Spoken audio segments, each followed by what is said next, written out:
Reporters in New York as we gear up for a potentially election-defining moment with just 56 days to go. The stage is now set, and we're getting our first look at it just hours from the start of the first presidential debate between Vice President Harris and former President Trump in Philadelphia.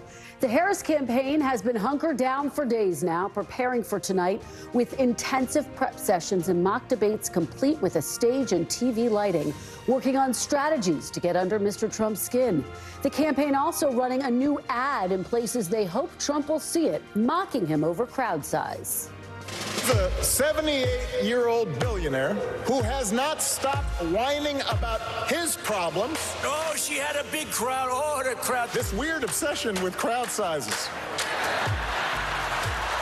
It just goes on and on and on. Now, sources tell NBC News that Harris will try to expose the former president's tendency to say things that aren't true or get information mixed up, and that it is not lost on Harris that Trump's last debate performance effectively knocked Biden out of the race.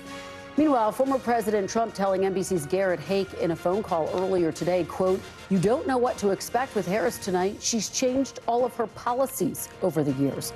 Sources say the former president will try to force Harris to own her past positions on progressive issues. Ahead of the debate, voters also weighing in, telling NBC News their expectations for civility on the stage tonight are not very high.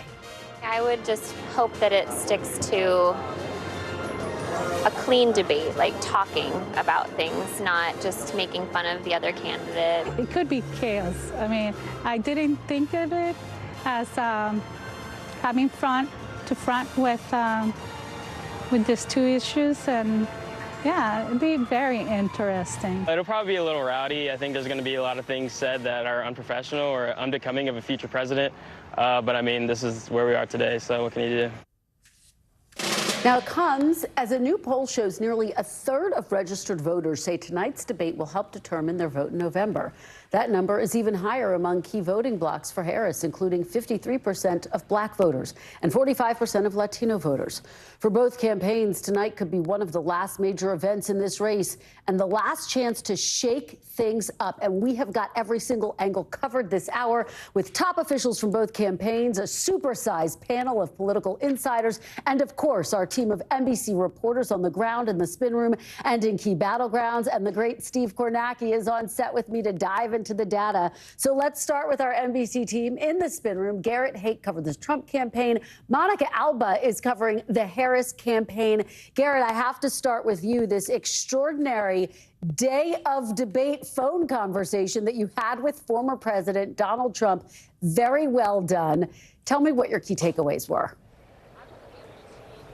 Well, Kristen, I think the former president is eager to get on the debate stage. After my conversation with him and some of his key advisors, I think he was kind of punting debate preparation until the last couple of days, which I'm told he really did dial in over the weekend, much longer and more focused sessions. And now I think he's eager to try to use what he's been preparing for on the debate stage itself. As you pointed out, he told me that he thinks one of the most challenging parts about debating Kamala Harris is this idea that she has changed her position on key issues and sort of what position are you responding to. But the way he and his campaign appear to have solved that problem, at least in their planning, is that they're going to try to use whatever they think the most liberal or the most out of the mainstream answer she has given on any particular question, on any particular policy, and suggest that that is in fact her true belief, her true policy, regardless of what she might say on the debate stage. Now, I say planning to do this because this is always the case with Donald Trump and his campaign. They have a plan, they have a structure, they put sort of guardrails in place to keep him on this mission.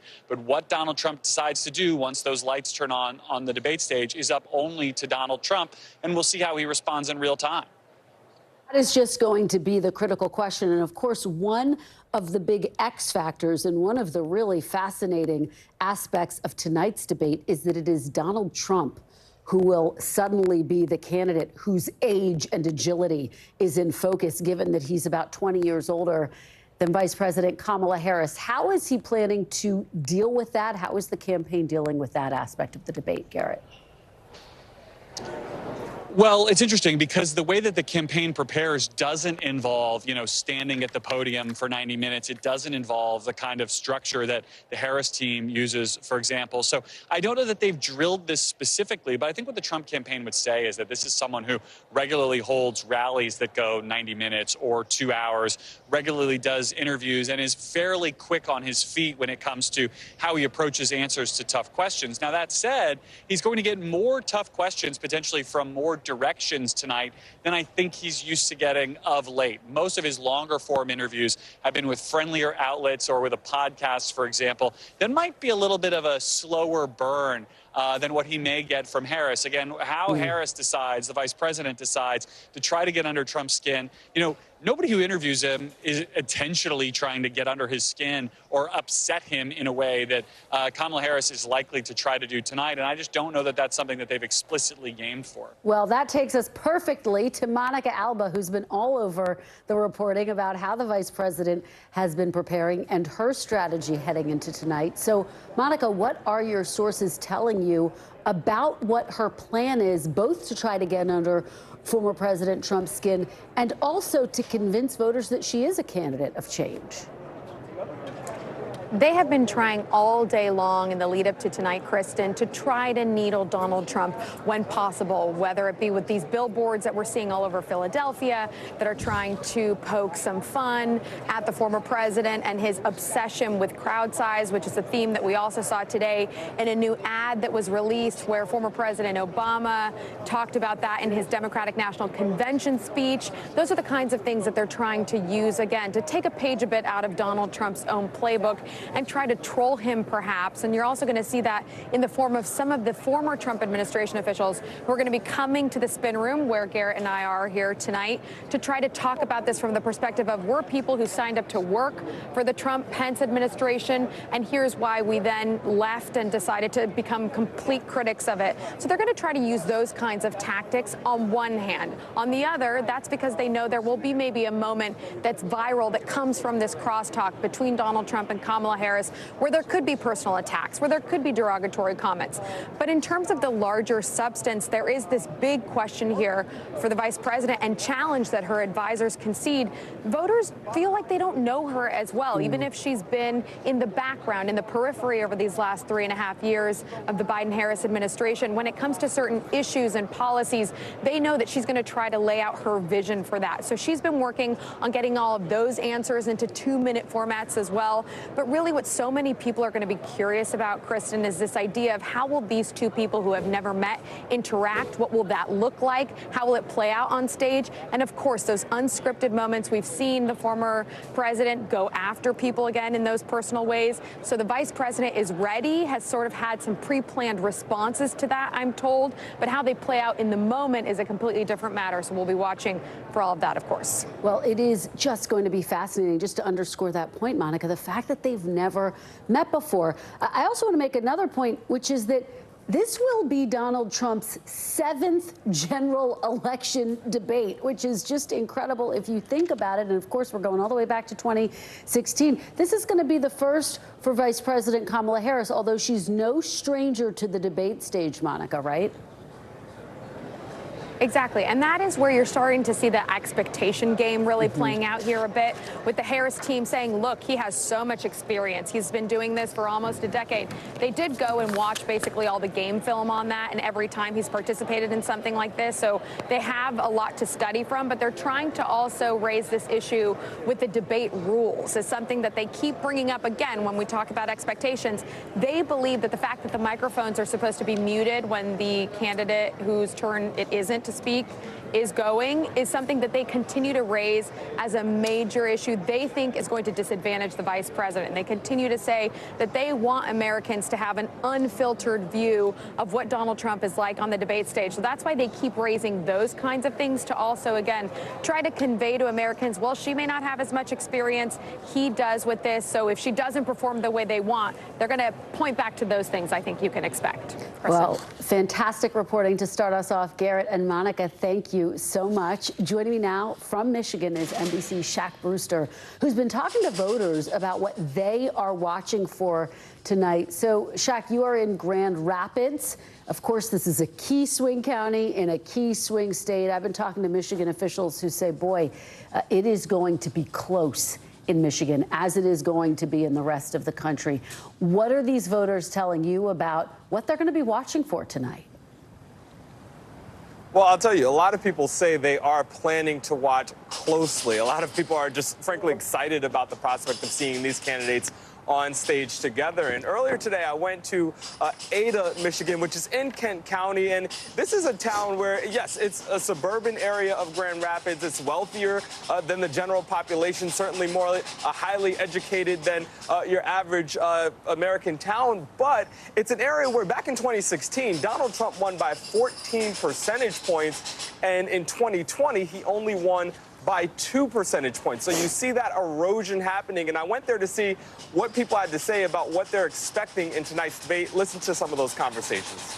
When it was Biden and Trump, you were thinking of not voting at all. Not voting at all or going independent. And right now, with it being Harris and Trump, I'm leaning to voting, but still very much still deciding as to whom. I think it will be very important. why is that?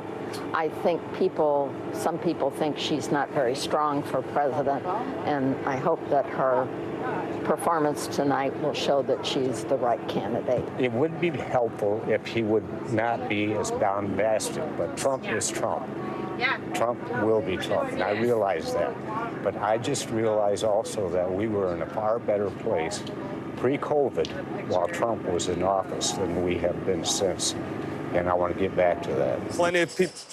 While plenty of people say they will be watching, not everyone will be tuning in. I spoke to one mom who said that she's not going to watch tonight, at least, because she says she has young children. And when I asked what that has to do with the debate, she said, I don't think it's something that they should be listening to. She's scared that it's going to be too crazy. It's almost a sign of our times that she's not comfortable enough having her kids watch a presidential debate. So fascinating. And of course, the moms are going to have a big influence over who wins this election. Shaq Brewster, thank you very much.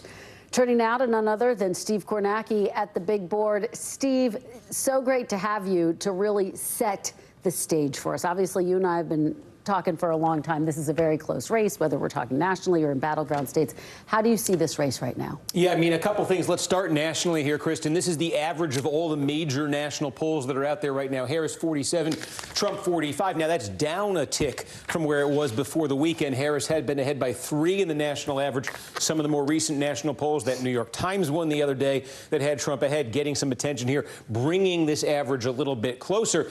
And it also raises one of the questions, too. One of the big questions as we head towards Election Day. Remember that in 2016 and 2020, we saw a very big disconnect between the national popular vote and the Electoral College, where the presidency was actually decided. Trump winning in 2016 the Electoral College despite losing the popular vote, and then nearly doing it again in 2020 against Joe Biden. So the context for Trump trailing by 2 right now to Harris is, if that dynamic persists, if Trump continues to have an advantage in the Electoral College, then being down 2 in the popular vote is not a bad place for him at all. If it's changed, this could be more significant, the Democrats being ahead in the national popular vote. But look at those states right now. Here's our polling average in the 7 core battleground states right now. And you do see some Trump red. You see some Harris blue here. You see a tie. But mainly what you see, razor-thin margins, 1.5, as we say, a tie.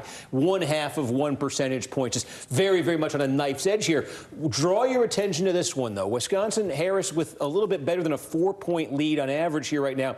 And that's the other question we have that's sort of a holdover from 16 and 20, and that is the question of the polling miss. No state in 2020 where the polls more off than they were in Wisconsin. Biden was ahead well into the double digits in some polls in Wisconsin weeks before the election. It ended up being less than 1 point, Joe Biden's margin of victory there. Michigan, you see another blue state from 2020. Polling was off to a pretty big degree there as well in 2020. Why is it? Again, these polling misses that we've seen, they've not been popping up in every state to the same degree. They've been more pronounced in the northern swing states, the states with larger populations of blue-collar white voters without four-year degrees, and essentially voters from that demographic who support Trump were underestimated in states like Wisconsin in 16 and 20. Are they being underestimated again? We really won't know till Election Day, but I think that's the question to ask when you start seeing state-level polling, especially in those states. If that happens again, these numbers end up meaning something very different than they look like. If that issue has been fixed in polling and is not a problem anymore, then these numbers are very encouraging for Democrats. And again, we won't know till election night, so it's just a reminder, I think, when you see these polls, take them with a grain of salt. And then, Kristen, as you say, heading into tonight, just some of the more immediate numbers, I think, on the stage that are interesting. This one here from that New York Times poll, asking voters to make up your mind. Do you need to know more about a candidate? Far more, 3-to-1 margin say that about Kamala Harris than Donald Trump. And that might be a good thing for Harris from her perspective, because here is a matter where she'd like to change public opinion about her. And it's the change versus status quo question. Same poll here. A majority of voters in this poll say they view Harris as more of the same. She is the vice president in an unpopular administration. Trump, the former president, 53% outright majority saying he represents major change. So Harris, we see the opportunity there with all those voters wanting to know more about her. Maybe a way of measuring if she's been successful is, does this number change for her at all? Yeah, Stephen, it's so fascinating because all those numbers that you just laid out really give each candidate a roadmap of what they need to do if they want to be successful tonight, and that change issue right there at the top of the list. Steve Kornacki, thank you so much. Really appreciate it. We've got much more special debate coverage straight ahead. Up next, I'll speak to a top official from the Harris campaign as the vice president prepares to make her case on the big stage in what could be her most crucial test since entering the race. And you can, of course, stream tonight's main event and watch all of our pre- and post-debate analysis right here on NBC News Now. Stay with us. You're watching a very special edition of Meet the Press Now.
Top story live from Paris. Top story live in Tel Aviv. We are here in Butler, Pennsylvania, covering breaking news. President Trump was speaking on the other side of the barn. Our reporters are spread out across the convention floor as this historic evening unfolds. Fans here at the Mercy Arena going wild for Team USA. I know it's been a long time coming. Yeah, gosh, it feels good. Every night, it's your news playlist. Top Story with Tanya Amos, streaming weeknights at 7 on NBC News Now. And welcome back. You are looking at live pictures of the Philadelphia skyline and the debate hall, where we are just a few short hours away from one of the biggest moments of the 2024 presidential campaign. Joining me now from the spin room at the site of tonight's debate is Michael Tyler, Communications Director for the Harris campaign. Michael, thanks for joining me. Really appreciate it. Thanks for having me. Happy debate day. Well, happy debate day to you. It is a big moment. Let's talk about what the vice president needs to do. What do you think Vice President Harris needs to accomplish tonight to walk away feeling like she had a good night? Yeah, well, listen, I think what tonight is going to be is really going to be one of the first times that the American people have the opportunity to see the stark choice that confronts us in this election. And for the vice president, it's an opportunity for her to lay out her vision for where she wants to take this country over the course of the next 4 years. The way that she wants to build an economy where folks have the opportunity not just to get by, but to get ahead, as she talks about, how we continue to stand up and protect women's reproductive rights, how we stand up for our democracy, and contrast that against Donald Trump's dark, dangerous, backwards-looking Project 2025 agenda. And so she will, of course, prosecute the case against Donald Trump and his candidacy and the threat that he poses. But it is also another opportunity to introduce herself to a wider swath of the electorate tonight. So we're excited about the opportunity that tonight presents. We're excited about the road ahead, leaving Philadelphia as we hit all the battleground states that are going to decide the pathway to 270 electoral votes. Well, sources are telling my colleague Garrett Hake and our NBC News team that Trump's strategy tonight is going to be to target some of her 2020 positions that she's now distancing herself from. Of course, in that interview with CNN, she said that her values have not changed while some of her policy positions have changed. What is the strategy tonight? Does she need to more clearly explain how she got from point A to point B on some of these critical issues? Yeah, well, again, I think she will absolutely talk about her vision for where she wants to take this country. I think you'll hear her talk about the record of accomplishment of which she's a part as Vice President of the United States, right? The work that she was able to do along with President Biden to find common sense solutions to make progress towards the goals that she has in mind and the work that she wants to do in the road ahead. That's why she's begun to lay out some of the planks of her policy agenda where she wants to take this country. She did so in Raleigh, where she talked about the work that she wants to do to lower costs for Americans. She did so last week in New Hampshire, where she talked about the work that she wants to do to spur small business growth in this country. And so she's proud of the work that we have already accomplished, and she's focused on the work that lies ahead to continue to accomplish our goals. I think as it relates to the debate tonight, what she will also do is not only talk about, the work that she wants to accomplish, but she will contrast that with Donald Trump. If you talk about policy positions, this man is a guy who's had 7 or 8 different positions on every single issue. But the problem in 2024 right now for the American people is that he has settled on the most extreme version of all of those positions on every issue that matters, whether it's abortion and the national ban that he wants to enact, or the economy and the tax cuts that he wants to give to the ultra-rich. The American people are going to have a very stark choice in this election. But Michael, just to be very clear about Vice President Harris's record, look, you have nearly a third of voters saying they need to know more about her. So just to the original question, does she need to get more specific about these policy changes that we've seen from her? Is it about specificity tonight? Yeah, listen, I think what tonight will be about is, again, the vice president clearly articulating her vision for where she wants to take this country. We'll talk about the issues, whether it be health care. She'll talk about the work that she was able to accomplish as vice president, capping the cost of insulin at $35, capping out-of-pocket prescription drug costs for seniors at $2,000, building upon the Affordable Care Act, the work that she wants to do moving ahead, whether it is about all of the issues, right? She's not going to shy away from the record of accomplishment that she owns as vice president, but she's also equally going to articulate where we go from here, right? How do we continue to improve people's lives? And of course, contrast that against our opponent, who on every single issue is not offering solutions, is not offering anything that the American people will actually want. What he is offering is a fundamental threat to our pocketbooks and to our way of life. Michael, let me play you something that Senator Bernie Sanders said to me this weekend on Meet the Press. Take a look. You have described Vice President Kamala Harris as a progressive.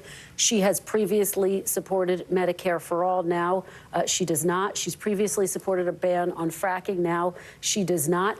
These, Senator, are ideas that you have campaigned on. Do you think that she is abandoning her progressive ideals? No, I don't think she's abandoning her ideals. I think she's trying to be pragmatic and doing what she thinks is right in order to win the election. What is your reaction to that? And you've, of course, seen the Trump campaign pounce on those comments to say it's an indication she could change back if you elect her.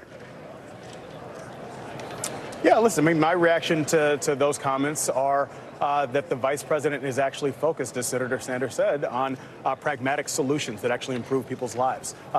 He mentioned health care. He mentioned energy and the climate crisis, right? Again, we talked about building on the Affordable Care Act, the work that she has actually done. The goal here is quality, affordable health care for all Americans. That's the work that she wants to continue to build upon. You talk about the climate crisis. She's proud of the fact that we have currently made the single largest investment in combating climate change, demonstrating that you can tackle the climate crisis while at the same time increasing American energy production, right? That is the work that she wants to continue to build upon. And I think for the voters in this election, they're not really concerned about, are you a progressive, are you conservative, are you moderate? It's about, what are you going to do for me? Are you going to fight on my behalf? Are you going to continue to offer solutions? I think on all of these issues, the vice president has been clear through her record of accomplishment and the vision that she is laying out that she is actually the candidate in this race who is offering that. And again, Donald Trump, he's not offering actual solutions. He's simply fighting for himself on the debate stage. Do you believe she considers herself to be a progressive, Michael? I think the vice president considers herself to be a fighter on behalf of the American people. I don't think she's concerned with labels whatsoever. I think she's actually concerned with solving the problems that confront working and middle-class families across this country. That's what she's articulated on this campaign, and that's exactly what she'll do when she's elected president of the United States. One of the big questions, I think, that continues to loom over her campaign is, how would a Harris administration look different than a Biden administration? Now, she has rolled out some policy proposals, for example, obviously calling for a lower tax rate on some taxes than President Biden on the capital gains tax for top income earners. But going beyond that, how would you compare a Harris administration? And will we walk away from tonight, will voters walk away from tonight with a clearer understanding of how a Harris administration would differ from a Biden administration? Yeah, listen, I touched on a little of this earlier, but again, I think she's proud of the record of accomplishment from this administration. I think what you have seen her begin to unveil is where she wants to take this country, right? She understands that many Americans are looking for a new way forward as it relates to the economy, right? That's why the first planks of her economic agenda were about how we continue to lower costs, right? Making sure that we can lower grocery costs, making sure that we can actually lower housing costs through incentivizing more development of housing, but also making sure that we provide first-time homebuyer assistance, rental assistance. You mentioned the small business plan, right? How do we make sure that we can actually, at the same time, make sure that the wealthy are paying their fair share, but also make sure that we have a tax code that allows entrepreneurs to get ahead here, right? Making sure that we can actually incentivize the tax system to not stifle business growth, but to actually support it. Making sure that, again, the $5,000 startup deduction, we increase that to $50,000, given that it takes about $40,000 on average to start a new business. You're going to continue to see her lay out her vision for where she actually wants to take this country. I think that does stand in contrast to Donald Trump, who is not offering any new ideas. You look at what's in his economic agenda for Project 2025. It is simply a return to the tax cuts for the ultra wealthy, return to the giveaways for powerful corporations. You have people like Moody's saying that his economic policies would be another inflation bomb. You have economists saying that it would likely spur another recession in 2025. I think the economic contrast on where they want to take this country is becoming clearer and clearer by the day. All right, Michael Tyler, I know it's a long day and night. Thank you for making some time for us. We really appreciate it. Coming up, what to expect tonight from former President Trump as he faces pressure to stay focused on issues over insults. A top official from the Trump campaign will join us next. You're watching a very special edition of Meet the Press Now. Stay with us.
News lives in the now. The front lines are still very active. This is like quicksand, and officials say an entire town is cut off. This close to actually understand why people had to jump in the ocean. News for the generation of now is NBC News Now.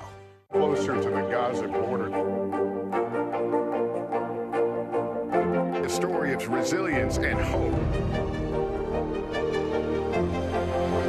Please take care of yourself and each other. Welcome back. You've heard the pre-debate view from the Harris campaign, so let's check in with the Trump campaign now. Joining me now from the Spin Room in Philadelphia is Trump campaign spokesperson Karoline Leavitt. Karoline, thanks so much for joining me. I know it's a busy one today.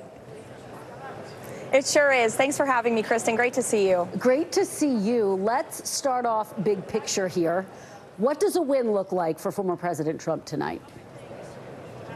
Well, tonight's success for President Trump is exposing the truth about Kamala Harris's record. Not only her record over the past 4 years as vice president in the Biden-Harris administration, but also her very long record as an attorney general from California, as district attorney from San Francisco. And Kamala Harris has not done a solo sit-down interview in 50 days since becoming the nominee of the Democrat Party. It is time for her to answer tough questions about her record. Does she still support decriminalizing illegal border crossings? Does she still support eliminating cash bail for violent criminals? Does she still support her ban on fracking or not? Unfortunately, the media hasn't been able to ask Kamala Harris those questions. President Trump will. Tonight, he's going to hold her accountable and highlight her record of failure over the last 4 years with his record of success in his first term in the White House. Well, count me as one of the journalists who's trying for one of those solo interviews, Karoline.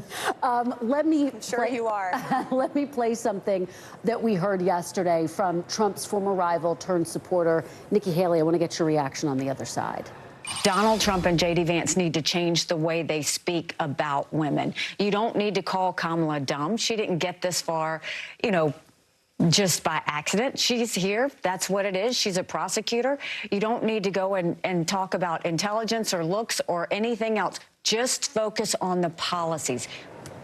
Pretty blunt advice from Nikki Haley. What's your reaction? What's former President Trump's reaction? Is he going to listen to the former ambassador?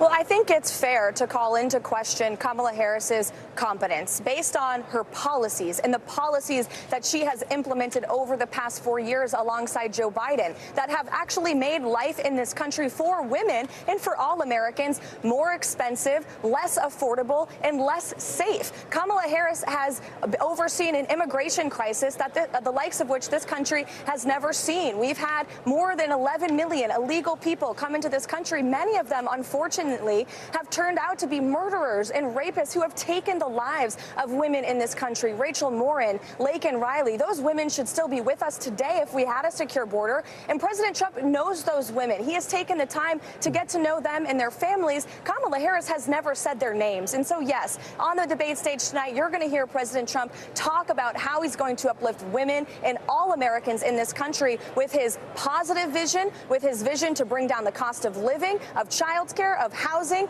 and inflation, which wasn't a problem for women or for any Americans in his first term in the White House. We should note that while border crossings did reach a high during the Biden administration, they are now back to a 5-year low. But let me get back to kind of the crux of the question and the concern raised by Nikki Haley, which is that she's saying when Donald Trump says things about Kamala Harris's intelligence, about her looks, that basically he runs the risk of alienating all women and those critical moderate women, those undecided women, those suburban women who he's going to need to win over if he wants to win the White House.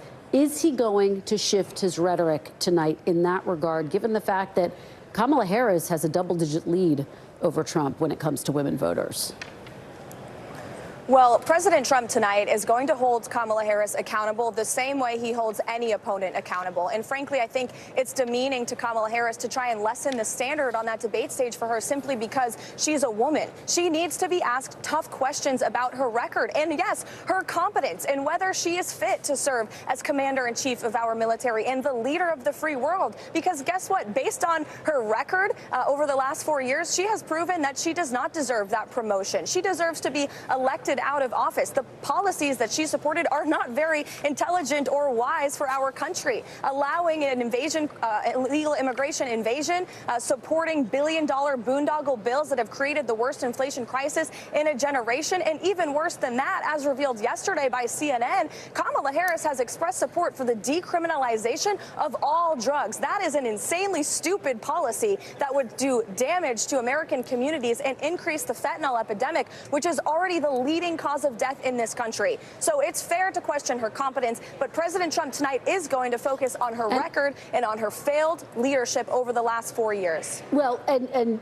just to be very clear, invasion's a very specific term. Immigration experts have said it's not invasion. Of course, there are people who cross the border illegally. But let me just get back to this idea, because again, what she's saying is what you're saying. Focus on the policy. And what I'm asking is he going to do that and leave some of those personal attacks aside? And I've been talking to a lot of his allies who say, look, if he goes on the debate stage and frankly says what you're saying, which is let's focus on the policies, let's focus on her record, that would be a strong performance. But if he veers into the personal attacks, that's going to backfire against him tonight.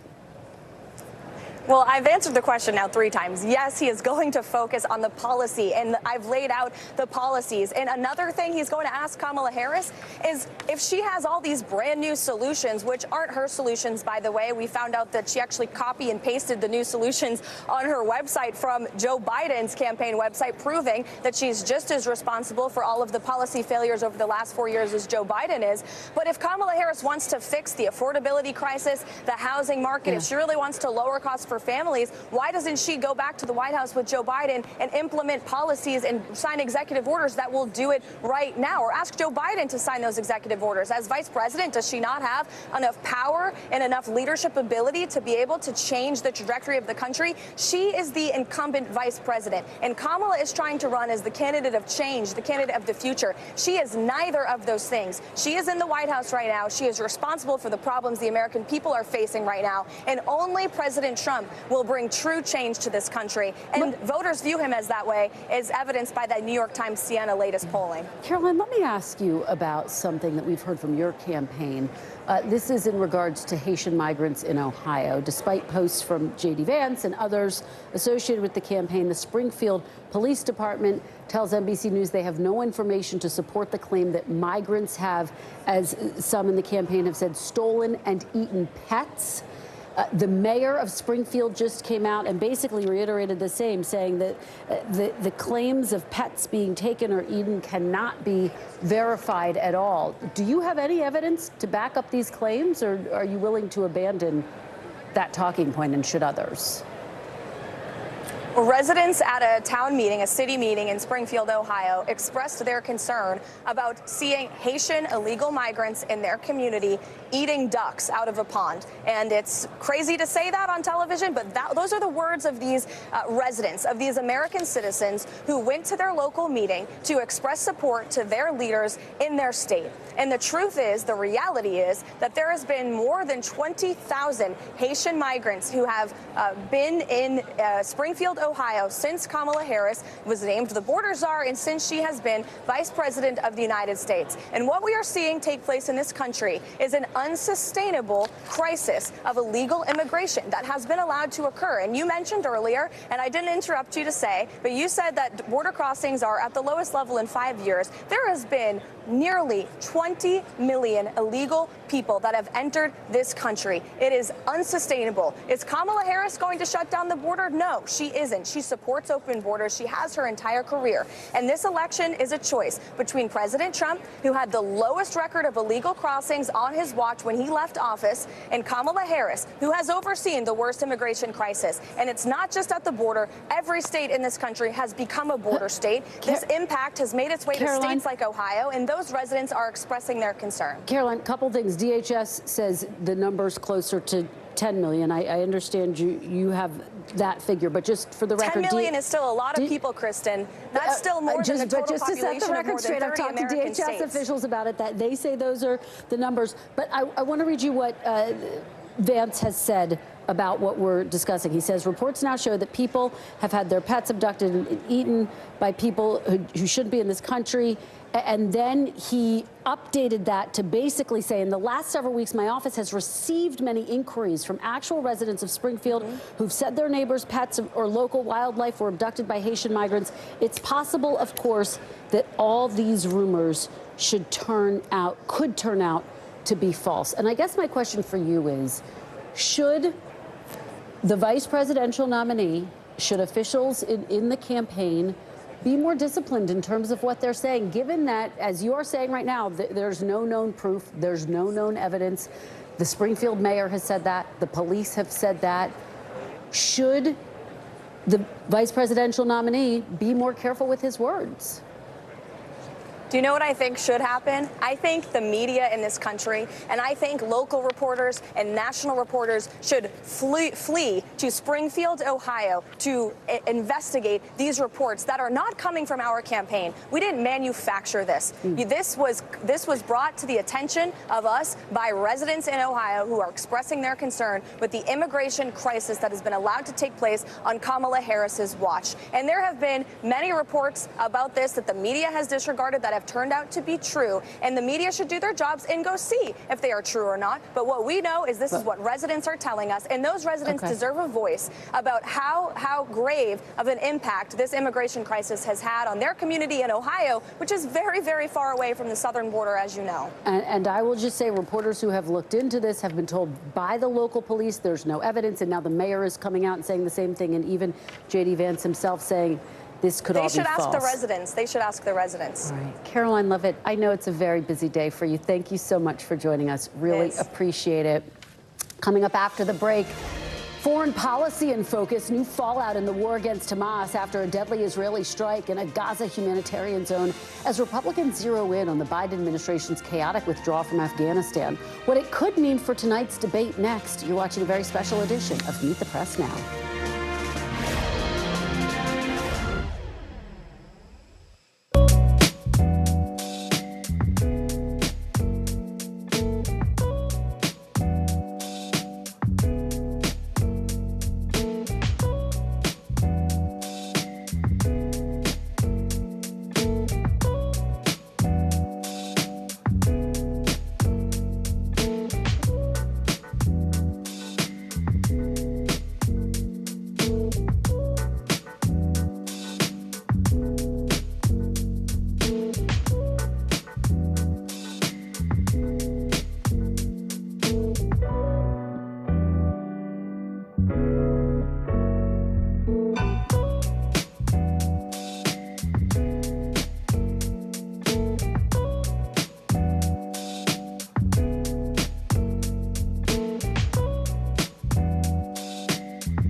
story live from Paris. Top story live in Tel Aviv. We are here in Butler, Pennsylvania, covering breaking news. President Trump was speaking on the other side of the barn. Our reporters are spread out across the convention floor as this historic evening unfolds. Fans here at the NBC Arena going wild for Team USA. I know it's been a long time coming. Yeah. Gosh, it feels good. Every night, it's your news playlist. Top Story with Tom Llamas, streaming weeknights at 7 on NBC News Now. Welcome back. On the debate stage tonight, both candidates could face questions about how they would handle the ongoing Israel-Hamas war, especially in the wake of a deadly strike on a humanitarian zone in Gaza today, which the Hamas-run health ministry says killed at least 19 people. You can see that image of the massive crater left behind in the middle of a crowded tent camp. Israel says it targeted senior Hamas militants operating a command and control center inside that designated humanitarian area. Joining me now is NBC News Chief Washington Correspondent and Chief Foreign Affairs Correspondent Andrea Mitchell. Andrea, thanks so much for being here. You know, this is obviously going to be the first face-off between these two candidates tonight, the first time they will have met in person. We haven't seen a huge focus on foreign policy yet, but tonight there could be. What will you be watching for?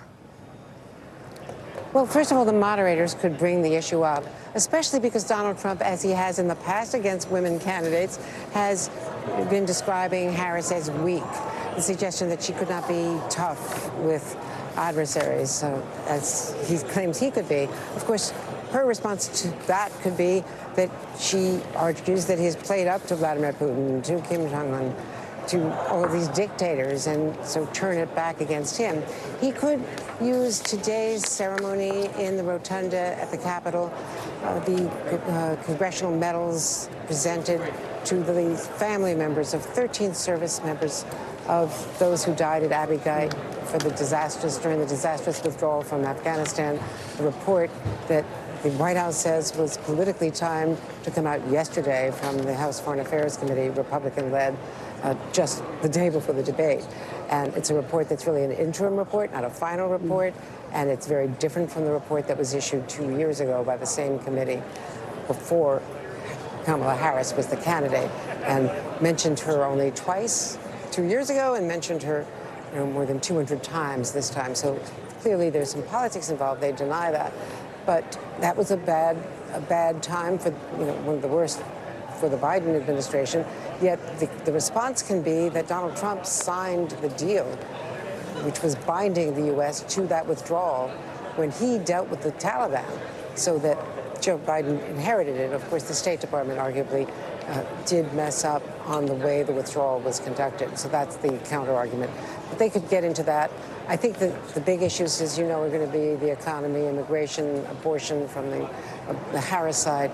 But there is going to be a foreign policy component, most likely. There will at least be one or more questions asked by the moderators. And you can see the sparring that will go on as he tries to define Kamala Harris as too weak to be commander-in-chief.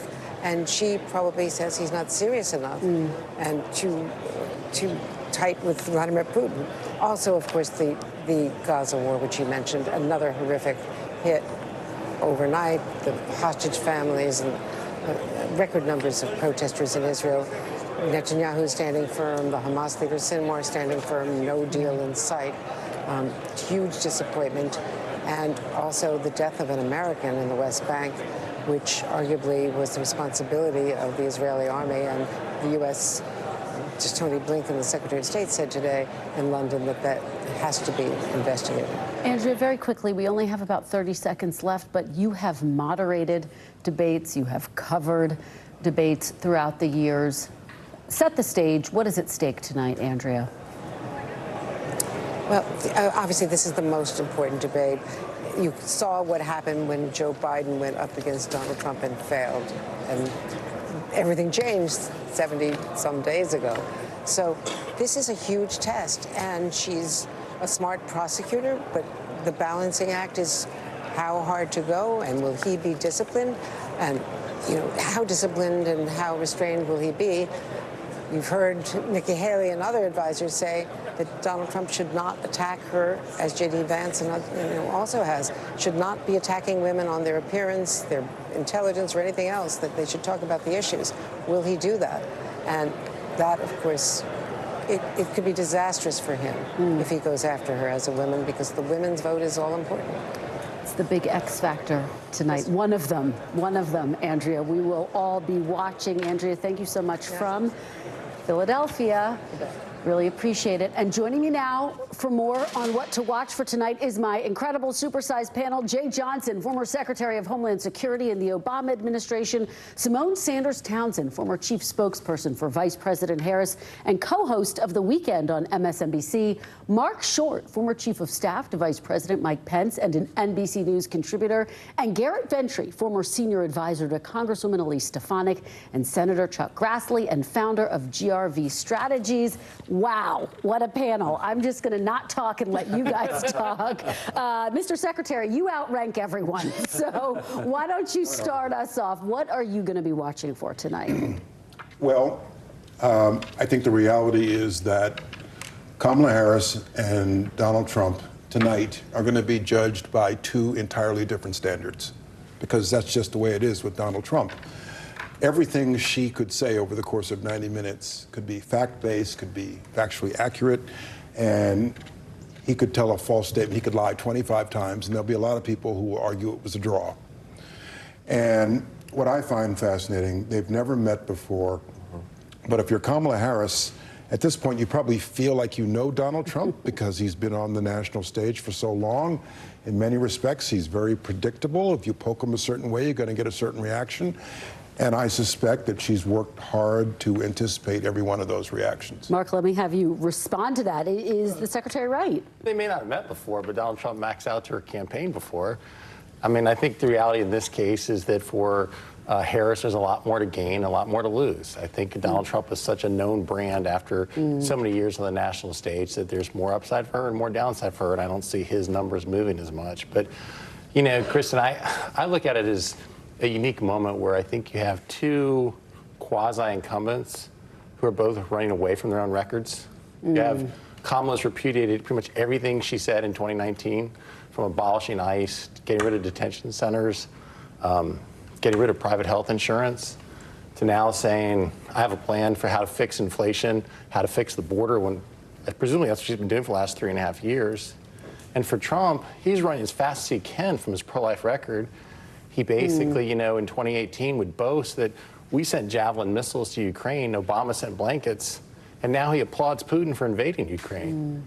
And I think that, you know, on trade, you had tariffs that were targeted, and now you have the biggest potential tax increase in a trade policy that America's ever seen.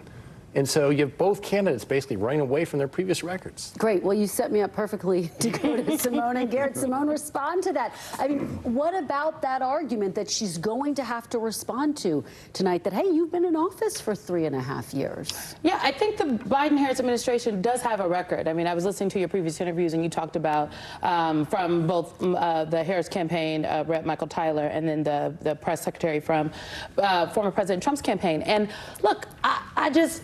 Side note, I think it's always good when you send out the people on debate day who have been in the room with the candidate. And we can tell sometimes when the people recently spoke to the candidate and when they haven't. I don't know if I were Donald Trump's press secretary, would I have tripled down that he's definitely going to talk about the issues and not attack anybody? I highly doubt that one. But when it comes to her record, I think it's one thing about what she said on the campaign trail in 2019. Many of those policies, frankly, I would agree were not good policies to lean into in a presidential election. It's just, you do things we often talk about to win a primary, and then you get to a general election, it's like, well, wait a second.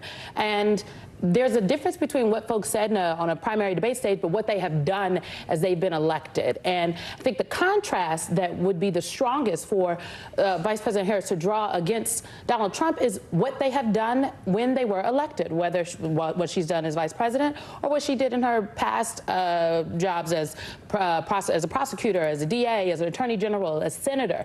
And when you look at the record of what she has done, I mean, she can give whatever answer she wants about fracking in 2019, but when push came to shove in that first year in the administration, she did vote to extend the leases. I was on the Hill that day with her as many times that I was when she went to go and vote. So that is really the record. But Donald Trump will try to make this about the things that she has said previously. And if she gets flustered or if is asked and answered by the moderators multiple times, and then that last answer is like okay, that last answer might be the one that people see the next day. And so you have to think about all of these answers in a debate through the lens of the clips. Garrett, two questions now for you. Respond to Simone, who says she's skeptical that Trump is going to stay on the issues, and then Mark, who says he's running away from his record in some ways too, particularly when you think about the issue of abortion, which is going to be a big one. Yeah, I mean, I think President Trump, there's a very real possibility he could attack Vice President Harris personally, right? And I think a lot of his advisors and supporters would appreciate if he didn't that, because they think if he focused on the policy, the two issues, whether it's NPR polling, New York Times polling, CNN polling, the economy, inflation, the border, those tend to be the big issues that voters are deciding on. And he typically has a lead on that. Obviously, when Joe Biden was running, and now against Vice President Harris, he has a lead on that as well. So I think if he focuses on that, what he did, his economy versus that economy, his border versus their border, I think that's a good night for him.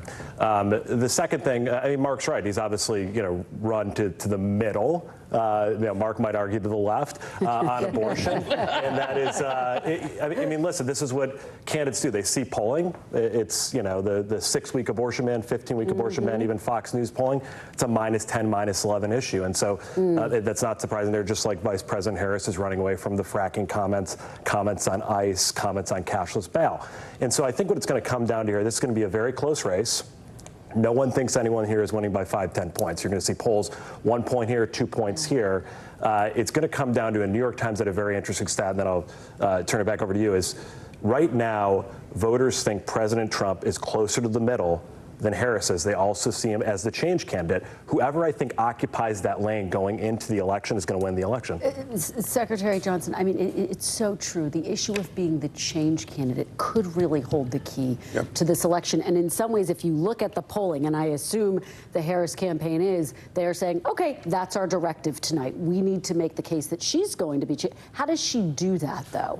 I think her most effective message has been, we're not going back, and sending the message that I'm the next generation, I'm 59, he's 78, I'm the future, I'm the change agent here. He's been president, I've never been president, and I'm next gen. Exactly every 16 years in presidential politics, we have a next generation president, 1960, 76, 92, 08, and the next one is in 2 months. Simone, she has not leaned into the historic nature of her candidacy. We are told, is going to try to bait Trump tonight. He could try to bait her in the other direction. I mean, do you think that there is a risk there for her? No, look, the vice president has oftentimes, frankly, been the first in many of the things that she's done. The first woman or the first woman of color. When she was elected to the United States Senate, she was only the second black woman to serve in the Senate in about 30 years, which is an insane statistic. So she has experience in running and winning an election. And talking about the issues and doing that as being the first.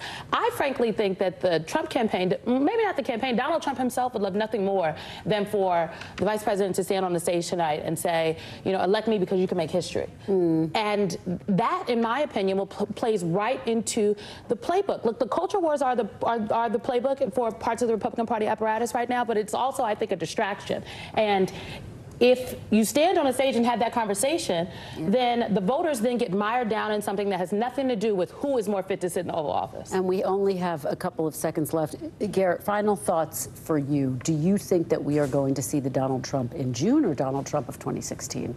I think you're going to see the Donald Trump in June. I think he understands it's high stakes. I think this comes down to, this is going to be the biggest challenge, probably the only time they're going to be on the stage together. So I think he understands that. He's got to talk about policy. Mark, it's just extraordinary. It's their first time meeting. exciting ever. It is extraordinary because, of course, he wasn't there for the inauguration. But Mike Pence was, by the way. But, you know, I think at the end of the day, if it is, as Garrett said initially, if it's on the policy, it benefits Trump. If it's on personality, it benefits Harris. All right, guys, thank you. So incredible to have you all here. Jay, Simone, Mark, and Garrett, really appreciate it. I'm back tomorrow with more Meet the Press Now, but don't go anywhere. Special coverage of the first Harris-Trump presidential debate continues with Hallie Jackson right now.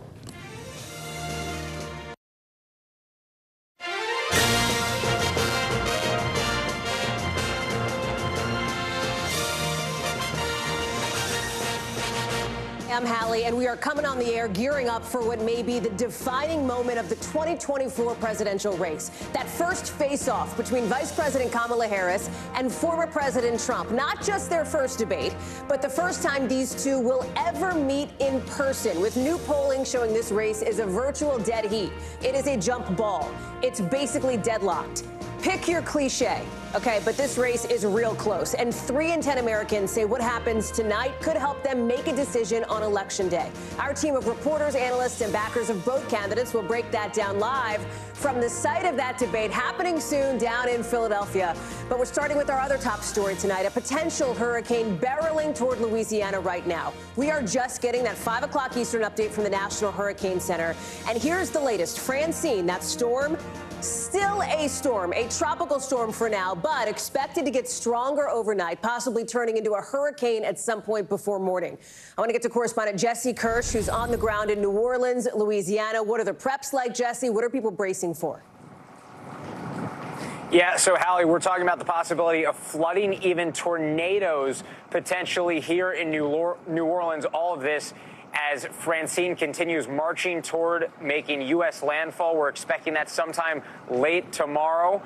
Of course, the tracks on these things are always shifting, so we're watching the storm as it develops. It is still a tropical storm right now. Francine has not yet reached hurricane strength, so the winds are not quite at the level of a hurricane yet, but we are expecting that to develop over the next day or so. Here in New Orleans right now, you can hear and see the breeze that we're dealing with. The winds are not that strong. The rain is coming down. It's altered between a trickle, a mist. Right now, we have a pretty steady drizzle coming down, but no heavy rainfall at this time. We caught up with some people earlier today at a sandbagging station. We spoke with a city council member as well as one of the residents who was filling sandbags to protect his family property. Here's part of what we heard earlier today.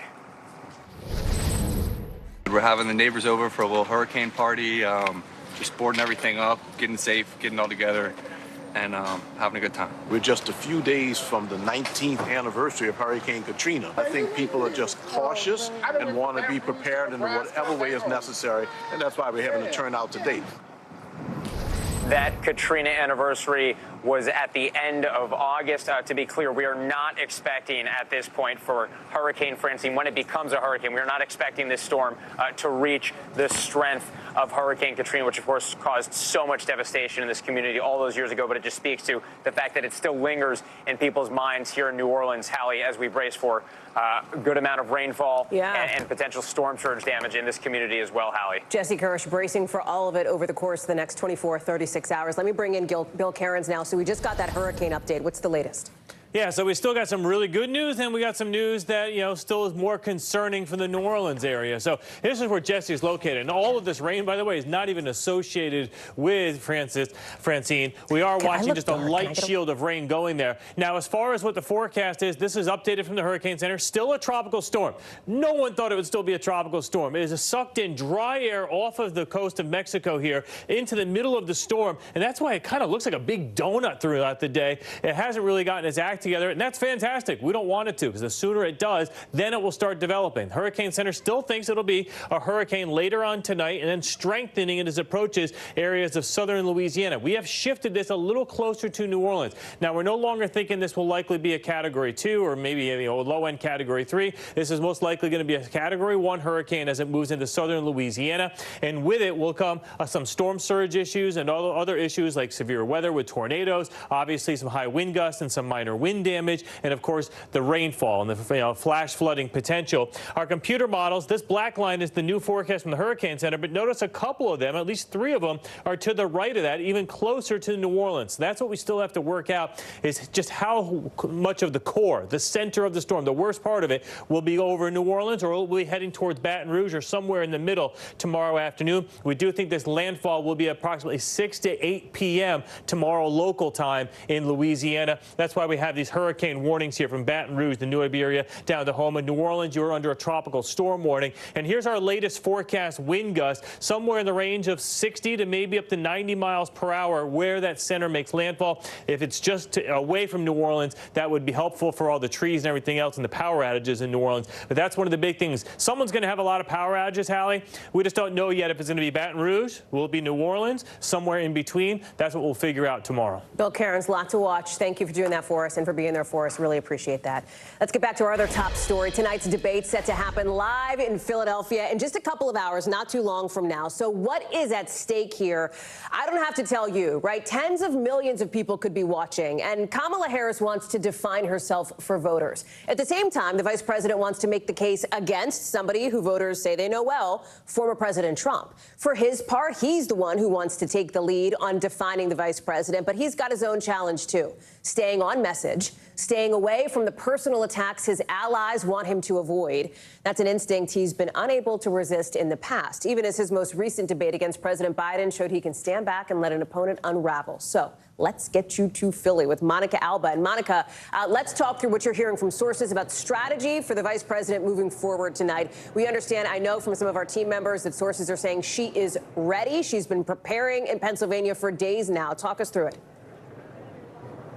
Pretty extensively, Hallie, and that is no accident. This is somebody who is approaching this like a prosecutor preparing for trial. She pored over all of the documents, all of the briefing books. She went over all of the game film to see every time Donald Trump has basically appeared on a debate stage. And she's coming out of this, I'm told, feeling like she knows what he will say on any given topic when it comes to what he has said in the past. But she's leaving open the door, of course, for the possibility of those very unscripted moments where there may be some personal attacks. There could be derogatory comments. There could be all of these things that I'm told in these mock debate sessions that she had in Pittsburgh over the last 5 days. They did practice. They went through the scenarios, and they had somebody, a longtime Democratic aide who did the same thing for Hillary Clinton in 2016, Philippe Reines, playing Donald Trump, suit, tie, and all, so that they could actually go through some of these potential exchanges. Now, they say that she is somebody who approaches these things again seriously and is going to be focused on the substance, but they also know there's going to be a lot of attention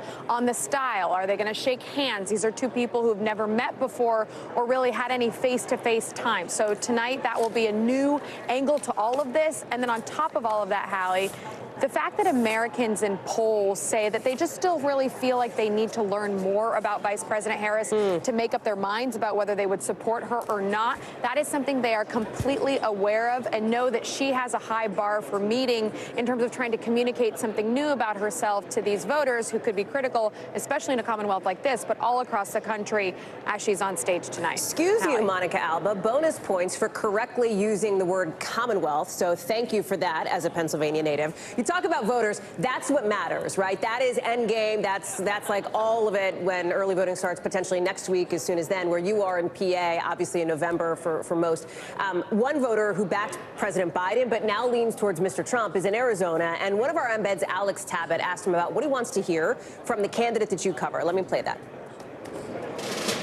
I feel like she hasn't been challenged enough in a lot of these interviews, where I feel like she's prepared and they don't really push the envelope too much. So we'll see tomorrow. And if she does get challenged, and if she answers them well, could you potentially, change your mind? Yeah, absolutely. As long as my concerns get addressed, I'm open to vote for anyone. You see that in a mayor's poll out just today, right? 70% of voters say they're watching. 30% say it could matter a great deal or a good amount. That's not everybody. That's not even the majority. But in a race where the margins are this tight, it could be a game changer. And they know that. And they know Yeah. that there's basically this dichotomy between, okay, voters who see her and say, well, she clearly is somebody who's aligned with President Biden. So does she represent everything that he stood for? But she's also coming out here and saying things like, there's a new way forward and I'm all about the future. So which is it? They are aware that that is the dynamic in voters' minds that they need to address, and that they need to do that with certain policies where maybe she will break with President Biden a little bit while still praising his leadership overall. But also they know that there are certain things that she's going to talk about. Well, if I'm elected, here's what I would do differently. And on some of that substance, it's hard to get that across in a 2-minute answer on the debate stage. But that's something she's going to be trying to do as well, I'm told tonight. Hallie. Monica Alba there on the spin room floor. That is also where we'll find Garrett Haake, who, of course, covers former President Trump, and was just like chit-chatting on the phone today about how he's feeling, how he's doing. You've been talking about it all day. He's feeling, he says, good. I think it would be far bigger news if he says he's feeling terrible, right? But the point is, he knows what is on the table tonight, right? I mean, he understands, I think, somebody who understands television, who understands audiences. Tens of millions of people could be watching, possibly twice as many as who tuned into the RNC. Yeah, that's right, Hallie. And look, I mean, Donald Trump's done more of these than any other candidate in history, so he understands the format as well as he understands the stakes. And I think he's eager to get on the stage after what I'm told by sources involved in the prep was a last couple of days in which he actually really did bear down and get serious about prepping. I think in the lead up of the last 2 weeks, that wasn't always the case, but he's a little bit more focused now. He told me that the hardest thing about preparing to debate Kamala Harris is this idea that she's taken some contradictory positions over the last couple of years, and he's not sure essentially which set of positions to prepare for. Now, I can tell you his campaign says the answer to that question is one they're happy to supply. They're going to respond to her as though whatever they think the most liberal or the most out of the mainstream position she has taken in the past, and basically say whatever else she says tonight, that's what her viewpoint is. Now, I separate the campaign and Trump because this is always the challenge with Trump. That's right. We know what the strategy is. What we don't know is what the execution will be like once the lights turn on and there's a sort of a real live person there at the other lectern ready to go. Because listen, you are, I think, a Dr. Becky acolyte as well, and something that she often says, two things can be true. And in this instance, That's two right. things can be true as it relates to former President Trump and debates. He has done, as you say, a number of debates, and in many of them, he can be prone to being erratic, meandering, lobbing personal insults. We have seen that Donald Trump on the debate stage before, somebody who interrupts, for example. We've also seen the Donald Trump that was on stage in June that essentially looked to the other lectern and let President Biden unravel his own presidential campaign. And I think that gets to what you're talking about here. There's a real question. Which of those candidates is going to be on stage tonight? Yeah, and I don't think we'll know until it's well underway, Hallie. I mean, the way I always tell this to people is that Donald Trump doesn't change, but he can focus. And he can especially focus when he thinks things are going his way. I've also been told that the tightening of these polls, there was that New York Times poll over the weekend that showed him with a margin of error lead over Kamala Harris, has kind of settled his nerves a little bit. His campaign had long predicted that Harris would have a honeymoon after her convention that would eventually end and things would kind of reset to where they are now. I'm not convinced that Trump always believed that, but I think he does now once again see a race that is very, very close, and I think he feels a little bit more comfortable with the strategy as it exists. But again, the moment he starts to feel that's not necessarily going his way, I think that's when we could see the sort of bad version of Trump that you just described, which his campaign is hoping does not make an appearance on stage here tonight in Philadelphia. Garrett Haake, both style and substance, obviously on stage, and will be watched very carefully. Garrett, we'll talk to you like 1,000 times through the course of the evening. Thank you very much. Let me bring in Florida Republican Congressman Byron Donalds. Congressman, of course, a friend of the former president's. Thank you very much for being with us. It's good to see you again.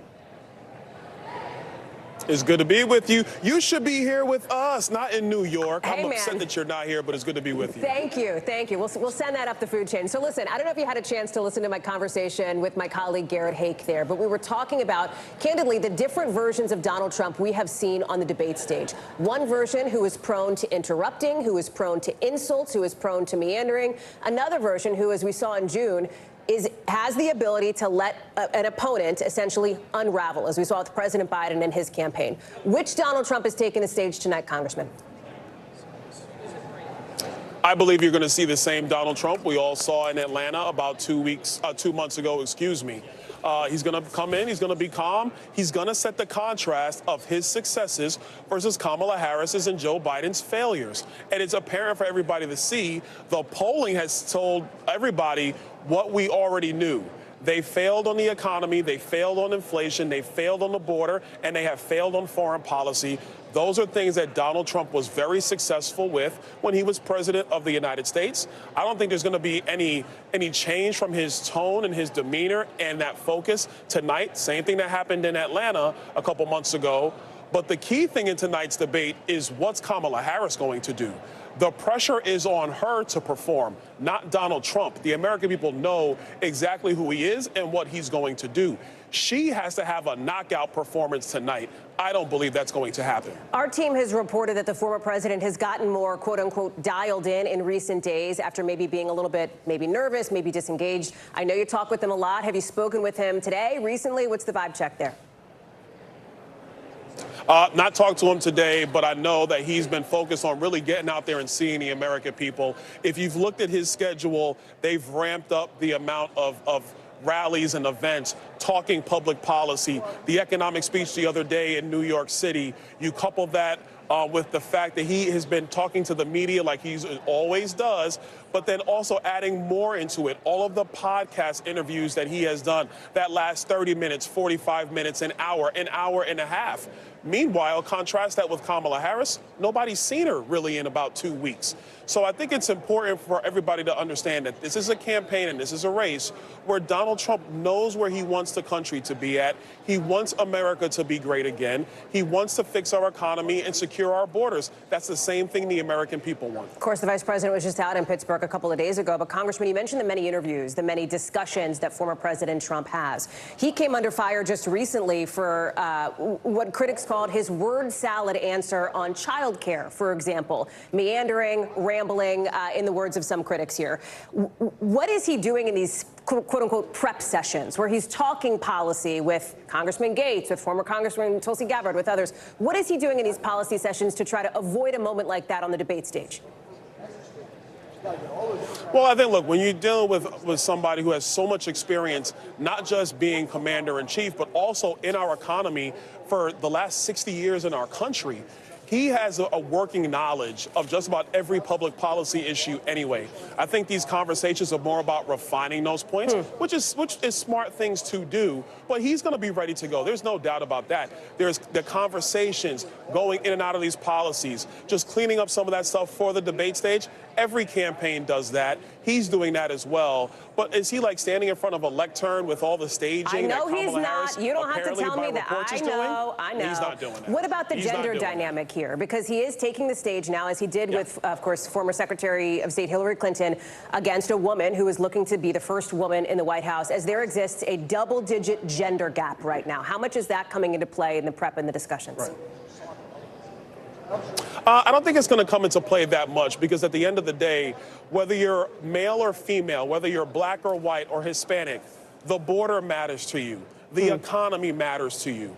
Those are the things that can be fixed. If you look at Pew Research's poll, I think came out maybe yesterday, the day before, there's a gender gap going the other way. Same gender gap with men who were supporting Donald Trump versus women who were obviously leaning towards supporting Kamala Harris.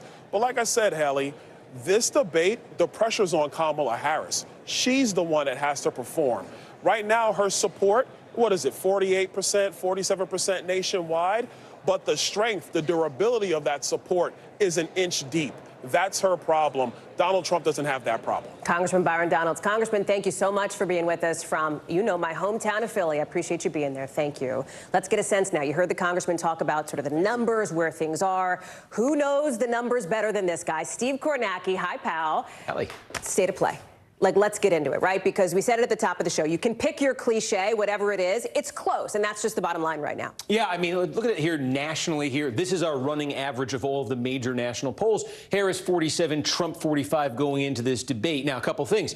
This is down a tick. Going into last weekend, Harris had a 3-point advantage in the average. The most recent national polling, the New York Times poll yesterday had Trump ahead, has brought this thing a little bit closer. This is an improvement for Democrats, certainly, from when Joe Biden was the candidate. He trailed Trump all year. But for Donald Trump, you think back to 2016, 2020, this same point, he was further behind than he is right now. So it's familiar territory for Trump, and it also raises that question. I mean, this was the story of 2016. Trump lost the popular vote, found a way in the Electoral College. 2020, Trump really lost the popular vote, nearly found a way. But that is why the battlegrounds matter. That is why they are so important. And our polling shows that Kamala Harris is doing better than Joe Biden in some of those critical states. Absolutely. I mean, again, it's a continuation. We say she takes the lead nationally. Biden didn't have that. And then, we went one too far there. Look at this. I'm giving away the later stuff.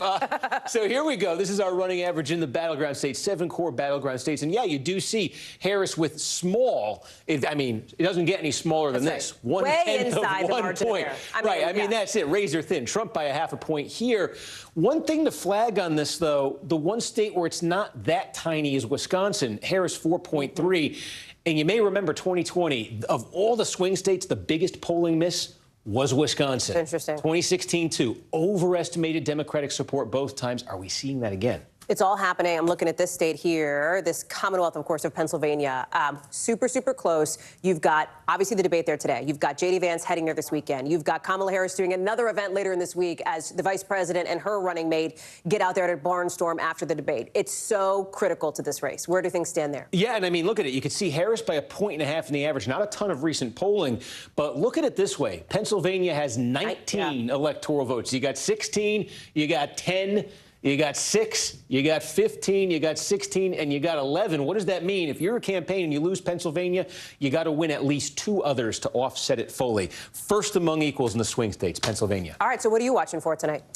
You were just talking about it, too. You know, Trump in that first one, we saw that sort of laid-back, relatively speaking style. He let Joe Biden, fall apart. Did he maybe learn something from that and say, are we going to see a bit of a different version, or does he come back the way we've known before? And Harris, I'm wondering this, incumbent vice president, it's not quite the same as being an incumbent president, but the last number of incumbent presidents in their first general election debate, we saw this with George W. Bush, with Barack Obama. Since the 2012 Obama. Not a good first debate. Is there anything to that with her tonight? Steve Kornacki, I could sit here for an hour. Let's do it. Somebody who I think would be annoyed about that. Steve, thank you. And that is Anthony Scaramucci, who, of course, knows former President Trump well. He is going to be joining us in just a second, right after this break. We've got much more coverage of tonight's debate coming up right after this.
talking possibly 1 trillion galaxies. Yes. That is a number that is just so hard to compute. Whether it's the moon, whether it's Mars, it feels like we're on the cusp of something big.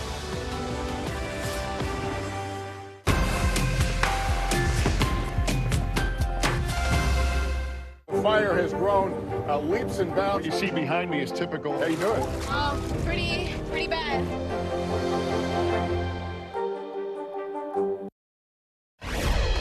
We are back now with coverage of that first presidential debate between Vice President Harris and former President Trump, a debate you will watch live right here on NBC News Now. And we know, based on our team's reporting, that one of the VP's key goals tonight is to get under former President Trump's skin, according to what sources familiar with the preps are telling us.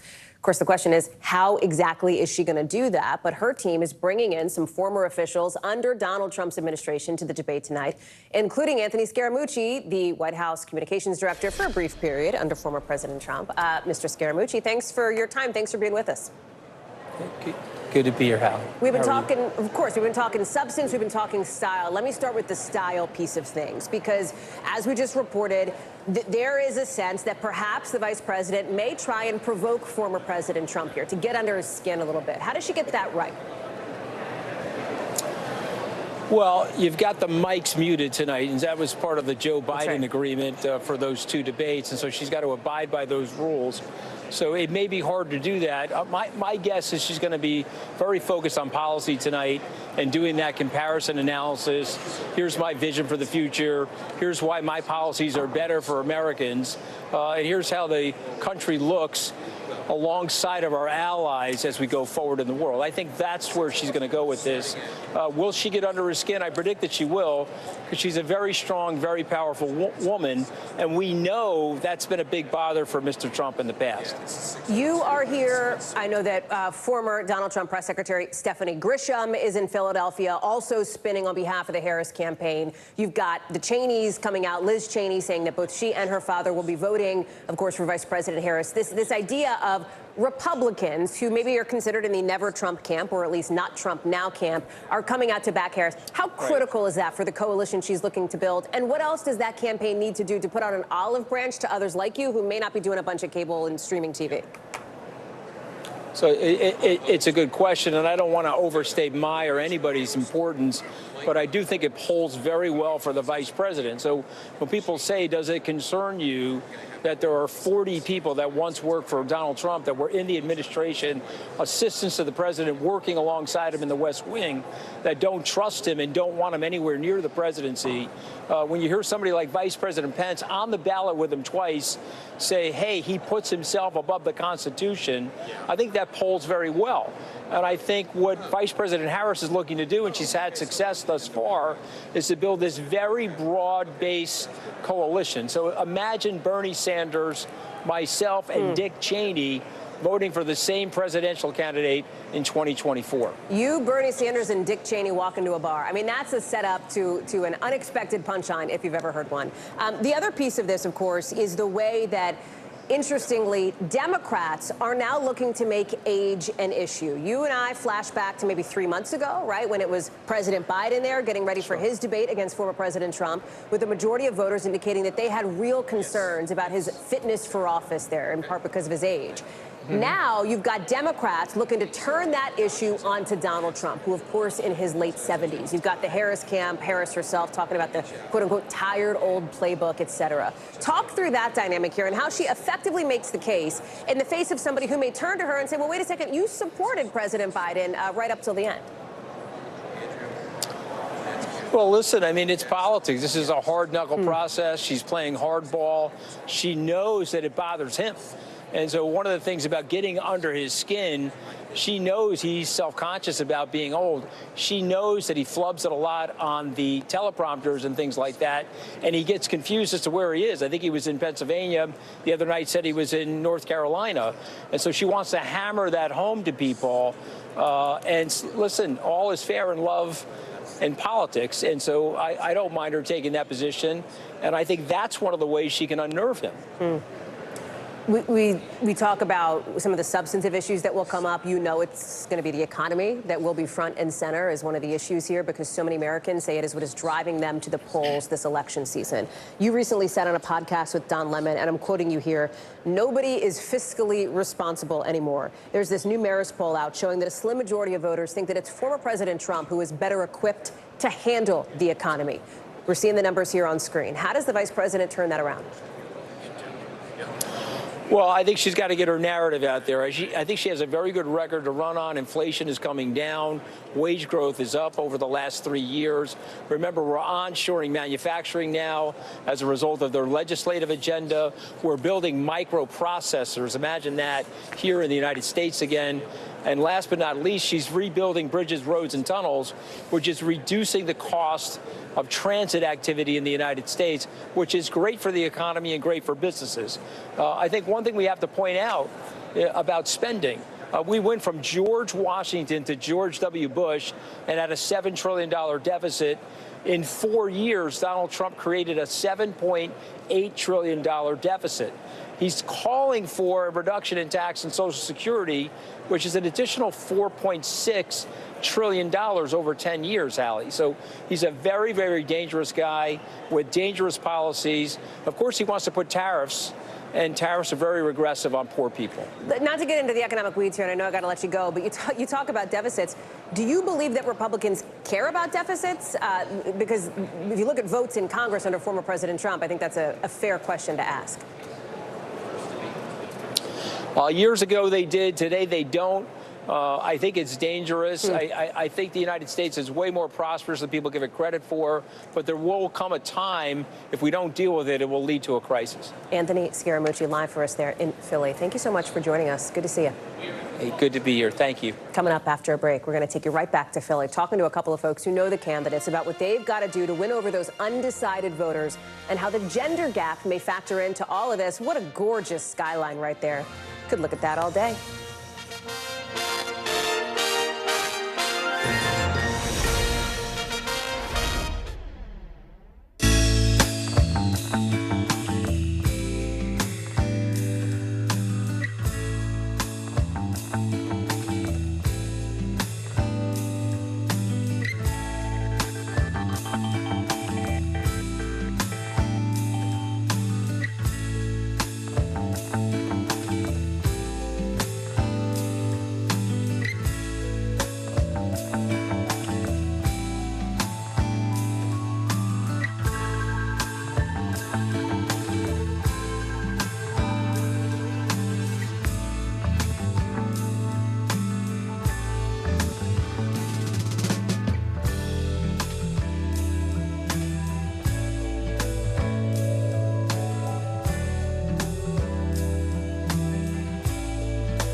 Kristen Welker hosts Meet the Press every Sunday on NBC.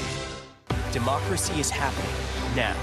They are energized by the idea that this is a real fight. People were on their feet. Folks were fired up here. The only voice that really matters are the voice of the voters. News for the generation of now is NBC News Now.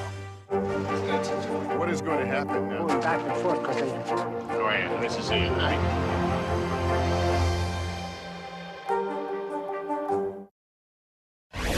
We are back with that live continuing coverage of tonight's critical debate in Philadelphia. And I want to bring in a couple of folks who know these candidates well. That's the Donald Trump 2020 campaign National Press Secretary Hogan Gidley and former White House Press Secretary Jen Psaki, also, of course, the host with Inside with Jen Psaki on MSNBC. Okay. Let's start with, I think, expectations for tonight, because I'm super curious to hear from both of you. And one thing that struck me, Jen, even just in talking with, for example, Congressman Donalds, one of the surrogates there who's in for the Trump campaign, he said the onus is on Vice President Harris tonight. There is a sense, I think, in the expectation-setting game that everybody plays before debates like these, that it is somewhat asymmetrical, that perhaps the expectations for Harris are higher than the expectations for Donald Trump. I wonder how you see it. They're all playing this expectations game, right? You hear it from both sides. Look, she is a better debater, I think, historically. So there is that. And she has prepped more. There's no question about that. But he's also just prepped differently. So I think that the expectations game stuff is just normal course of business. It doesn't really matter until the debate actually starts. What is different, though, is she hasn't done a debate at this level in 4 years. They've also never... Wait a second. She hasn't done a debate at this level as a presidential nominee ever, right? Or in a debate close to this level, I guess, even in 4 years. They also have never met, as you've talked about before. And that blows my mind. I don't know if it blows your mind. But there is something about the dynamics and the chemistry or lack of chemistry that's an interesting component. So I'm wondering how that will impact her, too. Hey, expectations game setting, it's part of the game. We've both done it. It doesn't matter when the debate starts. Does it blow your mind? I mean, really, I think there's a question of, like, that first moment. Do they come on stage and shake hands? Like, all of these kinds of questions around this. I think she should try to shake his hand. Do you think he should try to shake her hand? Why not? I mean, if they haven't met, you're going up against somebody to have a conversation, talking about your policies for the American people. Why not introduce yourself to one another? In fact, you just point out, it blows my mind, too. They haven't met. I was going to ask, does it also blow your mind? It blows my mind. And this entire time in D.C., they've never met. I mean, she's been doing this for, what, 25 years at this point? He was president of the United States. She was a senator. They've been never in the had same a conversation. He didn't show up to the transition of power, so that was a big opportunity to meet, which he wasn't a part of for a range of reasons. That's also true. We talk about this moment to introduce people. I'm sort of fascinated by this statistic of how many people watched the debate in June versus how many people watched the RNC and DNC, right? Because we talk about those conventions being these high-profile primetime moments, and they are. Twice as many people, tens of millions, watched the debate in June. 70+ million watched the debate in 2020. 80+ million watched the debate in 2016, right? These are monster numbers. It's not the Super Bowl, but it's in politics about as close as you're going to get. 3 in 10 voters say that they will have this is going to play a good part of their decision-making process when it comes to tonight of how they roll. And 1 in 10, only 1 in 10, say they need to know more about former President Trump. He's kind of baked in the minds of voters. How does he get past that tonight? How does he try to, if he wants to redefine himself or try to define her? I don't know that he wants to redefine himself. I think what he needs to do is make sure he relies on his record and talks about the record-setting success the American people felt. I think he needs to do a good job of kind of defining her before she can define herself. I think he needs to stay on message. I mean, those are 3 things that if he does those, I think he'll come out at the very least on par with her, if not a clear victory for him on the debate stage. There's also the gender dynamic, Jen. There's a big gender gap in this race. It's anywhere from about 13 to 14 points, depending on which poll you're looking at. And you look back at the last time that he debated a woman who was seeking to win the White House. And I think people remember that moment when he loomed over former Secretary Clinton. Leered, yes. She talked about it in her memoir, that she was extremely uncomfortable, obviously, with that moment and debated whether to tell him to step back, et cetera. That's not going to happen tonight. Both of the candidates have to stay at their microphones. The microphones will be muted. How did the rules of tonight play into what we expect to see on stage? Well, the microphones being cut off is a big deal. There's a good reason why the Harris campaign wanted them to be left on, because if you look back at that moment from 2020 where Trump kind of lost his mind a little bit, it was because he kept talking. And ultimately, if you're the Harris team, you would love to see that happen. There's not an opportunity for that. It's 2 minutes, right, for your answer, 2 minutes for rebuttal, and I think 1 minute. 2-2-1. 2-2-1, which means it's less likely people in the room may hear, which there's only the moderators in the room, but you don't know what he's going to say under his breath. People won't hear that. That could have been a moment. That would have been a moment we would have been talking about a couple days from now. It's a lot more controlled, which I think is better for him, not as good for her. I'm hearing in my ear that we now have brand new sound, I think, Jill, right, from President Biden in just the last couple of minutes here, talking about tonight. And I believe he said he's been in touch with Vice President Harris just today. Let me turn that around and play it for folks here, just coming into us. We're going to listen to it together. I spoke to the Vice President. She seems calm, cool, and collected. I think she's going to do great. And I'm not going to tell you what advice I gave. Okay, so he gave her some advice, he says. He's not going to tell us what it is, but that she's feeling calm, cool, and collected. Is there any risk that with all the preparation, Jen, she is maybe, in the words of one source talking to our team, overcooked or over-prepped? I mean, yeah, the key with prep is you can't let it tie you down, right? You prep so that you can be agile in the moment. That's true in anything. When you're interviewing I was just thinking my first time on Meet the Press. I was doing all this prep, and I had a colleague say to me, chill. Just calm down, be in the moment and see what they ask you. And so that's the risk. And we saw a version of that. There were other issues, of course, with that first debate, but one of the issues was that President Biden was trying to spit out all of the numbers and data that he knew. First of all, voters don't vote on numbers and data. They vote on how you connect with them, whether they think you're fighting for them when they're sitting at home. She has to remember it's about pulling heartstrings. It's not about listing data. But you know what else voters vote on? Hope. with new numbers out today showing that that is the message that they want to see from candidates. How does a candidate like former President Trump, whose campaign has had dark and ominous overtones, try to deliver that message? Well, first of all, I think a lot of people who follow Donald Trump and want him to be president are hopeful that they could go back to being able to afford gas and groceries, for example, that a southern border would be secure, there wouldn't be wars breaking out all over the world. That's the hope he needs to be talking about because his policies are clear. Ironically, this entire debate will be Donald Trump trying to remind people of his record and Kamala Harris trying to make people forget about hers because the way people feel right now are because of Kamala Harris. So it's a really interesting dynamic to watch them because, again, he was president of the United States. He has a record to run on. And this whole hope and vibes thing, I get a lot of people like that. That's fine. Tried to pay for my groceries with hope the other day. Didn't work. Then I tried to pay with vibes. They said, no, we don't take that either. The fact is, people care about the policies that allow them to succeed. Kamala Harris has not offered that. Donald Trump has to talk about that tonight. So strange, because I just tried to Venmo you some vibes the other day, and it didn't work. I wasn't clear on that. Donald Trump will get the last word tonight. He gets to go last for the closings. I'm going to give you the last word here. Final thoughts to you. I mean, look, this is a huge night for both of them. It's the last night, maybe, we'll see, but the last night we know of that they will be standing side by side. Debates, they don't necessarily change things forever, but they are a moment to shake things up. So it's not just about what happens tonight. It's about what are the moments that people are still talking about tomorrow and a week from now. And if you're on either of these campaigns, that's what you're thinking about. Jen, Hogan, great to see both of you. We'll be talking, I know, more this evening. Appreciate it. Thanks. Coming up, VP Harris, former President Trump, their most memorable moments on past debate stages, national and local next, as Philadelphia and the rest of the country get ready for them to take the stage. You're taking a live look now at that spin room in Philly. We'll be back in just a sec.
Top story live from Paris, live in Tel Aviv. We are here in Butler, Pennsylvania. Every weeknight, it's your news playlist.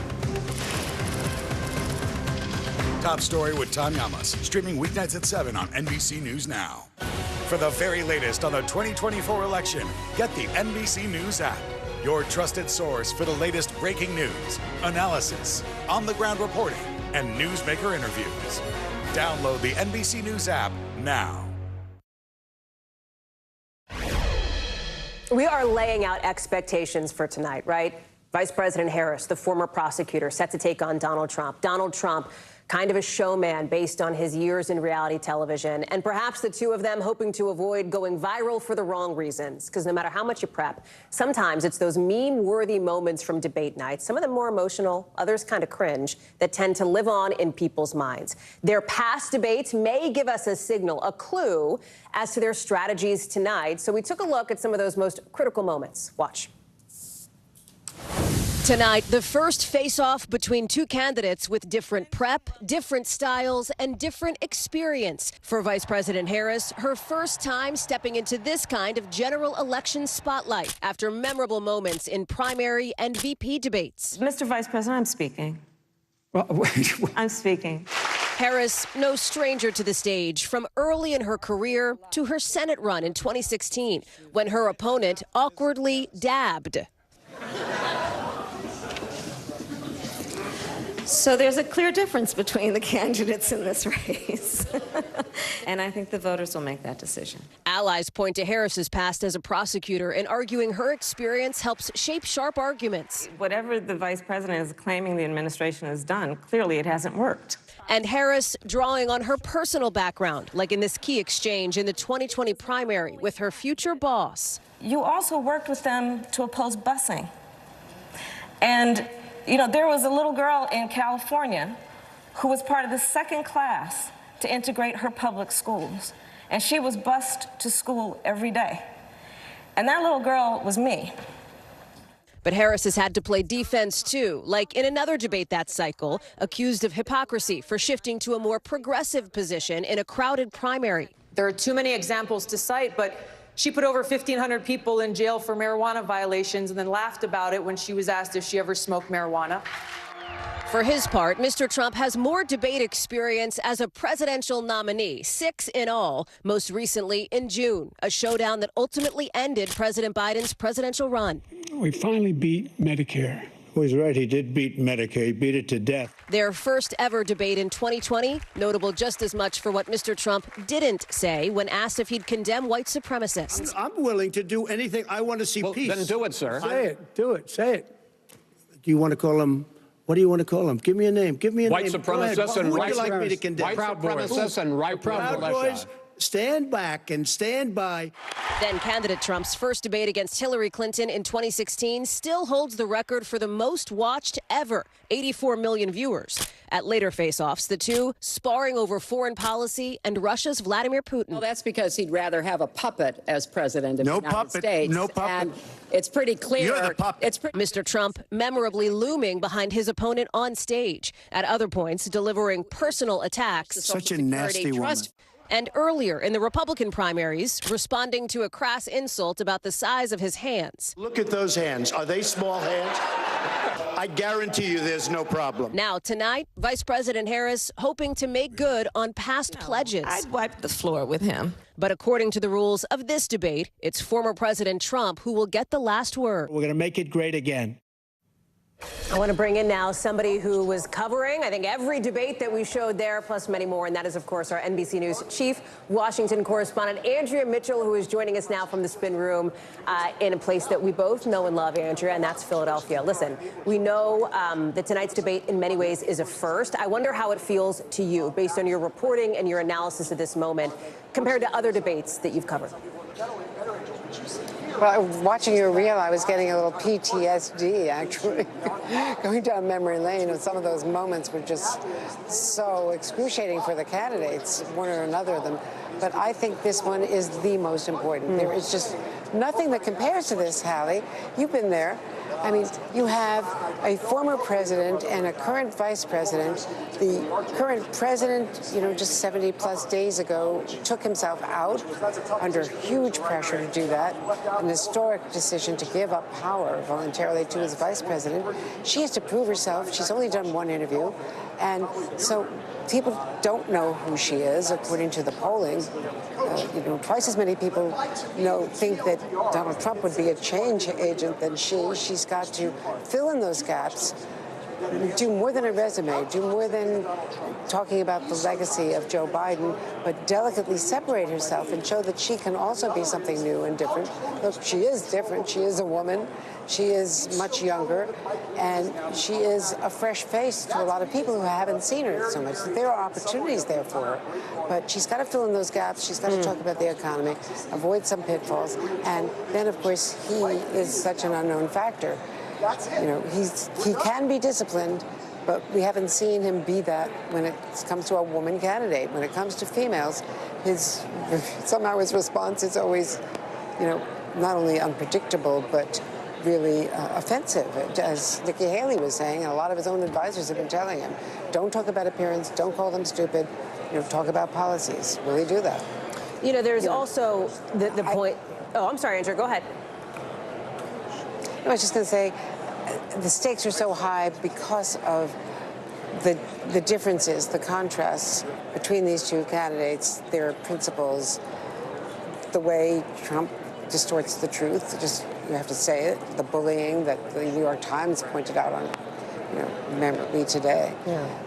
This is a candidate that we have to cover in a different way. Making the point that even when former President Trump talks policy, when Vice President Harris talks policy, the former president often gets in some sort of personal attack in that conversation. Let me ask you about VP Harris, because of the way this cycle unfolded, with President Biden stepping off the ticket and her ending up on the ticket relatively quickly, she was not tested by any primary debates this cycle. She's obviously done 4 previously. Does that help or hurt her this time around? I think it hurts her, because, she avoided a lot of pitfalls by not getting beaten up in the primaries, as candidates inevitably do. She hasn't made mistakes yet in these last, 70-plus days. But the fact is that she hasn't been tested in the rough and tumble of a campaign. We saw how in 2016, Hillary Clinton did not do well in that test. She really reacted badly on a lot of those other issues and shut down, didn't do interviews, didn't handle the pressure, which was extraordinary pressure, but didn't handle it the way she needed to deal with this unpredictable candidate, Donald Trump. And for his part, what's going to happen in this shortened campaign? You talked about how his history, and we've showed it there, saying inflammatory things, of course, famously or infamously, memorably calling Hillary Clinton a nasty woman on the debate stage here. There is also the sense, as you heard from some people close to him, even in the course of the last 49 minutes here, that they would like him to focus on substance, on policy, on issues like the economy and immigration, where he polls better than her by a slim margin here. Talk me through what you'll be watching for on that front tonight. Well, what he did the last time with Joe Biden, no matter what he was asked, pretty much he answered about immigration. And so does he do that? Does he avoid the questions? And in this format, will she be able to come back at him? She doesn't want to spend all of her time fact-checking him, because that's going down a rabbit hole. Will the moderators break in and do some of that themselves? Will they do any fact-checking? We're told by ABC that they feel that they have that flexibility. So if it's just a tightly formatted campaign where he gives his positions and she gives hers, then the viewers, the voters will not they won't learn what they need to learn. Andrea Mitchell, thank you very much. And isn't that what it all comes down to? Are voters going to learn what they need to learn tonight? Coming up, we're going to try to read the tea leaves on specifically who those voters that both candidates are trying to reach are. As we count down, of course, to debate night in Philly with a live look at the skyline there, just about sunset. You can't see the link, but it's in there.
Hey there, I'm Hallie, and we are coming on the air tonight with new developments.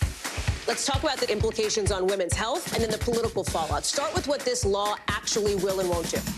Cruise officials will do almost anything they can to get it back open ASAP. So how S is the P? In other words, how soon will it be open? I could keep talking until the Eiffel Tower starts sparkling. Now you've laid down the gauntlet, so we have to continue to speak until it starts to sparkle. It's sparkling. It's happening.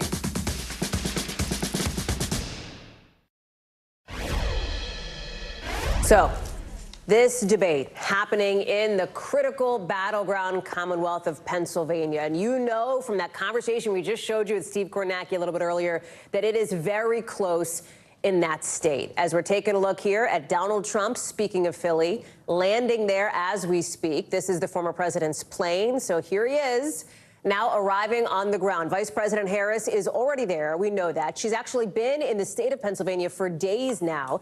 She's been in the western side in Pittsburgh doing some prep. That is where she hunkered down, although she did make a couple of what they call OTRs, these like unexpected campaign stops. She visited a spice shop. She made an appearance. She talked about how she's feeling about this debate, did a radio interview, among other things. Now Donald Trump is also in Philadelphia, just hours away. Just about 3 hours away, I should say, from the start of debate night. So, Pennsylvania, key. Michigan, also key. Our team there, talking with voters in some of these key states. We want to show you that real quick. I hope that her performance tonight will show that she's the right candidate. I would actually like to hear Kamala's policies. She hasn't been very clear on anything. It's just, it seems like a celebrity campaign so far. You voted for Trump in the past, but it sounds like Vice President Harris has the ability to win your vote tonight. Yeah.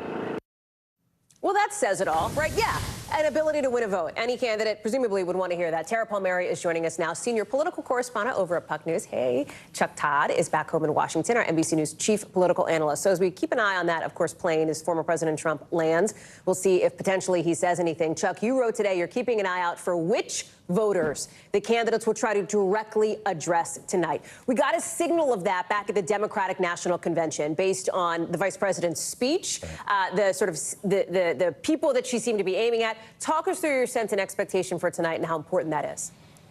Well, look, I mean, that's frankly, it's a good way to watch the debate. You get an idea of what each candidate's campaign believes is the theory of the case. You'll get it more from the Harris side than you will from Trump. But the question really is, you know, for Harris to win, she's got to figure out how to get 50 to 51% of the vote. We know Donald Trump, his theory of the case is he's got to make 48% a winning number. All right, there is a lot of evidence that suggests he can't get to 50 and he doesn't want, so he's got to make sure she can't get there either. So what do I mean? Who are those voters? Well, that small slice of voters, they're mostly the centrists. They're mostly the former double haters, the people that were unfavorable to both Biden and to Trump. And I think they're skeptical of Harris. And she's got to figure out, she's been trying to appeal to them on tone, not on substance.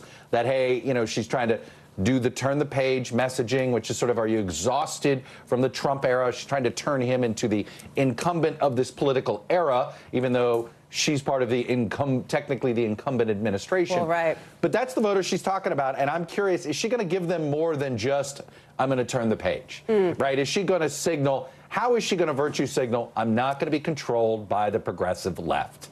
And that is a question she didn't answer at the convention. And I'll be curious if she answers that tonight. Tara, let me go to you here, and I got to also correct myself. With the plane we saw land, that was actually J.D. Vance, the former president's running mate, the whisper down the lane, whatever, that's the situation. But just wanted to let folks know there, we are still waiting on the former president to land in Philly. You know, a place that is near and dear to my heart, and I would be remiss if I didn't talk about Wawa, because I talk about Wawa every day of my life. Right. And there's a billboard now, Wawa themed, that the Harris camp debuted in Philly, mocking the former president, mocking his rally crowd sizes. I think another way that the Harris team, and you're seeing it there, Wawa for coffee, wah, wah, they say when people don't show up to a Donald Trump rally. This is a way that the Harris camp was looking to troll the former president. They ran an ad featuring many of his former Trump and some of his former administration officials slamming a second Trump term right in his backyard in West Palm Beach. How do you think that that is going to be a focus tonight, getting under the former president's skin? Absolutely. I've talked to advisors who are preparing Kamala Harris, and her goal is to make him feel small. In a lot of ways, she doesn't even really want to be debating with him or getting into the mud with him or really jousting with him, but really being a level higher, elevating and speaking directly to the American people. And that means not getting into the fight that he wants to, because what he's going to do is he's going to answer the question quickly and then pivot to hitting her, right? And that'll be an opportunity for her to defend her record and then go after him. And she's going to do the same. I mean, you saw that a lot in the last debate. Trump would hit Biden, and Trump would answer the question and then pivot. Exactly. So you're going to see that from him, and you're going to see that from her. So it could get quite contentious. But she's trying to figure out a way to rise above it and to make him feel small. So that's why she spoke to Hillary Clinton recently and asked for some advice on that. I think it's just Trump is very unpredictable. You know, he's not an easy person to debate. You don't know what you're going to get, and it's quite a spectacle. And it's hard to avoid being a part of the spectacle. So it'll be interesting to see how she's able to handle that, and you really have to be on your toes. I don't think this is going to be easy, and I think when he doesn't get what he wants, he can go to places and drag you into it. So, despite what his aides, advisors, what allies are telling him that they'd like to see him do, I think they all understand Donald Trump's going to do what Donald Trump's going to do. Ultimately, at the end of the day, right? They basically have told me, you know, we can give him advice, he'll take it. There's a 50% chance he takes it. Yeah, or not. Right? It's a total coin flip. Chuck, you know, Tara said something interesting that one of the things that Kamala Harris wants to do is make Donald Trump look small, if you will. And you and I have talked about this because over the course of the last, I guess, 6 weeks, if my calendar math is correct here, you have seen this more and more, right? Democrats looking to paint him not as this large, looming, ominous threat to democracy as President Biden did, but as somebody who's small and weird, in the words of course, Governor Walz. How much is that going to factor into the debate stage tonight? We heard her allude to this at the convention, calling him unserious. That is a line of attack she has used on previous opponents. I'm thinking back to her Senate race in 2016. How effective do you think that'll be?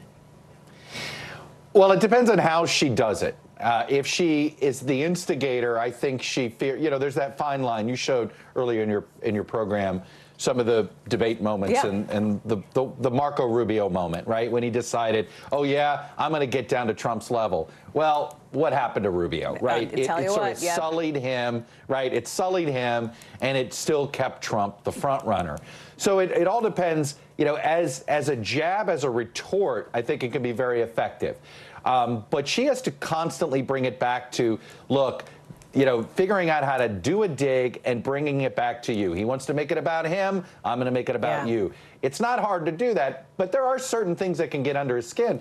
A big one is reminding him that he was fired by the American people, right? How does, you know, I think it's an important moment, frankly, for him to deal with. He's never dealt with it. How is he going to change his presidency? But using his language to describe what happened to him, I think is going to be a fascinating moment. I suspect we'll get it, and I'll be curious how he handles it. Tara, one of the things that you're writing about and have some new reporting on is how the Trump camp is relying on people behind that Never Back Down super PAC, which famously spent a ton of money in Iowa, only to lose the caucus there by 30 points. You write that this is juicing tensions within Trump campaign staff, with one source telling you, you know, it's a model former President Trump ridiculed, and now here he is bringing on some of that same team. How does that dynamic affect what's happening behind the scenes on the Trump camp? Well, they basically took on a PAC that's just started in mid-July. I mean, they just started their ground game, and this is the ground game that they're outsourcing. They're not really doing a lot of the ground game themselves, and it's something new and revolutionary. The FEC just ruled that campaigns can coordinate with PACs in ways they couldn't before, and they're choosing a PAC that was so unsuccessful to coordinate with, and I think it's just shocking. A lot of campaign aides that they would do that they would work with the Never Back Down crew, which, you know, spent $6,700 per vote in Iowa, only to lose by 30 points. To get smoked, right? Exactly, and they all hate Ron DeSantis and his team. It's a long feud between them. So, you know, it's just causing tensions and all the stuff you would expect from a Trump team. Sarah Palmieri, thank you, Chuck Todd. We'll be talking more tonight. Thank you both very much for being with us. That's a wrap for this hour, but we've got a lot more coverage picking up right now.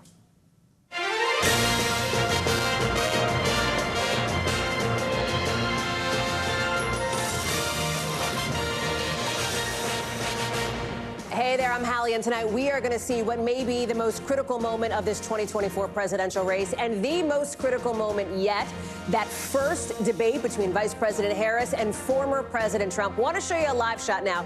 This is the spin room at Philadelphia's National Constitution Center, where backers of both candidates are going to come out before, they're going to come out after to say, hey, my person won. That's what we always see in these spin rooms. The actual venue, that is in a different location in Philadelphia, and that is where all the drama will be, with big questions about how the vice president and how the former president will try to define themselves and each other in front of a TV audience that could hit, I don't know, 50 million, if June is any example.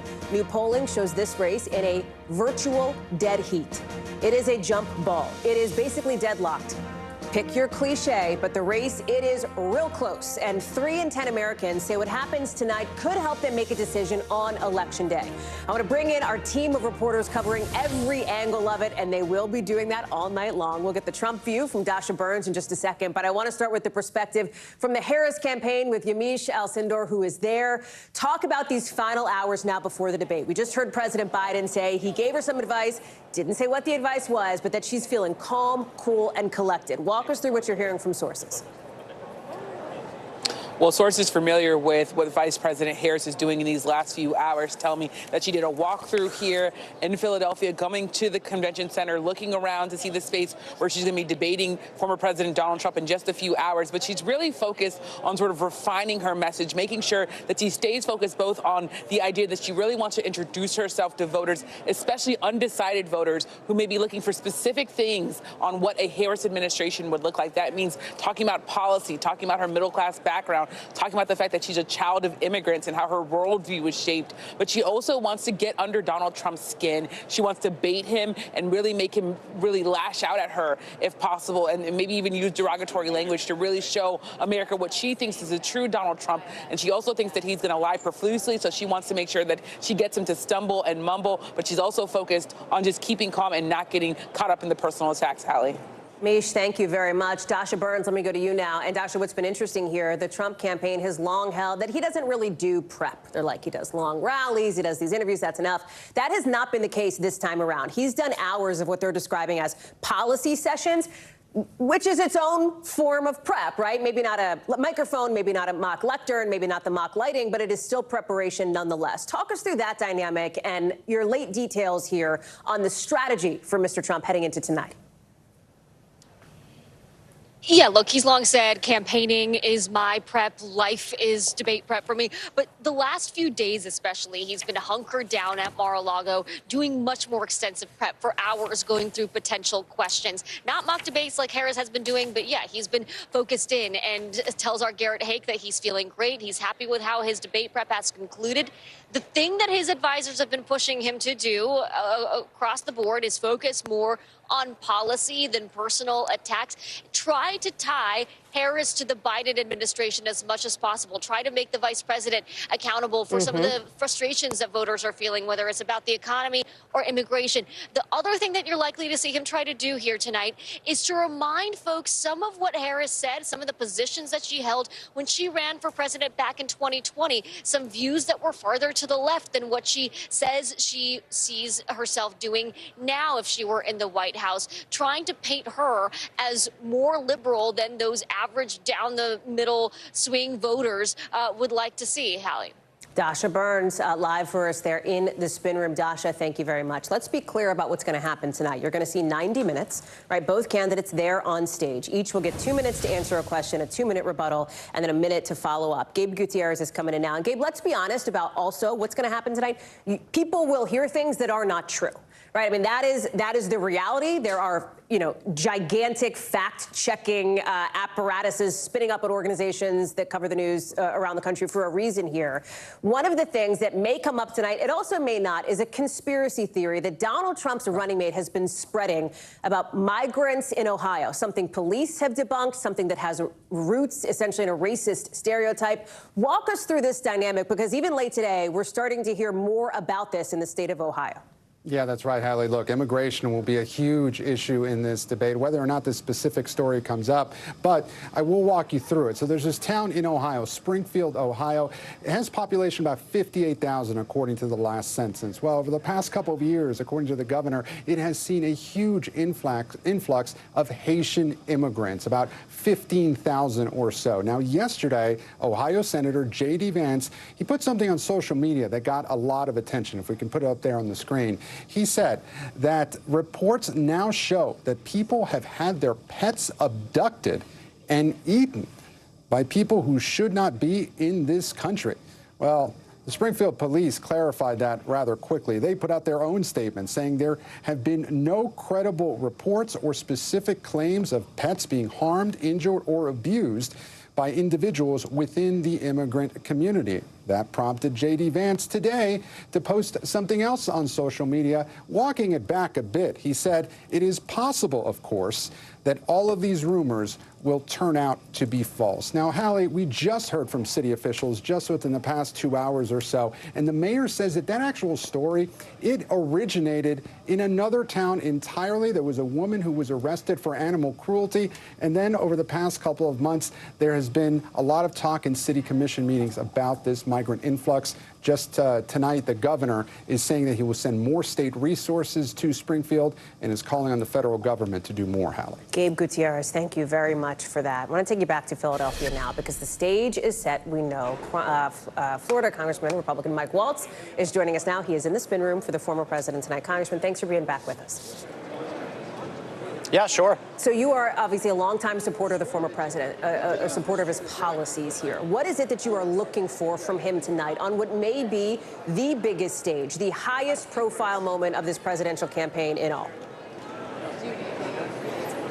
Well, I think you're going to see a very clear contrast on what President Trump did for the economy, of course, pre-pandemic and the lockdowns that we had to impose, where every demographic across the board was at record low unemployment, that the border was the most secure that it had been, that in the Middle East, you had Iranian General Soleimani taken off the battlefield, Baghdadi, the head of ISIS, taken off the battlefield, ISIS relatively contained, Iran broke, and literally peace accords being signed on the White House lawn, and a military that was on its road, on the road to rebuilding. So I think you have those policies that were working, the border, the economy, the crime, foreign policy, contrasted with, we'll see which Kamala Harris shows up. Is it Vice President Harris that's going to take credit for Biden-era policies in the last 4 years, whether that's Afghanistan,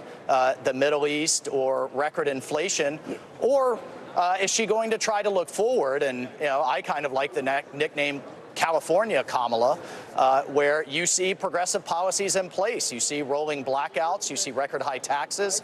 Tech companies leaving in droves. They lost a member of Congress for the first time in California's history. So many folks are leaving. So I think you're just going to see that policy contrast, and it's going to be bright and clear, and the American people are going to see it for what it is. Of course, you mentioned Afghanistan. You're a member of the House Foreign Affairs Committee, former Green Beret, who served in Afghanistan. We saw that long-awaited House Afghanistan report come out just Monday. Was that yesterday? Forgive me, I've lost track of the days. Either way, it is very new. It is very much in the moment here. We've seen Democrats, we've seen the White House condemn it as partisan, as essentially cherry-picked, in the words of the Biden administration here. How much do you anticipate that coming up tonight from former President Trump? You alluded to the fact that you believe he's going to try to lash Kamala Harris to Joe Biden's policies. Yeah, there's been commentary on the timing of the report, but I would point out we couldn't even start on the investigation until last year. Democrats ran the House in 2021 and 2022.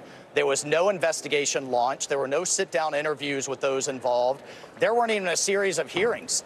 There was nothing, silence. And I think the families, the veterans who sacrificed so much, the nation after 20 years of war, treasure, and blood over in Afghanistan deserved to understand better what went wrong. All those families, those Gold Star families are asking for, that we honored today with the Congressional Gold Medal, is an apology, an acknowledgement from Biden and Harris that things went wrong, that people will be held accountable, and that we'll learn lessons so that this will never happen again. But instead, they haven't gotten so much as a phone call in all of these years. I think that's a real disservice to them and to every veteran involved. If it comes up tonight, it is very likely that Vice President Harris will point to the fact that this withdrawal was initiated under former President Trump. But we also know that her team has told our team, sources close to her, that there is a sense that she may try to provoke him, essentially, in a way to highlight sort of some of those moments. You've also got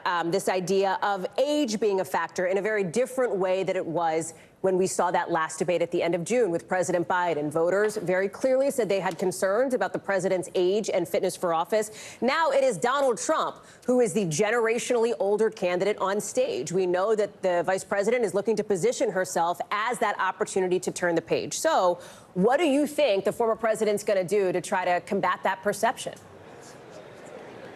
Well, let me just address this notion that President Trump started the withdrawal. That's That is absolutely accurate, but both President Bush and Obama negotiated with the Taliban. The difference is the deal was conditional. His advisors came to him and said the Taliban have not lived up to 6 of the 7 tenets of the Doha Agreement. And he said, fine, deal's off. He left our base. He left our troops. He left our allies in our embassy. But had he withdrawn them, he would have pulled all of our civilian assets out before the military. Biden and Harris did the opposite. They pulled our military out and left Americans and our allies behind. And on Harris's role, either you were a vice president that was, I guess, just a wallflower and you weren't at the table, or you were at the table weighing in on the policies. Which is it? Okay. It can't be both. You can't cherry pick which Biden policies you like and you're a part of and which you want to run away from. So if we have an environment where she's running away from the Biden record and President Trump is owning his, I think that'll be a good night for the president. And look, I have never been around someone with as much energy and a motor like President Trump has. I don't think anyone can accuse him of being low energy despite the age difference. Congressman Mike Waltz, thank you very much for being with us live from that Philadelphia spin room. We've been talking about these things that we're watching for tonight. You heard what the congressman is watching for, some of the substantive policy issues here of what both Kamala Harris and Donald Trump may bring up. Of course, the style, too, how they're going to deliver it. Let's bring in somebody who knows a lot about this and about the prep work, and that's Quentin Folks, Principal Deputy Campaign Manager for the Harris-Walz campaign. Thank you so much for being back with us again. I'm sorry I'm not with you there in Philly, but it's good to see you. You too. Let me give you an opportunity to respond, and I think you might have heard some of that conversation, correct me if you didn't, but to what we just talked about with Congressman Mike Waltz, of course, a veteran talking about the issue of Afghanistan. How is the vice president prepared to take this on if this is something that comes up tonight? Look, I think that the vice president and President Biden had the courage to do what they needed to do in order to ending the longest standing war in American history, and that is what they did. Look, the vice president doesn't politicize our men and women in uniform. It's something that's deeply personal to her. And I think that when American voters are paying attention to who Donald Trump is and how Donald Trump talks about the United States military, let me tell you what the vice president has never done. She's never called the men and women in uniform suckers and losers. She has never degraded veterans by saying she preferred ones who weren't captured or weren't injured or riddled with bullets. And the vice president does not have a litany of people, including her economic advisors, her foreign policy advisors, her former vice president, or anybody who's ever worked for her, not her former vice president, but anyone who's ever worked for her, saying that she would be a danger to this nation. Donald Trump has all of those, and that's how Donald Trump refers to our men and women in uniform. So I think that the vice president's record of respect for our men and women in uniform and her handling of foreign policy is intact. I think that Donald Trump is the one who owes the country an explanation for his. Can you pull back the curtain a bit on her preparations, on the work that she's been doing here? How today has gone, her mindset as she heads in tonight? Give us a sense behind the scenes of what's going down strategically as she's getting ready for this really high-profile moment. Look, I think that she is excited. Look, I mean, we come into this knowing that this is Donald Trump's 7th presidential debate. This will be the vice president's first as the presidential nominee. But she has a vision for this country. And most importantly, she knows that this is about the future of this country. And she is making sure that she is going to be prepared to speak to Americans about her vision for this country. And that includes lowering the price of food and prescription drugs in this country. That includes giving Americans a tax cut, 100 million Americans across the country, lowering the cost of housing by building more affordable homes with private and public partnerships. That is the vice president's vision for this country, and she is going to go up against Trump, who only has a divisive agenda called Project 2025 that he wants to use to take this country back. You talk about the numbers. This will be the former president's 7th general election debate as a presidential nominee, her first. That is accurate. Are you casting her as the underdog? Is that what you're saying? Is she the underdog here in this debate, do you believe? Well, look, Donald Trump is a showman, and he's going to get on stage and lie a lot to the American people. The vice president is going to be prepared to speak directly to the American people about her vision. But make no mistake about it, Donald Trump is the ultimate showman.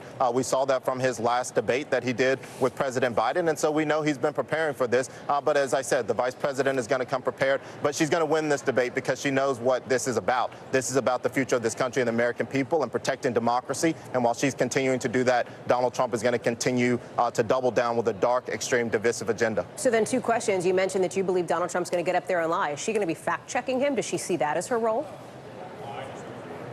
If she was fact-checking Donald Trump, she would be doing that with every single one of her answers tonight. And unfortunately, she knows that the American people deserve better than that. So she's not going to fact-check every single thing that Donald Trump says, nor should she have to. The moderator should do some of that. But again, we're not here to complain about the rules. The vice president is showing up ready to put in the work and speak to the American people. But again, her focus is going to be the American people and making sure that she gets her point across about how her administration is going to look when she is elected vice president of the United States. As I'm talking to those president of the United States. As I'm talking to those in the Trump orbit, one of the things that they bring up is this idea that they will look to not only tie her to Biden administration policies, but to also point out ways in which she shifted from more progressive positions in that crowded 2019-2020 primary to where she stands today, issues on health care, immigration, et cetera. How is she prepared to defend herself from those kinds of attacks on substance from the former president if it goes there? Well, first of all, I would say that it would be nice if President Trump and Republicans who are running against Vice President Harris realize who they're running against. It is Vice President Harris. She has her own record. She has her own agenda. She is going to be her own president when she is elected, and that is where her focus is going to be. Look, when it comes to the vice president's position, she is going to make those positions clear to the American people, and you can expect Donald Trump and the Republicans to continue to lie about where her focus is, while on a lot of these issues, Donald Trump is directly responsible for why women living in this country don't have reproductive freedom. Donald Trump is directly responsible for having fewer jobs when he left office than when he came in, and the vice president is going to hold Donald Trump accountable. So again, the vice president is speaking tonight directly to the American people about her vision and her future in the future of this country. Quentin Fulks, thank you very much for being with us. I'm sure we'll be talking again throughout the course of the next 50-plus days until Election Day. Thank you. So, you heard from now people who back both of these candidates at a moment when the state of play can best be described as super duper close, which is, of course, the technical term. Steve Kornacki knows that. Is that how you describe it too, Steve? I think so. You're talking about, Hallie, a 2-point race here nationally. This is the average of all the national polls right now, and this has actually tightened up in the last couple of days. You remember there's that New York Times poll that came out yesterday, actually had Donald Trump ahead. So let me just underscore something you said, because people will look and go, wait a second, that New York Times poll had different numbers, right? Right, yes. This is an aggregate. This is, we put it all into a big machine that's not just your brain, it's an actual model, and then it spits this out, right? Exactly, because the New York Times poll had Trump ahead by a point. Pew Research, which is another highly respected pollster, they had the race tied yesterday. So there's a number of different polls floating around, and I think one of the best ways to get a sense of the totality of the picture is you average them together and you sort of look at it that way, and that's what it looks like when you do that. Okay, so get into a little bit what this race looks like in those battleground states, because we know that national vote is fine for like a snapshot of where things stand, but it's going to come down to what happens in Pennsylvania,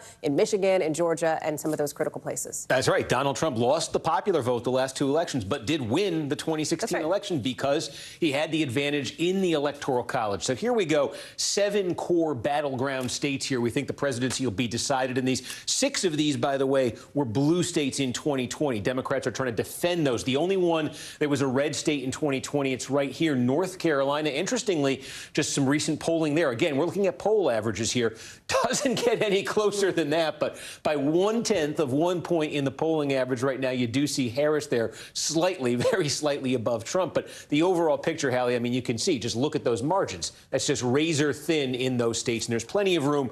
We certainly know this story. There's plenty of room for error in these polls. And I think that was one of the big stories of the last 2 elections. So talk me through, Steve, because you've been saying a lot about a lot of things. What's something that you haven't said on television that you think is important for people to know, that you've been thinking about as you get ready for November? That's a good question. You know, we talk so much about these 7. There's always the question, can one of the campaigns put something else in play that we're not talking about too much? Democrats would like to tell you maybe it's a Florida or a Texas. Republicans would like to tell you Virginia, you know, Maine, something like that. I'm not sure where it's all going to shake out in Florida, but Florida is going to be interesting to me because there's no state in the country where we get big state, where we get more complete early results on election night. That 7 p.m. hour on the East Coast when we've got fragments everywhere, we're going to have full counties coming in from all across Florida. And even if the state's red, as we're kind of expecting it's going to be, I think if there's a new trend one way or the other, we might see it there. What's happening with the Latino vote, for example, in some of these critical counties? What can that tell us and extrapolate about some of these other trends? Steve Kornacki, You ready? I had no choice. Thank you, friend. You got it. Feel the same way. Appreciate it. So listen, we talked about some of the big numbers, the big viewing numbers that could happen tonight if you look at where past debates have been. So for Vice President Harris, it could be a critical night in her political career. She's only been the Democratic presidential nominee for about a month. She has not been tested this cycle by primary debates, although she did 4 of them last cycle. So she has this opportunity to tell the country more about what kind of president she would be, who she would be as commander-in-chief. On the flip side of things, you've got former President Trump looking to recover from a summer, at least a late summer period, where he saw his opponent drop out, his lead in the polls, as you just saw from Steve Kornacki, shrink just a bit. This enthusiasm generated by Kamala Harris taking the top of the ticket, and now the race looking a lot like it did in July. Jump ball. I want to bring in now Shira Stein, Washington correspondent for the San Francisco Chronicle, and NBC News chief Washington correspondent Andrea Mitchell. Thank you both for being with us from a place that I know and love, and that's Philadelphia. Andrea, let me start with you because you know presidential debates. You've seen some of these close races before. Can you talk us through whether tonight feels different to you and why? There's so little time left. This is the one and only, perhaps, matchup. These two people haven't even met because Donald Trump, breaking all precedent, refused to go to the inaugural because he wasn't recognizing the Biden election. They have never so much as spotted each other, known each other in Congress in any other context. So this is the first time, and he has a record of being very disparaging, dismissive in the last 48 hours of women candidates of her. So that is a big challenge for her. It's to her advantage, according to his people and the Harris people, if he does unleash the vitriol and the personal attacks. But then she has a big opportunity, if he is very well disciplined, to define herself. And the latest polls show that people just don't know what her policies are. She has to walk this tightrope between sort of observing and respecting the legacy of Joe Biden, not disparaging him, not being disloyal, taking credit for it, but moving on, looking forward, and distinguishing herself. That's going to be hard to do without being rude to Joe Biden. And she hasn't defined what she would do, specific policies. They know more about her because of the DNC, those who saw it. They don't know exactly what she would do on the economy in particular. Shira, let me turn to you here because you have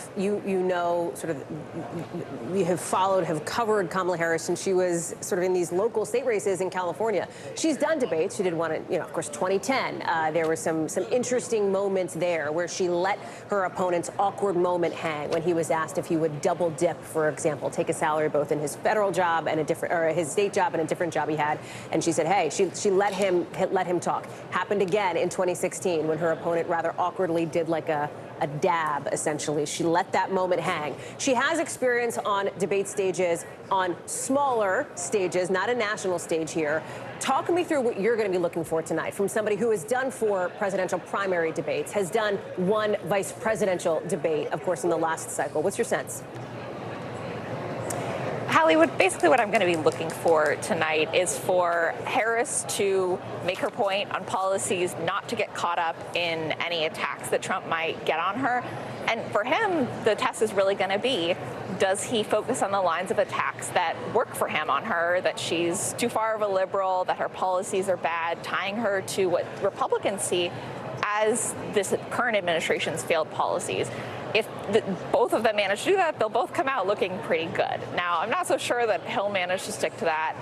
And when it comes to her, she has managed to get some really good viral moments with some specific one-liners. It's going to be really interesting to see if she manages to get any of those moments in. As I'm sure you've mentioned, the issue of the hot mics is something that her team really fought for, and that could lead to a problem if she's not able to goad him into losing his cool and then shoot off a cute little one-liner like she normally does. We'll talk about some of the issues, too, here, Shira, because you look at the issue of reproductive rights, and Andrea, I want to ask you about this, too, but a number of voters, especially women in some of these key battleground states, and you know Pennsylvania is one of them, say that abortion is going to be key for them. Second most important issue overall in some polling, more so for women voters than men by a large margin, as we take a look at the gender gap that exists in this race. I think it is the expectation of many people that Kamala Harris is going to try to go on offense on this issue of reproductive rights. What does she need to do on that front, Shira, to make that effective? She needs to tie him to a lot of the extremist policies. She's been pretty effective. Reproductive rights is one of the issues that she has worked on the longest, the strongest on.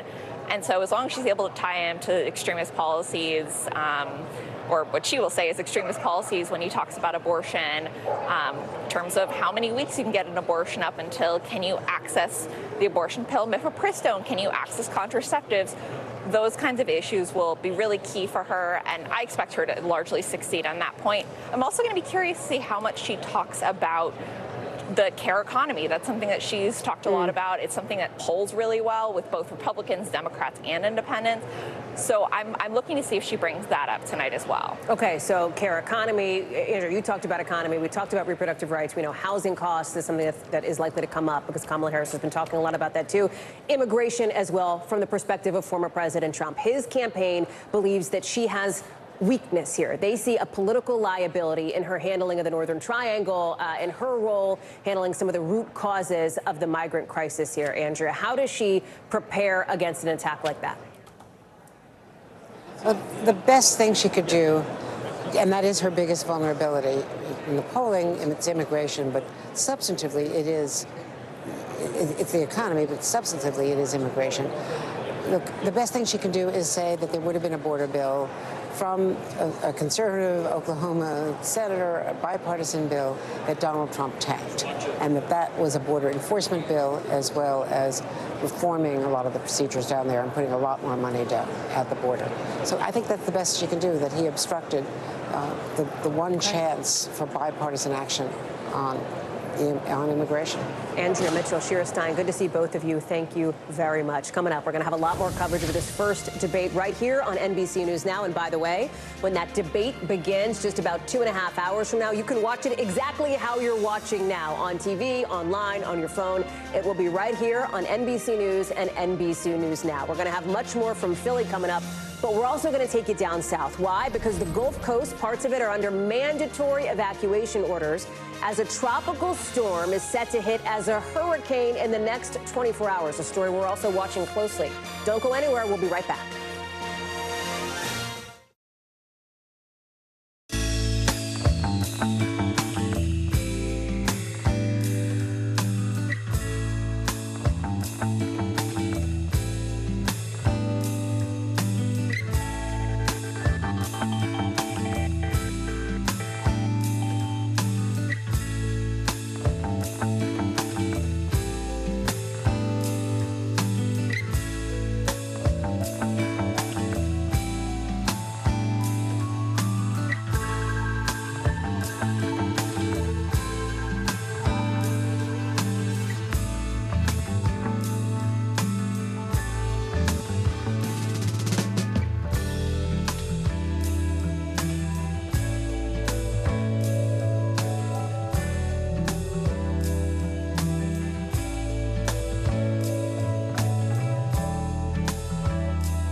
News lives in the now.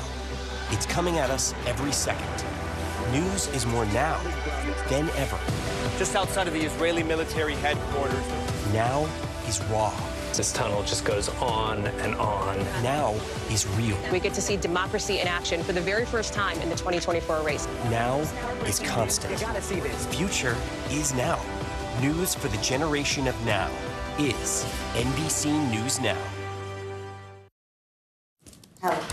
We are getting closer to that big showdown. We're so close, and I'm just like in my notes. I can't stop looking at our Slacks, at my texts, because that is how quickly things are coming in as we are getting closer and closer to debate night in Philadelphia. But you know what else is getting closer and closer? The potential for a massive tropical storm, potentially a hurricane, to make landfall along the Gulf Coast. We want to get a quick check on that because we got some new National Hurricane Center updates just about 90 minutes ago. Bill Cairns, our meteorologist, is joining us now. It's not a hurricane yet, Bill, right? But people in Louisiana are already getting ready. They've got evacuation orders in place in some parts of that state. Talk us through it. Yeah, and every storm is different because of where the topography of the land that it makes landfall. So let me get into this a little bit. First off, here's the storm surge forecast. Number one thing we typically talk about is storm surge. That's usually the thing that takes the most lives. When a Category 1, what we're expecting, we're not going to have a crazy, huge storm surge. Plus, this isn't beaches. This is swampland. But this area from 5 to 10 feet is of greatest concern. That's going to be just to the right of wherever that center makes landfall. And that looks to be somewhere close to Morgan City. So let's focus in on this. Here's the New Orleans area. And let's zoom in closer. There's water everywhere in southern Louisiana. So here's Morgan City. I mean, look at these rivers and tributaries and, little mini lakes that are in this area. So a lot of southern Louisiana, after Katrina and other massive floods, they invested a ton of money in the levee system to protect all of the communities like Morgan City and Wilson's Landing and Patterson. So they're going to get possibly a 5 to 10 foot storm surge. But the levees have been built up significantly higher over the years because of the numerous floods. The levee in Morgan City is 20 feet. So this storm is not going to flood the city. They don't have to worry about that. This is not an area that's in trouble. But there's other smaller communities that do not have a levee system like that. I just want to show you one, Hallie, up the river here. A lot of small communities like Ricklehook. These are the people that have evacuated already that have, don't have the levee systems to protect them. So just something to watch as we go through tomorrow, as we expect this to be a Category 1, maybe a Category 2 hurricane at this time tomorrow, making landfall. All right, Bill, you know where you're going to be this time tomorrow. Right back with us on the show right here on NBC. Thank you, Bill. Let's take you back to Philadelphia now because we are getting closer and closer to a debate that could potentially be a factor for at least some voters in 7 key battleground states. With this race, do I need to say it again?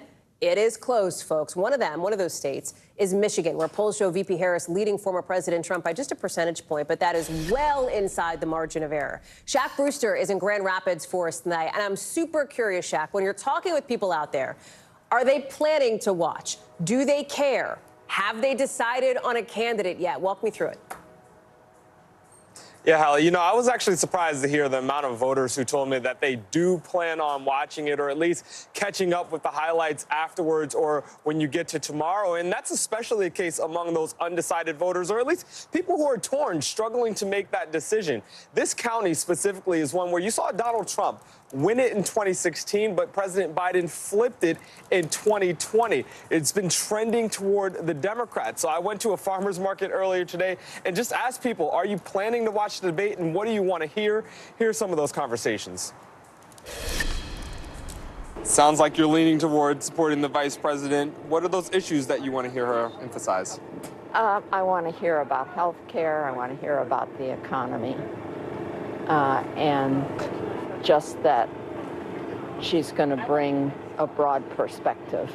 I just want to know what each candidate has to say for themselves. You voted for Trump in the past, but it sounds like Vice President Harris has the ability to win your vote tonight. Yeah, I want to feel like she would be a good leader. There was a pattern that I found in my conversations, no matter who they said they were supporting. A lot of eyes are on the vice president. They want to hear more from her, even if they like her, and that's why they want to hear more from her. For Donald Trump, a lot of it, even among his strongest supporters, is they just want him to behave, essentially. They want to see a civil debate, and we'll see if we get that later this evening, Hallie. Did anything surprise you, Shaq? Or let me say, what surprised you the most from what you heard from people today? I'm curious. Yeah, I think the one thing that surprised me the most is the fact that you have people who are undecided still. And, it makes sense because things have changed up here a little bit when you look at the top of the ticket. But it changes what they're undecided about. Many people said that it's not just, the economy. It's also about temperament. They want to hear more, and it varies in how they get their information. And it's not clear that this debate will be the ultimate factor that changes it. But it's really the talk afterwards that could really make a difference. Shaq Brewster. Shaq, we're glad to see you. Thank you out there amongst the people. More to come from you, I know. When we come back, more to come from us as well. Two people who know these candidates well, telling us what they think about the strategy tonight and what they're hearing behind the scenes. That's next.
Democracy is happening now.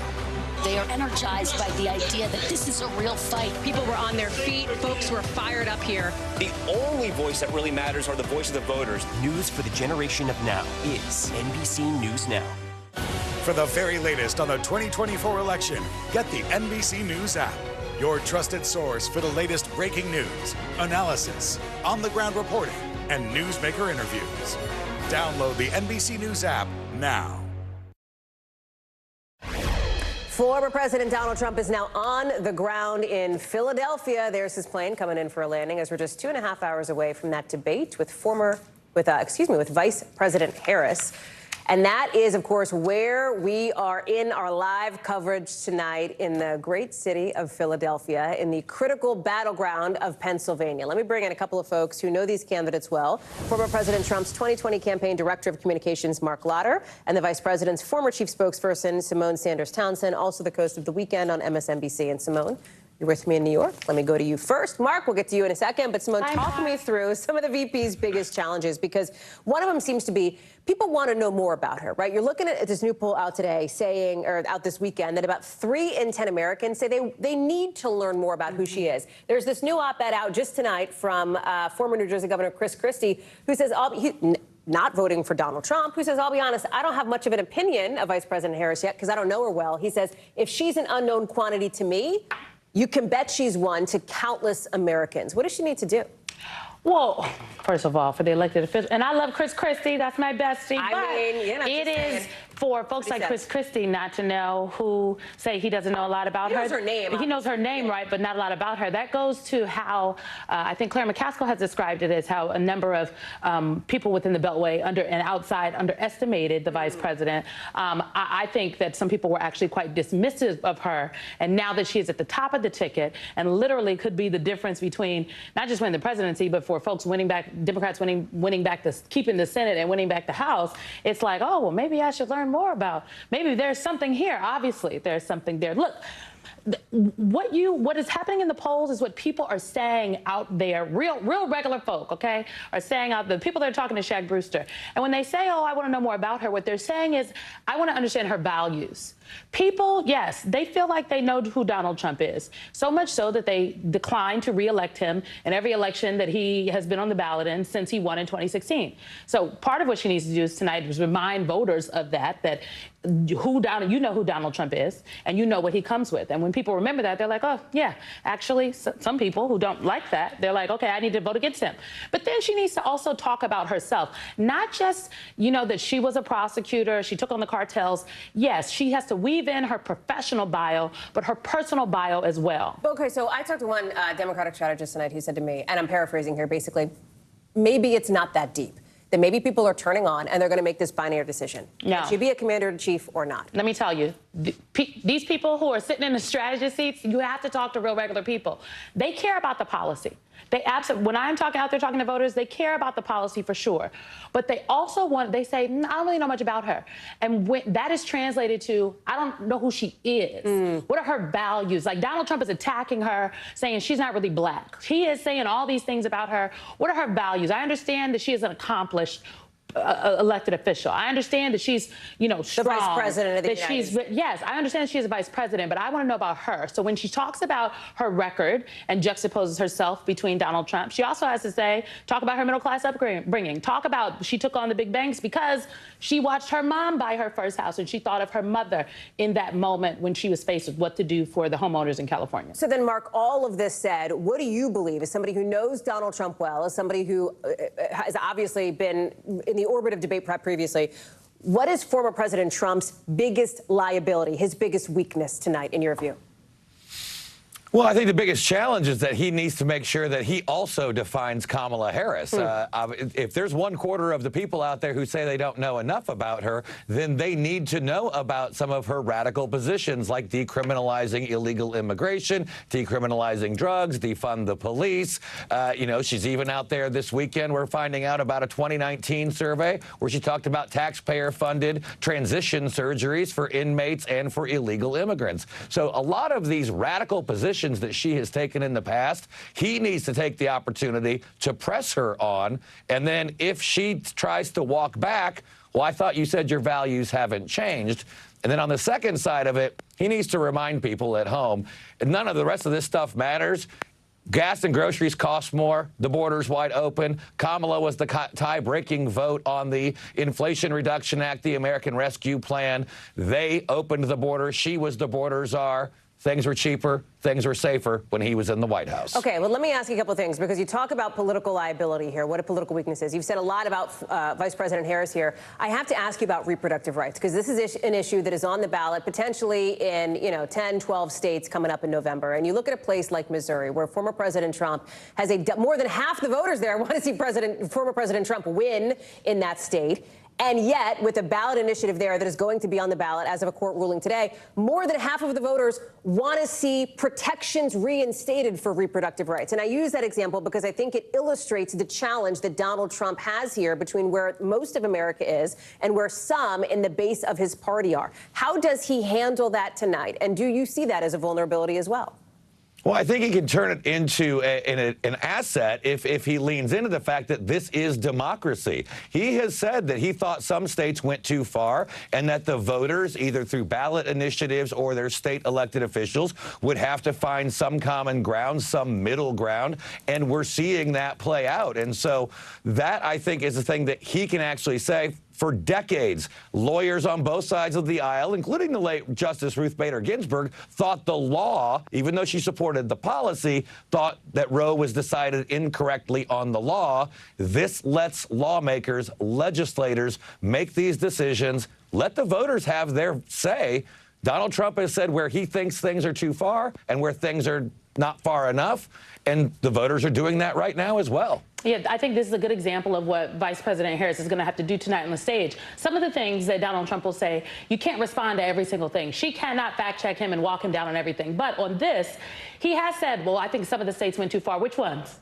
You say you don't support Project 2025. What parts of Project 2025 don't you support? Do you not support abolishing the Department of Education? Do you not support changing it to the Department of Life? Do you not support? Like, she has to go down the list, because I do think that the former president has gotten away with these broad statements that are not anchored to any of the facts, if you will. Simone Sanders, Mark Lauder, thank you both very much. This is only the beginning of our many conversations throughout the evening, because we're going to have a lot of coverage tonight of that first debate between the vice president and the former president, including how they plan to address the top issue for voters, and that's the economy. Stay with us.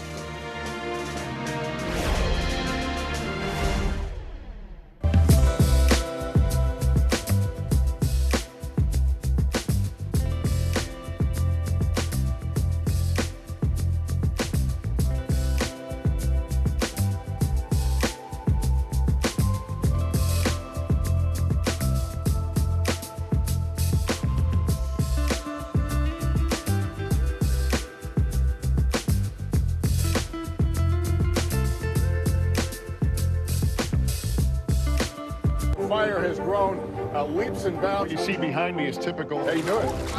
Pretty bad.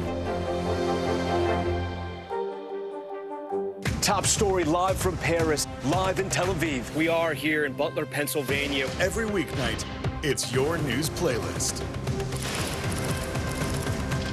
Top Story with Tom Yamas, streaming weeknights at 7 on NBC News Now. Kristen Welker hosts Meet the Press every Sunday on NBC. So here we are, just about, looking at my clock, 2 hours and change away from the start of that first presidential debate in this era of this presidential campaign between Donald Trump and Kamala Harris. I think we just had a live shot. We'll see if we have it up of the former president landing in the great city of Philadelphia. You see it there. That's the door open. I'm asking my control room, have we seen him walk out yet, or we're still waiting? I think we're still waiting for him to walk out. We'll see if he walks over to the cameras. We'll see if he says anything. We'll see what he does. He is now just getting to Pennsylvania for the first time here in this sort of run up to the debate. Vice President Harris has been here for a number of days out west in Pittsburgh. That's where she hunkered down to prep. Both of them obviously doing these policy sessions, doing these debate prep sessions that look a little bit different because of their different styles, because of the way that they are both handling these things. But you know, one issue has probably come up for both of them again and again, and that is the economy. You know why? Because it comes up for voters again and again. They care. This matters to them. They want to see their money, obviously, front and center here. You can see some of the numbers here. The most important issue in deciding your vote, the economy here, far and away by double digits. Mark Short is a political advisor, the former chief of staff to former Vice President Mike Pence. Mark, thank you for joining us. Before we get to the economy, Mike Pence was the last person to debate Kamala Harris. How did you prep for that?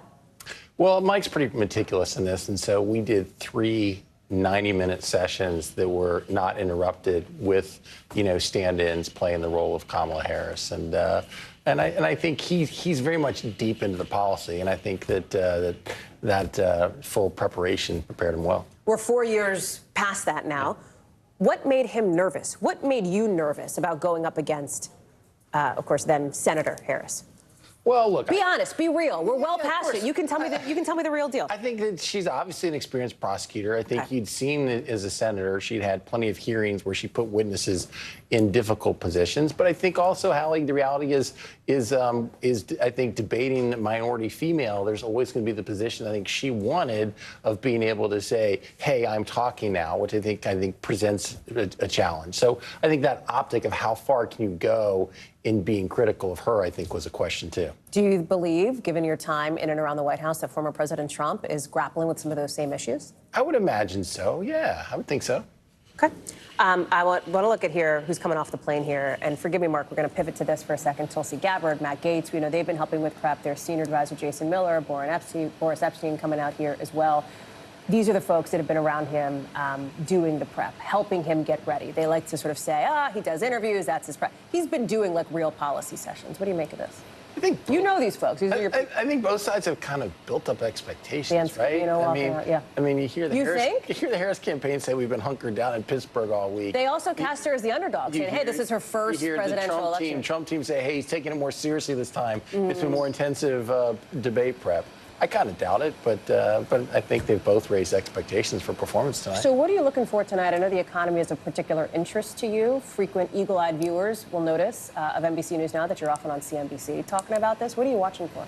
Well, I think if you're actually having a substantive debate on the policy, I think that that Harris has more vulnerabilities because Americans are unhappy with inflation, unhappy with the border situation, and I think Trump can prosecute that. But the question is, will he? He doesn't like going deep on policy either. He prefers to be personal. And so if he actually sticks to the policy, I think that's in his favor, but I question that's really what's going to happen. So which Donald Trump shows up tonight? Is there a different one? I mean, what do you mean, which one? There's well, wait a second. Two things can be, same guy, right? Different flavors, perhaps, because let's talk about that, right? Because at many debates, and I've said that two things can be true. He's meandering, erratic. He's prone to personal insults. He's prone to personal attacks. He also has the ability, as we saw in June, to let an opponent unravel themselves, as President Biden did.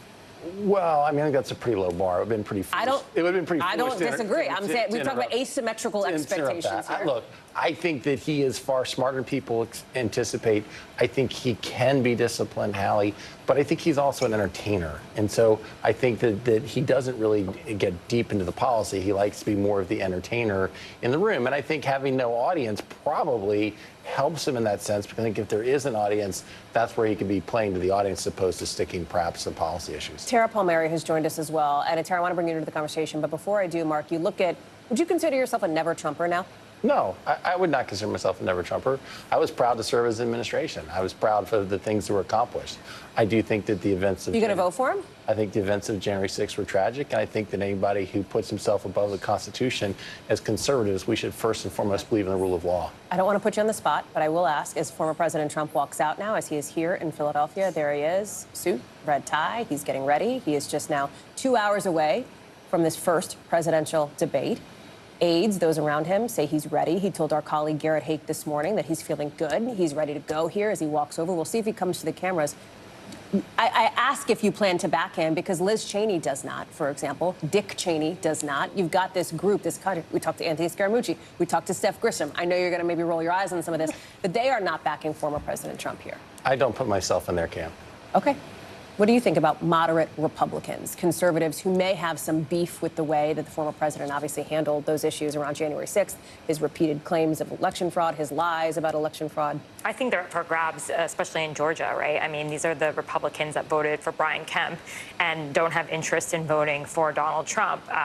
These are most likely the, moderate, college-educated swing voting dads that are possibly up for grabs. If there's any men that there are to win for Donald Trump, that would be the group, and they're probably likely Nikki Haley voters. So, an endorsement from Liz Cheney to Kamala Harris, I think that goes a long way for her. As many people as she can get, giving her some sort of credibility from conservative world, I think that helps her because she needs to win swing voters over. She can't be seen as a lefty liberal, and that's what Trump is trying to do right now. And the polls are showing that she's seen as too liberal. So anyone who is conservative bona fides, vouching for her, that's a good thing. Mr. Trump there pulling off in the motorcade, landing in Philly. He is likely headed to that debate site where he will get ready just 2 hours from now. This is a live shot here on the tarmac in Philly. I can't help but notice a smirk. Would you like to share with the class? I don't think Liz Cheney's endorsement matters to many people. I agree with Tara that I think that Trump is basically a known commodity, and there's not going to be that many different voters who are undecided on him. I think there's a lot more to gain for Kamala Harris and a lot more to lose for Kamala Harris tonight because she's the one that needs to be defined. Mark Short. Forgive me, we've blown through all our breaks. The magic of television means we're trying to get Vaughn Hilliard here over to the table and sneak you off in a graceful and elegant manner, which we will, in fact, do. I can exit gracefully. Thank you, Mark. As we were looking there at that live shot, let me pull up some of the video, too, from earlier today. Stand by. Hang on. We can do this without you having to be, the whole thing. Chill, man. Okay. We talk about former President Trump. We know he's there. We know that Vice President Harris is there. One of the issues that has come up, Tara, is that over-prepping. We've heard some folks on the Trump side sort of say maybe she's too prepped, et cetera. He likes to be loose, so and so. How do you see that? I mean, yeah, there's always going to be the concern that any candidate is over-prepped or overcooked. Or it's the whole question is, do they seem inauthentic, right?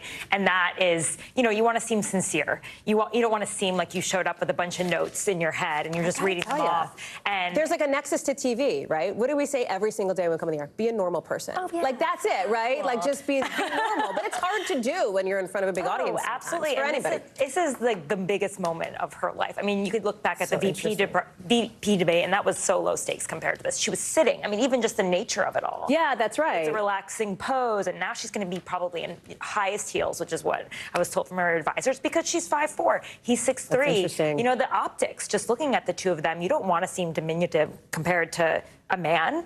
And that's probably part of the reason why they aren't going to shake hands, even though, as we know, candidates haven't shaken hands since 2016. That's right. That went away in COVID. Right. But still, it's just, there's also just the optics to think about. And you want to seem cool. And if she's going to try to win over voters, she can't seem like she's been rehearsed. She has to seem authentic. Speaking of normal people, one of my favorite normal people, Vaughn Hilliard, has joined us now here, too. It's interesting. Our colleague John Allen, as Tara's talking about some of these moments, because it is, as you've been saying, it's substance and it's style. Our colleague John Allen wrote about Hillary Clinton's debate prep back in 2016 against former President Trump. Philippe Reines, who is back playing a role in debate prep now, practiced these greetings, going in for like an awkward hug. What if he ignored her completely? I mean, they ran through various scenarios based on John's reporting with his co-author for their book of how that moment would go down.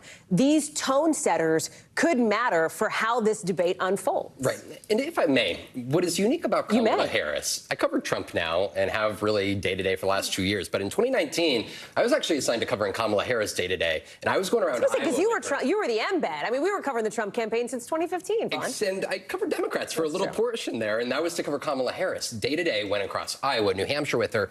And the part about Kamala Harris is that she had been preparing to debate Donald Trump ever since 2019. In front of hundreds, thousands of people, she would talk about she would be the one to prosecute the case against Donald Trump on a debate stage. She said that she would go toe-to-toe with him on policy, on what it means to unify America. And everywhere she went, that was her message. And almost every single voter I talked to, they were questioning, she didn't have the biography or the history of Elizabeth Warren, Bernie Sanders, or Joe Biden. But voter after voter told me that they were interested in her because they thought that she could separate the Democratic Party from Donald Trump as an entity. This is her moment. 5 years later, what she visualized on campaign stage after campaign stage in 2019. So you're saying she manifested it? Manifested it. And if she was ready in 2019, I would expect that she'd be ready for this moment in 2020. Okay, so for both of you, as we get closer to now to the exact 2-hour mark before this debate begins, what is something, we've been teeing up to this debate for how long? I mean, since they agreed to it, right?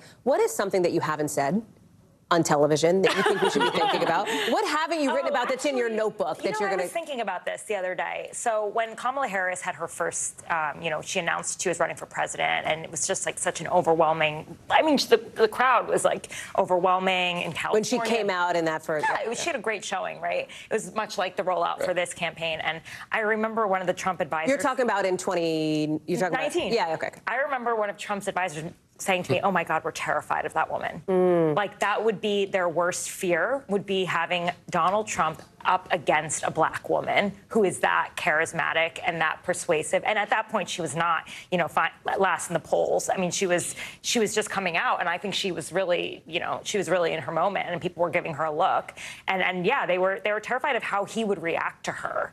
And so it's just kind of amazing that I think back to this, and I thought about it this morning, and I was like, let's see how it works out. So is there something to this gut feeling they all have? And exactly to Tara's point there, this has been a long conversation. How much do you focus on Donald Trump, right? Back in 2019, I know we keep going back in history here, but there was a lot of conversation for Democrats at the time, like how much do you focus on Donald Trump versus focusing on the future and policy and how you can make people's lives better? Kamala Harris was somebody who never shied away from talking about Donald Trump directly, and that played into the Trump advisors' fears at those time of the day that they may have to take her on. Vaughn Hilliard, Tara Palmieri, we're so glad to have you both. What a great conversation. It's going to be a fascinating night, and we're going to have every minute of it covered right here on NBC News Now. We've got more coverage picking up right now.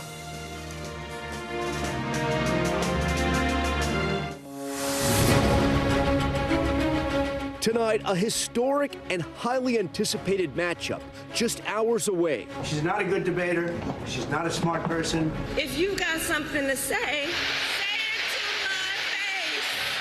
Former President Donald Trump and Vice President Kamala Harris coming face to face for the first time ever, preparing to battle it out on the debate stage. Mr. Vice President, I'm speaking. I'm speaking. The former president hoping to derail Harris's momentum. Will he revert to personal attacks? Just don't ever use the word smart with me. No puppet. No puppet. And it's pretty clear. You're the puppet. Or deliver another knockout punch. I really don't know what he said at the end of that sentence. I don't think he knows what he said either. In an unscripted test for Vice President Harris, will she be able to clearly define herself and her policy while going on the offense against Trump? Donald Trump does not care about border security. He only cares about himself. Over the course of 90 minutes, the two will face off over key issues, including the economy, abortion rights, immigration, and two wars overseas. With millions watching, how will the candidates use this opportunity to appeal to undecided voters? Comrade Harris, you're fired. Get out of here. As both campaigns enter the home stretch of an extremely tight race, this high-stakes moment couldn't come at a more critical time. Well, Tim and I have a message for Trump. We're not going back. Could this debate shift the state of the race for the White House once again? From NBC News, countdown to the presidential debate. Live from Philadelphia, here's Tom Yamas. And good evening. In less than 2 hours, millions will see Vice President Harris and former President Trump go head-to-head. We are live tonight from the spin room just around us here, a few blocks away from the debate hall. This room will be packed when the debate is over. Surrogates from both sides making their case of who won this showdown. And we want to take a live look at the debate hall right now. This is where that showdown is going to take place. This, of course, the spin room right here, as I was talking about that earlier. The stage is set and the countdown is on. Former President Trump and Vice President Harris will stand behind the podiums. That's a live look right now at the set of what is going to happen and where the debate is going to take place. The two podiums side by side there. Former President Trump won the virtual coin toss, so his campaign chose to select the order of closing statements, and they decided on having the final word. That means that Vice President Harris got to select podium placement. She will appear on the right and Trump on the left. Here are some of the ground rules for tonight's debate. The debate will be 90 minutes with 2 commercial breaks. There will be no live audience. Microphones will be muted when a candidate is not talking. No pre-written notes will be allowed, and campaign staff cannot interact with the candidates. So these are just some of the rules. There is a lot on the line tonight, and what could be the most watched moment with just 55 days to go until the election. At this point, it's anyone's race. New polling shows the two locked in a dead heat, these results falling within the margin of error. But we're also tracking another breaking story at this hour. Tropical storm Francine, look at it right here, is barreling towards the Gulf Coast and is expected to intensify into a hurricane. The storm taking aim at New Orleans, which is now under a hurricane watch. The outer bands already lashing at the coastline, the region bracing for life-threatening storm surge, flash flooding, and destructive winds. Let's get right to NBC meteorologist Bill Cairns with the latest track and the timing. So, Bill, walk us through what we can expect and the latest on the storm. Yeah, Tom, 24 hours from now, we will be talking about the landfall of the storm somewhere in Louisiana south of New Orleans. And a couple things have changed today. First off, the storm did not get as strong as anticipated. It's still trying, but it sucked in some dry air. So that's why it's still only a tropical storm. It should become a hurricane later on tonight into early tomorrow morning. And then it will have all day tomorrow before landfall to try to intensify. So right now, 65-mile-per-hour winds. The Hurricane Center forecast does have it getting up to a strong Category 1, maybe a low-end Category 2 at that landfall, which will be sometime likely right around maybe 5 to 9 p.m. local time here in southern Louisiana. So now we're trying to pinpoint what communities are going to get the worst wind damage, and that's will be near the center of the storm. The black line is the Hurricane Center forecast, but notice a lot of the lines are to the right of that, towards Morgan City or Houma, near LaPlace. All of a sudden, we're getting closer to New Orleans here. So in between Baton Rouge and New Orleans is most likely a heavily populated area is going to have to go through the core of this storm, which will mean a lot of power outages guaranteed no matter what path this storm takes. Max wind gusts will be up there somewhere between 60 to 70, maybe 80 miles per hour. Of course, with all the rain, it poured again today. It's poured last week, and now we're going to get an additional 3 to 8 inches in this area, maybe up to a foot isolated. So we're going to have significant river flooding and flash flooding issues. And then, of course, we also, Tom, with all these storms, we get storm surge issues too, 5 to 10 feet to the right of that center. So the big wild card, how strong can this storm get in the next 24 hours over the warm waters of the northern Gulf of Mexico?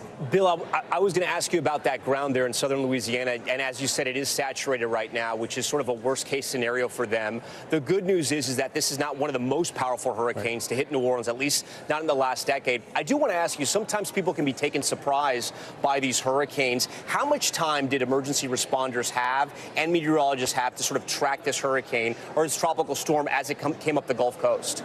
Yeah, this is not a storm that's out in the Atlantic that took 7 days to get here, and we were talking about it forever. This just formed 2 days ago in the Gulf. So when storms form close to the U.S. coastline, Tom, emergency managers don't get as much prep time as they would like. But that's our reality when we have so much coastal area for the eastern United States. These storms can form right along the coast. So, 48 hours hopefully is enough time, especially since this one's not going to be a major hurricane. All right, Bill Cairns leading us off here. All right, Bill, we're watching two big stories, obviously, that hurricane forming there in the Gulf and, of course, the debate. With Francine taking aim at Louisiana, I want to turn now to Jesse Kirsch, who's actually tracking the storm from a rainy New Orleans tonight. Jesse, talk to us about if people are taking this storm seriously out there in southern Louisiana. They're very used to storm systems. They get hit with storms all summer. Are they taking this one seriously? Yeah, no question they are, Tom. We saw people lining up in their cars around the block at a city sandbag distribution earlier today. And just picking back off of what our colleague Bill Cairns was just talking about there, the lack of time to be able to prepare here compared to other storms, right? How quickly this thing is developing and getting to shore. Someone from the city council here in New Orleans told me that city sandbag distribution began today. Just gives you an idea. Again, we're talking about landfall expected sometime late tomorrow, right? So the day before, that's when the city sandbag distribution began. And that just speaks to the short time frame from development of the storm to getting people the opportunity to be able to prepare here. I spoke with someone who was collecting sandbags for his family. He said their plan was to bunker down. They were going to have people over for a hurricane party, effectively, is how he put it. That's something that people, do when they live in these kinds of storm zones. And that's what officials want people to do, is to be staying indoors. Officials here in New Orleans are stressing for people to finish their preparations ahead of the storm tonight, Tom. Yes, we were down there in 2021 when Hurricane Ida slammed into Louisiana. It came ashore as a Category 4, obviously a much larger storm than what we're talking about with Francine, but it did so much damage to the infrastructure, right? Electricity was out for weeks, I think almost a month, in certain suburbs around New Orleans. What's the biggest concern with Francine? Yeah, so what we're looking at with Francine is the potential for 3 to 5 feet of storm surge, flooding, and even possibly tornadoes as we're waiting for landfall tomorrow here in New Orleans, Tom. However, like you mentioned, this is a very different storm. You can hear we're starting to get the wind gusts picking up here. And again, we are about a day from landfall, according to our colleague Bill. But to the point about Category 4 for Ida, this is expected to be around a Category 1 storm. So we're looking about much weaker wind gusts from this storm. And additionally, this storm is not expected to linger. It is expected to sweep across Louisiana relatively quickly, and that means there won't be as much rainfall dumping on this region, Tom. All right, Jesse Kirsch and his team there in New Orleans waiting for landfall of Tropical Storm Francine, which we think will become a hurricane very soon. We thank you for that. We're going to stay monitoring that storm, but we're going to return now to our special coverage of the presidential debate between Vice President Harris and former President Trump. I want to bring in my good friends Peter Alexander and Dasha Burns, who have been following both these campaigns closely. Peter, I'm going to start with you. What have you been hearing from the Harris campaign ahead of tonight's showdown? Well, the best sort of direct line we have to Kamala Harris right now is actually through President Biden. We heard from him just a short time ago saying that he spoke to Kamala Harris. In his words, she is calm, cool, and collected. He said he gave her some advice, wouldn't share what that is, but said that she's going to do great. You can see right now we're in the spin room where a lot of Kamala Harris's allies and Donald Trump's alike are going to sort of spin this in favor of their candidate no matter what happens here this evening. We know how she's been preparing over the course of the last several days, spending a lot of that time here in the state of Pennsylvania, specifically in Pittsburgh, where she was hunkered down with her team. They did a series of mock debate sessions, including a stage and TV lighting to give her that real experience that she will have when she's up on stage this evening. We know about a coin flip that's already taken place. Donald Trump won that. He'll deliver the closing, the last closing statement this evening. For Harris's part, though, she has watched, Tom, some of the past debates that Donald Trump has done. For her, it's her first general election presidential debate. This is actually his 7th. Of course, he did one with Joe Biden about 3 months ago. So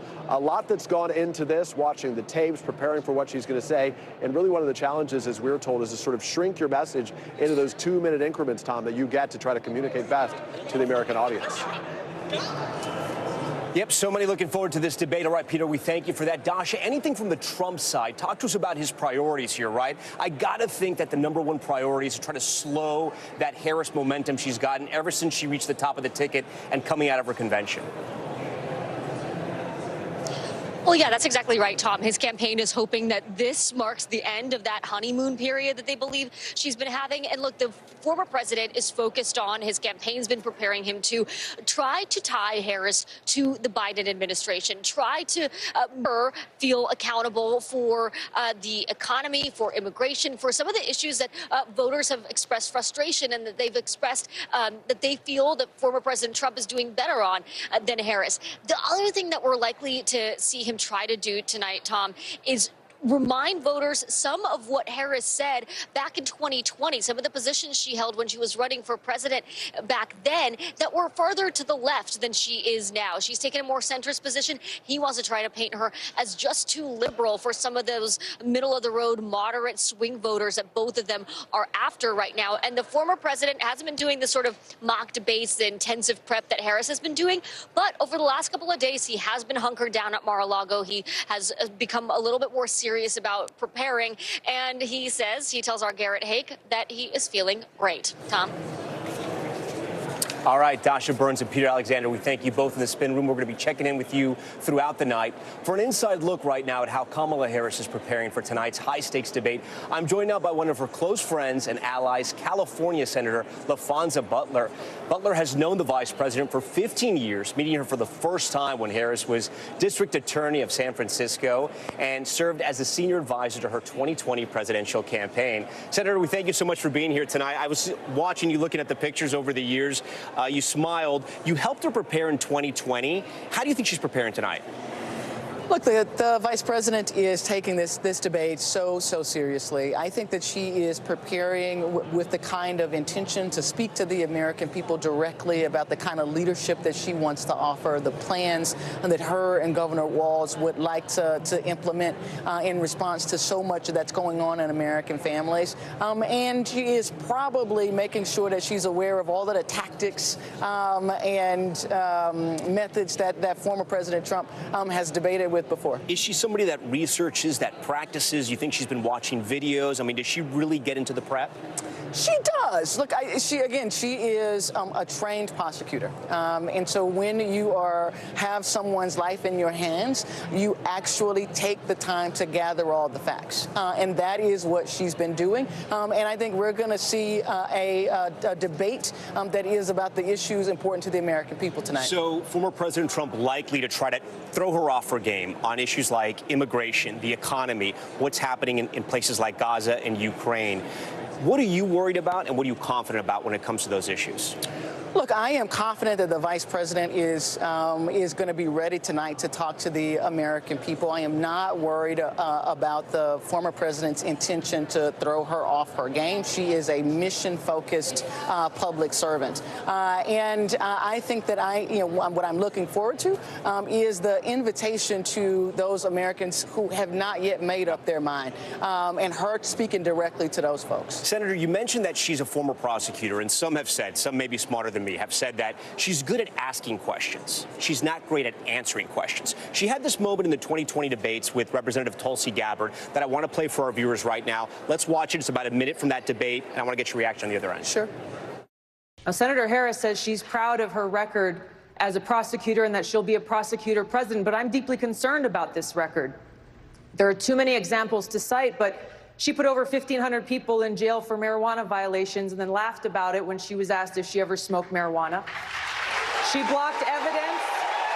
She blocked evidence that would have freed an innocent man from death row until the courts forced her to do so. She kept people in prison beyond their sentences to use them as cheap labor for the state of California.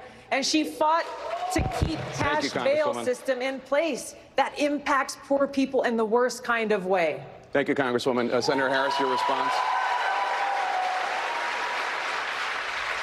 As the elected Attorney General of California, I did the work of significantly reforming the criminal justice system of a state of 40 million people, which became a national model for the work that needs to be done. And I am proud of that work.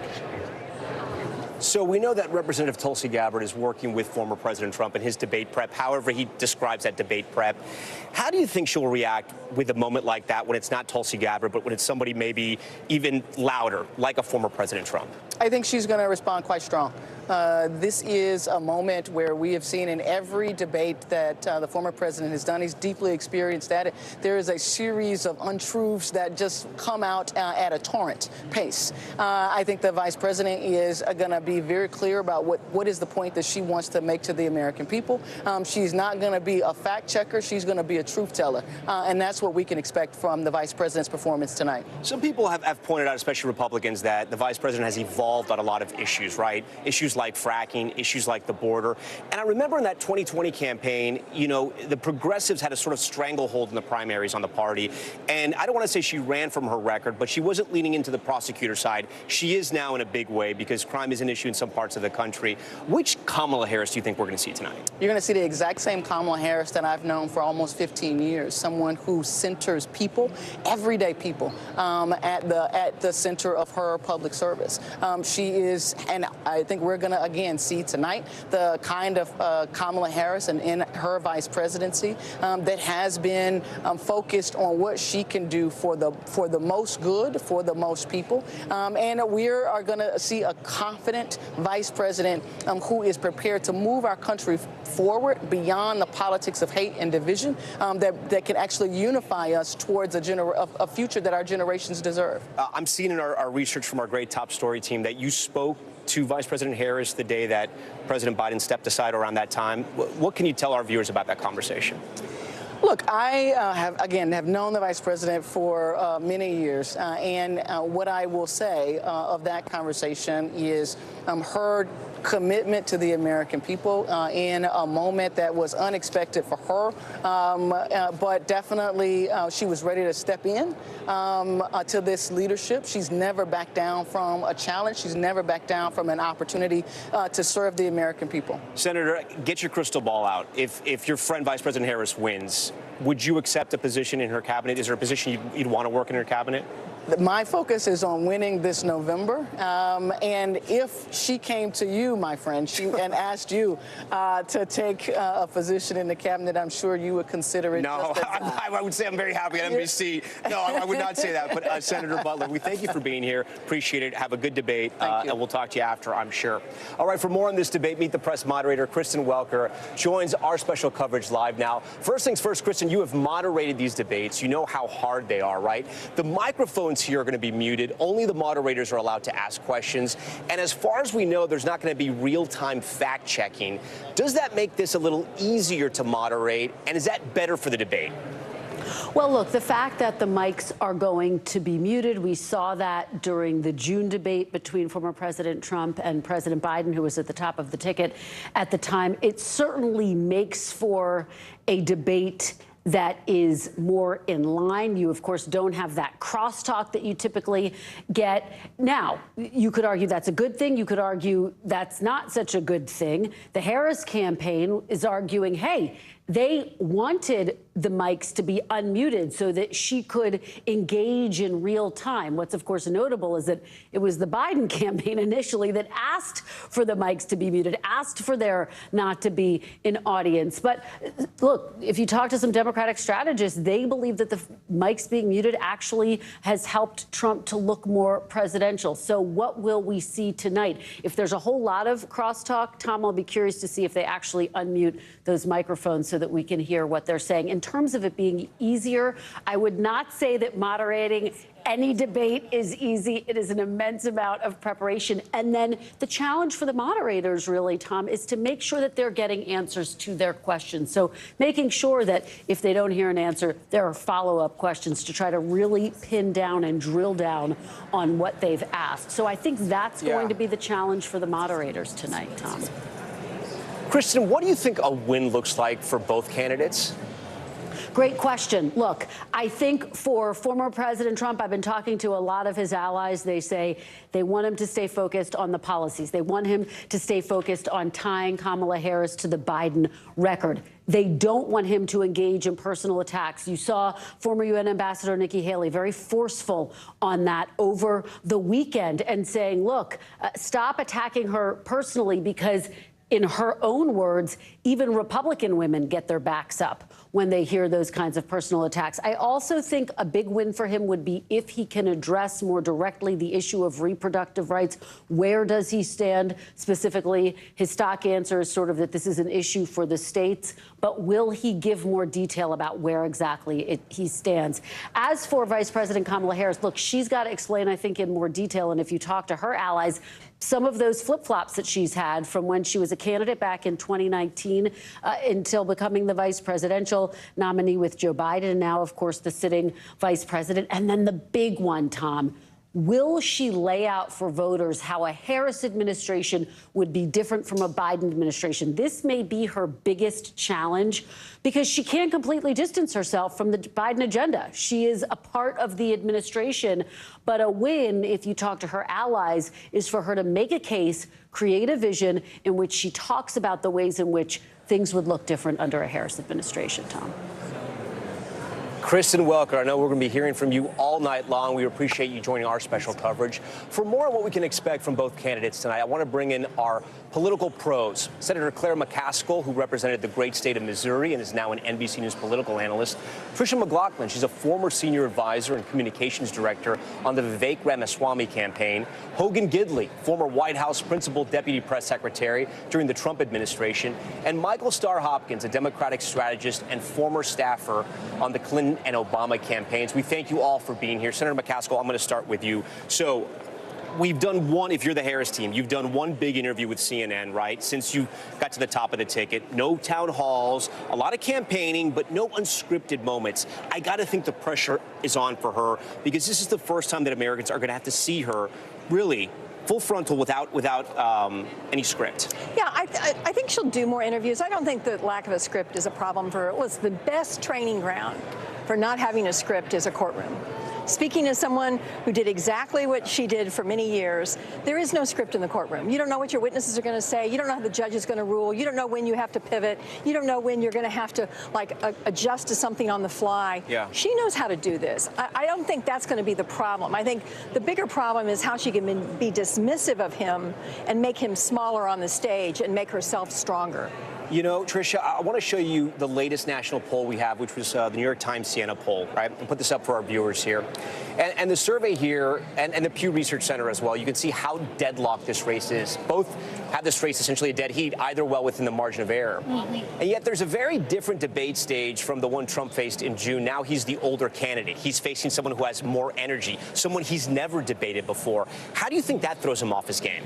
Well, the issue of the age, I understand that that's this new attack line, but this is a guy who weeks ago was just shot in the ear and then got up and said, fight, fight, fight, and then went on to go every night, long days, long nights, to the Republican National Convention. I mean, I think that he really shows some energy. I thought the crosstabs, though, of those polls were very interesting. It actually showed that only a third of Americans that think he's too far right versus half of Americans think Kamala Harris is too far left. He is the centrist candidate going into this debate. Claire, I'm going to let you do the rebuttal on that one. That's the fact. I mean, listen, he's not a centrist candidate. No. And the point is he's not trying to be a centrist candidate. He's never really reached beyond his base. And she, on the other hand, I think has a real opportunity to get an edge with independent voters and soft Republicans, people who don't like his foreign policy, don't like his plan for the economy. When you got Goldman Sachs saying that her economic plan is going to be better for the economy than his, that tells you something. Hogan, I want to turn to you now, and if we can roll the video of the debate between former President Trump and President Biden. Hogan, I noticed something during this debate, right? So Biden comes out. It's clear he's having a bad night. And at some point, former President Trump realizes this, and he starts to sort of look over at Biden while Biden is answering. And they have the split screen there, right? This was the debate on CNN. And you could see that it's sort of Trump realizes that Biden's having a very, very bad night. And he sort of controls himself, at least in the beginning of the debate. Do you think he's going to be able to control himself in this debate as well if he sees opportunities? Yeah, I think so. I mean, look, it's no secret Kamala Harris is going to try to get under his skin. The job for Donald Trump here is to remind everybody about his record, while Kamala Harris's job is try to make everyone forget about hers. He needs to stay on message. He needs to expose her for the radical she is. He needs to make sure the American people remember just how successful, how good it was, how you could afford gas and groceries. The border was closed. You had no wars breaking out all over the world. That's his job tonight. I think he's going to have a really good opportunity opportunity to do it. But it's pretty clear Kamala Harris has a history of being prepared for these. She's been in office basically for 20 years. She's not new. She's not fresh. She's kind of old at this point in political years for sure. Donald Trump's still the newcomer. She'll be ready. She'll have her canned one-liners. She'll have her contrived lines, her stories that are made up. She'll do all of that because she's done it in the past. She'll use that to try and goad Donald Trump into going down rabbit holes. If he doesn't and sticks to what the American people care about, he's going to have a good night. Michael, I want to show you one of the crosstabs of the New York Times and CNN College poll we mentioned earlier here. When asked how well voters feel they know the candidates, 28%, almost 3 in 10 said they needed to know more about Kamala Harris. Just 9% said the same about Trump. How does she win this debate but also sort of introduce herself to a large portion of the electorate? Well, it's one of Donald Trump's biggest problems. He's really squeezed all the juice out of his base, and so he's hardened his numbers. But the problem is he hasn't been able to hit 50%, while Kamala Harris has. And so she still has room to grow. And what she needs to do tonight is, while Donald Trump is going to, try to goad her, try to be really unprofessional and undisciplined, she's got to talk to voters. She's got to remind voters that when Donald Trump was in charge, there were, 20 million Americans who lost their jobs. There was 1 million Americans who died. Donald Trump wanted to slash Medicare, Medicaid, the ACA. He wanted to, increase our deficit by $8 trillion. These are all things that happened under his administration that I think a lot of Americans have forgotten. And so it's her job to remind them.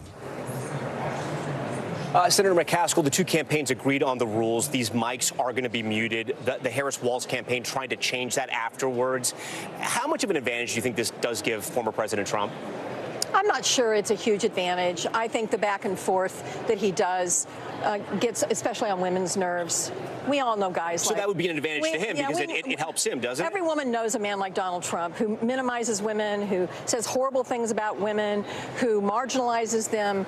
And so it being muted helps him. But I don't think it's anything that's going to hold her back. Tricia, former President Trump has argued he has the right to get personal with Vice President Harris, that she's called him weird, that she sort of opened the door for these attacks. Do you think he'll go down that road in this debate tonight? I think anyone has the right to go personal. It doesn't make you successful, and it's not helpful.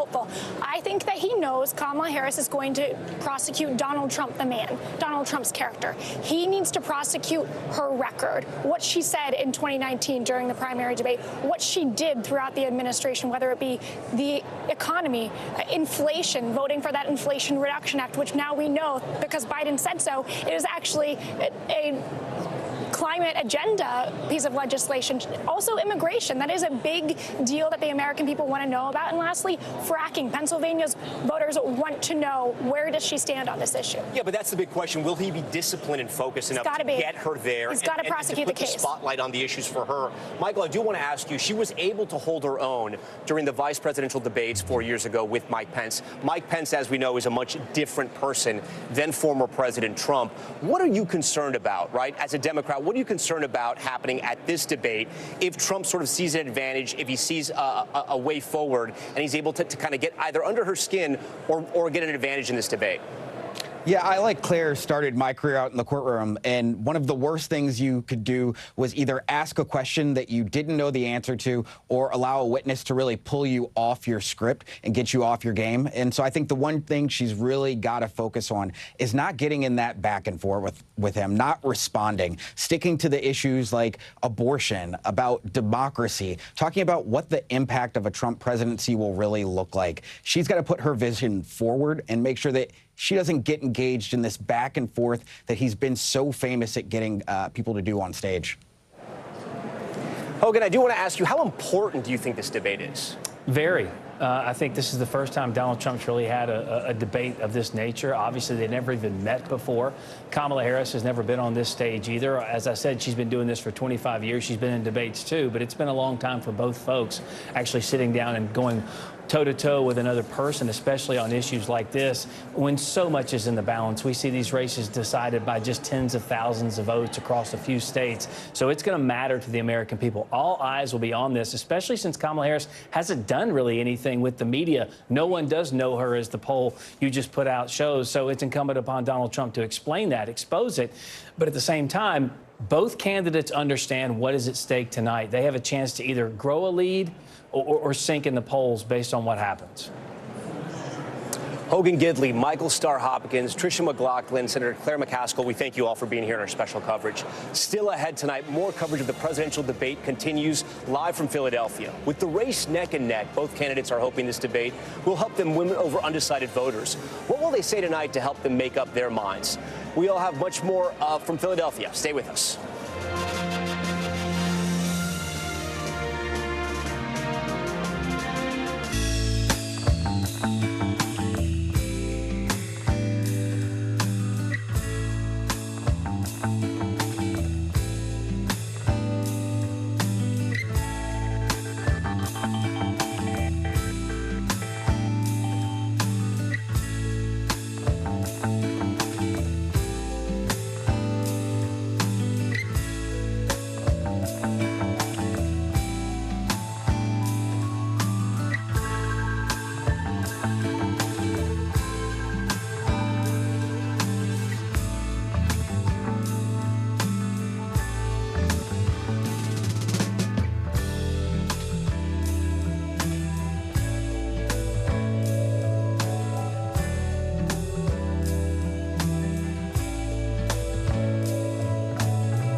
Top story live from Paris. Top story live in Tel Aviv. We are here in Butler, Pennsylvania, covering breaking news. President Trump was speaking on the other side of the barn. Our reporters are spread out across the convention floor as this historic evening unfolds. Fans here at the Med-C Arena going wild for Team USA. I know it's been a long time coming. Yeah, gosh, it feels good. Every night, it's your news playlist. Top story with Tom Yamas, streaming weeknights at 7 on NBC News Now. We are back now live in Philadelphia. Look at that. What a beautiful shot at the first presidential debate between Vice President Kamala Harris and former President Donald Trump. This debate could be the tipping point for undecided voters watching all across this country. NBC News Daily anchor Kate Snow joins us now live from Southampton, Pennsylvania, where she's spending the night with undecided female voters. Kate, I want to start with some poll numbers, right? Southampton is in Bucks County, Pennsylvania. Battleground county we always watch. The county President Joe Biden won by just over 17,000 votes in 2020. When he won the state, Hillary Clinton won the county by just about 2,000, but would go on to lose the state at large. So this is a closely contested county in a critical swing state. What are you hearing from the voters you're talking to tonight? Yeah, well, I'm actually going to introduce you to a couple of them. And just to correct you, Tom, they're not all women. I've got a guy standing next to me. We've got Andrew with us. We've got Hannah with us. And they have very graciously agreed to talk about the fact that they are undecided. You guys are both not sure at all who you're going to vote for. So you've agreed to kind of sit and watch the debate with us together tonight. Tom was just laying out that Bucks County is kind of a divided place, right? And it's funny, a lot of the people we've been talking to as we've been trying to find undecided voters are really made up. They've made up their minds. People are surprised that there even are undecided voters. Andrew, why are you so undecided? Like, why don't you know who you want to pull the lever for? I voted for Trump in 2016, and I don't think he lived up to any of his promises. I think he lied. Harris, I don't trust a lot of what she says. She's changed her opinion. An ACLU survey came out yesterday or the day before, and her policies seem very far left, and I don't agree with any of them. Yeah, so. you were telling me before you see some of that as kind of the woke thing. Yes. You feel like that's gone a little too far. So Yes. you're right in the middle. And you're listening for what tonight? What do you want to hear? A middle ground from either policy, from either candidate to return to the middle. Instead of far right or far left, I would like a middle ground so we can all move forward. Hannah, you're similar in some ways. And you voted for Trump in 2016, right? And then you voted for Biden in 2020. Yes. So you were telling me you feel like you just want somebody to explain something in this debate that can actually happen. Yes. Is that right? Realistic policy, something that they can actually get done through legislation. Yeah. You know, instead of making this debate or this presidential race a spectacle, it would be nice to actually see them speak to us instead of focusing on, you know, just their specific parties and, you know, saying the buzzwords that the people they know who are going to vote for them want to hear. And You know, you what also are you going to say to us, the people who I aren't know you were deciding? concerned about the tone, too. Like you said to me, you don't like the name calling. No, why be disrespectful? There's no reason for it. You can agree to disagree, and you can have a discourse through conversation, but ultimately the goal of our government, regardless of what you believe in, is to get things done that benefit the people. And we're seeing none of that because of the chaos that is our government right now. You see just intransigence, like people not crossing the aisle, not doing anything bipartisan. There's not even an intention to. Andrew, you own this place, I should say that. You own the restaurant that we're in. And you were telling me that you care a lot about both of you care a lot about the economy, a lot about inflation right now. As a business owner, you also said you care about immigration, and not the way that I thought you might say. You said you want immigration because you need workers. I do. I need workers, and the high school kids will not work nowadays. They don't want to work. I don't know what they're doing, but they're not working. Years ago, I could get kids, 16, 17, 18 years old, to work, and they don't want to do it anymore. They don't come through the door. It doesn't matter what I pay. Andrew, Hannah, thank you guys. We're going to sit here. We're going to watch Tom. We're going to get back to you with their thoughts as the debate goes on. All right, Kate, great to hear from those voters. We are live tonight from Philadelphia as we enter the final hours before the presidential debate. Coming up, we'll hear from former Republican presidential candidate Vivek Ramaswamy, what he thinks former President Trump will say on that debate stage. Much more of our special coverage just ahead.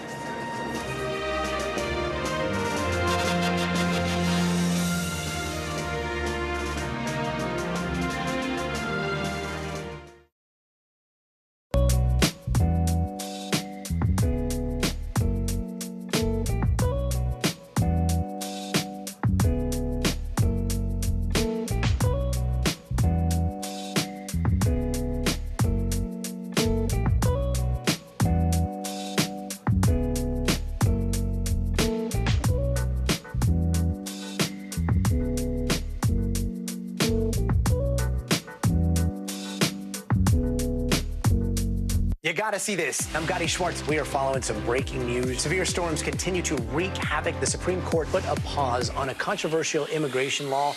Protesters have redoubled their numbers right here at this makeshift barricade. The future of TikTok as we know it is at risk. Is this a ban or not? The craziest ride I have ever hitched. That is totality. Do you see yourselves in space? I could go to space. I feel great. Stay tuned now, weeknights at 8 Eastern, 5 Pacific on NBC News Now.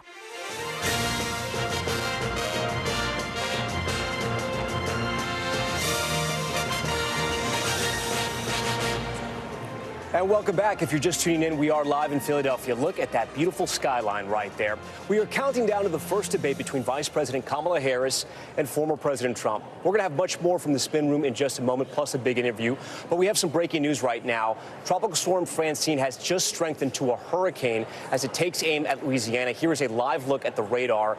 As the storm churns in the Gulf Coast, the hurricane expected to make landfall in about 24 hours. Forecasters warning of life-threatening storm surge for the Louisiana and Mississippi coastlines. You can follow the latest, of course, on NBCNews.com. We're going to be tracking the hurricane throughout all of our special coverage.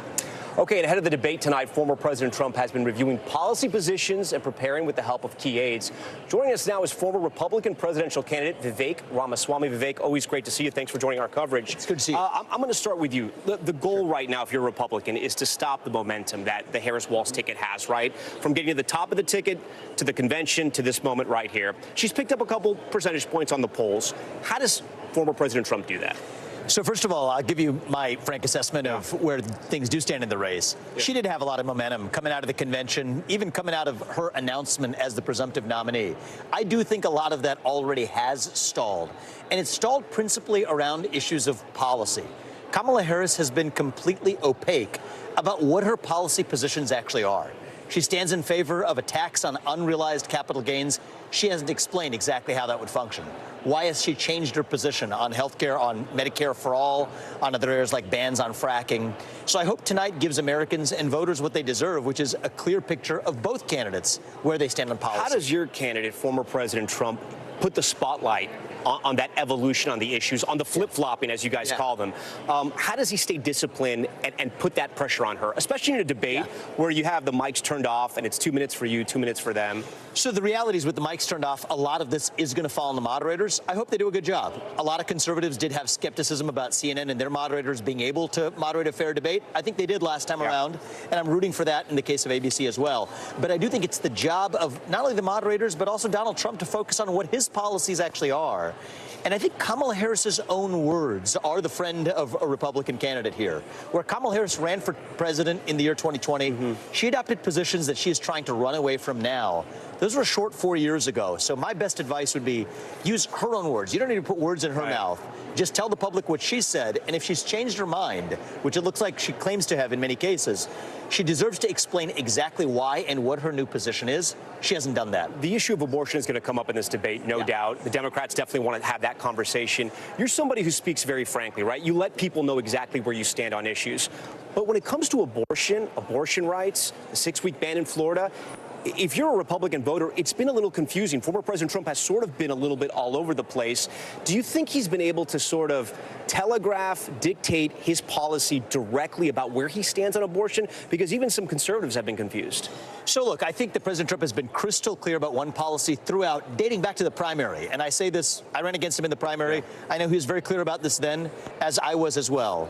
He is against, and I share this position, he is against a federal ban on abortion. This is an issue for the states. Conservatives have long favored overturning Roe versus Wade. That happened with Dobbs. But then it would be inconsistent. It's my belief and President Trump's belief to say that this should be a federal issue. He's been crystal clear on that. And I want to say that part of that confusion comes from the fact that Kamala Harris has expressly stated, not once, but numerous times, that Donald Trump is in favor of signing a federal abortion ban. He's never said so. To the contrary, he's actually taken a lot of criticisms from Republicans for that position. That's sort of the easier part to understand, which I get that. But the relevant part, because he's running for U.S. president, which is to lead the federal government, and that's his position, is that he's against a federal ban. That's what he's running for. He's not running for governor of one of the 50 states.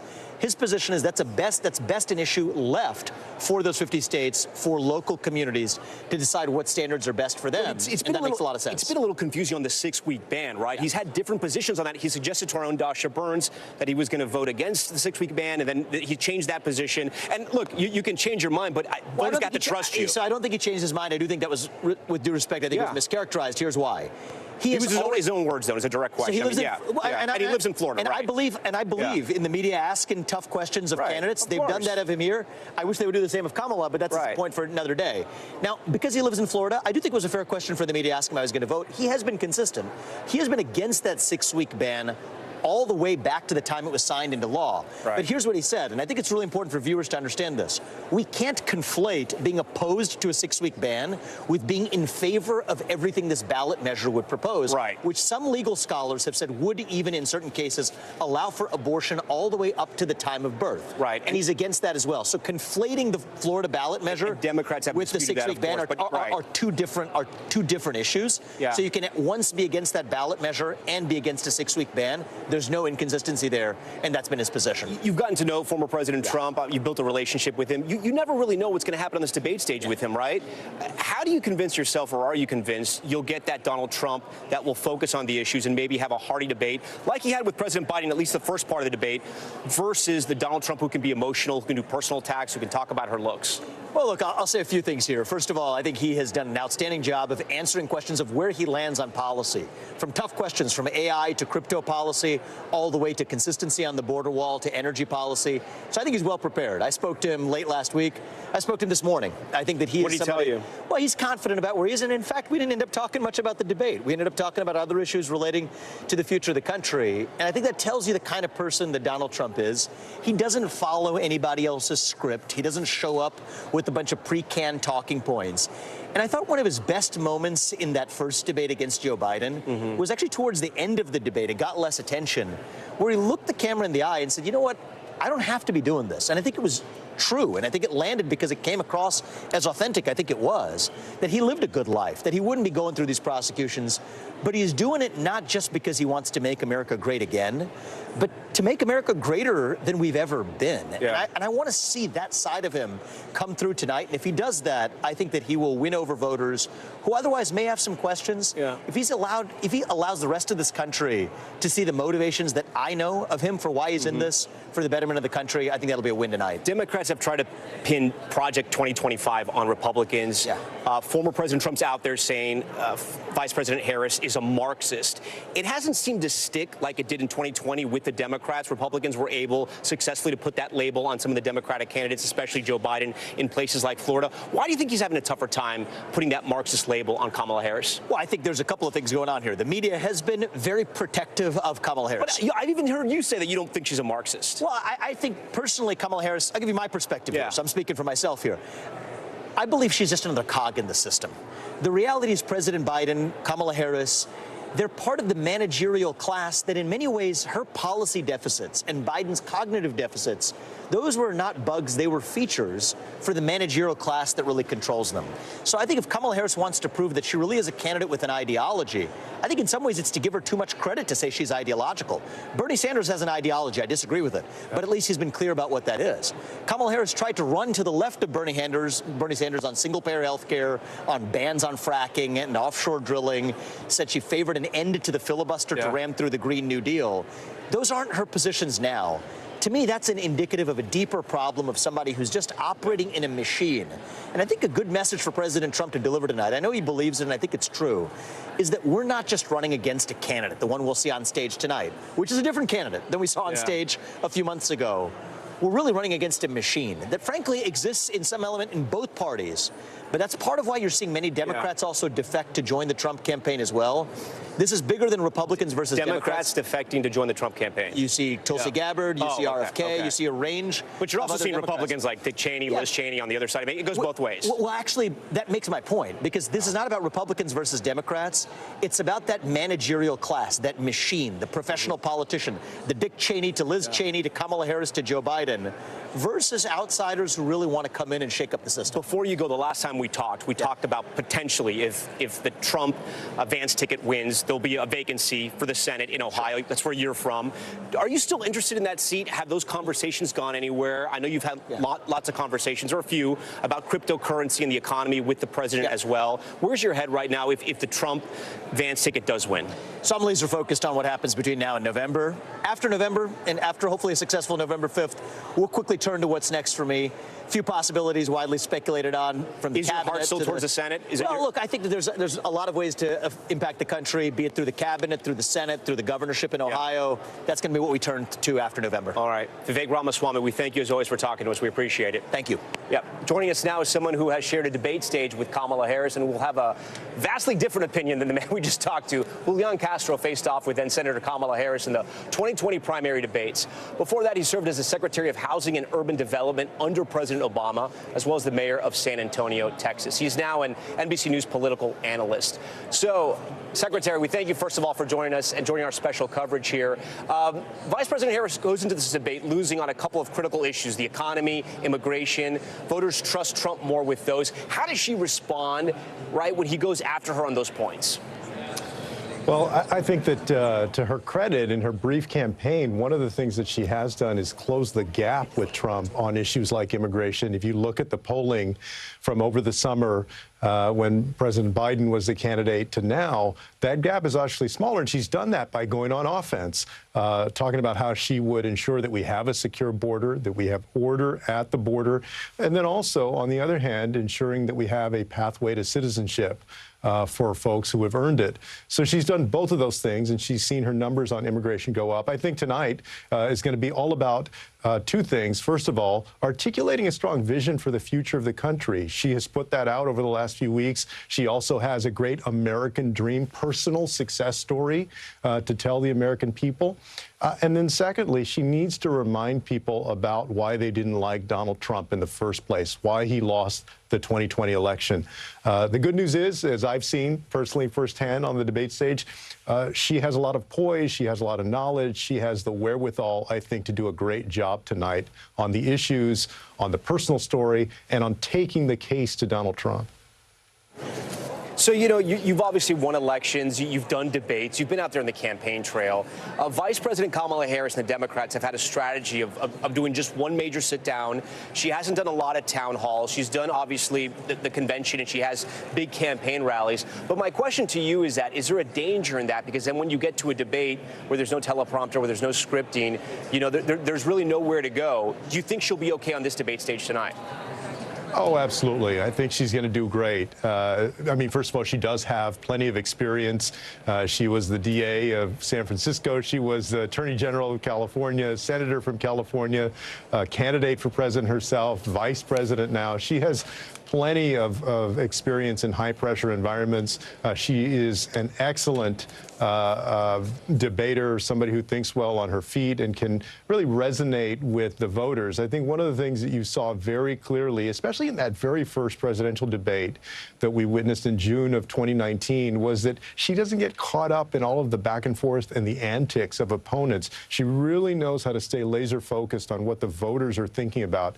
That's going to be very useful tonight, because if there's one thing that we know about Donald Trump is that he tries to distract. He tries to create a circus, insulting the moderators, insulting his opponent, sometimes even insulting the voters, just to throw his opponent off, and also to distract the voters from the fact that he doesn't have any policy knowledge. Kamala Harris has to make sure that she stays focused on what the people want to know, her vision for the future, and remind them why they said no to Donald Trump in 2020. You think it's a plus or a minus that nearly 30% of the electorate, at least in that last national poll from the New York Times and Siena, saying they want to know more information about her? Is that a plus or a minus? Well, that all depends on what a candidate does with that. I think the good news for Vice President Harris is that she has a very compelling story. I mean, here's the daughter of hardworking immigrants who herself became a trailblazer, has a great track record that she can run on as part of the Biden-Harris administration. Millions and millions of new jobs created, more than any other administration in modern history, brought us back from the pandemic. They actually did an infrastructure investment. Trump talked about Infrastructure Week for 4 years. They did it. Bringing back American manufacturing, bringing the unemployment rate from over 6% now to about 4%. So there's a great story there. She just needs to tell it, and I think that she can do that effectively and close that gap of people who say that they want to learn more or they're not quite sure. So I think on net, that's going to be a positive for her. As people come to know her, she's going to gain support. Julian, what does a victory for her tonight look like? I mean, is it, you know, because Democrats have been trying to lower the bar. Is it if she survives, or does she really have to get some shots in against former President Trump? I think a victory for her tonight is to be able to articulate her vision for the future. Remember, what people were saying 2 months ago was that they were not satisfied with their choices. As much as I love President Biden, I think he's been a fantastic president. People were saying, look, we feel like we've been there and done that with both former President Trump and President Biden. Kamala Harris has this unique opportunity as the challenger, as the new kid on the block, if you will, but also a track record of impressive experience. I think a win for her tonight is really the ability to say how she's going to lift up the middle class, how she's going to continue the progress that's been made under the Biden-Harris administration, and also articulating new vision for the future of the country. She can do that and stay focused on what the voters want to know and hear instead of get caught up in Donald Trump's antics. I think that'll be a win. Former Secretary Julian Castro. Julian, always great to see you. We thank you for joining our coverage. Thank you. All right, we are joined now by our political pros, Shira Stein. She's a Washington correspondent for the San Francisco Chronicle. Don Calloway, he's a Democratic strategist and host of the Caucus Room podcast. And Krisha Lenzo, she's a Republican strategist and chair of the Metropolitan Republican Club. We thank you all for being here tonight. Shira, I'm going to start with you. You've covered Harris for a long time, going back to San Francisco. What's something that you're looking for tonight that maybe the rest of us who haven't covered her for, you know, nearly a decade don't know? Tonight, I'm really going to be looking for how does she get across her policy position? How does she help the American people know her, to connect with her? for a long time, she was sort of reticent to talk about her personal life, to talk about her family, to talk about her parents, but also her husband and her stepchildren. And so the more that she talks about herself, the more I'm always surprised. It's very, very new for her to be. Is she a good debater? And I know you're an objective journalist, but I mean, how is her debate record? Her debate record's pretty good. She's had some gaffes in the past, and something that I'm reporting on right now for the Chronicle is sort of how she has changed as a candidate just in the last 4 years. But policy positions or just everything? Not policy positions, more so how she is as a candidate. How does she talk to voters? How does she talk on the campaign trail? What message, what does she appear? Is she confident in what she's saying? That's something that I'm hearing from a lot of her current and longtime staff. But the thing that really matters tonight is to understand, for voters to understand who she is. You were talking about a few minutes ago. Voters don't feel like they know her. Yeah. This is the biggest opportunity that she has other than the DNC. Don, I want to turn to you. Harris has had a weekend full of debate prep. Advisors have been trying to lower expectations. We're just hours away from the start. What do you think is going to happen tonight?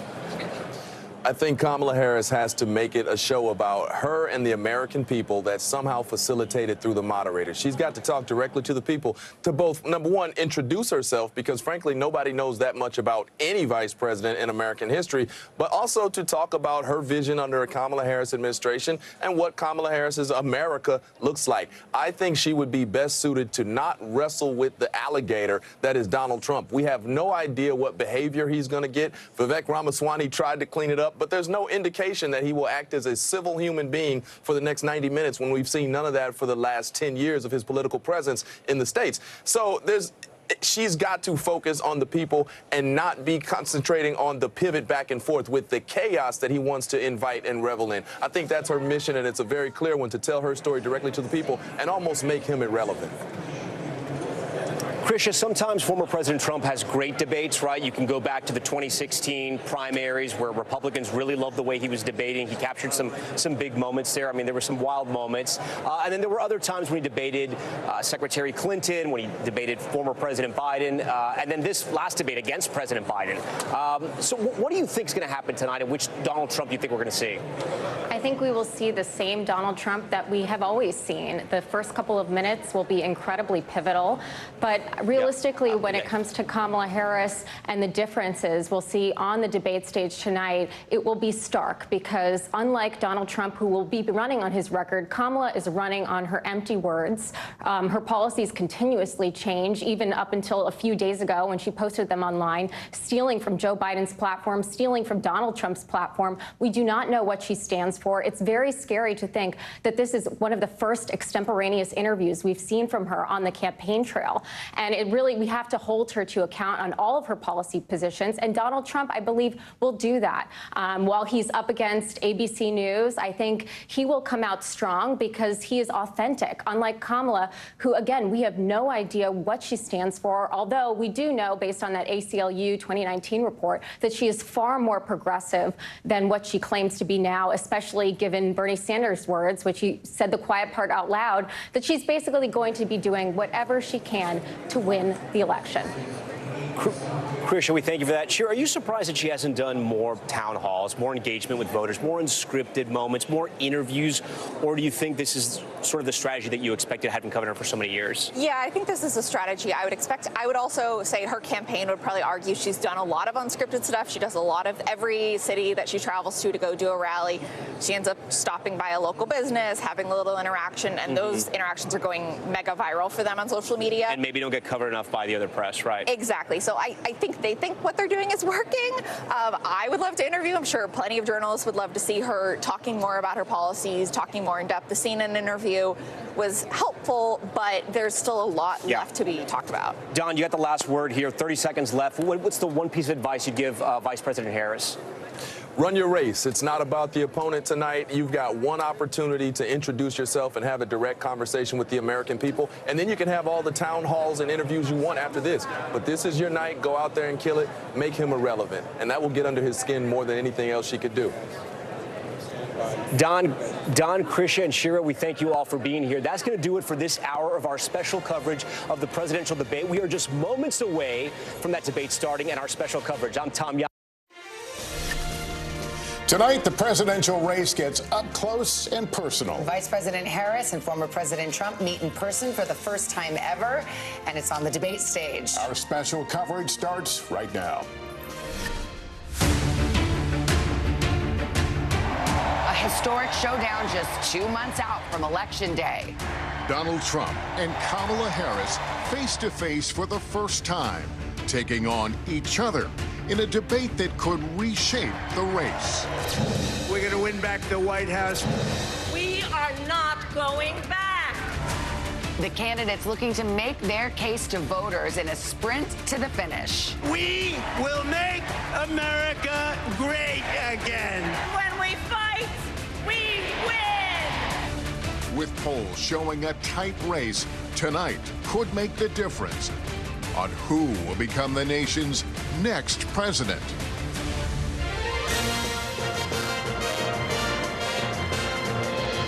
From NBC News, here are Lester Holt and Savannah Guthrie.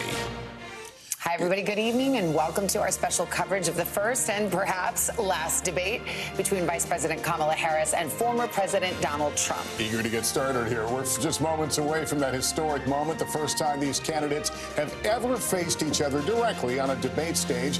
Notably, as mentioned, it will also be the first time they have ever met in person after Mr. Trump skipped President Biden's inauguration. Well, this will be Trump's 7th appearance in a general election presidential debate and Harris's first. And with Election Day less than 2 months away now, tonight's debate could shake up a very tight race that's already had a lot of surprises, should we say. Harris says she is ready. She has been preparing for days with mock debates in Pittsburgh, complete with stage and TV lighting, along with the same stand-in for Trump that Hillary Clinton used in 2016. Well, for his part, the former president's team says he's had less formal but extensive debate prep sessions over the weekend at his Mar-a-Lago home in Florida. Tonight's debate will be held at the National Constitution Center in Philadelphia in the critical battleground state of Pennsylvania. And like the last debate between Trump and President Biden in June, there will be no audience in the venue tonight, and the candidates' microphones will be muted while the other one is talking. For more on what's at stake tonight, let's bring in Meet the Press moderator Kristen Welker and our senior Washington correspondent Hallie Jackson. Hallie, first of all, latest polls showing this thing is super tied up right now. Call it a jump ball, call it a dead heat, call it virtually deadlocked. So does this break it up? Yeah, pick your cliche. It may. And that's why this is so critical tonight. Because you look at the viewership, first of all, tens of millions of people may be watching. We talk about the convention being these moments for primetime, high-profile viewership.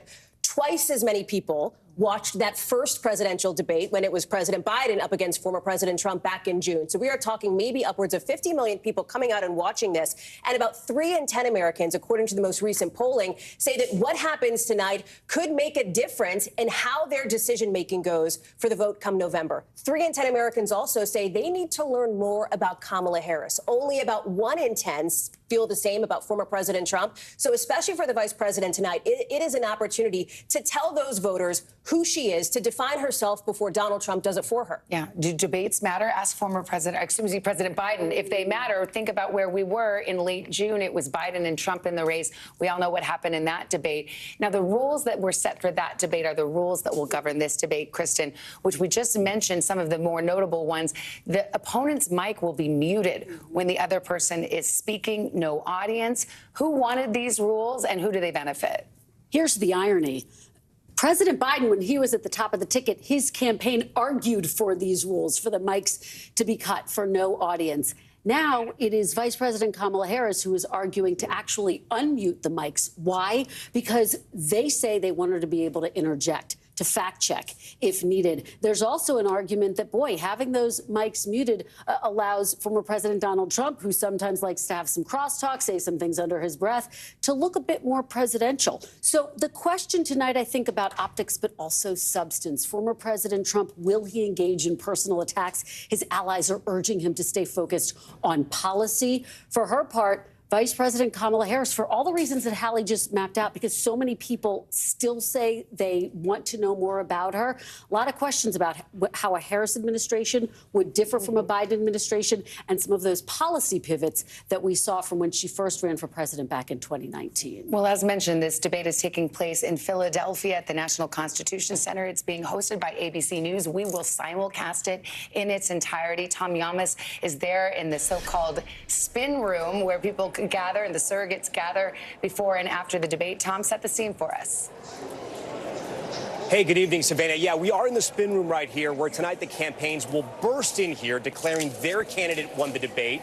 You may remember it was here in the debate spin room where Team Biden took some time to enter after that disastrous debate as the campaign went into damage control in Atlanta about 11 weeks ago. We hope to see some of the biggest surrogates, maybe campaign managers, maybe the candidates themselves. You never know. The debate is being held, as you mentioned, at the National Constitution Center. It's just across from Independence Hall and the Liberty Bell here in Philadelphia, of course, in the battleground state of Pennsylvania. So let's take you inside the debate hall now and show you the stage where this debate will be taking place. And Savannah spoke about some of this. So this is your traditional one-on-one presidential debate, right? Both candidates standing. Former President Trump will be on the left side of your screen, Vice President Harris on the right side. We'll explain why in just a moment. The debate will be about 90 minutes with 2 breaks. There will be no opening statements. Each candidate will be given 2 minutes to answer the moderator's questions, 2 minutes for rebuttals if needed, and 1 minute for follow-ups, again, if needed. Former President Trump won the virtual coin toss, so he's opted to speak last during the closing statements. That's really important. Because of that, Vice President Harris got to choose her position, which, again, is on the right hand of your screen. As for the rules tonight, there are a handful of them. You've spoken about a couple of them. They are very important. Mics are muted when the other candidate is speaking. There is no audience, but there is a group of journalists observing the debate, known as the pool. There can be no interaction with staff during these breaks. The candidates will be given water, a pen, a pad of paper. You can't bring props or notes. There will be a giant timer just above the candidate's timeline so they know exactly how much time they have. And you may notice another thing. The candidates are nowhere near the same height. The podiums will be slightly different, and something to look out for the first few seconds of this debate. Here's why. This will be the first time both candidates meet each other for the first time ever, or as the kids say, Savannah and Lester, IRL. In real life. We'll for the old folks like us at home, we'll define it. Thank you very much, Tom. All right, Garrett Haake has been covering the Trump campaign and joins us now. Garrett, I know you had a chance to speak to the former president today. What was your takeaway? Yeah, Lester, I talked to him on the phone. The former president seemed to be in a good mood. I think he was very eager to get to this stage after what I'm told was a fairly intense last couple of days of preparation, although his, weeks of preparation were less structured, certainly, than what the vice president had been doing. I asked him what he thought would be the challenges of debating the vice president, and he talked to me about the fact that he believes some of her policy positions have changed in a way that makes it hard for him to know exactly what she'll defend and what she won't. His campaign's solution for that, they tell me, is basically to take whatever they think is the most liberal, the most out of the mainstream position that the vice president has ever taken in her career and argue that that's her real position, regardless of what she says on the debate stage tonight. And Lester, I say that's the plan because, as always with Donald Trump, I think there is the plan and then there is what he decides to do on the fly on the debate stage here tonight, something none of his advisors can tell us for sure. All right, Garrett Haake, thanks very much. I believe we're joined now by Laura Trump, who's the co-chair of the former president's campaign. She, of course, is also his daughter-in-law. Ms. Trump, good morning. Good evening. It's good to see you. Who knows what time it is anymore? Yep, it's like a casino. There's no clocks. Old habits die hard. It's nice to have you with us tonight. Let's pick up where Garrett just left off. A lot of advisors, we're told, have said to your father-in-law, behave yourself, just play it straight. Don't be the truth social Donald Trump. Be the guy that looks presidential. Is that the advice that you've given him, and do you think he'll take it? Well, he took it on June 27th in the debate against Joe Biden. And, I think if anybody had any question, how can Donald Trump perform in a debate? That was a knockout punch. Joe Biden is no longer the nominee for the Democrats, I would say specifically because of that debate. So, look, Donald Trump knows exactly what he needs to do, Savannah. Whenever he goes into this debate this evening, this is about talking about how the American people's lives were while he was in office and how their lives are right now. And he has to make sure people are reminded that Kamala Harris has had the opportunity for nearly 4 years to do a whole host of different things. Many of them she's talked about in the past several weeks. And I think the major question is, why do you have to wait? Why aren't you doing these things now? And he has to kind of expose Kamala Harris, I think, for who she really is, because America, by and large, does not know a lot about her. She's only done, of course, one interview thus far. So I think he's going to be calm, cool, and collected. I think everybody's going to be very impressed tonight. Laura, typically in these things, both sides will claim victory. But at the end of the day, internally, what is a home run for Donald Trump tonight? I think it's him having the opportunity to directly engage with the American people and truly call Kamala Harris out for some of her very radical past. You know, she has seemed to change her tune very recently on a lot of things. And it does beg the question, who is Kamala Harris and what is her plan for the future of this country? I think if he lays out what he did while he was president for 4 years and what he plans to do to rectify a lot of the damage that, quite frankly, Kamala Harris and Joe Biden have caused in this country, I think that is a great success. And I think that we're going to see that happen tonight. Well, you know, Nikki Haley, who, of course, was a rival of your father-in-law's in the primary, said that part of the reason that Donald Trump is trailing among women voters in particular, women voters that he very much needs in order to prevail in this election, is because of the way that he and his running mate, J.D. Vance, speak to women. She said, when you call even a Democrat woman dumb, Republican women get their backs up, too. Stick to the policies, leave all the other stuff. I mean, it's interesting because you say he knows how to be calm, cool, and collected on a debate stage. But at this point, for better or for worse, voters know him, and they know what he says on Truth Social, and he knows the names that he calls, and he knows some of the innuendo that I couldn't even repeat here on air that he makes about his running, his opponent here. So how does that play into your concerns about this election? Well, listen, I think Donald Trump is incredibly transparent, and I believe that that is something that's important for a leader in this country. Look, we had 3.5 years, Savannah, of people saying, what's going on with Joe Biden? And Kamala Harris was one of the many people who lied about his state.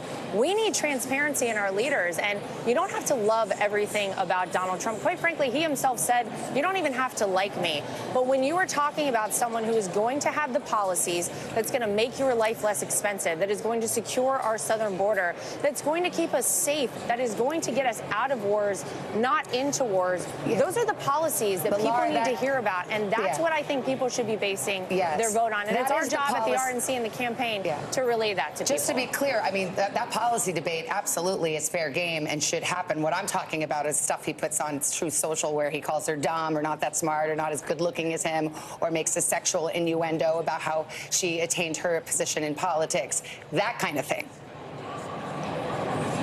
Well, Donald Trump is very good looking. He'll be the first to tell you that. But I really ultimately think that, you know, whenever people are more focused on that than they are their everyday life, I think that's a hard thing to try and sell to people whenever they go to the grocery store and they can't buy as much for their families, whenever they go to fill up their gas with their gas tank and they can't fill it up as much. Ultimately, I think that elections come down to kitchen table issues. And again, you don't have to love everything about him. You might not even want to hang out with Donald Trump, but whenever you look at your life and the future for this country, you know between these two individuals, you cannot survive 4 more years of what this country has just been through, and that is exactly what a Kamala Harris administration would be. Donald Trump's policies worked. They made life better for people all across this country. They kept us safe, and he will do it again with 4 more years in the White House. All right, Laura Trump, thank you for being with us. Let's bring in our chief White House correspondent, Peter Alexander, who is covering Vice President Harris's campaign. What's the view from there? Well, Lester, let's start with some new reporting into NBC News. According to 3 people familiar with their conversations, Kamala Harris and the former Secretary of State Hillary Clinton, the 2016 Democratic nominee, we have learned, have spoken within the last several days, where Clinton provided Harris advice and guidance as the only other woman to do a debate like this one-on-one with Donald Trump in the past. Among that advice, we're told specifically that Clinton told Harris that Trump may try try to bait her during the course of the conversation, as we've witnessed in the past, and specifically said that if that happens, that she should turn it back on Donald Trump himself and try to provoke him directly. One thing to keep an eye on as we anticipate these two on stage a short time from now. We're told that Clinton and Harris have spoken several times over the course of the last several months since she became the Democratic nominee. We've also been hearing from those in and around the Harris preparations for this debate, telling us, among other things, that she had a series of mock debate sessions, many of them happening here in the state in Pittsburgh. In the course of that time, they had a TV lighting. They had, so she could have the real experience, and a stage on which she would stand. That she has watched some debate clips of Donald Trump in the past to prepare herself for what she may anticipate tonight. We're also hearing now from her husband. Of course, he is the first second gentleman of the United States. Could he be the first gentleman if he wins? Well, if she wins, well, we heard from him in the form of a tweet a short time ago where he said in part, and I'll pull it up to read to you, Kamala, I can't wait for everyone to see you in action tonight. You've got this, and I've got you. Earlier in a separate post, he said that she is ready. He could tell it by looking into her eyes, and said that she can smell weakness and knows how to confront a coward. Her campaign, her aides are hoping that her experience as a former prosecutor will benefit her tonight the same way that she prosecuted some of those Supreme Court nominees in the past. Brett Kavanaugh, one that becomes very readily familiar as people look back to her experiences in the Senate, that she'll be able to prosecute the case against Donald Trump tonight. All things to keep an eye on as we get started here on a historic evening in Philadelphia. All right, Peter, thank you. For more, let's bring in North Carolina Governor Roy Cooper, who is a surrogate for the Harris campaign. Governor, it's good to see you. So 60% of voters, nearly 60% in a recent poll, said they want to see change. Kamala Harris is the incumbent vice president. How do you make the argument that she's a change candidate when she's been in office for 3.5 years? Well, first, the record that she and Joe Biden have established as president and vice president are bringing change to this country with investment in high-speed internet, fighting prescription drug costs, expanding health insurance, investing in infrastructure. Those things are long generational investments that are changing America, and that's a good thing. But she's also laid out her own economic plan. She sees that people are facing higher costs. She understands child care, unlike Donald Trump, who clearly doesn't have a clue about child care. Neither does J.D. Vance, who thinks that grandparents and uncles and aunts should look after children. She wants to reinstate the child care tax credit. She wants to help small businesses instead of big corporations. So I think she can lead tonight. She can lead with her path for a new way forward and really bring a lot of people who have been disaffected, who really haven't voted the last few times. I think that she can excite them. History is going to be made this year, and North Carolina voted for Barack Obama in 2008. We're going to vote for Kamala Harris in 2024 and make history again. Governor, let me ask you, in a recent interview, Harris seemed to shrug off some of the personal attacks that Donald Trump has levied her way, calling it from the playbook of the past. Will she have to take on these things more directly in this debate setting tonight? Well, it'll be interesting to see that in the middle of all of his word salads and lies, which we know are coming, whether he hurls insults at her while she's there in person. We'll see if he does. I suspect that she will brush them off pretty quickly and head into making sure she's putting meat on the bones of her policy, telling the country about the direction that she wants to take it, making sure that we shore up the middle class, making sure that the tax breaks go to the middle class and not the billionaire friends of Donald Trump. She's going to distinguish herself from Donald Trump in a strong way. And I think those insults, whether they come or not on the stage, she'll go right past them and make sure she's sticking to the issues that the American people will care about. You know, it's interesting you say that, because today on debate day, the Harris campaign released an ad seeming to want to goad Donald Trump with a clip from the convention. Let me roll you a little portion of this. Here's a 78-year-old billionaire who has not stopped whining about his problems. Oh, she had a big crowd. Oh, the crowd. This weird obsession with crowd sizes. Interesting, because everybody says they want to talk about policy, and then everyone kind of gets down in the dirt a little bit, and that turns voters off. So why do you think this is effective, and are you sure it's not going to make people think, well, this is just more of the same? Well, look, there are a lot of ads in this campaign, and a lot of them are about her policies and her backgrounds. Her background. She's not going to let this distract her. Now, she's not going to take any crap from Donald Trump on that stage today. She is a prosecutor, and she's going to make sure that she gets her points across.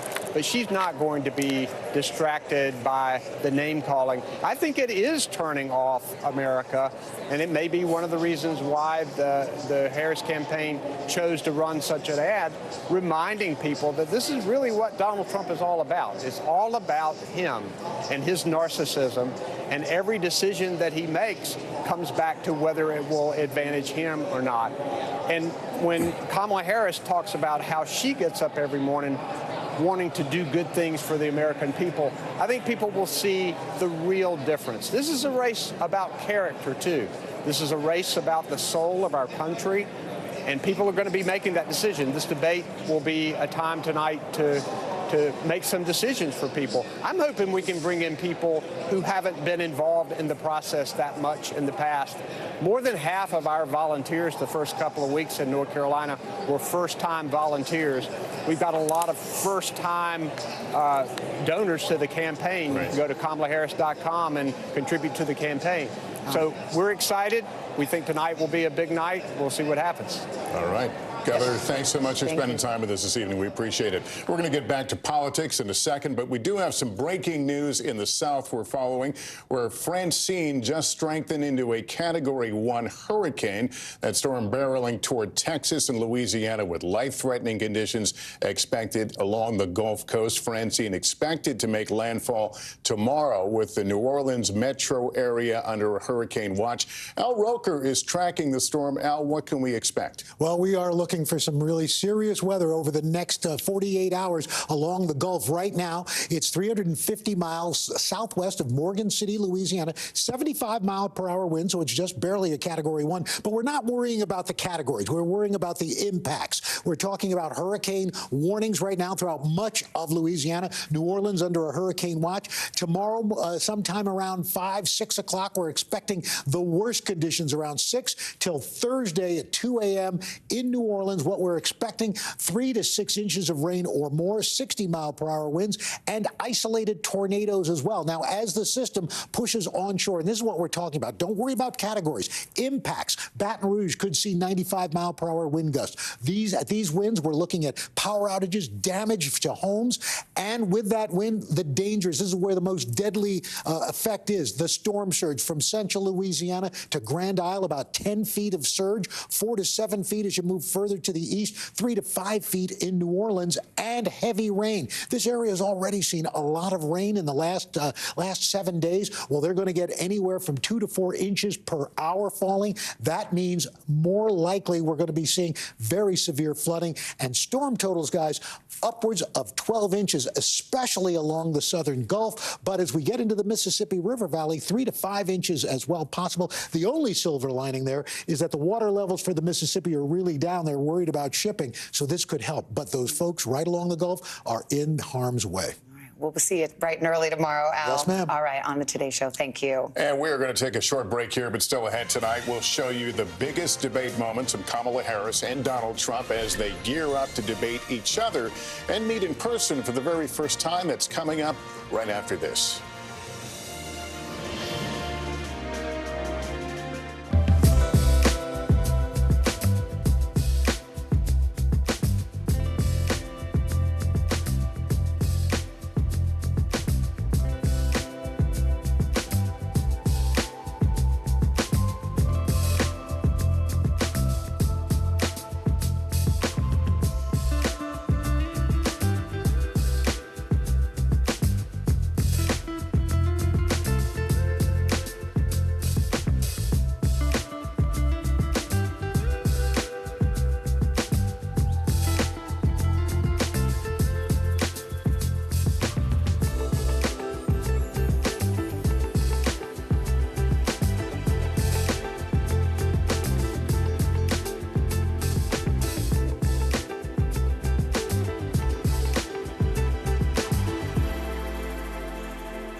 We're talking possibly 1 trillion galaxies. Yes. That is a number that is just so hard to compute. Whether it's the moon, whether it's Mars, it feels like we're on the cusp of something big.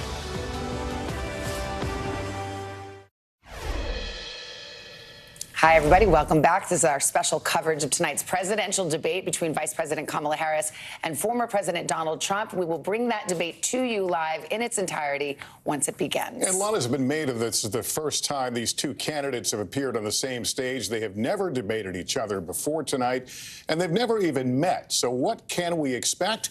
We have a closer look at their biggest moments from past debates and what that could tell us about what we could see tonight. Our senior Washington correspondent, Hallie Jackson's been walking down memory lane with the archive tape. Hi, Hallie. And it is quite a fascinating walk, Savannah and Lester, because, yes, you said it, their first meeting ever, their first debate ever, but it is not the first time that either has stepped on a debate stage, period, with some of the most memorable moments from the past, perhaps providing some clues for tonight. Tonight, the first face-off between two candidates with different prep, different styles, and different experience. For Vice President Harris, her first time stepping into this kind of general election spotlight after memorable moments in primary and VP debates. Mr. Vice President, I'm speaking. I'm speaking.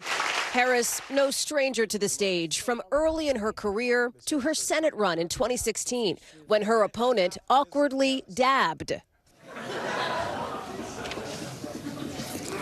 So there's a clear difference between the candidates in this race. And I think the voters will make that decision. Allies point to Harris's past as a prosecutor and arguing her experience helps shape sharp arguments. Whatever the vice president is claiming the administration has done, clearly it hasn't worked.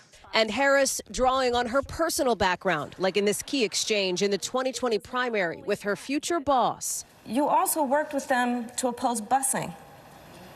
And you know, there was a little girl in California who was part of the second class to integrate her public schools.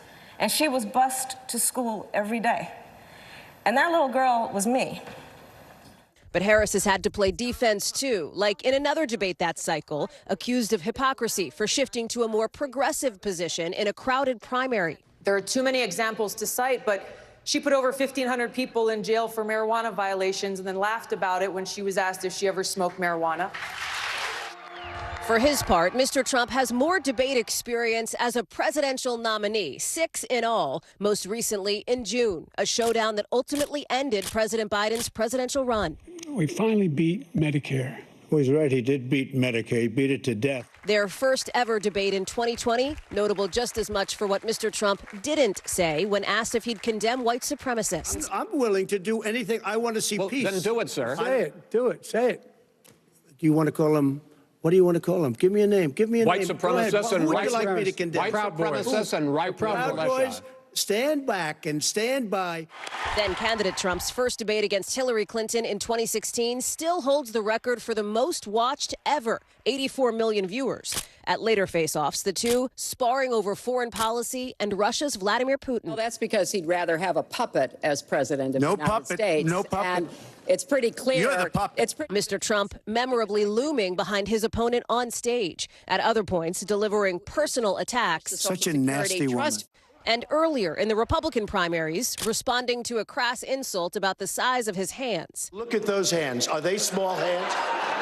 I guarantee you there's no problem. Now, tonight, Vice President Harris hoping to make good on past pledges. I'd wipe the floor with him. But according to the rules of this debate, it's former President Trump who will get the last word. We're going to make it great again. Now, some of those moments that you just saw may be mitigated by the rules we've been talking about at tonight's debate. Think about those mics muted when it's not each candidate's turn to speak. That may cut down on some of that overtalk or interruptions, if you will. There's also, of course, the rule that each candidate must stay behind their microphone. No stage wandering, a la 2016. Lester, Savannah? All right. Thanks so much, Hallie. For more on what we can expect from both candidates tonight, let's bring in President Biden's former White House Press Secretary Jen Psaki and Donald Trump's former Deputy White House Press Secretary Hogan Gidley. Good to have both of you here today. Jen, let me start with you. I think it's fair to say a lot of Democrats were rattled by those latest New York Times Siena poll numbers. Is part of the vice president's mission and task tonight to reassure Democratic voters that all is well? I think it's part of the mission, but the other part of the mission is to think about that 28% in that same poll of people who want more information about her. So what's tricky about this, Lester, if you're the vice president, is a lot of Democrats out there have been waiting for somebody to eviscerate Donald Trump. They might, progressive Democrats and other Democrats who might be rooting for that. That is not the right strategy for the totality of this debate, because that 28% who want more information, who want to know more about her positions, that may not be what they're looking for. Well, she has the most to gain or lose because she has 30% roughly of the electorate that's still curious. Hogan, as I bring you in here, Donald Trump, I mean, for better or for worse, it's a very calcified, set in stone opinion that people have. Some love him, love him, love him. Some do not love him, love him, love him. So what is his number one job tonight? I think what he's going to try and do is make people remember his record while he was president. And then what Kamala Harris is going to try and do is make people forget her record as vice president. People remember they could afford gas and groceries just a few short years ago. There weren't wars breaking out all over the world. We had a rational, sane southern border policy. So he's got to remind people of that. He's got to expose her radical record at the same time, but he needs to stay on message. He needs to focus on what the American people care about every single day and not run rabbits. There's no doubt she's going to have those canned lines ready to go, those contrived stories like she did in the package that you guys just played.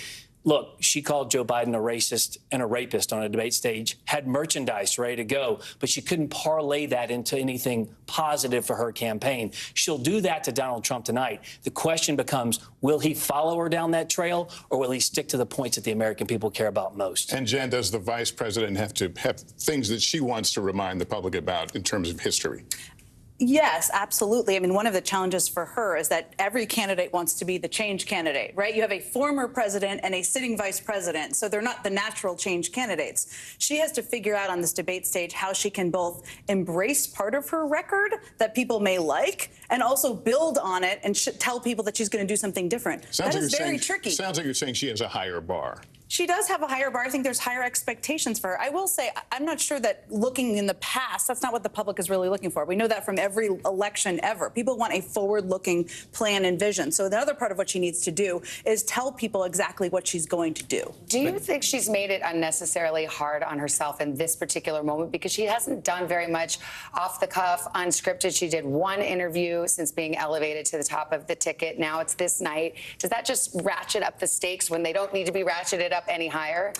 I actually think the biggest challenge for her is that she's never met him before or interacted with him before. And she is a studious, thorough prepper, which I think is good no matter what political party you're from. That's a good thing. But it also means you have to let go of those briefing books and be in the moment. Donald Trump is not a standard, traditional policy debating candidate. So it requires a different muscle. And I think she's never practiced that muscle before. And that's the piece that I think is going to be challenging. Respond. I've got a question for you. Just quickly. It's interesting because you do want to look in the future. There's no doubt about that.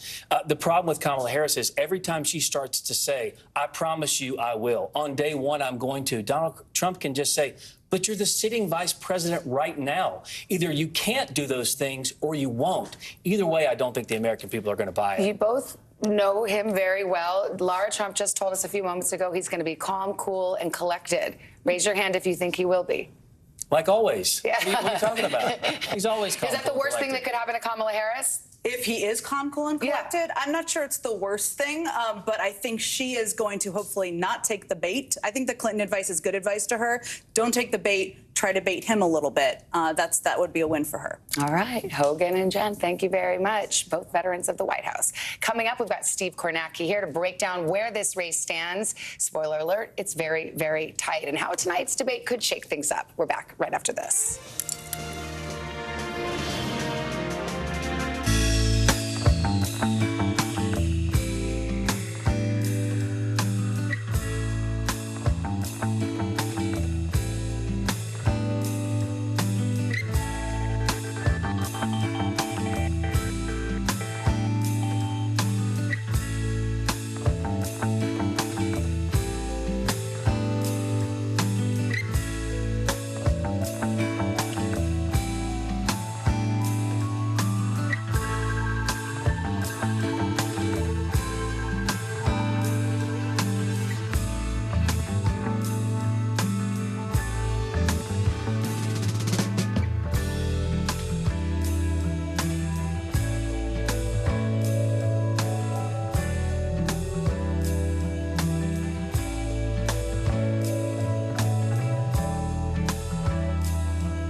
is going to happen now? Going back and forth because they... Go ahead. Nice to see you.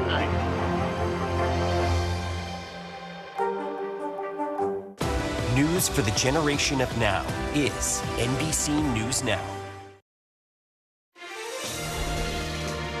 Welcome back to our special coverage of tonight's presidential debate between Vice President Harris and former President Trump. We'll be bringing you the debate live when it begins in less than 25 minutes. And tonight will be a critical moment, and it could shake up what many see as a tight race, a deadlocked race with less than 2 months to go before Election Day. Steve Kornacki is with us tonight at the big board to break it all down. Where's this going? Yeah, I mean, close. And let's put this in some perspective here. What you're looking at is the average of all of the major national polls that are out there right now. This is a running average we keep. Harris at a 47-45 for Trump. 2-point lead there for Harris. Obviously, Democrats like that, but some context for that. First of all, there's this. Donald Trump has run from behind both previous times he ran for president. At this same point, 4 years ago, in our poll average, Donald Trump was trailing Joe Biden by 7.8 points. And at the same point in 2016, in our poll average, Trump was trailing Hillary Clinton by 4.5 points. Now it's only 2. So, yeah, Trump's behind, but this is closer than he's been in the polling in previous elections. And there's also this. Remember, in 2016, Trump lost the national popular vote to Clinton, won in the Electoral College. In 2020, Trump lost the popular vote by a wide margin to Joe Biden, almost won in the Electoral College. Is there going to be a gap like that again that works to Trump's favor, an Electoral College advantage? That's what you think about when you look at this, the 7 core battleground states. And again, poll average here, the average of the major polls in those states right now.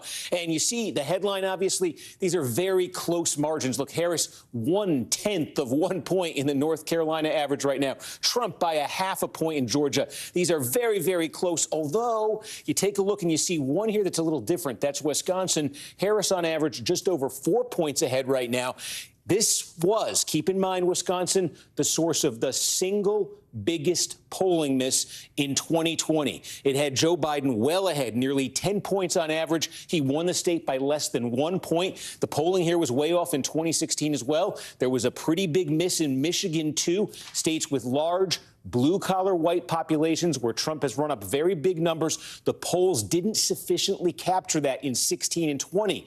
Is that going to be different in 2024, or is there more Trump support in some of these states than it appears in the polls? That's a major question to think about as you see more numbers come out. And then you just see in this column right here, the electoral votes. Again, 7 core battleground states. Where's tonight's debate? It is in the state that is first among equals when it comes to battleground states. 19 electoral votes in Pennsylvania, more than any other. What does that mean functionally? If you're one of these campaigns and you lose Pennsylvania, mathematically, if you want to offset that, you got to win at least 2 others to make up for the 19 that you're losing out on in Pennsylvania. This is the king of the battleground states. Steve, not to bring up back memories, but weren't we here until Saturday, the week of the election, waiting for Pennsylvania? That's right, 11:30 Saturday morning in 2020. Oh, my God. But who's counting, right?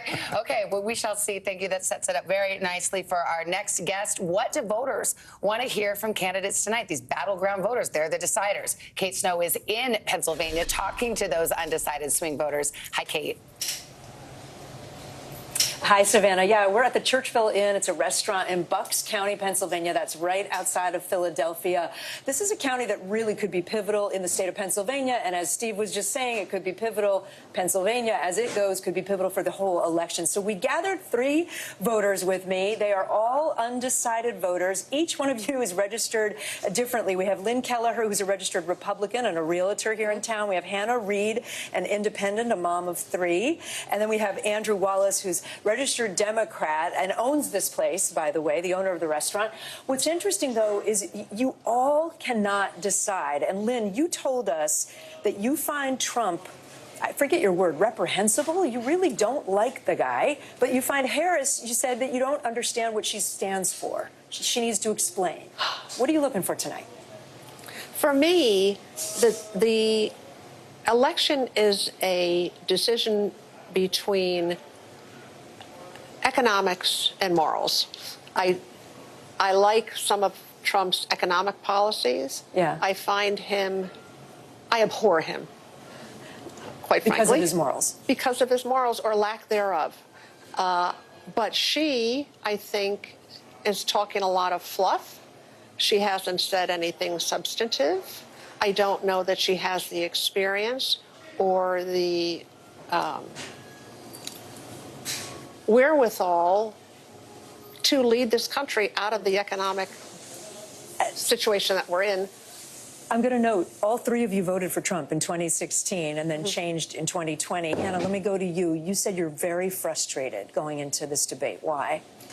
Because the election itself is no longer about policies. It's no longer about the real issues in this country, like the economics or the inflation. You don't like the name calling. The name calling, I mean, the back and forth. It's about who can get one over on the other, to the point that we are not pushing policies through just because the person that put it through was from another party. And Andrew, let me ask you about your issues, because we were talking earlier. You like some of the things. You're really big on policies that Trump supports, and then you're also really big on policies that Harris supports. You don't know what you're going to do. So what do you need to hear tonight? I feel left behind by the Democratic Party. The Democratic Party, Harris received 0 votes. I would have liked to have a say in the primary, and they didn't give me that. I feel that they think that they know what's best for me.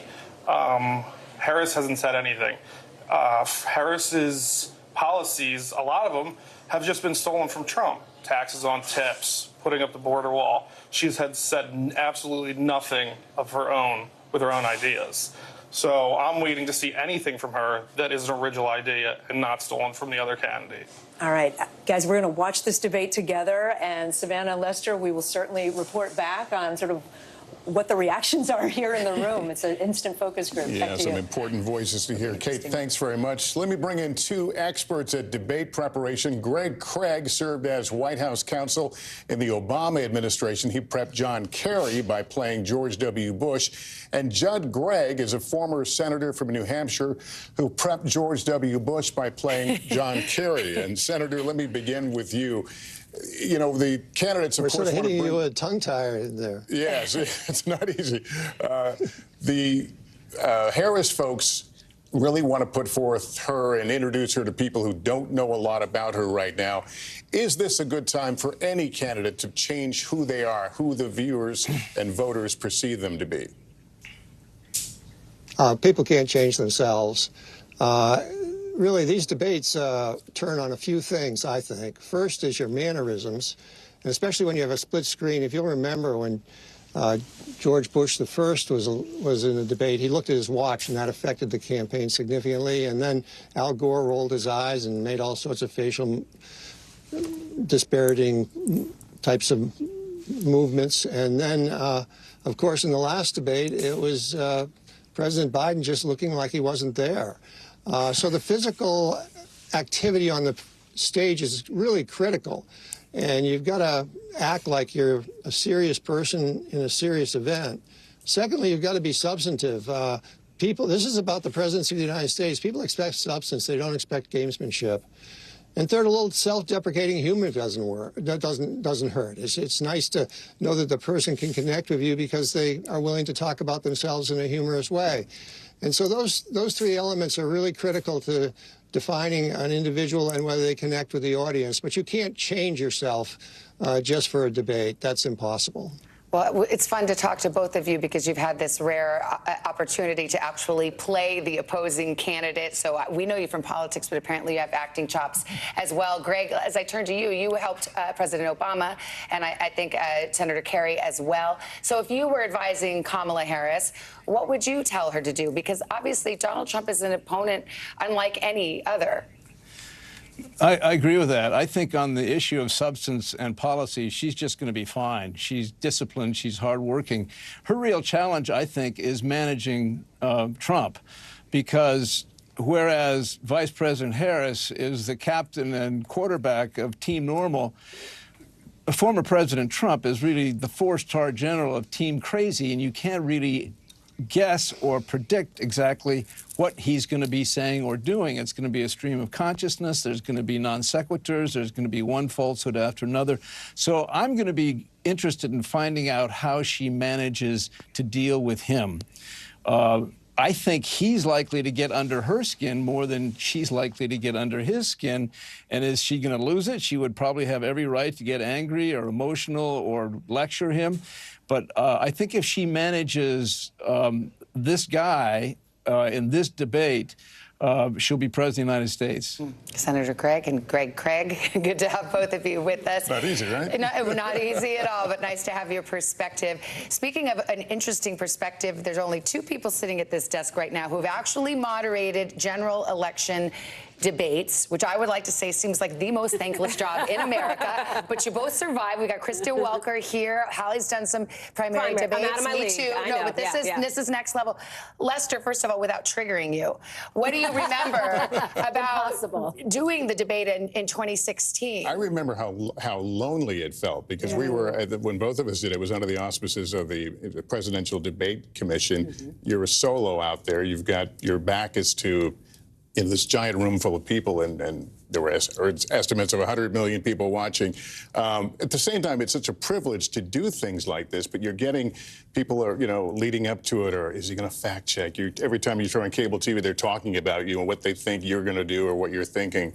I don't know if Kristen felt the same thing, but I think of David and Lindsay tonight. It's not an easy task. Oh, it's definitely not. And when you talk about feeling lonely, part of that is because there's no one in your ear telling you or giving you editorial backup. Look, I think there's no greater weight than the moments before heading into a general election debate, because you are asking questions on behalf of the people who Kate was just interviewing, on behalf of the American people. So you want the questions to be understandable, digestible, not coming from Washington and politics, but from a place of people's dining room tables. And the best thing that you can say about a moderator is that you don't remember who moderated. Well, I was going to say, and since it's over, I can say these can make a career, they can break a career, and a lot of times the criticism is quite harsh for a moderator who does fact check in real time. I can think of a moderator who got in trouble for that, and for moderators who don't. It's sort of darned if you do, darned if you don't. I think the way to deal with that is to ask follow-up questions, make sure you're getting answers to the questions that you ask. It's also a question for the candidates, and there is a question of how much tonight, as we bring it back to what we're going to see in just about 11 minutes from now, is how much will Vice President Harris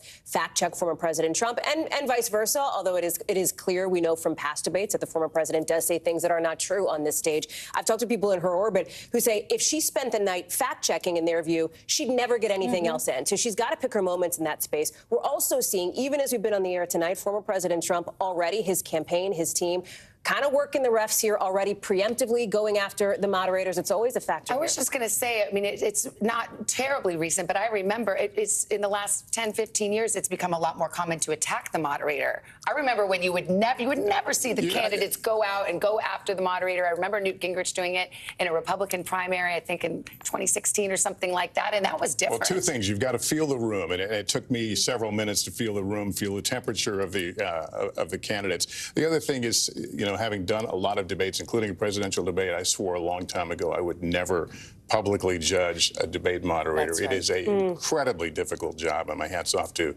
anyone who has done it. Absolutely. And you try to tune out any criticism that you might be getting heading into the big night. But you know exactly what their stomachs feel like. 10 minutes away from the All right. debate now. I'm starting to feel those I butterflies. know, having moments of feeling for them. Thanks for all this. This was great. We'll take a break. We're less than 10 minutes away from the big moment as Kamala Harris and Donald Trump get ready to face off and meet for the first time ever. I hope you can stay with us. It's going to be quite a night.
See you tonight.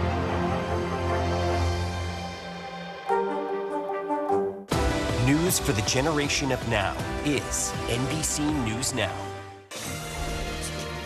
Welcome back to our special coverage of tonight's presidential debate between Vice President Harris and former President Trump. The debate is set to begin just minutes from now. It'll be the first time Harris and Trump meet each other, and it will be in front of the entire country. Tonight also could have a huge impact on the campaign, less than 2 months out from Election Day, with a tight race nationally and in the critical battleground states. So let's go back to the debate hall in Philadelphia, the spin room. Tom Yamas is there. We're just about 6 minutes away now from the start of this debate, which we will carry in its entirety. Tom, are you starting to feel that buzz of energy? Oh, you do. And guys, I will tell you something I've noticed that is different about this debate. Usually the spin room gets wild and crazy post-debate. What I'm seeing for the first time is pre-debate spin. You've seen surrogates on both sides sort of flank all the reporters, flank all the sets from all the different news organizations and try to get their message out. There was a ton of commotion about 10 minutes ago, and that's because RFK Jr. came into the spin room. Of course, he was the third-party candidate who has since endorsed former President Trump. He was followed by, I'd say dozens of reporters as he walked through the spin room. We're hearing kind of the same things. Both campaigns are disciplined. They are on message. The Harris surrogates are saying the same thing. Former President Trump is the most experienced presidential debater. This will be his 7th debate. And also, they want to go over reproductive rights, that a vote for Trump is a vote that will limit abortion access. And then on the Trump side, of course, they're hammering the issue that Vice President Harris is untested. She's only done one big major interview. She's doing no town halls. And also, they want to hammer home that they want to put the spotlight, and they hope the candidate does, on the issues of immigration, the economy, and the 2 wars overseas. What I'll be looking for, guys, tonight, who can truthfully answer the question that they are the change candidate coming out of this debate. Back to you. All right, Tom, thanks very much. Our Washington correspondent, Yamiche Alcindor, has been covering the Harris campaign and joins us now. Yamiche, your thoughts tonight as we're just minutes away.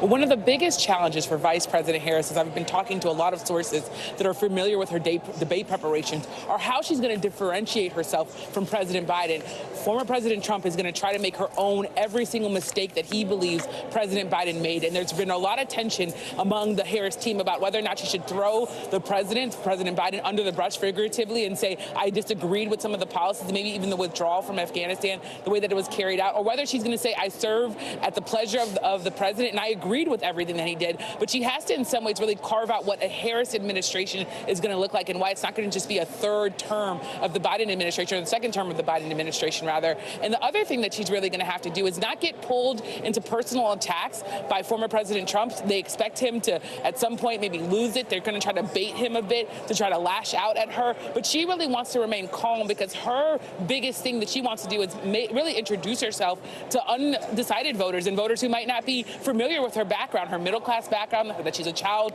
of immigrants. They really want her team really make sure that she defines herself. So that's also a big challenge that I'll be watching for, how she does that. Back to you. All right, Yamiche, thank you so much. And let's turn now to NBC's Dasha Burns, who covers the Trump campaign and joins us now. What are you hearing from the Trump campaign about the preparations tonight? Well, look, Savannah, you've heard the former president say time and again that he does not do traditional debate prep, that campaigning is his prep. But we are told by sources that over the last few days, he has been hunkered down at Mar-a-Lago. He's been doing extensive policy sessions. And watch for him to do 2 things tonight, 2 things that his campaign wants him to do. Number 1, tie Vice President Harris to President Biden, make her own what's going on with the economy, what's going on with immigration. And number 2, remind voters some of the positions she took back in 2020 when she was running for president that were left of center. Try to paint her as simply too liberal for those moderate swing voters in places like the suburbs of Philadelphia. Of course, that is the plan. That is what the campaign wants. But it's all going to be about the execution in the moment, especially if Harris tries to bait the former president into an outburst. Savannah. All right, Dasha, thank you. Let's bring back Kristen Welker and Hallie Jackson. I want to talk about how the vice president has cast herself in this campaign as the prosecutor, going against Donald Trump.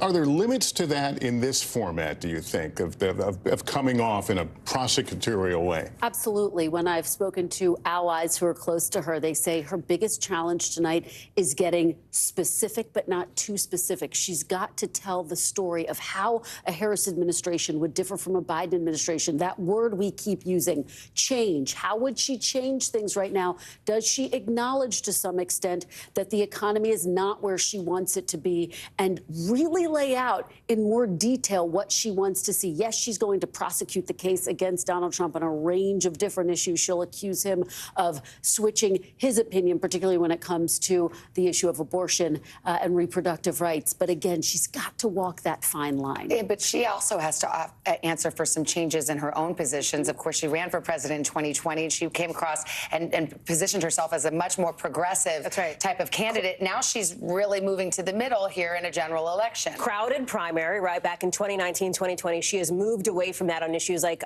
for example, mandated gun buybacks for automatic rifles, something that she no longer supports. Fracking, for example, something that she has changed her position on as well. You look at Medicare for All, a position that she's backed away from. Watch for the former president to try to go after some of these issues. And I'll tell you, to bring it back to the voters, that panel with Kate Snow is super interesting. The economy came up again and again. And even though this summer, for the first time, inflation dipped below 3% for the first time since March of 2021, people don't feel great about it right now. So how does Vice President Harris address that moving forward? And let me briefly go there and talk about his physical performance. It's been noted by many that the former president has tended to be more rambling, disjointed in many of his answers at a time that we were focusing on Joe Biden. Is that something that folks will be watching carefully? He's now, of course, the older candidate now. Okay, we will be back with you. It's the top of the hour now, 9 o'clock on the East Coast here in New York and in Philadelphia, the room where it's about to happen. We're just seconds away now from tonight's first and perhaps last presidential debate between Vice President Kamala Harris and former President Donald Trump. As we've noted, this will be the first time these candidates have met in person, and it's happening on a debate stage. Also, the first debate since President Biden left the race over the summer and Harris became the Democratic nominee. A lot has happened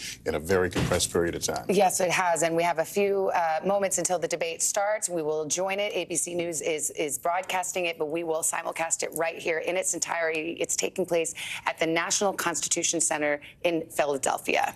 And like June's debate, there will be no audience tonight. The candidates' microphones will be muted while the other one is talking. Each candidate will get 2 minutes for answers. There will be closing statements, but no opening statements. So we expect them to probably mix it up rather early in this as they stake out their positions and we get a sense of where all this is going. And the mics are muted when the other is talking. So let's take you to Philadelphia now and the first presidential debate of 2024. Good evening. I'm David Muir, and thank you for joining us for tonight's ABC News presidential debate. We want to welcome viewers watching on ABC and around the world tonight. Vice President Kamala Harris and President Donald Trump are just moments away from taking the stage in this unprecedented race for president. And I'm Lindsay Davis. Tonight's meeting could be the most consequential event of their campaigns, with Election Day now less than 2 months away. For Vice President Kamala Harris, this is her first debate since President Biden withdrew from the race on July 21st. Of course, that decision followed his debate against President Donald Trump in June. Since then, this race has taken on an entirely new dynamic. And that brings us to the rules of tonight's debate. 90 minutes with 2 commercial breaks. No topics or questions have been shared with the campaigns. The candidates will have 2 minutes to answer questions, and this is the clock. That's what they'll be seeing. 2 minutes for rebuttals and 1 minute for follow-ups, clarifications, or responses. Their microphones will only be turned on when it's their turn to speak. No pre-written notes allowed. There is no audience here tonight in this hall at the National Constitution Center. This is an intimate setting for 2 candidates who have never met. President Trump won the coin toss. He chose to deliver the final closing statement of the evening. Vice President Harris selected the podium to the right. So let's now welcome the candidates to the stage. Vice President Kamala Harris and President Donald Trump.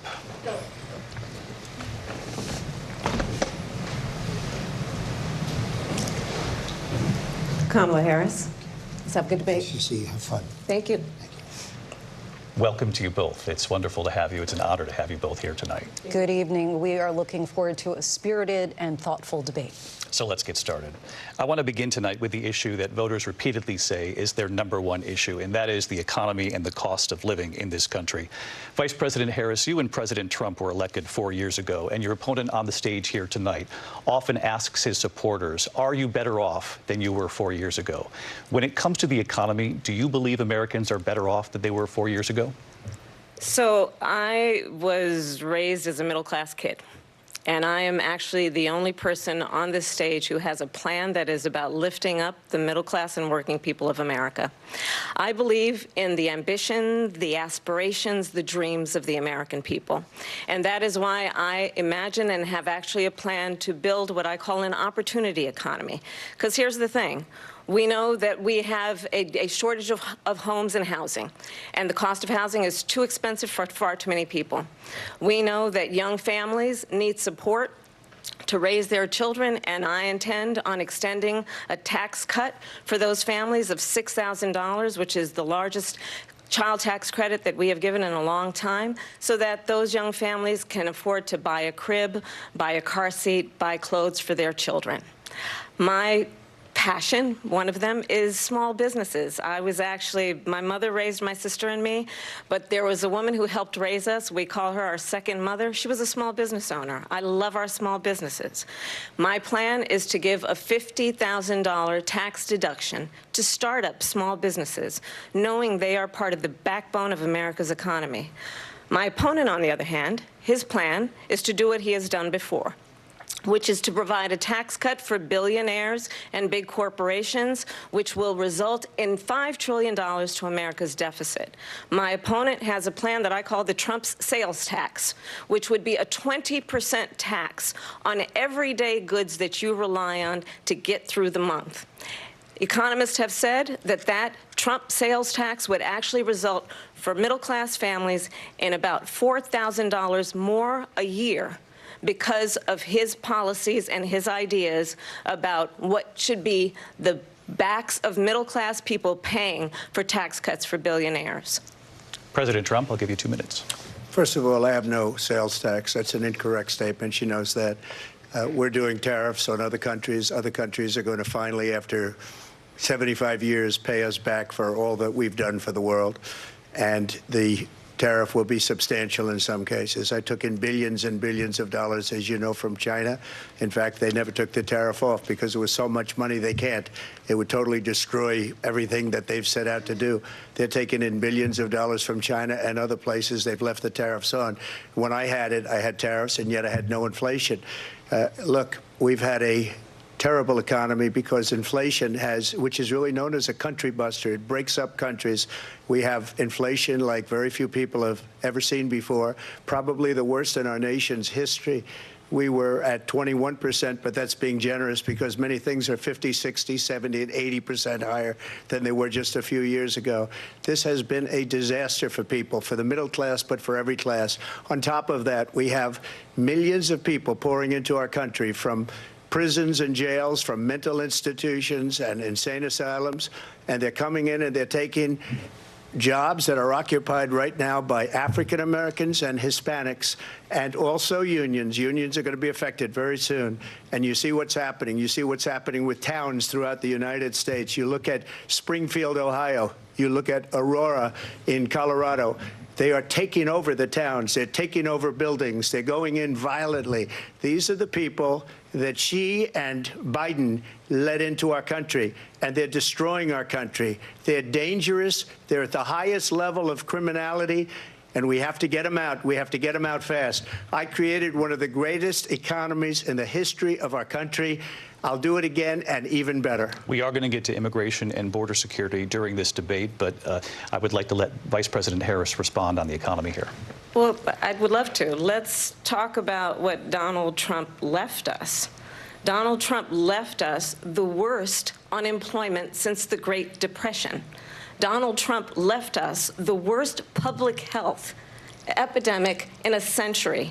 Donald Trump left us the worst attack on our democracy since the Civil War. And what we have done is clean up Donald Trump's mess What we have done and what I intend to do is build on what we know are the aspirations and the hopes of the American people. But I'm going to tell you all, in this debate tonight, you're going to hear from the same old tired playbook, a bunch of lies, grievances, and name-calling. What you're going to hear tonight is a detailed and dangerous plan called Project 2025 that the former president intends on implementing if he were elected again. I believe very strongly that the American people want a president who understands the importance of bringing us together, knowing we have so much more in common than what separates us. And I pledge to you to be a president for all Americans. President Trump will give you a minute here to respond. Number one, I have nothing to do, as you know, and as she knows better than anyone, I have nothing to do with Project 2025. That's out there. I haven't read it. I don't want to read it purposely. I'm not going to read it. This was a group of people that got together. They came up with some ideas, I guess some good, some bad. But it makes no difference. I have nothing to do. Everybody knows I'm an open book. Everybody knows what I'm going to do. Cut taxes very substantially and create a great economy like I did before. We had the greatest economy. We got hit with a pandemic. And the pandemic was not since 1917, where 100 million people died, has there been anything like it. We did a phenomenal job with the pandemic.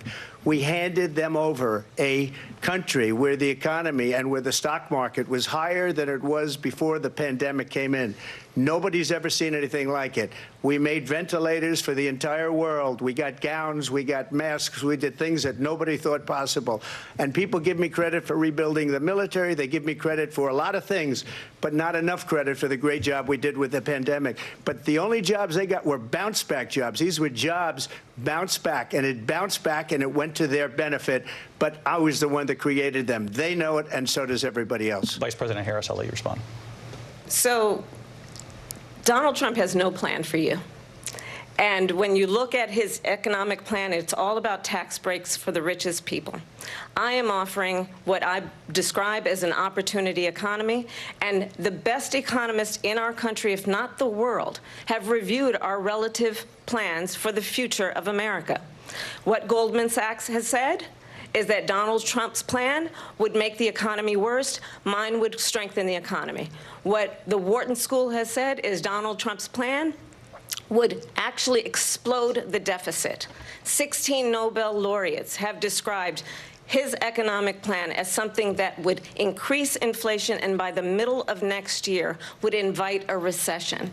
You just have to look at where we are and where we stand on the issues. And I'd invite you to know that Donald Trump actually has no plan for you because he is more interested in defending himself than he is in looking out for you.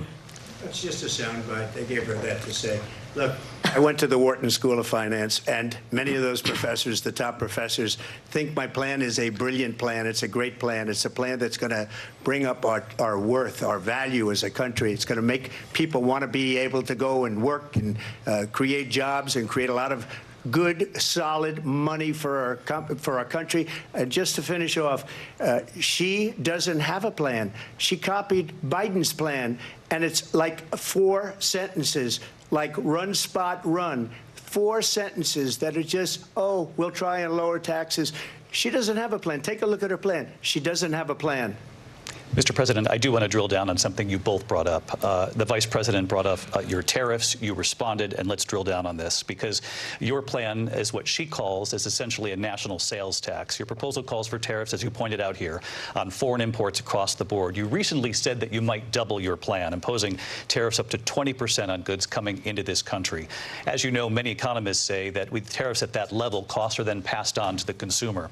Vice President Harris has argued it'll mean higher prices on gas, food, clothing, medication, arguing it costs the typical family nearly $4,000 a year. Do you believe Americans can afford higher prices because of tariffs? They're not going to have higher prices. What's going to have, and who's going to have higher prices, is China and all of the countries that have been ripping us off for years. I was the only president ever. China was paying us hundreds of billions of dollars, and so were other countries. And, you know, if she doesn't like them, they should have gone out and they should have immediately cut the tariffs. But those tariffs are there 3.5 years now under their administration. We are going to take in billions of dollars, hundreds of billions of dollars.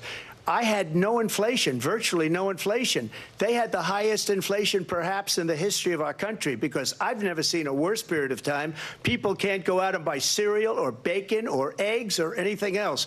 The people of our country are absolutely dying with what they've done. They've destroyed the economy. And all you have to do is look at a poll. The polls say 80 and 85 and even 90% that the Trump economy was great, that their economy was terrible. Vice President Harris, I do want to ask for your response. And you heard what the president said there, because the Biden administration did keep a number of the Trump tariffs in place. So how do you respond? Well, let's be clear that the Trump administration resulted in a trade deficit, one of the highest we've ever seen in the history of America.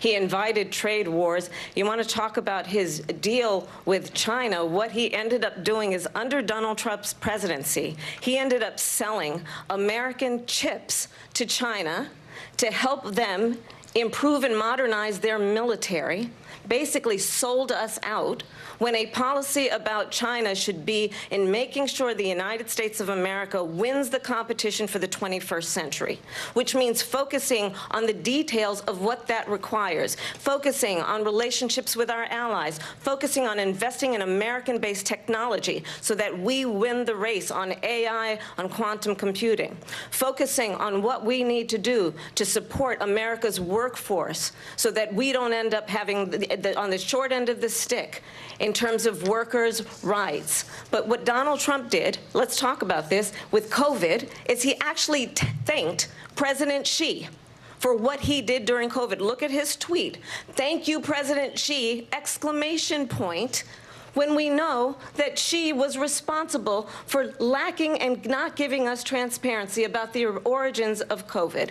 President Trump, I'll let you respond. First of all, they bought their chips from Taiwan. We hardly make chips anymore because of philosophies like they have and policies like they have. I don't say her because she has no policy. Everything that she believed 3 years ago and 4 years ago is out the window. She's going to my philosophy now. In fact, I was going to send her a MAGA hat. She's gone to my philosophy. But if she ever got elected, she'd change it. And it will be the end of our country. She's a Marxist. Everybody knows she's a Marxist. Her father's a Marxist professor in economics, and he taught her well. But when you look at what she's done to our country, and when you look at these millions and millions of people that are pouring into our country monthly, where it's, I believe, 21 million people, not the 15 that people say, and I think it's a lot higher than the 21. That's bigger than New York State pouring in. And just look at what they're doing to our country. They're criminals. Many of these people coming in are criminals.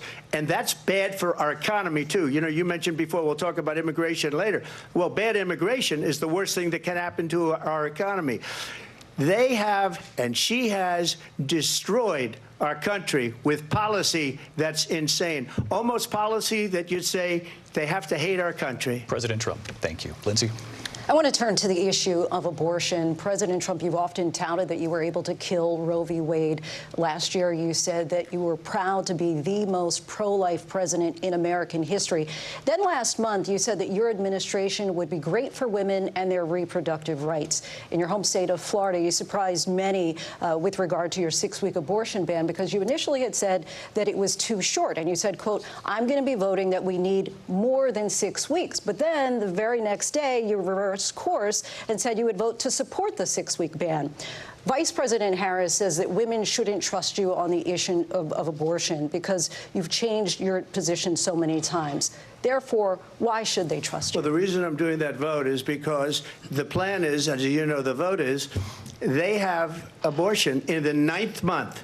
They even have, and you can look at the governor of West Virginia, the previous governor of West Virginia, not the current governor, is doing an excellent job, but the governor before, he said the baby will be born and we will decide what to do with the baby. In other words, we'll execute the baby. And that's why I did that, because that predominates, because they're radical. The Democrats are radical in that. And her vice presidential pick, which I think was a horrible pick, by the way, for our country, because he is really out of it. But her vice presidential pick says abortion in the 9th month is absolutely fine. He also says execution after birth. It's execution, no longer abortion, because the baby is born, is okay.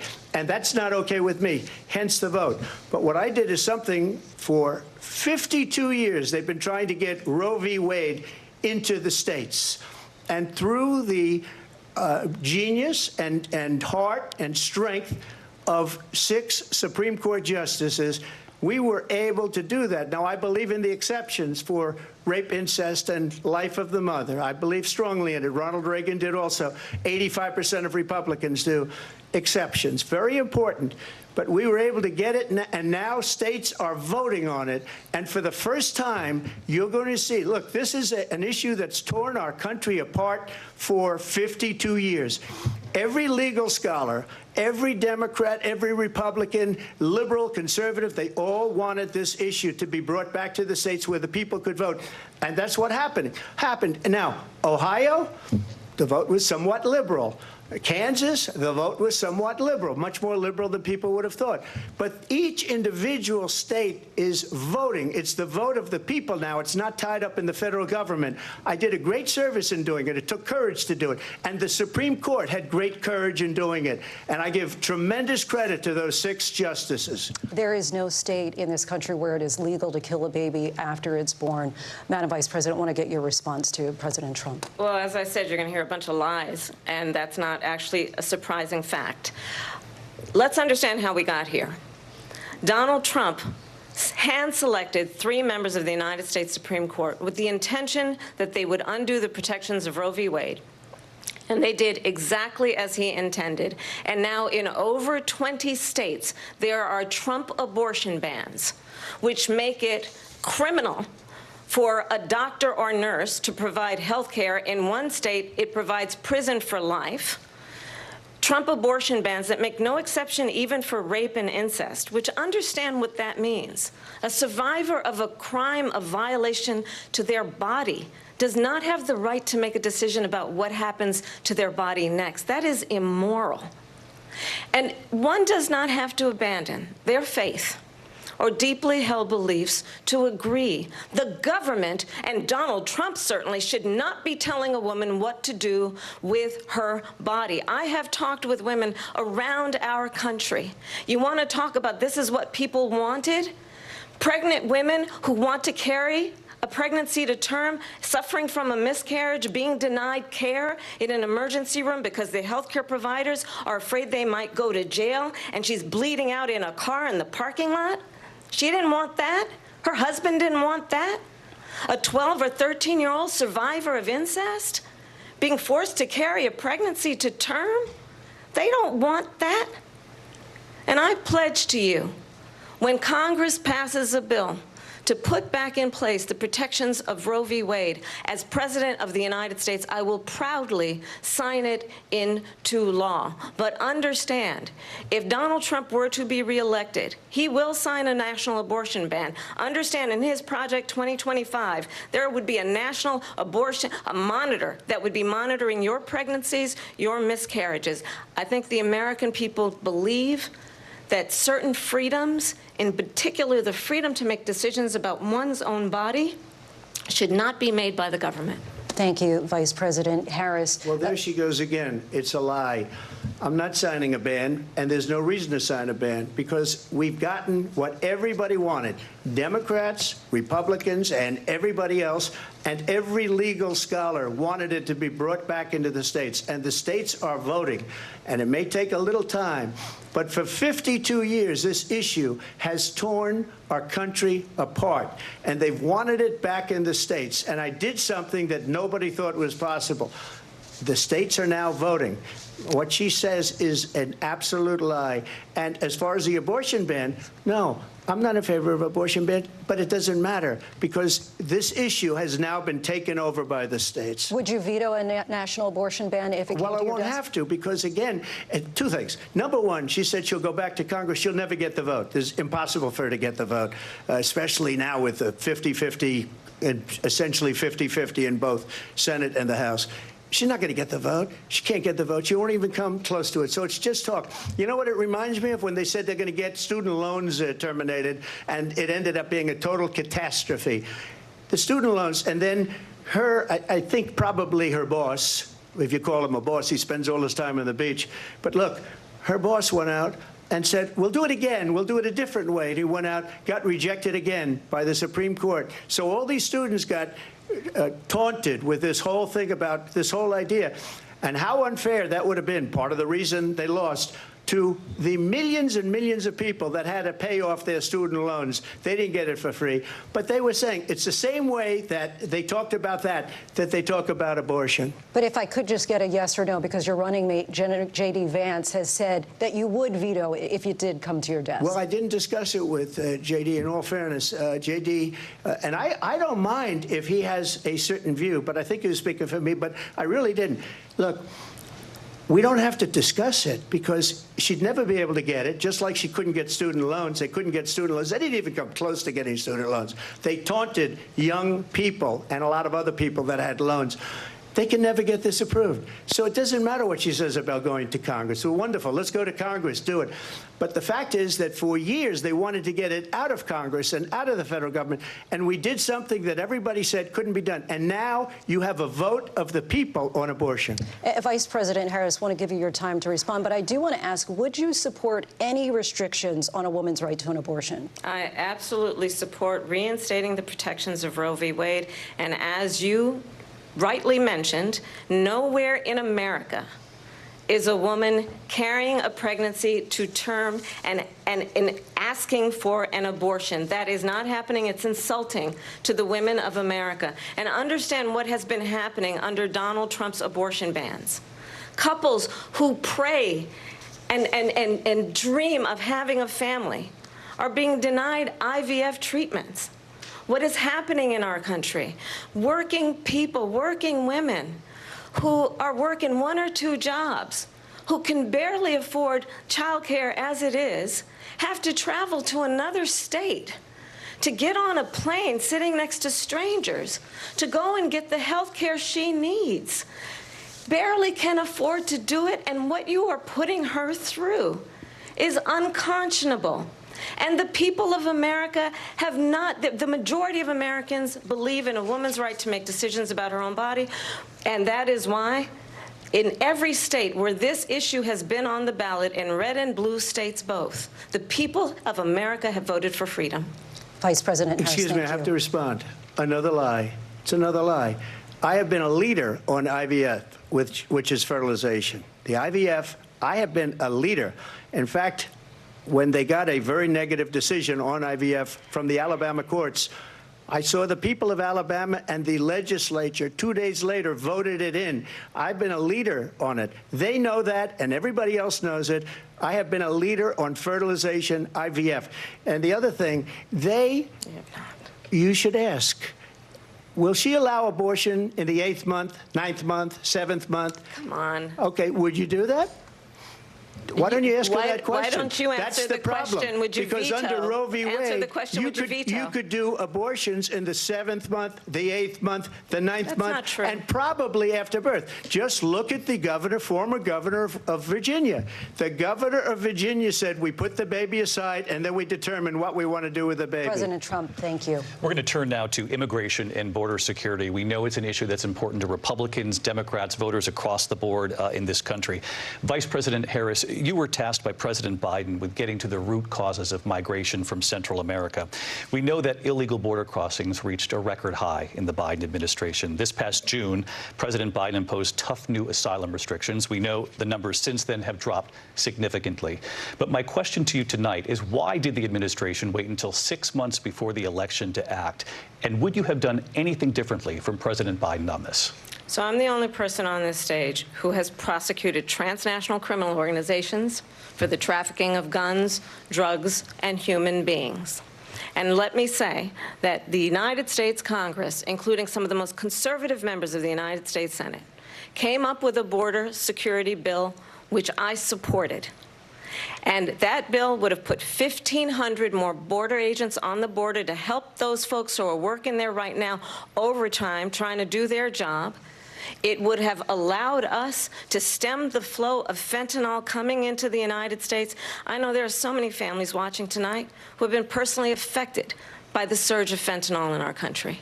That bill would have put more resources to allow us to prosecute transnational criminal organizations for trafficking in guns, drugs, and human beings. But you know what happened to that bill? Donald Trump got on the phone, called up some folks in Congress and said, kill the bill. And you know why? Because he'd prefer to run on a problem instead of fixing a problem. And understand, this comes at a time where the people of our country actually need a leader who engages in solutions, who actually addresses the problems at hand. But what we have in the former president is someone who would prefer to run on a problem instead of fixing a problem. And I'll tell you something, he's going to talk about immigration a lot tonight, even when it's not the subject that is being raised. And I'm going to actually do something really unusual, and I'm going to invite you to attend one of Donald Trump's rallies, because it's a really interesting thing to watch. You will see during the course of his rallies, he talks about fictional characters like Hannibal Lecter. He will talk about windmills cause cancer. And what you will also notice is that people start leaving his rallies early out of exhaustion and boredom. And I will tell you, the one thing you will not hear him talk about is you. You will not hear him talk about your needs, your dreams, and your desires. And I'll tell you, I believe you deserve a president who actually puts you first, and I pledge to you that I will. Vice President Harris, thank you. President Trump, on that point, I want to get your response. Well, I would like to respond. Let me just ask, though, why did you try to kill that bill, and successfully so? That would have put thousands of additional agents and officers on the border. First, let me respond as to the rallies. She said people start leaving. People don't go to her rallies. There's no reason to go.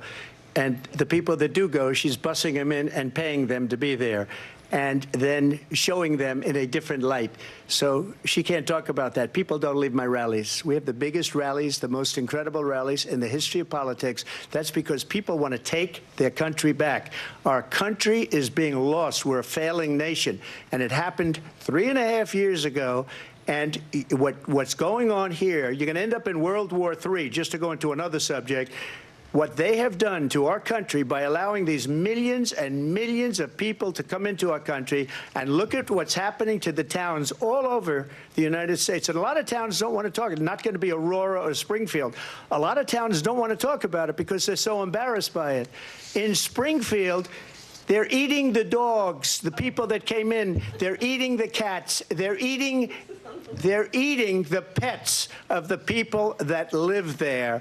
And this is what's happening in our country, and it's a shame. As far as the rallies are concerned, as far as the reason they go is they like what I say. They want to bring our country back. They want to make America great again. It's a very simple phrase, make America great again. She's destroying this country, and if she becomes president, this country doesn't have a chance of success. Not only success, we'll end up being Venezuela on steroids.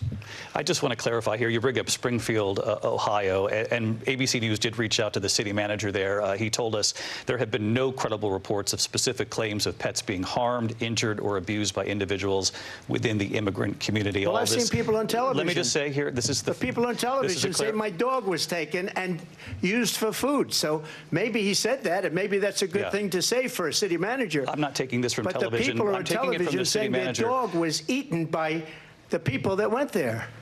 Again, the Springfield city manager says there's no evidence of that. Vice President Harris, I'll let you respond to the rest of what you've heard. You talk about extreme. You know, this is, I think, one of the reasons why in this election I actually have the endorsement of 200 Republicans who have formally worked with President Bush, Mitt Romney, and John McCain, including the endorsement of former Vice President Dick Cheney and Congress member Liz Cheney. And if you want to really know the inside track on who the former president is, if he didn't make it clear already, just ask people who have worked with him. His former chief of staff, a 4-star general, has said he has contempt for the Constitution of the United States. His former national security advisor has said he is dangerous and unfit. His former Secretary of Defense has said the nation, the republic, would never survive another Trump term. And when we listen to this kind of rhetoric, when the issues that affect the American people are not being addressed, I think the choice is clear in this election. President Trump, I'll give you a quick minute to respond here.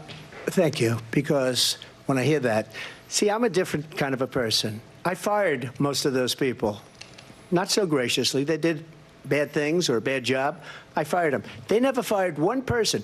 They didn't fire anybody having to do with Afghanistan and the Taliban and the 13 people who's were just killed, viciously and violently killed. And I got to know the parents and the family. They didn't fire. They should have fired all those generals, all those top people, because that was one of the most incompetently handled situations anybody has ever seen. So when somebody does a bad job, I fire him. And you take a guy like Esper. He was no good. I fired him. So he writes a book. Another one writes a book. Because with me, they can write books. With nobody else can they. But they have done such a poor job, and they never fire anybody. Look at the economy. Look at the inflation. They didn't fire any of their economists. They have the same people. That's a good way not to have books written about you. But just to finish, I got more votes than any Republican in history by far. In fact, I got more votes than any president, sitting president, in history by far.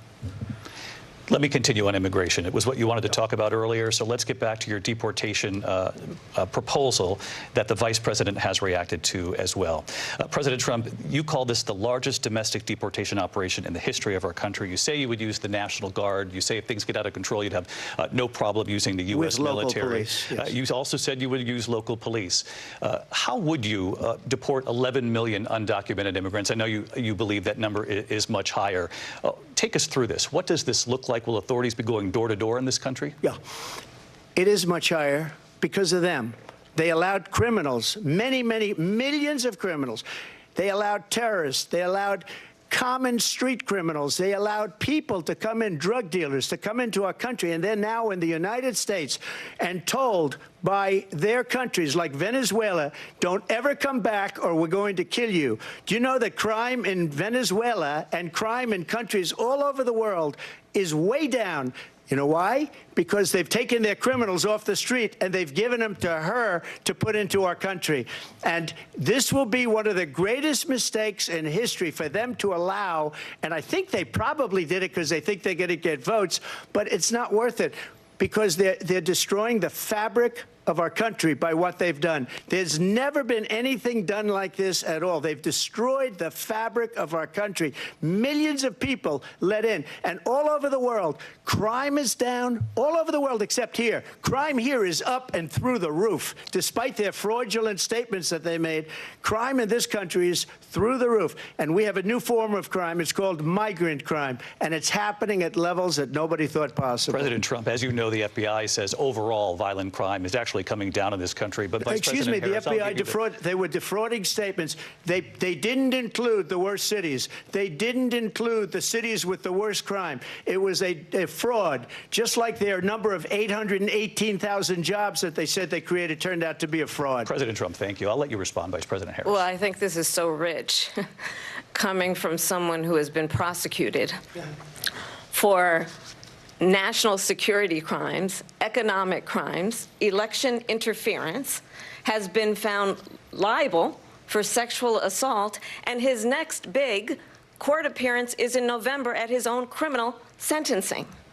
And let's be clear where each person stands on the issue of what is important about respect for the rule of law and respect for law enforcement. The former vice president called for defunding federal law enforcement, 45,000 agents, get this, on the day after he was arraigned on 34 felony counts.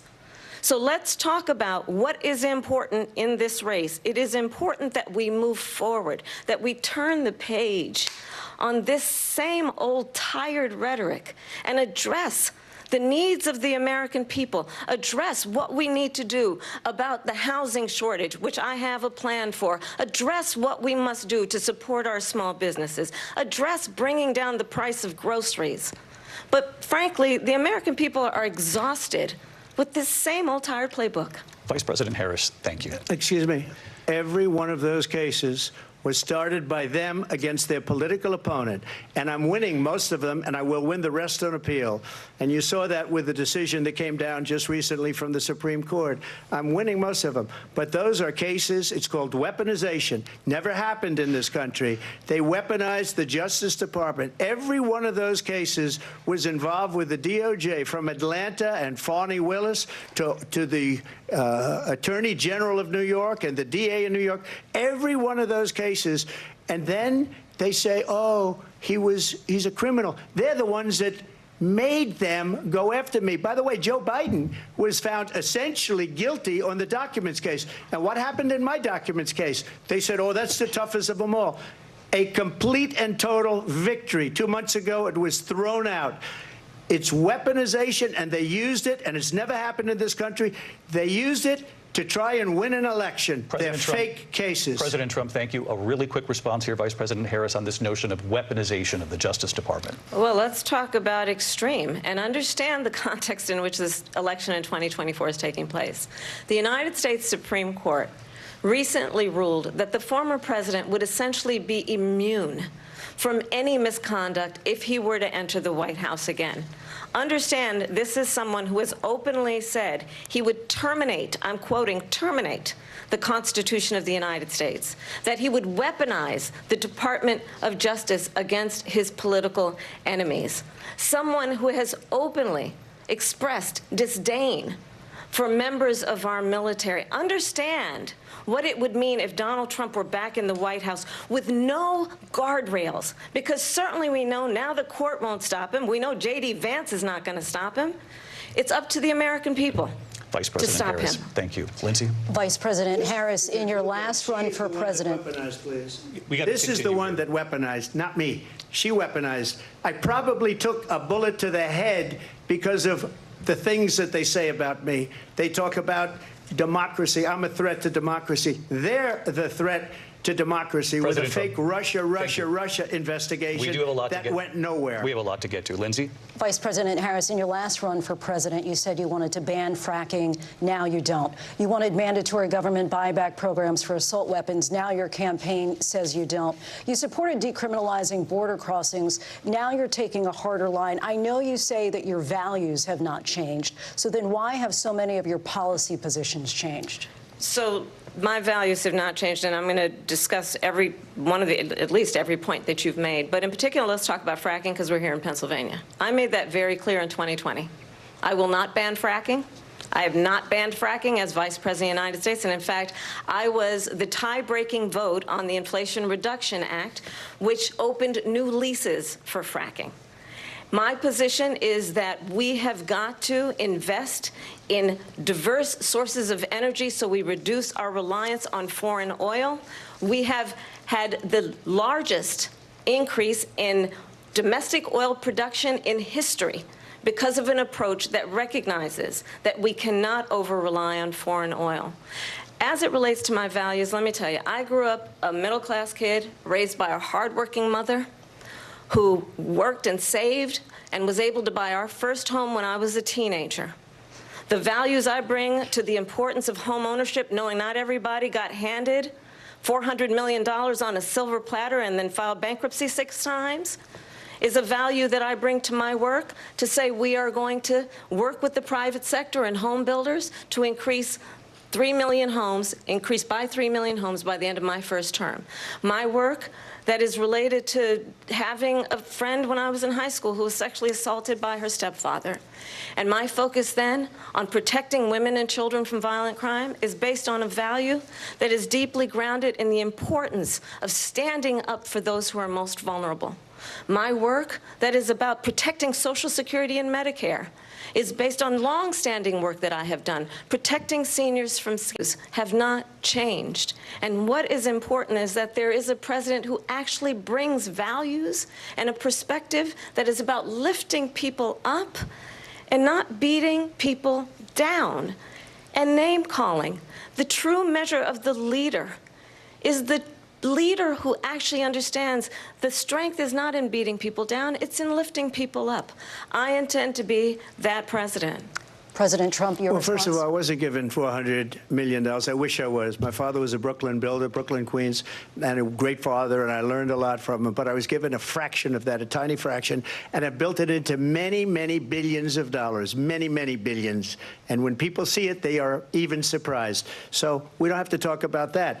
Fracking, she's been against it for 12 years. Defund the police, she's been against that forever. She gave all that stuff up very wrongly, very horribly, and everybody's laughing at it, okay? They're all laughing at it. She gave up at least 12 and probably 14 or 15 different policies. Like, she was big on defund the police. In Minnesota, she went out, wait a minute, I'm talking now, if you don't mind, please. Does that sound familiar?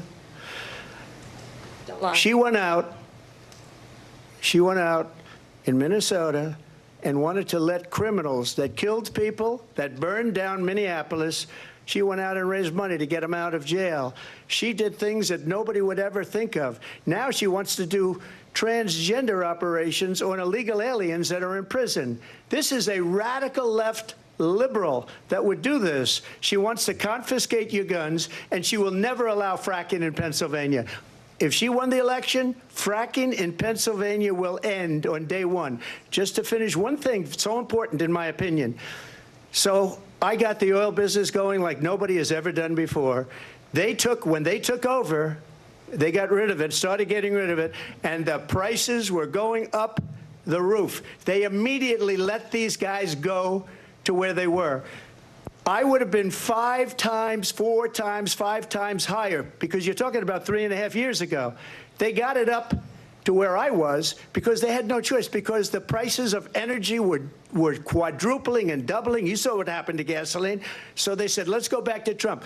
But if she won the election, the day after that election, they'll go back to destroying our country, and oil will be dead, fossil fuel will be dead, we'll go back to windmills, and we'll go back to solar, where they need a whole desert to get some energy to come out of. You ever see a solar plant? By the way, I'm a big fan of solar, but they take 400, 500 acres of desert President soil. Trump, we have a These lot are of not good issues things that we for the have to get environment, to. as We're she out of time. understands. Thank you. Lindsay, thank you. We have an election in just 56 days. And I want to talk about the peaceful transfer of power, which, of course, we all know is a cornerstone of our democracy, and the role of a president in a moment of crisis. Mr. President, on January 6th, you told your supporters to march to the Capitol. You said you would be right there with them. The country and the world saw what played out at the Capitol that day, the officers coming under attack. Aides in the West Wing say you watched it unfold on television off the Oval Office. You did send out tweets, but it was more than 2 hours before you sent out that video message telling your supporters to go home. Is there anything you regret about what you did on that day? You just said a thing that isn't covered. Peacefully and patriotically, I said during my speech, not later on. Peacefully and patriotically. And nobody on the other side was killed. Ashley Babbitt was shot by an out-of-control police officer that should have never, ever shot her. It's a disgrace. But we didn't do this group of people that have been treated so badly. I ask, what about all the people that are pouring into our country and killing people that she allowed to pour in? She was the border czar, remember that. She was the border czar. She doesn't want to be called the border czar because she's embarrassed by the border. In fact, she said at the beginning, well, I'm surprised you're not talking about the border yet. That's because she knows what a bad job they've done. What about those people? When are they going to be prosecuted? When are these people from countries all over the world, not just South America? They're coming in from all over the world, David, all over the world. And crime rates are down all over the world because of it. But let me just ask you, David, when are those people going to be prosecuted? When are the people that burned down Minneapolis going to be prosecuted? Or in Seattle? They went into Seattle. They took over a big percentage of the city of Seattle. When are those people going to be prosecuted? But let me just ask you. You might ask her that question. You were the president. You were watching it unfold on television. It's a very simple question as we move forward toward another election. Is there anything you regret about what you did on that day? Yes or no? I had nothing to do with that other than they asked me to make a speech. I showed up for a speech. I said, I think it's going to be big. I went to Nancy Pelosi and the mayor of Washington, D.C., and the mayor put it back in writing, as you know. I said, you know, this is going to be a very big rally or whatever you want to call it. And again, it wasn't done by me. It was done by others. I said, I'd like to give you 10,000 National Guard or soldiers. They rejected me. Nancy Pelosi rejected me. It was just 2 weeks ago. Her daughter has a tape of her saying she is fully responsible for what happened. They want to get rid of that tape. It would have never happened if Nancy Pelosi and the mayor of Washington did their jobs. I wasn't responsible for security. Nancy Pelosi was responsible. She didn't do her job. The question was about you as president, not about former Speaker Pelosi. But I do want Vice President Harris to respond here. I was at the Capitol on January 6th. I was the vice president-elect. I was also an acting senator. I was there. And on that day, the President of the United States incited a violent mob to attack our nation's capital, to desecrate our nation's capital. On that day, 140 law enforcement officers were injured, and some died. And understand, the former president has been indicted and impeached for exactly that reason. But this is not an isolated situation. Let's remember Charlottesville, where there was a mob of people carrying tiki torches, spewing anti-Semitic hate. And what did the president then at the time say? There were fine people on each side. Let's remember that when it came to the Proud Boys, a militia, the president said, the former president said, stand back and stand by. So for everyone watching who remembers what January 6th was, I say we don't have to go back. Let's not go back. We're not going back. It's time to turn the page. And if that was a bridge too far for you, well, there is a place in our campaign for you to stand for country, to stand for our democracy, to stand for rule of law, and to end the chaos, and to end the approach that is about attacking the foundations of our democracy because you don't like the outcome. And be clear on that point. Donald Trump, the candidate, has said in this election there will be a bloodbath if this and the outcome of this election is not to his liking. Let's turn the page on this. Let's not go back. Let's chart a course for the future and not go backwards to the past. Let me just follow up here.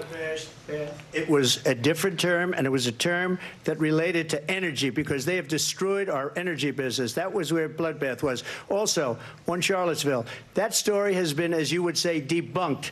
Laura Ingraham, Sean Hannity, Jesse, all of these people, they covered it. If they go an extra sentence, they will see it was perfect. It was debunked in almost every newspaper, but they still bring it up, just like they bring 2025 up. They bring all of this stuff up. I ask you this. You talk about the Capitol.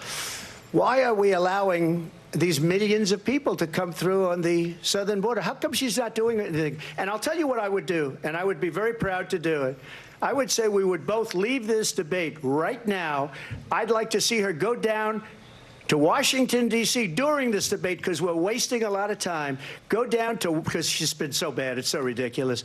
Go down to Washington, D.C. and let her sign a bill to close up the border because they have the right to do it. They don't need bills. They have the right to do it. The President of the United States, you'll get him out of bed. You'll wake him up at 4 o'clock in the afternoon. Right. You'll say, come on down to the office. Let's sign a bill. If he signs a bill that the border is closed, all he has to do is say it to the Border Patrol, who are phenomenal.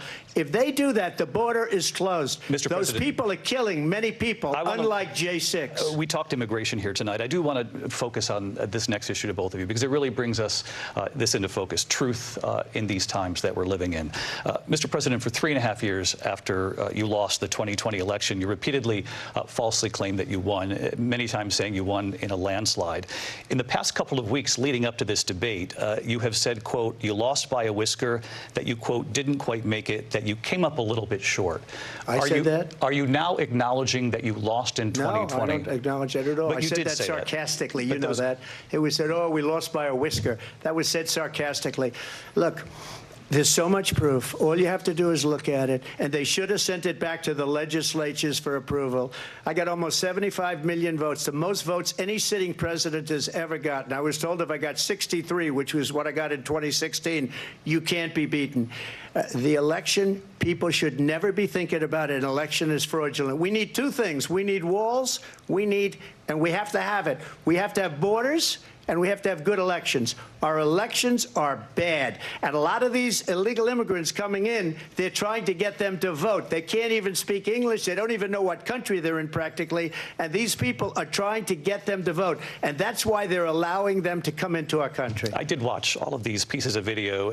I didn't detect the sarcasm, lost by a whisker. We didn't quite make it. And we should just point out here as clarification, and you know this, you and your allies, 60 cases in front of many judges, many of them no Republican. Judge looked at it. And said they said no we didn't have standing. That's the other thing. They said we didn't have standing, a technicality. Can you imagine a system where a person in an election doesn't have standing? The President of the United States doesn't have standing. That's how we lost. If you look at the facts, and I'd love to have you'll do a special on it.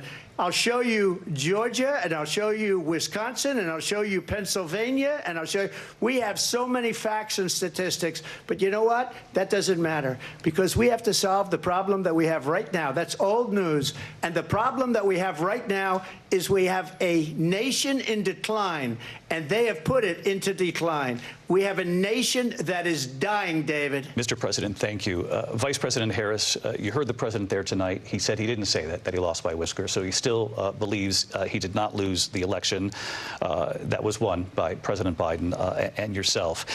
But I do want to ask you about something that's come up in the last couple of days. This was a post from President Trump about this upcoming election just weeks away. He said, when I win, those people who cheated, and then he lists donors, voters, election officials, he says will be prosecuted to the fullest extent of the law, which will include long-term prison sentences. One of your campaign's top lawyers responded saying, we won't let Donald Trump intimidate us. We won't let him suppress the vote. Is that what you believe he's trying to do here? Donald Trump was fired by 81 million people. So let's be clear about that. And clearly he is having a very difficult time processing that. But we cannot afford to have a president of the United States who attempts, as he did in the past, to upend the will of the voters in a free and fair election. And I'm going to tell you that I have traveled the world as Vice President of the United States, and world leaders are laughing at Donald Trump. I have talked with military leaders, some of whom worked with you, and they say you're a disgrace. And when you then talk in this way in a presidential debate and deny what over and over again are court cases you have lost because you did, in fact, lose that election, it leads one to believe that perhaps we do not have in the candidate to my right the temperament or the ability to not be confused about fact. That's deeply troubling, and the American people deserve better. I'll give you 1 minute to respond, Mr. President. Let me just say about world leaders. Viktor Orban, one of the most respected men, they call him a strong man. He's a tough person, smart. Prime Minister of Hungary. They said, why is the whole world blowing up? 3 years ago it wasn't. Why is it blowing up? He said, because you need Trump back as president. They were afraid of him. China was afraid, and I don't like to use the word afraid, but I'm just quoting him. China was afraid of him. North Korea was afraid of him. Look at what's going on with North Korea, by the way. He said Russia was afraid of him. I ended the Nord Stream 2 pipeline, and Biden put it back on day one, but he ended the XL pipeline. The XL pipeline in our country, he ended that. But he let the Russians build a pipeline going all over Europe and heading into Germany, the biggest pipeline in the world. Look, Viktor Orban said it. He said the most respected, most feared person is Donald Trump. We had no problems when Trump was president. But when this weak, pathetic man that you saw at a debate just a few months ago, that if he weren't in that debate, he'd be running instead of her. She got no votes. He got 14 million votes. What you did, you talk about a threat to democracy. He got 14 million votes, and they threw him out of office. And you know what? I'll give you a little secret. He hates her. He can't stand her.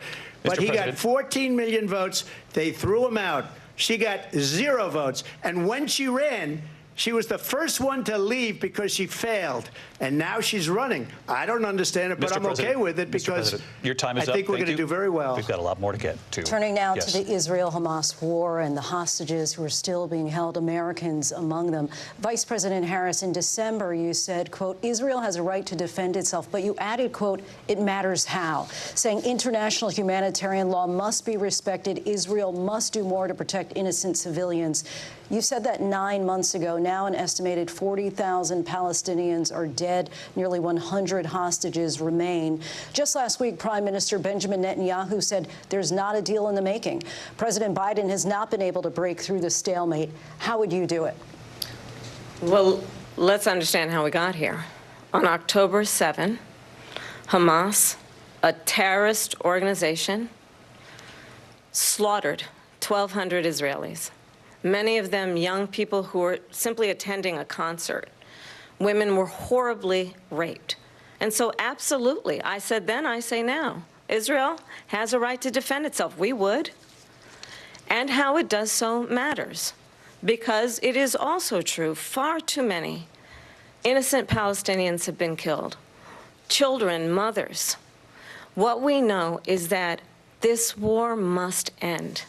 It must end immediately, and the way it will end is we need a ceasefire deal and we need the hostages out. And so we will continue to work around the clock on that. Work around the clock, also understanding that we must chart a course for a two-state solution. And in that solution, there must be security for the Israeli people and Israel, and in equal measure for the Palestinians. But the one thing I will assure you always, I will always give Israel the ability to defend itself, in particular as it relates to Iran and any threat that Iran and its proxies pose to Israel.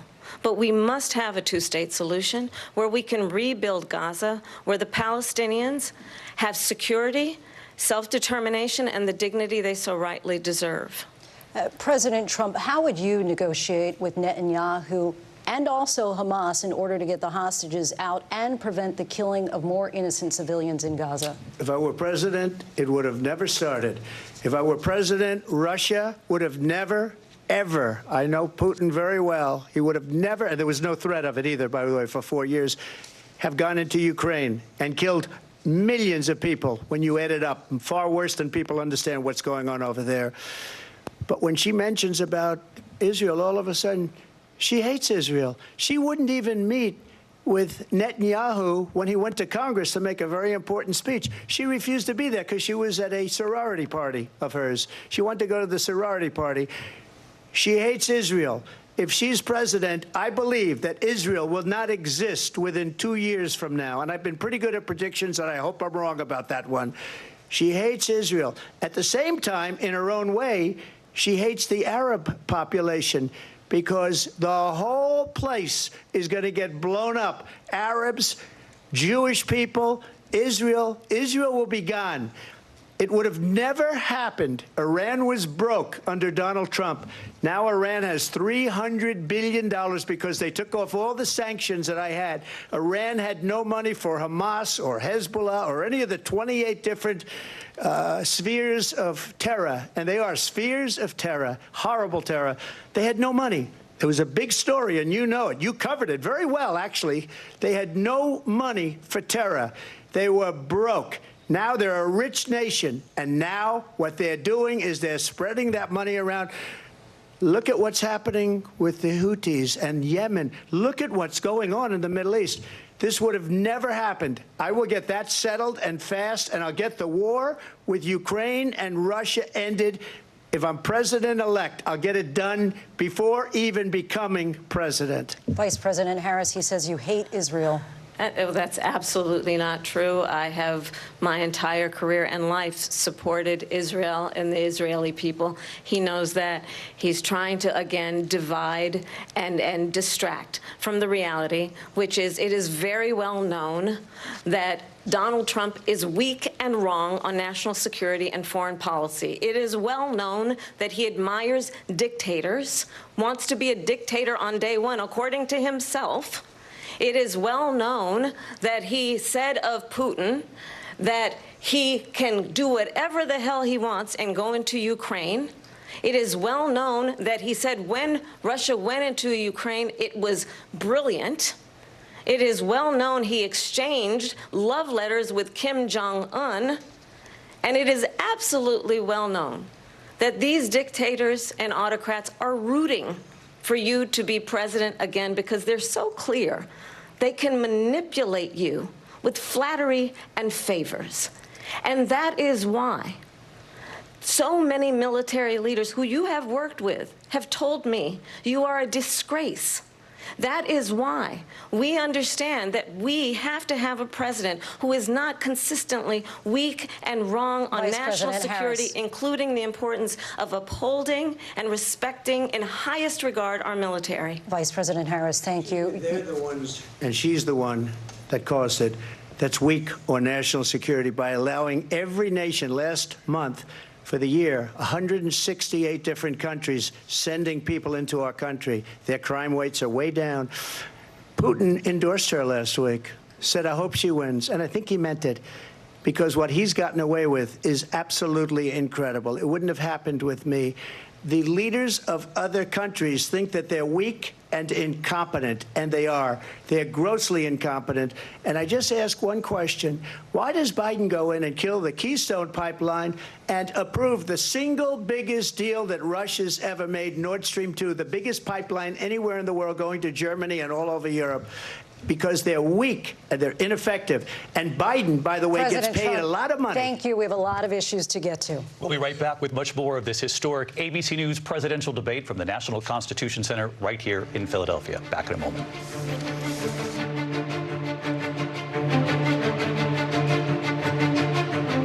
The ABC News presidential debate will continue after this.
top story live from Paris, live in Tel Aviv. We are here in Butler, Pennsylvania. Every weeknight, it's your news playlist.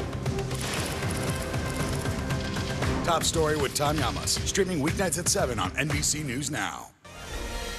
We're back with tonight's debate between Kamala Harris and Donald Trump. When it ends in just a few minutes, join us for an analysis of tonight's key moments. Our team will break down how it could shake up the final sprint to Election Day. For now, though, let's go back to the debate live in Philadelphia.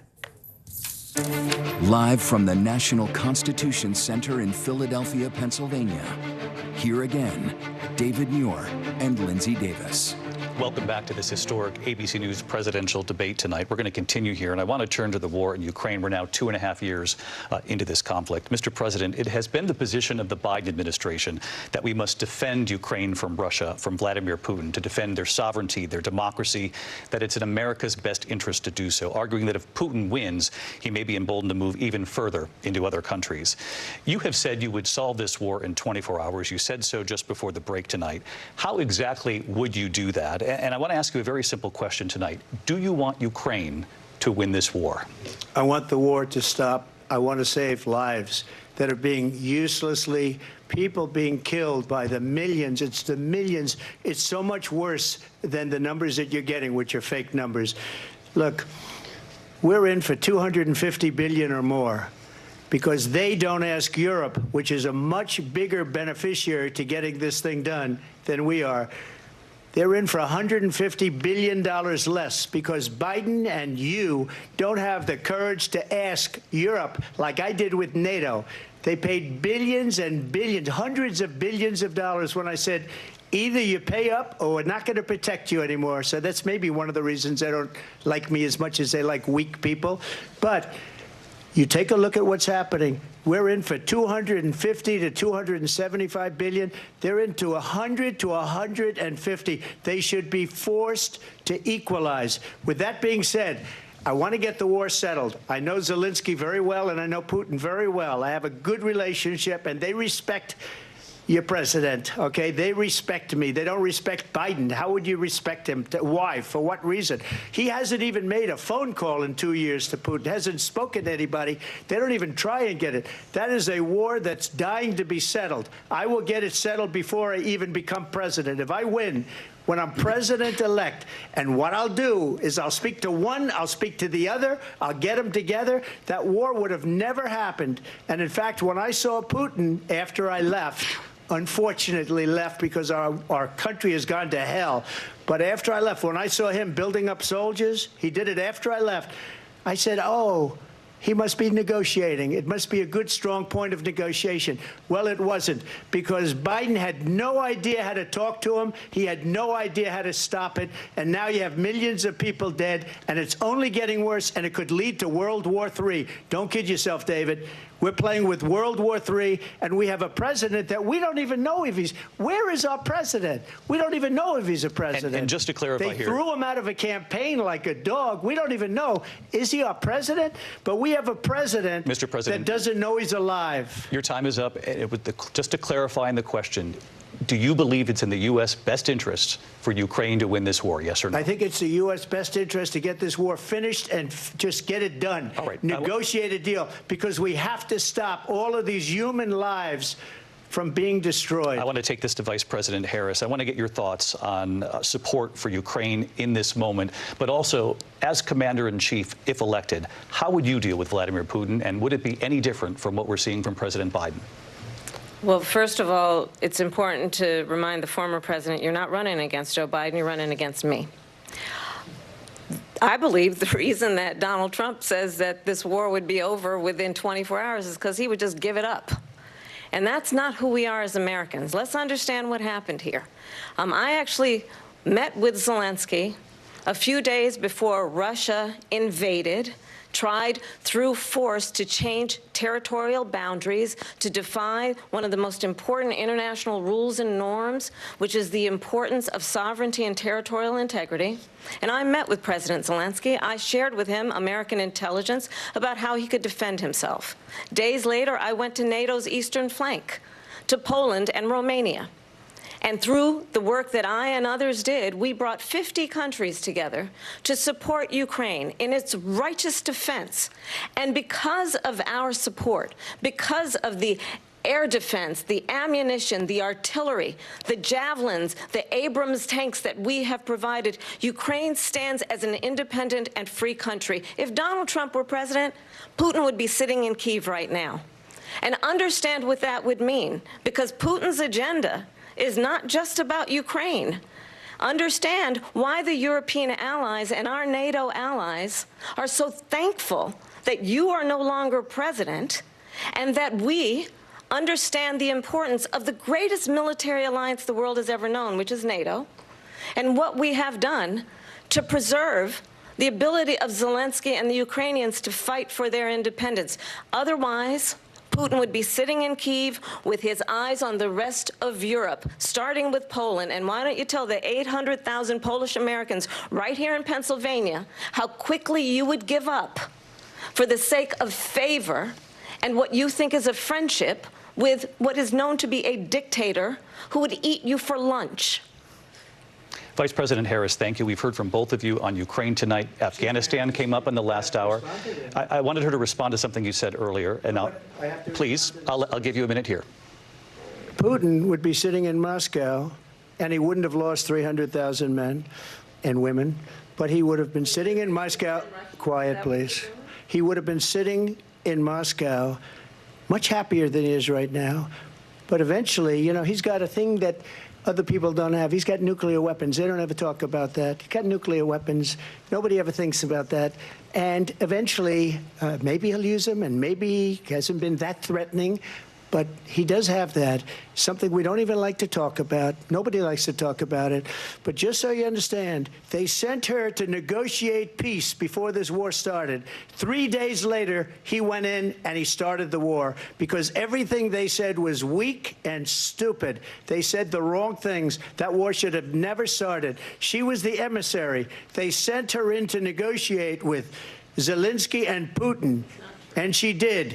And the war started 3 days later. And that's the kind of talent we have with her. She's worse than Biden. In my opinion, I think he's the worst president in the history of our country. She goes down as the worst vice president in the history of our country. But let me tell you something. She is a horrible negotiator.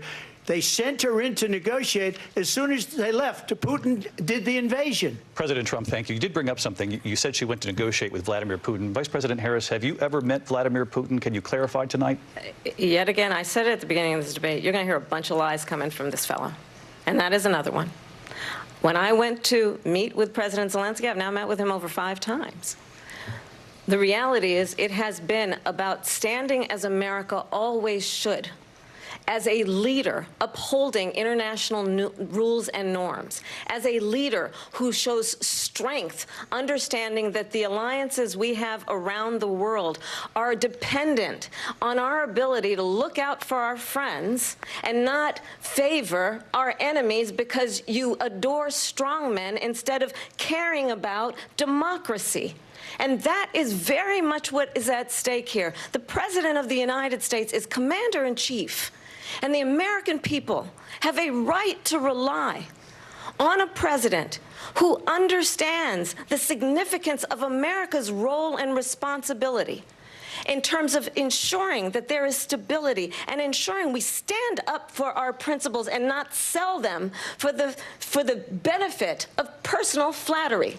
We've talked about Ukraine and Vladimir Putin. I do want to talk about Afghanistan. It came up in the first hour of this debate. I want to move on to Afghanistan. Stoltenberg said Trump did the most amazing thing I've ever seen. He got these countries, the 28 countries at the time, to pay up. He said, I've never seen, he's the head of NATO. He said, I've never seen. For years, we were paying almost all of NATO. We were being ripped off by European nations, both on trade and on NATO. I got them to pay up by saying one of the statements you made before, if you don't pay, we're not going to protect you. President Otherwise, Trump. we would have never gotten it. He said it was one of the most incredible jobs that he's ever seen done. Thank you. I want to turn to Afghanistan. It came up in the first hour of the debate, and we witnessed a poignant moment today on Capitol Hill, honoring the soldiers who died in the chaotic withdrawal from Afghanistan. I do want to ask the Vice President, do you believe you bear any responsibility in the way that withdrawal played out? Well, I will tell you, I agreed with President Biden's decision to pull out of Afghanistan. 4 presidents said they would, and Joe Biden did. And as a result, America's taxpayers are not paying the $300 million a day we were paying for that endless war. And as of today, there is not one member of the United States military who is in active duty in a combat zone in any war zone around the world, the first time this century. But let's understand how we got to where we are. Donald Trump, when he was president, negotiated one of the weakest deals you can imagine. He calls himself a deal maker. Even his national security advisor said it was a weak, terrible deal. And here's how it went down. He bypassed the Afghan government. He negotiated directly with a terrorist organization called the Taliban. The negotiation involved the Taliban getting 5,000 Taliban terrorists released. And get this, and the president at the time invited the Taliban to Camp David, a place of storied significance for us as Americans, a place where we honor the importance of American diplomacy, where we invite and receive respected world leaders. And this former president, as president, invited them to Camp David because he does not, again, appreciate the role and responsibility of the President of the United States to be commander-in-chief with a level of respect. And this gets back to the point of how he has consistently disparaged and demeaned members of our military, fallen soldiers, and the work that we must do to uphold the strength and the respect of the United States of America around the world. Vice President Harris, thank you. President Trump, your response to her saying that you began the negotiations with the Taliban. So if you take a look at that period of time, the Taliban was killing our soldiers, a lot of them, with snipers. And I got involved with the Taliban because the Taliban was doing the killing. That's the fighting force within Afghanistan. They don't bother doing that because, you know, they deal with the wrong people all the time. But I got involved. And Abdul is the head of the Taliban. He is still the head of the Taliban. And I told Abdul, don't do it anymore. You do it anymore, you're going to have problems. And he said, why do you send me a picture of my house? I said, you're going to have to figure that out, Abdul. And for 18 months, we had nobody killed. We did have an agreement negotiated by Mike Pompeo. It was a very good agreement. The reason it was good, it was we were getting out. We would have been out faster than them, but we wouldn't have lost the soldiers. We wouldn't have left many Americans behind, and we wouldn't have left $85 billion worth of brand new, beautiful military equipment behind. And just to finish, they blew it. The agreement said you have to do this, and they didn't do it. They didn't do it. The agreement was terminated by us because they didn't do what they were supposed to do. I want to move on. And these people did the worst withdrawal and, in my opinion, the most embarrassing moment in the history of our country. And by the way, that's why Russia attacked Ukraine, because they saw how incompetent she and her boss are. President Trump, thank you. I want to move on now to race and politics in this country. Mr. President, you recently said of Vice President Harris, quote, I didn't know she was black until a number of years ago when she happened to turn black, and now she wants to be known as black. I want to ask a bigger picture question here tonight. Why do you believe it's appropriate to weigh in on the racial identity of your opponent? I don't, and I don't care. I don't care what she is. I don't care. You make a big deal out of something. I couldn't care less. Whatever she wants to be is okay with me. But those were your words, so I'm asking. I don't know. I mean, all I can say is I read where she was not black, that she put out, and I'll say that. And then I read that she was black, and that's okay. Either one was okay with me. That's up to her. That's up to her. Vice President Harris, your thoughts on this? I think it's, I mean, honestly, I think it's a tragedy that we have someone who wants to be president who has consistently, over the course of his career, attempted to use race to divide the American people. You know, I do believe that the vast majority of us know that we have so much more in common than what separates us, and we don't want this kind of approach that is just constantly trying to divide us, and especially by race. And let's remember how Donald Trump started. He was a land. He owned buildings, and he was investigated because he refused to rent property to black families. Let's remember, this is the same individual who took out a full-page ad in the New York Times calling for the execution of 5 young black and Latino boys who were innocent, the Central Park 5. Took out a full-page ad calling for their execution. This is the same individual who spread birther lies about the first black president of the United States. And I think the American people want better than that, want better than this, want someone who understands, as I do, I travel our country. We see in each other a friend. We see in each other a neighbor. We don't want a leader who is constantly trying to have Americans point their fingers at each other. I meet with people all the time who tell me, can we please just have discourse about how we're going to invest in the aspirations and the ambitions and the dreams of the American people? Knowing that regardless of people's color or the language their grandmother speaks, we all have the same dreams and aspirations and want a president who invests in those, not in hate and division. Vice President Harris, thank you. Lindsay? President Trump, this is now your 3rd time. This is the most divisive presidency in the history of our country. There's never been anything like it. They're destroying our country, and they come up with things like what she just said. Going back many, many years, when a lot of people, including Mayor Bloomberg, agreed with me on the Central Park 5, they admitted, they said, they pled guilty. And I said, well, if they pled guilty, they badly hurt a person, killed a person ultimately. And if they pled guilty, then they pled, we're not guilty. But this is a person that has to stretch back years, 40, 50 years ago, because there's nothing now. I built one of the greatest economies in the history of the world, and I'm going to build it again. It's going to be bigger, better, and stronger. But they're destroying our economy. They have no idea what a good economy is. Their oil policies, every single policy. And remember this, she is Biden. You know, she's trying to get away from Biden. I don't know the gentleman, she says. She is Biden. The worst inflation we've ever had, a horrible economy because inflation has made it so bad, and she can't get away with that. Thank you. Your time is up, Lindsay. I want to respond to that, though. I want to just respond briefly.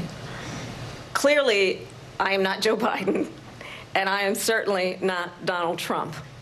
And what I do offer is a new generation of leadership for our country, one who believes in what is possible, one who brings a sense of optimism about what we can do instead of always disparaging the American people. I believe in what we can do to strengthen our small businesses, which is why I have a plan. Let's talk about our plans and let's compare the plans. I have a plan to give startup businesses $50,000 tax deduction, to pursue their ambitions, their innovation, their ideas, their hard work. I have a plan, $6,000 for young families for the first year of your child's life, to help you in that most critical stage of your child's development. I have a plan that is about allowing people to be able to pursue what has been fleeting in terms of the American dream by offering a help with down payment of $25,000 down payment assistance for first-time home buyers. That's the kind of conversation, I believe, David, that people really want tonight, as opposed to a conversation that is constantly about belittling and name-calling. Let's turn the page. Vice President and move Harris, forward. thank you. Let's turn to policy. President Let's Trump, turn back we to have policy. to move on. President Trump. Let's turn to policy, please. She has a plan to defund the police. She has a plan to confiscate everybody's gun. President Trump, she we has do a have to plan move on to not other allow issues. fracking in Pennsylvania or anywhere else. Okay. That's what her plan is until just recently. I just need Lindsay, to go ahead. respond because Trump, the President former Trump, president has no, said I'm something sorry. twice that I need to respond No, to. I'm sorry. We're going to move on, Vice President time Harris. to what he President has said Trump, this is multiple now your Yes. 3rd time running for president. You have long vowed to repeal and replace the Affordable Care Act, also known as Obamacare. You have failed to accomplish that. You now say you're going to keep Obamacare, quote, unless we can do something much better. Correct. Last month, you said, quote, we're working on it. So tonight, 9 years after you first started running, do you have a plan, and can you tell us what it is? Obamacare was lousy health care, always was. It's not very good today. And what I said, that if we come up with something, and we are working on things, we're going to do it and we're going to replace it. But remember this. I inherited Obamacare because Democrats wouldn't change it. They wouldn't vote for it. They were unanimous. They wouldn't vote to change it. If they would have done that, we would have had a much better plan than Obamacare. But the Democrats came up. They wouldn't vote for it. I had a choice to make when I was president. Do I save it and make it as good as it can be, never going to be great, or do I let it rot? And I felt I had an obligation, even though politically it would have been good to just let it rot and let it go away. I decided, and I told my people, the top people, and they're very good people. I have a lot of good people in that administration. We read about the bad ones. We had some real bad ones, too, and so do they. They have really bad ones. The difference is they don't get rid of them. But let me just explain. I had a choice to make. Do I save it and make it as good as it can be, or do I let it rot? And I saved it. I did the right thing. But it's still never going to be great, and it's too expensive for people. And what we will do is we're looking at different plans. If we can come up with a plan that's going to cost our people, our population, less money and be better health care than Obamacare, then I would absolutely do it. But until then, I'd run it as good as it can be run. So just a yes or no, you still do not have a plan? I have concepts of a plan. I'm not president right now. But if we come up with something, I would only change it if we come up with something that's better and less expensive. And there are concepts and options we have to do that, and you'll be hearing about it in the not-too-distant future. Vice President Harris, in 2017, you supported Bernie Sanders' proposal to do away with private insurance and create a government-run health care system. 2 years later, you proposed a plan that included a private insurance option. What is your plan today? Well, first of all, I absolutely support, and over the last 4 years as vice president, private health care options. But what we need to do is maintain and grow the Affordable Care Act. But I'll get to that, Lindsay. I just need to respond to a previous point that the former president has made. I've made very clear my position on fracking. And then this business about taking everyone's guns away. Tim Walz and I are both gun owners. We're not taking anybody's guns away. So stop with the continuous lying about this stuff. As it relates to the Affordable Care Act, understand, just look at the history to know where people stand. When Donald Trump was president, 60 times he tried to get rid of the Affordable Care Act. 60 times. I was a senator at the time when I will never forget the early morning hours when it was up for a vote in the United States Senate. And the late, great John McCain, who you have disparaged as being, you don't like him, you said, at the time because he got caught. He was an American hero. The late, great John McCain, I will never forget that night, walked onto the Senate floor and said, no, you don't. No, you don't. No, you don't get rid of the Affordable Care Act. You have no plan. And what the Affordable Care Act has done is eliminate the ability of insurance companies to deny people with pre-existing conditions. I don't have to tell the people watching tonight, you remember what that was like? Remember when an insurance company could deny if a child had asthma, if someone was a breast cancer survivor, if a grandparent had diabetes? And thankfully, as I've been vice president, and we, over the last 4 years, have strengthened the Affordable Care Act, we have allowed, for the first time, Medicare to negotiate drug prices on behalf of you, the American people. Donald Trump said he was going to allow Medicare to negotiate drug prices. He never did. We did. And now we have capped the cost of insulin at $35 a month. Since I've been vice president, we have capped the cost of prescription medication for seniors at $2,000 a year. And when I am president, we will do that for all people, understanding that the value I bring to this is that access to health care should be a right and not just a privilege of those who can afford it. And the plan has to be to strengthen the Affordable Care Act, not get rid of it, pass his prologue in terms of where Donald Trump stands on that. I want to move to an issue that's important for a lot of... You made a mistake. Number one, John McCain fought Obamacare for 10 years. But it wasn't only him. It were all of the Democrats that kept it going. And you know what? we can do much better than Obamacare, much less money. But she won't improve private insurance for people, private medical insurance. That's another thing she doesn't want to get. People are paying privately for insurance that have worked hard and made money, and they want to have private. She wants everybody to be on government insurance where you wait 6 months for an operation that you need immediately. President Trump, thank you. We have another issue that we'd like to get to that's important for a number of Americans, in particular younger voters, and that's climate change. President Trump, with regard to the environment, you say that we have to have clean air and clean water. Vice President Harris, you call climate change an existential threat. The question to you both tonight is, what would you do to fight climate change? And Vice President Harris, we'll start with you. 1 minute for you each. Well, the former president had said the climate change is a hoax. And what we know is that it is very real. You ask anyone who lives in a state who has experienced these extreme weather occurrences, who now is either being denied home insurance or it's being jacked up. You ask anybody who has been the victim of what that means in terms of losing their home, having nowhere to go. We know that we can actually deal with this issue. The young people of America care deeply about this issue. And I am proud that as vice president over the last 4 years, we have invested $1 trillion in a clean energy economy, while we have also increased domestic gas production to historic levels. We have created over 800,000 new manufacturing jobs while I have been vice president. We have invested in clean energy to the point that we are opening up factories around the world. Donald Trump said he was going to create manufacturing jobs. He lost manufacturing jobs. And I'm also proud to have the endorsement of the United Auto Workers and Sean Fain, who also know that part of building a clean energy economy includes investing in American-made products, American automobiles. It includes growing what we can do around American manufacturing and opening up auto plants, not closing them like happened under Donald Trump. Vice President Harris, thank you. That didn't happen under Donald Trump. Let me just tell you, they lost 10,000 manufacturing jobs this last month. It's going, they're all leaving.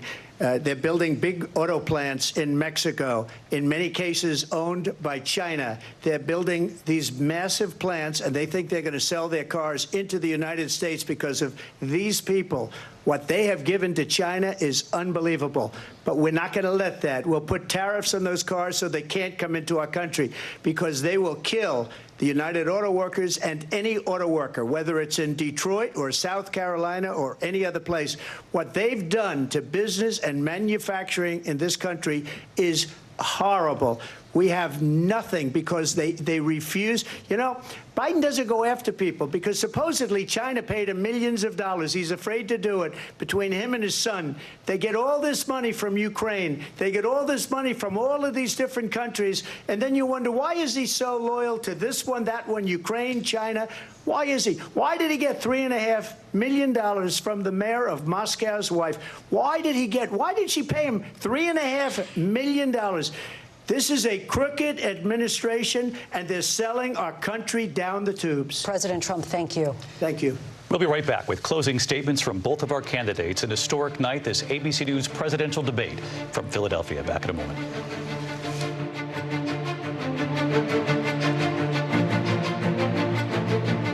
The ABC News presidential debate will continue after this.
is raw. How hard is it to see it like this? Our house is no longer here, but we are here. Now is real. Let's break down what we know and then the big questions still outstanding. News for the generation of now is NBC News Now. We're back with tonight's debate between Kamala Harris and Donald Trump. And when it ends, please join us for analysis of tonight's key moments. Our team will break it down. As we enter the final sprint to Election Day, we'll go back to the debate and closing statements. Live from the National Constitution Center in Philadelphia, Pennsylvania. Here again, David Muir and Lindsay Davis. Welcome back tonight. The time has come for closing statements, and Vice President Harris, we begin with you. So I think you've heard tonight two very different visions for our country. One that is focused on the future, and the other that is focused on the past, and an attempt to take us backward. But we're not going back. And I do believe that the American people know we all have so much more in common than what separates us, and we can chart a new way forward. And a vision of that includes having a plan, understanding the aspirations, the dreams, the hopes, the ambition of the American people, which is why I intend to create an opportunity economy, investing in small businesses, in new families, in what we can do around protecting seniors, what we can do that is about giving hardworking folks a break and bringing down the cost of living. I believe in what we can do together that is about sustaining America's standing in the world and ensuring that we have the respect that we so rightly deserve, including respecting our military and ensuring we have the most lethal fighting force in the world. I will be a president that will protect our fundamental rights and freedoms, including the right of a woman to make decisions about her own body and not have her government tell her what to do. I'll tell you, I started my career as a prosecutor. I was a DA, I was an attorney general, a United States senator, and now vice president. I've only had one client, the people. And I'll tell you, as a prosecutor, I never asked a victim or a witness, are you a Republican or a Democrat? The only thing I ever asked them, are you okay? And that's the kind of president we need right now. Someone who cares about you and is not putting themselves first. I intend to be a president for all Americans and focus on what we can do over the next 10 and 20 years to build back up our country by investing right now in you, the American people. Vice President Harris, thank you. President Trump? So she just started by saying she's going to do this, she's going to do that, she's going to do all these wonderful things. Why hasn't she done it? She's been there for 3.5 years. They've had 3.5 years to fix the border. They've had 3.5 years to create jobs and all the things we talked about. Why hasn't she done it? She should leave right now, go down to that beautiful White House, go to the Capitol, get everyone together and do the things you want to do, but you haven't done it, and you won't do it because you believe in things that the American people don't believe in. You believe in things like we're not going to frack. We're not going to take fossil fuel. We're not going to do things that are going to make this country strong, whether you like it or not. Germany tried that, and within 1 year, they were back to building normal energy plants. We're not ready for it. We can't sacrifice our country for the sake of bad vision. But I just ask one simple question. Why didn't she do it? We're a failing nation. We're a nation that's in serious decline. We're being laughed at all over the world. All over the world, they're laughing. I know the leaders very well. They're coming to see me. They call me. We're laughed at all over the world. They don't understand what happened to us as a nation. We're not a leader. We don't have any idea what's going on. We have wars going on in the Middle East. We have wars going on with Russia and Ukraine. We're going to end up in a third world war, and it'll be a war like no other because of nuclear weapons, the power of weaponry. I rebuilt our entire military. She gave a lot of it away to the Taliban. She gave it to Afghanistan. What these people have done to our country, and maybe toughest of all, is allowing millions of people to come into our country. Many of them are criminals, and they're destroying our country.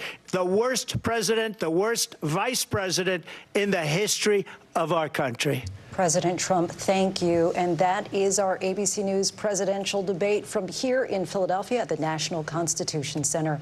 I'm Lindsay Davis. And I'm David Muir. Thank you for watching here in the U.S. and all over the world, and from all of us here at ABC News. Good night. And welcome back to NBC News coverage of the debate. Pick your adjective. I would go with fiery to begin, but it goes from there. Both the candidates, you could argue, executing on their strategy going in. For Kamala Harris, that was to get under the former president's skin, which she did quite often. For the former president, his option was, of course, to go after the economy, after Afghanistan, the administration's position on the withdrawal in Afghanistan. And immigration, of course. This is exactly what they wanted. The question is how they got there and along the way, I think. Well, people are going to be talking about this debate for a long time. And is this the final debate? Is this the only one we're going to see? Will there be another? Well, it depends on how each candidate feels they did tonight. Let's bring back our moderator of Meet the Press, Kristen Welker, our senior Washington correspondent, Hallie Jackson. Boy, do we have a lot to chew over here. Yes, I mean, let's talk about, first of all, it does seem that Kamala Harris was trying to hit every trigger point she could think of to try to get Donald Trump to respond to her and to kind of to bait him into that trap. Do you think it was effective? Well, let's just name a few. Abortion, January 6th. His former officials who are now critical of him. John McCain, which is a big trigger point. His rally size. His rally size, one of the biggest ones that gets under his skin. One of his allies said she clearly tried to get under his skin. He's being defensive way too much. He's losing his answers. For example, instead of border czar, we had eating pets. Of course, that theory that Springfield officials in Ohio are saying there's no proof that undocumented immigrants are eating pets, something that we've heard from Trump and his campaign. And I think that allies are expressing concern about the fact that he didn't do what they were hoping he would do, which is to stay on message, to talk about his strengths. There were some unanswered questions as well. It's worth noting out on both sides. Harris never answered whether you're better off than you were 4 years ago. She also didn't say what she would have done differently on immigration. Trump, by the way, didn't answer the critical question. Would he veto a national abortion ban if it came to his desk? I asked J.D. Vance if Trump would do that. He said, yes, he would. Trump said tonight, well, he didn't check with me before saying that. So some differences there. Again, how does this play with those swing voters? Hallie, what are Republicans saying tonight that you're monitoring? I think there's immense frustration on the part of those allied with Donald Trump about the moderators. That is something that you sometimes hear after debates. I think that is certainly a through line here. There is some frustration, I think, I spoke with one Republican who called former President Trump wild and uncontrolled and said that the vice president was successfully pushing his buttons and getting him angry. Another ally said, listen, she is doing what they thought she would do, avoiding the issues and going on attack against former President Trump. She did that, as you have laid out. She baited him again and again. We talk about substance and style being the two kind of buckets in any debate. If that's the style, you look at substance here. She was pressed on her shift away from some of those more progressive positions in that crowded primary. She says, my values haven't changed. And it wasn't just, of course, the issue of abortion access and whether he'd veto a national abortion ban that the former president did not answer on. He did not discuss how he would implement one of his central issues on immigration, mass deportations. And he also didn't get into his plan to replace Obamacare, simply saying, I have concepts of a plan. He will be pressed on that moving forward. He also didn't commit to saying he wants Ukraine to be victorious in the war. So that was an interesting exchange as well. So she was trying to prosecute the case against him, but also present an affirmative vision of herself and what she might do in a term. Let's go to Tom Llamas. He's in the spin room for us. So, Tom, I'm sure you're already starting to see people filter in. And what are you hearing? Yeah. Okay, guys, so it's still very early, right? Each campaign is sort of getting their talking points out and making sure everyone's on the same message before they pour into the spin room. Some people are coming in right now. There's a crush of reporters at the entrance waiting for everybody. I can tell you in the meantime, my phone has been blowing up with both Republican strategists, Democratic strategists, voters. I've been asking everyone what they think. It is a complete different shift change from that first debate. After that first debate, Republicans felt very victorious, very confident. They were saying the entire debate was about Joe Biden. This time, it's much different. Republicans seemed very frustrated with former President Trump. They also felt frustrated with the format of the debate, which is never a good sign on your side. And then also saying that they were able, at least Vice President Kamala Harris was able to make this debate not about Joe Biden, not about herself, but about Donald Trump, and that led to her advantage. So again, many of the surrogates are coming in right now. Governors, senators from different parties. We're going to be talking to them throughout the night. I'm going to send it back to you guys in the studio right now. All right, Tom, thanks. Let's bring in Pennsylvania Governor Josh Shapiro. He's a Democrat representing the Harris campaign. Governor, thank you for being here. Let me first ask you, do you think the voters were served by what we saw the last 90 minutes? Served well, I guess. Look, I think the voters heard a lot and learned a lot. You know, one of the things I was a little bit worried about going into this debate is that some folks had a little brain fog about Donald Trump. They sort of didn't remember the chaos of Donald Trump's time in office. Well, I'll tell you what, I think Kamala Harris cleared that brain fog out, reminded people of the disaster that he was as president. And I think it was also clear as she was laying out a vision to take this country, Donald Trump didn't have a clear vision on where he wanted to go. Instead, it was more grievance and division, more attacks on other people. And Donald Trump, I think, will make our country less safe, more chaotic, and less free. And Donald Trump prosecuted the heck out of the case tonight. Well, Kamala Harris prosecuted the case tonight. Pardon me. Oh, against Donald Trump. Got you. Okay, got you. You know, I thought Donald Trump toward the end finally got around to what he was hoping to accomplish, which is say, if you have all these plans and you have all this vision, Kamala Harris, you've had 3.5 years to do it. Why haven't you? So what is the answer to that? She has served as vice president. She knows the job to be president. Now she has laid out her vision for where she wants to take this country. I thought she was very specific on her plans to cut taxes, particularly for small business owners, her way of trying to bring down costs for middle-class families. Donald Trump, I don't know what the heck he thinks. He was all over the place. I think what you heard was a rambling man full of nonsense and full of a whole lot of grievance. He couldn't get past that, and he couldn't focus on anybody but himself, and that is serving the good people of this nation, something Kamala Harris has done throughout her career and has plans to do going forward. Do you think either will have an appetite for a second debate after this one? Look, I think that'll be up to either one of them. I'm not going to sit here and guess what'll happen. But I'll tell you what, if there is not another debate, what the American people saw tonight was a clear contrast in steady, future-looking leadership versus the chaotic, divisive leadership of the past of Donald Trump. Governor Shapiro, thank you for being with us tonight. We appreciate it. We're going to hear from Senator Marco Rubio in just a moment. We have a few moments to turn back to our table. So what about it? I mean, it was just, it's clear that the Democrats and the allies of Kamala Harris are very happy with the way that she prosecuted the case against Donald Trump. But we know going in, about 30% of voters were saying, we don't really know who she is or what she's about. Do you think she did enough to define herself, to make that affirmative case? I don't. There were a couple of answers where she talked about her economic plans. It's the top issue. Trump beats her on that point. I think people still have a lot of questions about what she would do on the economy. One interesting nugget, by our team's count, the former president said the name Biden something like 15 times, didn't say Kamala or Harris once. She addressed that by saying, clearly, I'm not Joe Biden.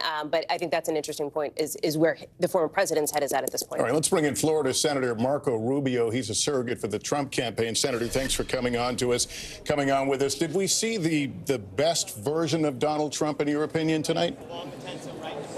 Well, two things. These candidates have very different objectives going in. Donald Trump's well known. He was the president of the United States. He's been campaigning basically for the last 8 years, 4 years, actually going back to 2016. Most voters didn't even know who Kamala Harris was. Tonight, for the first time, they got glimpses of it. Look, I don't think the moderators did the best job of pressing her on this, but I think got glimpses of what she has stood for as recently as 2019 and 2020. And here in Philadelphia, and here in Pennsylvania, where she wanted to ban fracking. But beyond that, I think there are all kinds of things that the moderators never asked, questions that I wanted to see asked. For example, grocery prices are up 50% from 2020. What is your responsibility for that? I thought her answer on Afghanistan was complete nonsense. She was vice president at the time. Joe Biden didn't withdraw from Afghanistan. We were run out of Afghanistan. So on issue after issue, I think for the first time, voters are starting to get a glimpse of someone and starting to understand the positions that she truly believes in.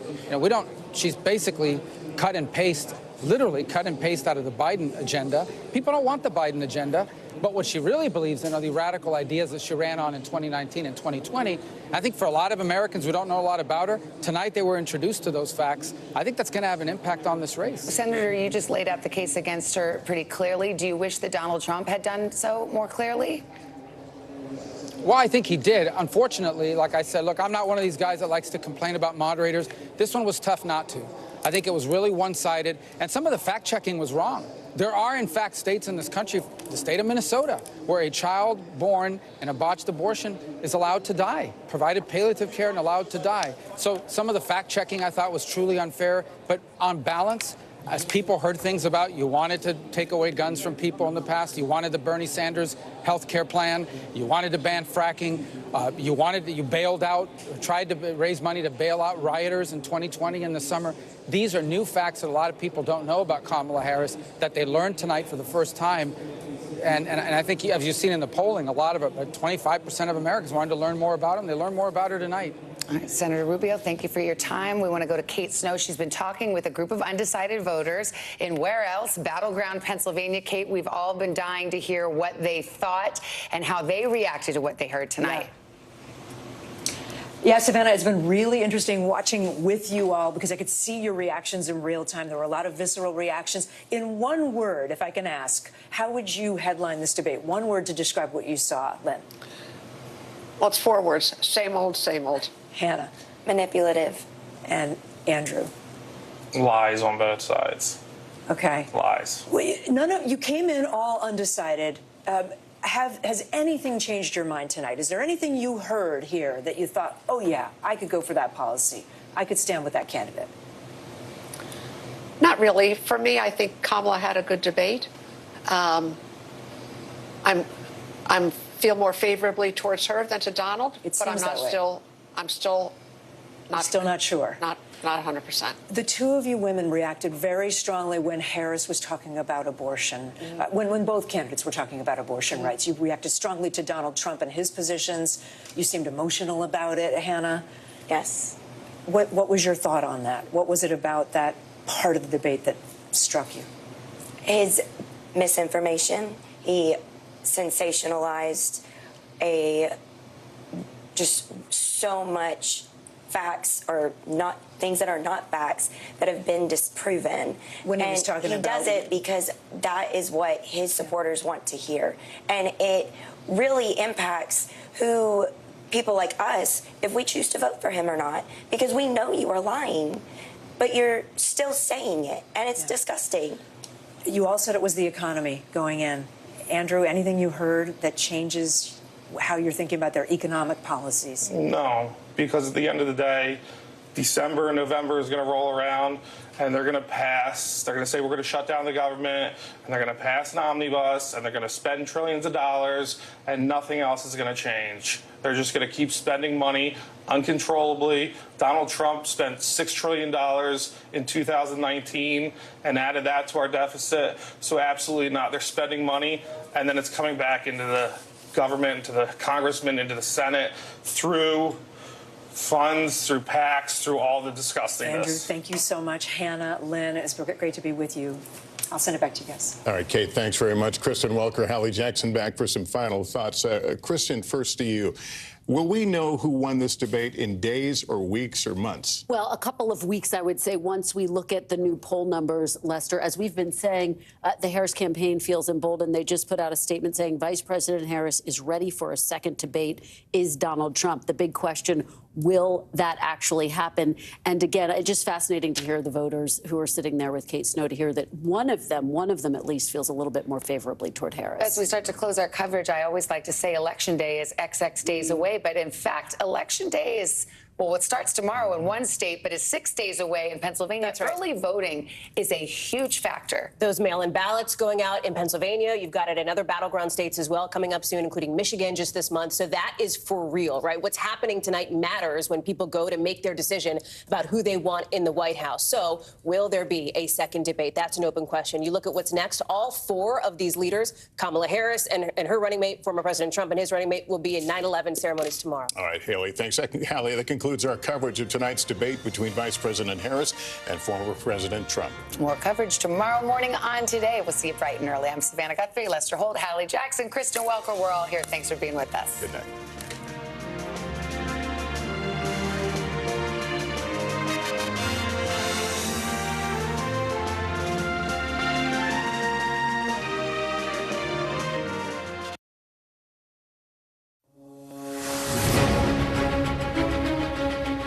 This is NBC News special coverage of the first presidential debate between former President Trump.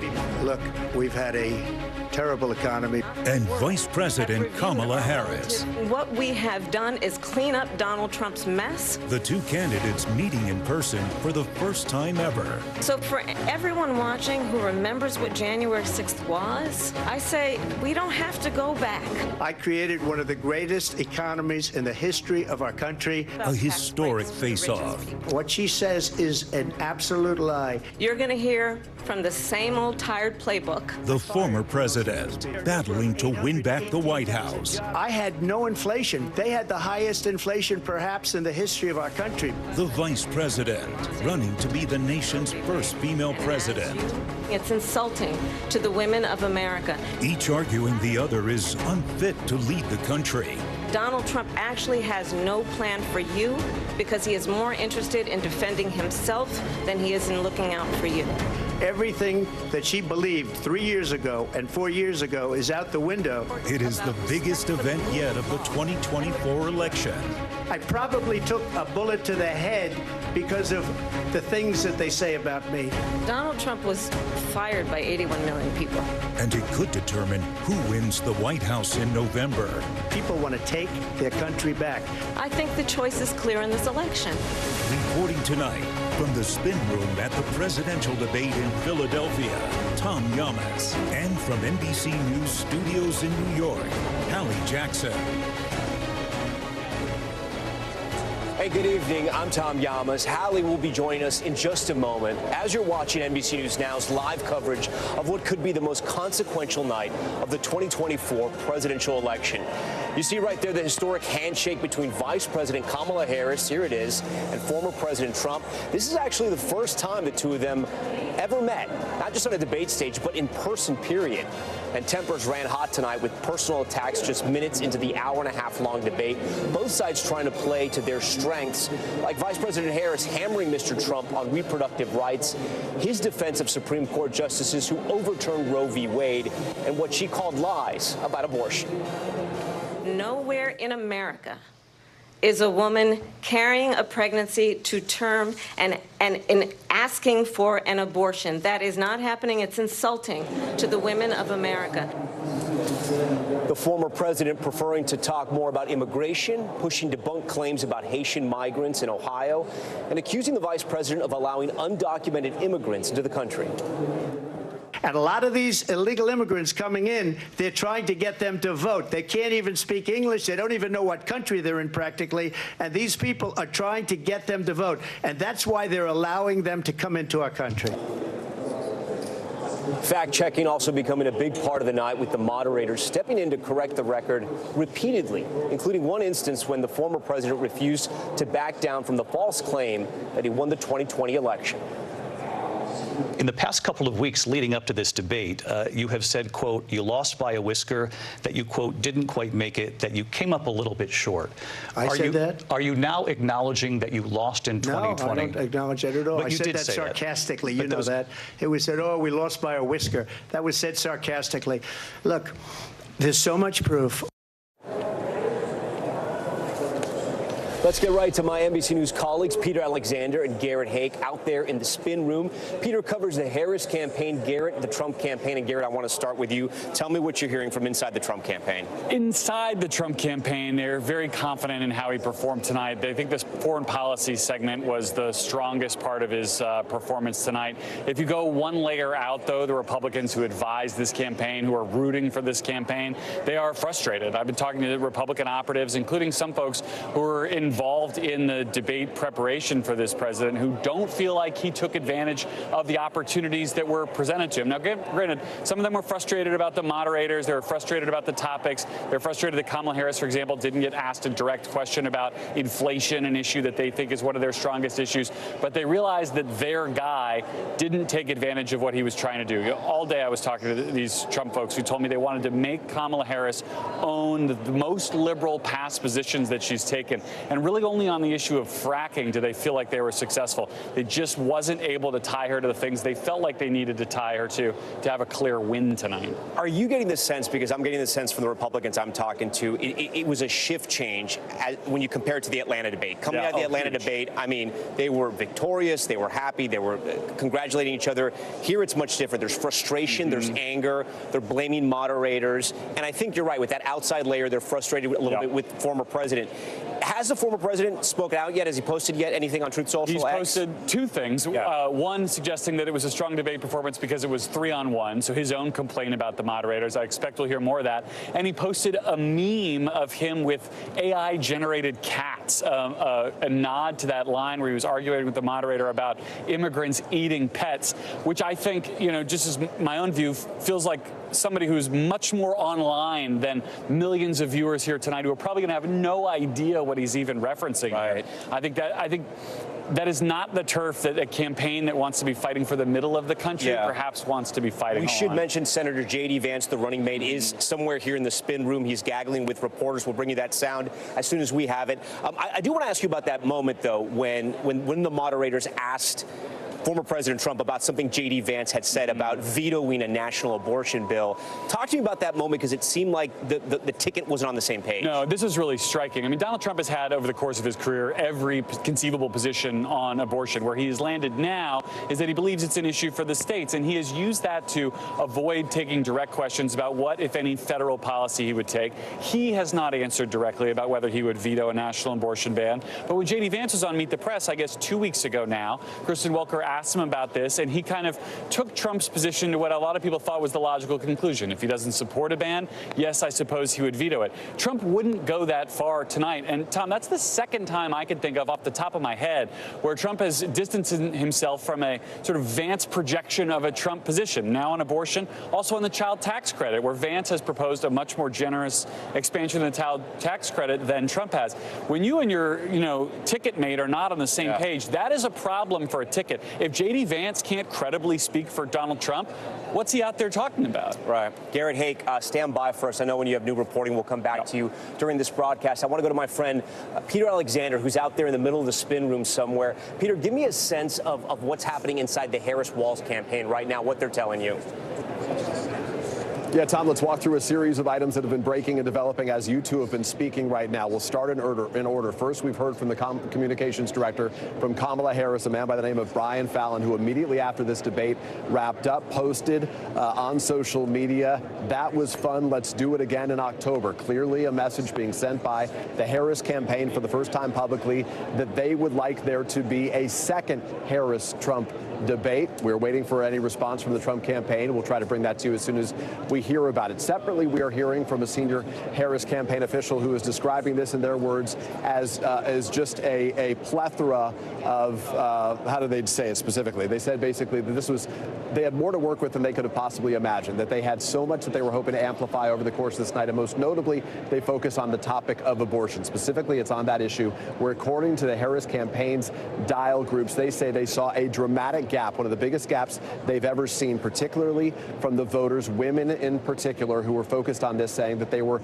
satisfied, pleased, and supportive of the words they heard from Kamala Harris. It's a message you're going to hear going forward. And then most notably, and perhaps most importantly in terms of the potential influence it will have on those young voters and other voters, Taylor Swift, with 283 million followers on her Instagram account, within the last 5 minutes, has just publicly come out in favor of Kamala Harris and Tim Walz. Walz, saying that she will be voting for them. She said she came to this conclusion after she saw that there was an AI, an artificial intelligence, false account that suggested she would be supporting Donald Trump. And she said the best way to be transparent about her views was to make it very clear publicly where she stood on this issue. She says, I will be casting my vote for Kamala Harris and Tim Walz in the 2024 presidential election.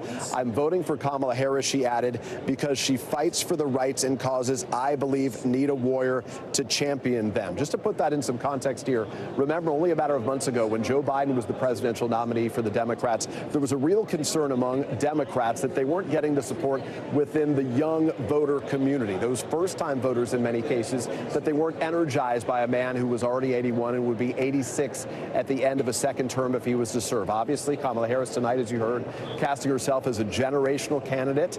They feel strongly, and certainly with this endorsement from Taylor Swift tonight, that sends a very clear message, first from the debate and separately from her social media, about the value that young people may find in a Harris presidency going forward. And finally, I'll just tell you, based on the takeaways I've had speaking to analysts in this room and hearing from Democrats and Republicans alike, one of the things that frustrated Republicans, frankly, and satisfied a lot of Democrats, Tom, was the sense that Kamala Harris, though she didn't answer some questions, which is receiving some criticism, she did not say, which perhaps was stunning to critics, that America is better off now than it was 4 years ago.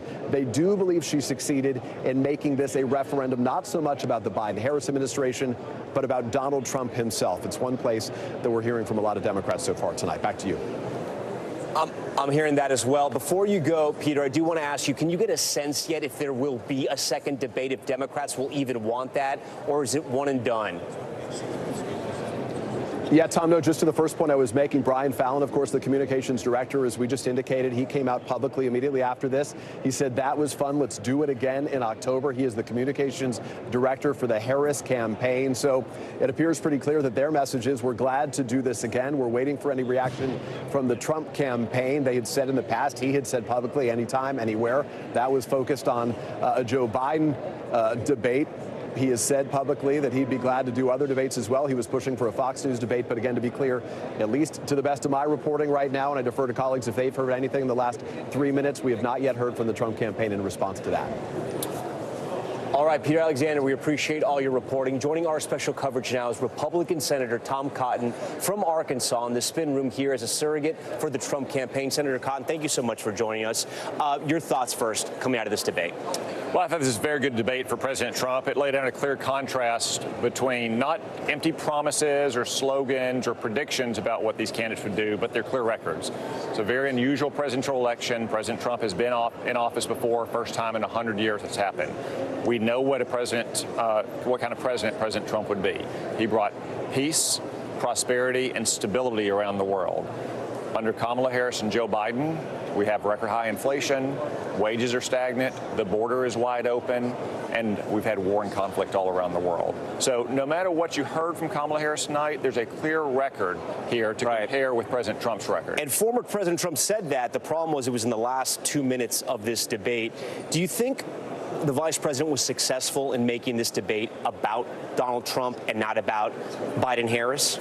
No, I think she was successful in hiding her own liberal record to the best of her ability. President Trump did a good job of calling it out, though, not only in his closing statement, but throughout the debate, pointing out, for instance, that she does, in fact, support a ban on fracking. She supports a ban on gas-powered cars. She does want to confiscate private firearms. She wants to decriminalize illegal immigration. And as we just learned this week, she wants to use taxpayer dollars to pay for gender transition surgery for illegal immigrants in detention centers in America. Those are all records she's taken, not as a young woman in college or in a TV interview, kind of in a live setting where people could put a foot wrong, as you know, Tom. Those are her considered, deliberate positions that she took when she was running for president in her own right, or when she was serving the United States Senator. And she said that she's, changed on some of those positions. Well, they're saying evolved, and you guys say flip-flop. I get it, but I just want to go on the record and say she's changed on some of those positions. Actually, no. I don't say she's flip-flopped. Yeah. She's lying. Yeah. Bernie Sanders on your network said this weekend that she hasn't changed her positions. She's saying what she thinks she needs to get elected.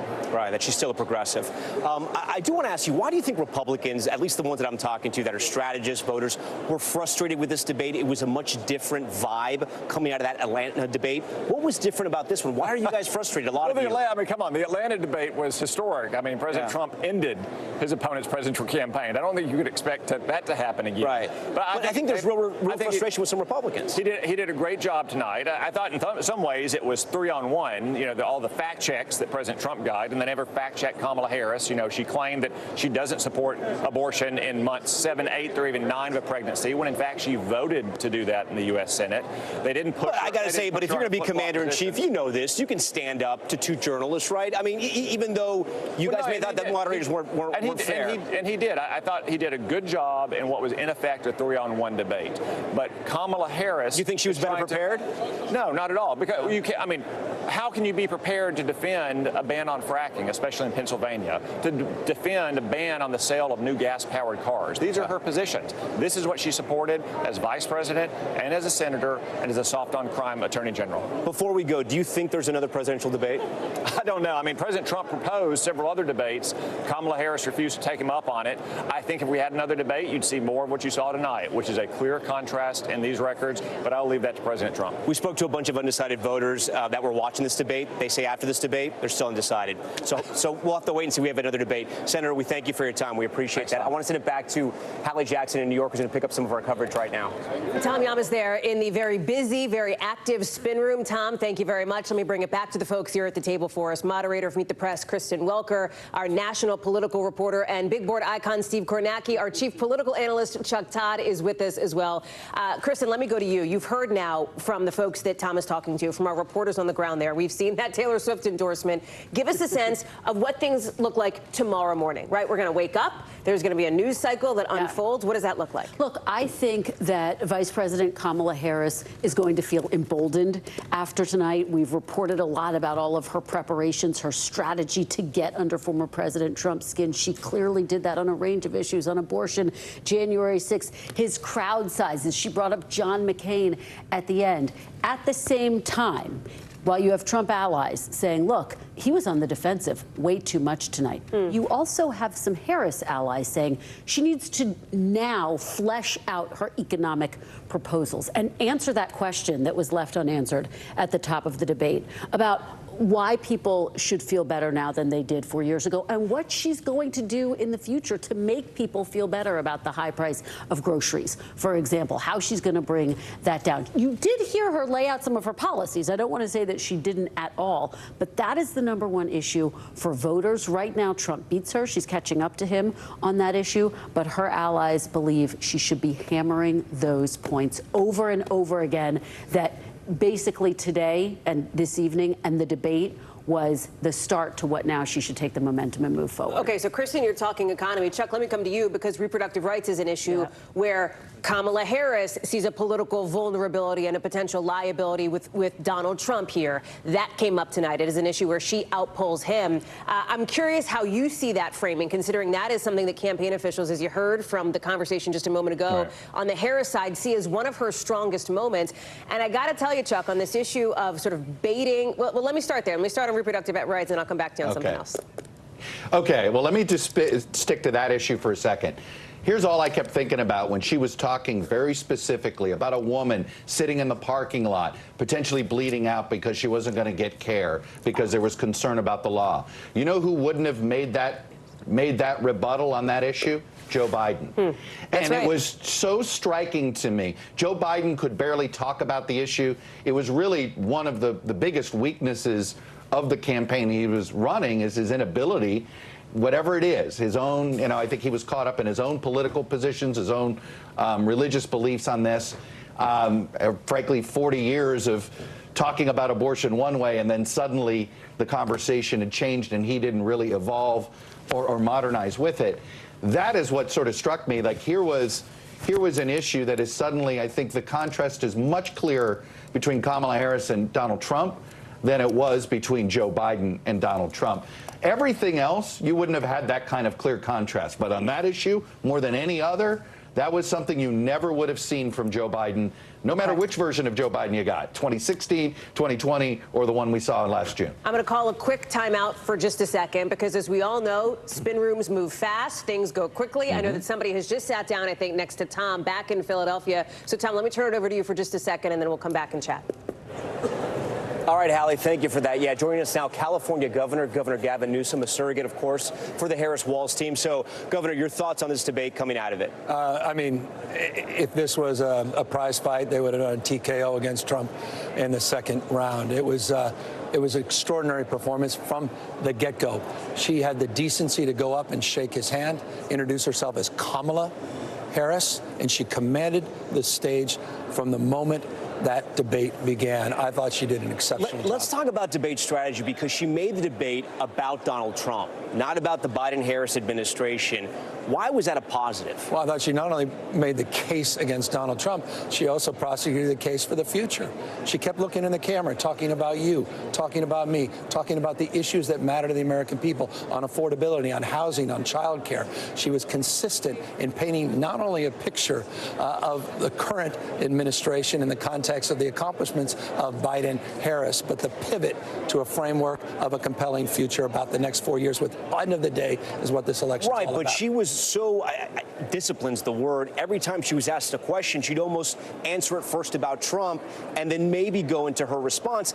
And if you were looking for policy, you didn't get a whole lot of policy, to be quite fair. I mean, you got some of it towards the second hour, but this was a lot about the Trump administration. Well, you got contrast.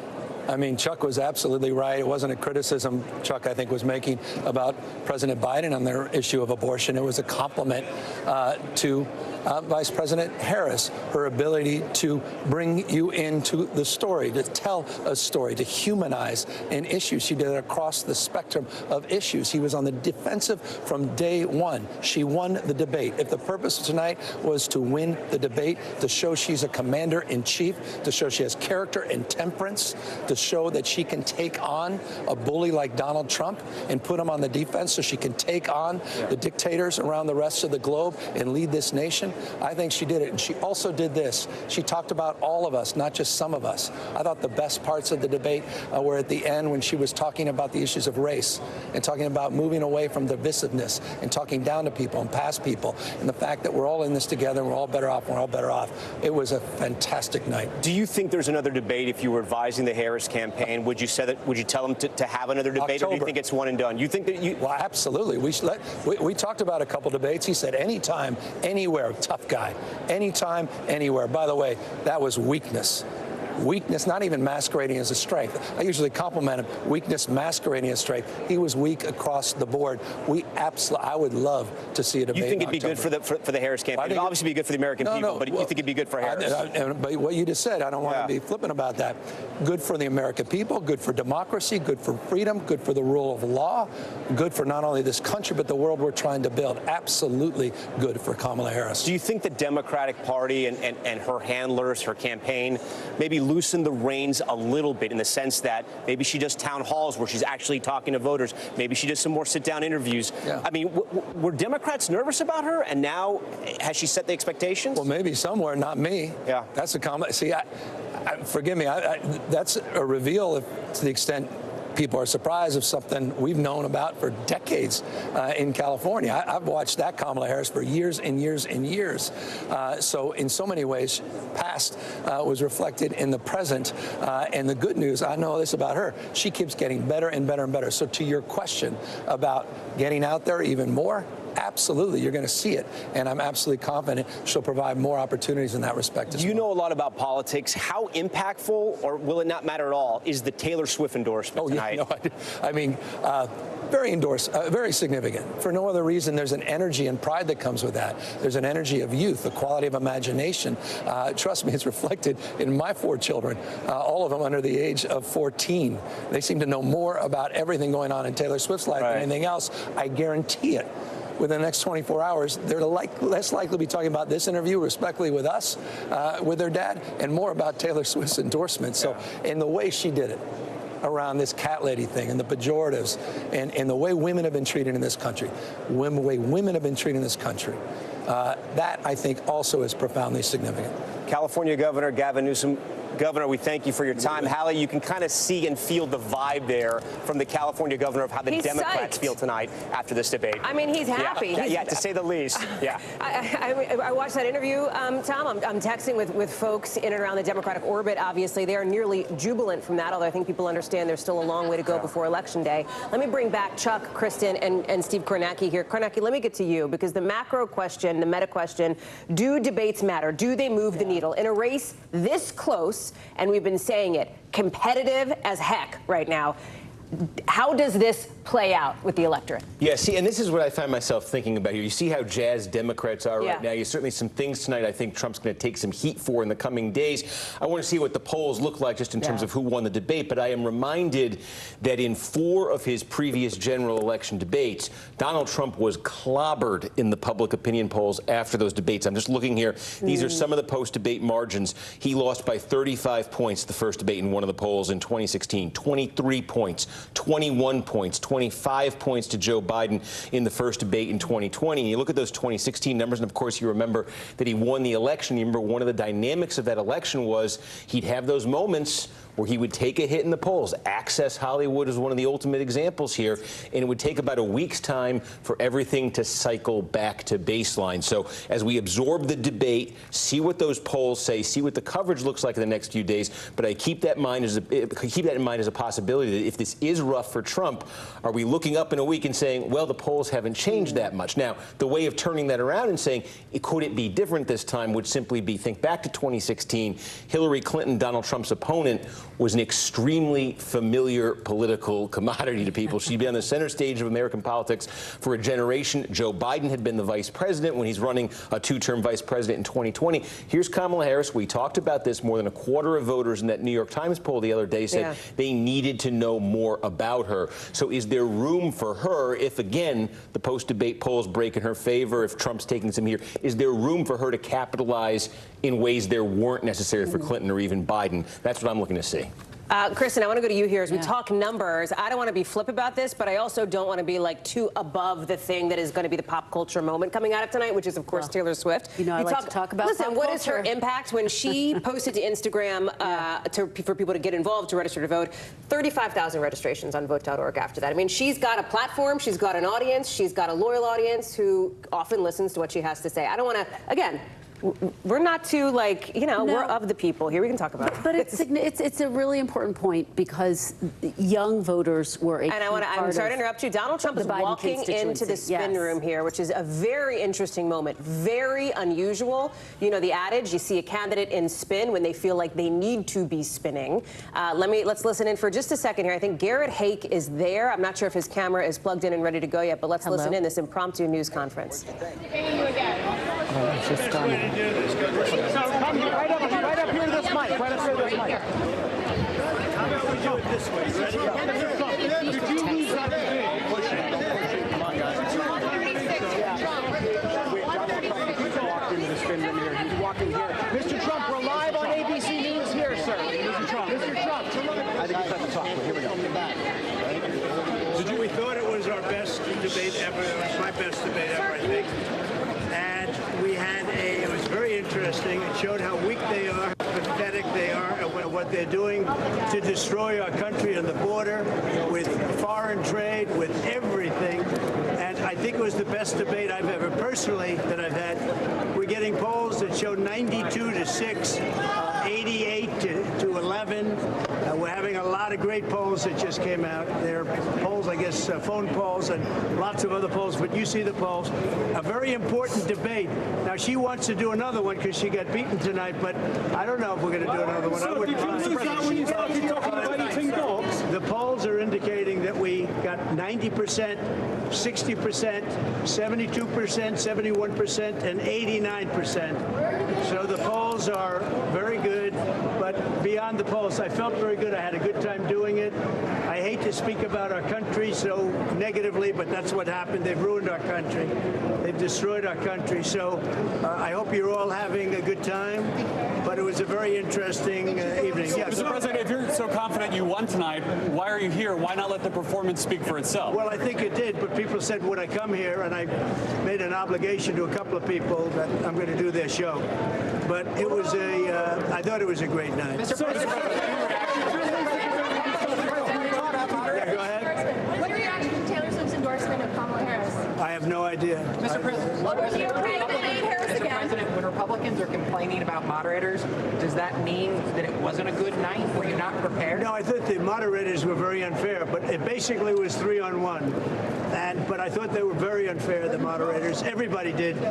But despite that, they're saying that the debate was a big deal. Were you prepared for that, sir? Were you prepared for that kind of debate? Yeah, I assume the moderators would be bad because that right there is the worst of all the news networks, in my opinion, and it always has been. Yeah. Why will you commit to a second debate with Kamala Harris? Well, she wants a second debate because she lost tonight very badly. So they immediately called for a second debate because they lost.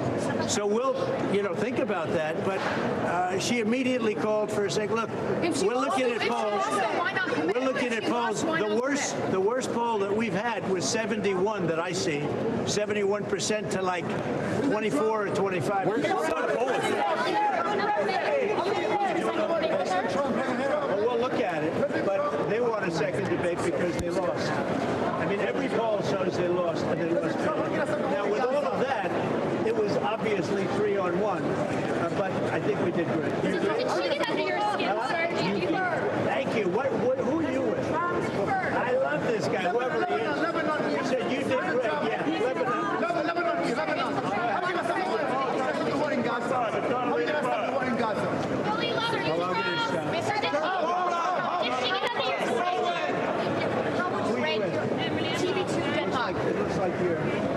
Listen, folks, if you can't tell by the hard-to-hear audio and those shaky camera angles, this was not an expected or planned appearance by former President Trump in that spin room in Philadelphia. He simply showed up. You heard him talk about that. He walked in front of where a number of reporters gathered, including our Garrett Haake. He's walking back over now, a little closer to the microphones, it seems. Let's listen back in for just a sec, see if that's any better. The vice president, he's, the office of the vice president, and certainly, if you take a look at it, she was terrible with respect to the president. She's trying to get herself away from Biden, and she wasn't able to do that tonight. I think it was a big thing. They wanted to disassociate with Biden, and they weren't able to do it. What do you think of the president?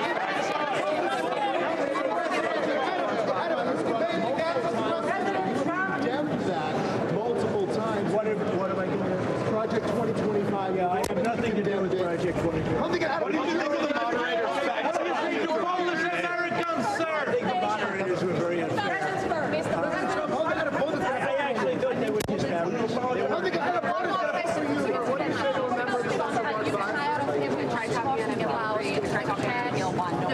The migrants. No, but that's a true story. President Trump, I'm Yusef Salaam. I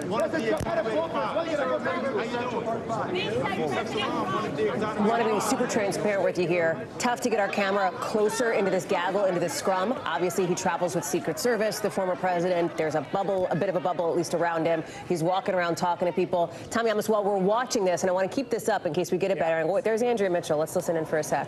I don't even view it as a performance. Our country is in decline. We're a nation in decline. And I thought that we got that out. She was unable to defend it. She was certainly bad on foreign policy. She was very bad on the border. And the polls are showing that I have one poll is 92% to 6. And all of the polls are 60, 70, and 80 in our direction. So I thought it was a great debate from my standpoint. Mr. President,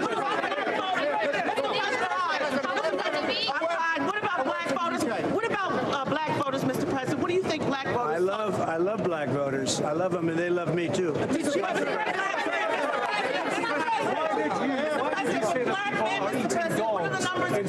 Oh yeah, it's true. You take a look at it. No, that's true. It's nonsense. Okay, well, you could check it out. Check with the authorities.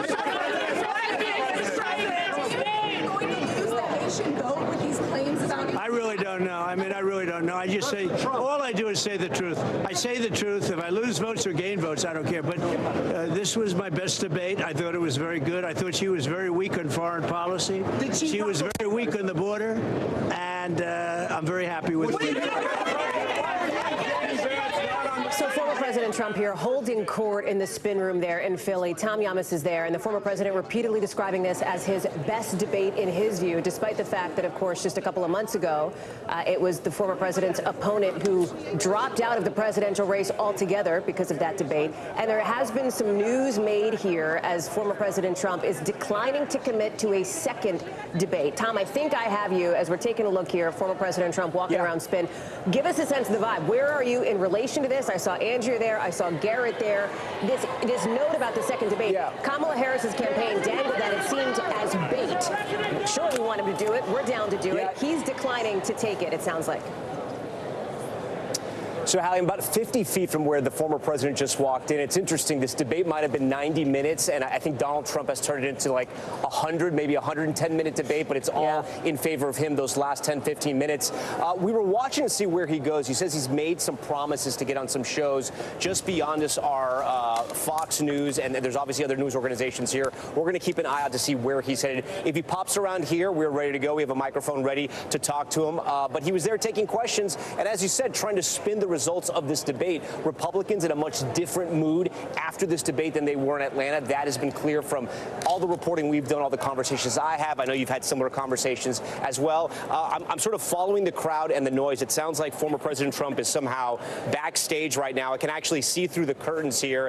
He is walking through backstage, essentially, where the organizers of the debate are hosting this. I think they're going to bring him in onto somewhere. We have no idea where. But in the meantime, Hallie, as we watch out for him, I'm gonna send it back to you, and if we get any updates, I'll let you know what happens. I know I'll see you in that scrum in probably about 3 minutes from now. Tom, thank you very much. Chuck, let me go to you on this. Are you surprised that Donald Trump showed up after this debate at all? And are you surprised that he's declining to commit to a second debate? And I promise I'm not trying to ask leading questions. Look, you uttered the rule, right? When a candidate themselves goes into the spin room, they know they've had a bad night and they're trying to interrupt almost. I know the way Trump thinks on this. He knows he's getting roasted in all the post-debate, so he's trying to sort of interrupt that conversation, interrupt it on all the different networks to try to show some form of strength to his supporters. But this wasn't a good night, and I'm not surprised he hasn't committed to another debate. I don't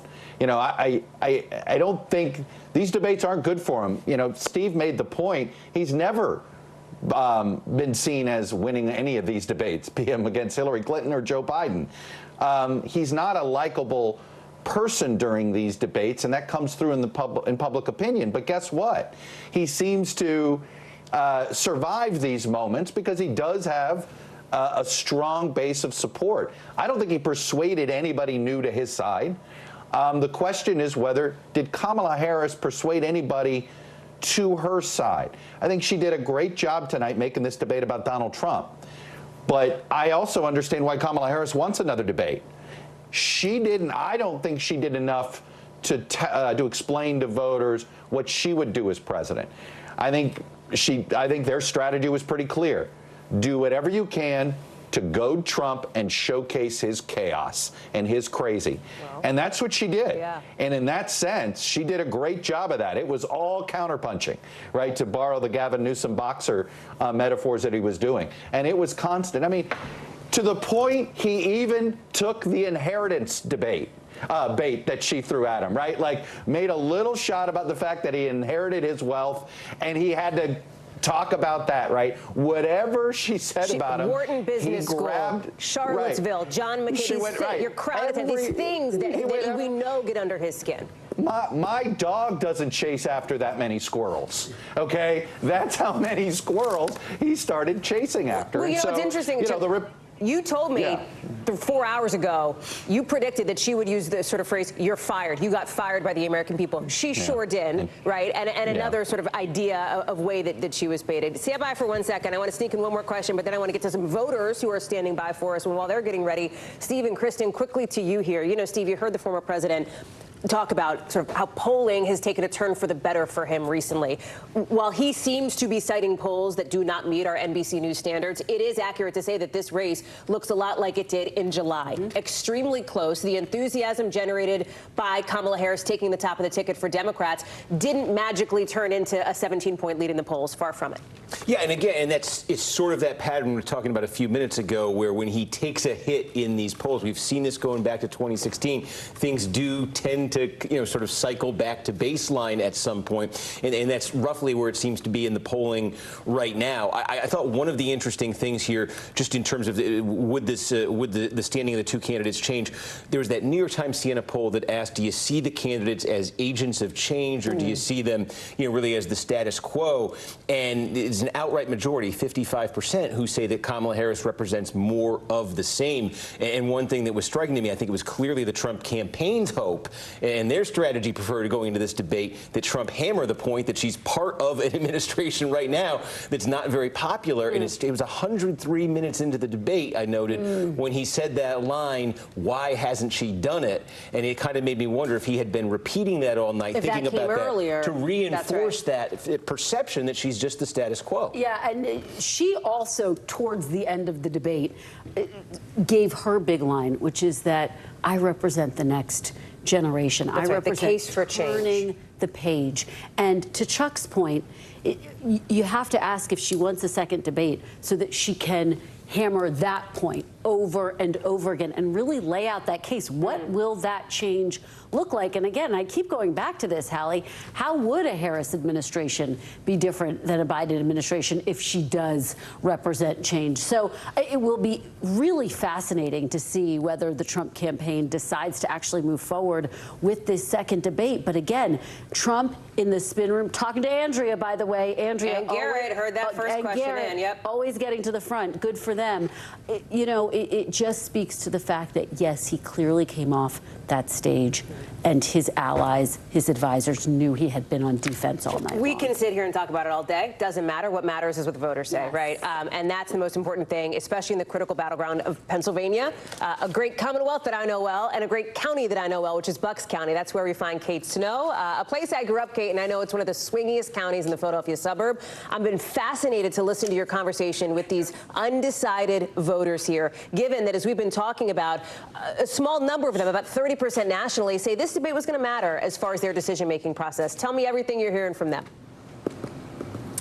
Oh, gosh, if I could tell you everything, Hallie, it'd take me at least an hour. But I will tell you, we will try to synopsize for you. I've got 3 voters with me. If you saw me earlier tonight, you know that we're at the Churchville Inn. We're in Bucks County, right outside of Philadelphia.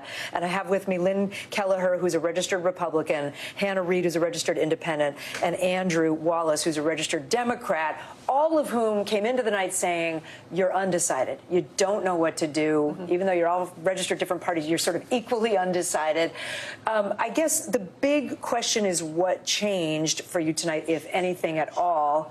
It sounds to me like, so far, talking to you at length, not very much has changed. Fair? Fair. Not very much has changed. I want to ask the 2 women about abortion rights, because there was a moment in the debate, it came up, and I looked at you, and the 2 of you were leaning forward and looking emotional and very engaged.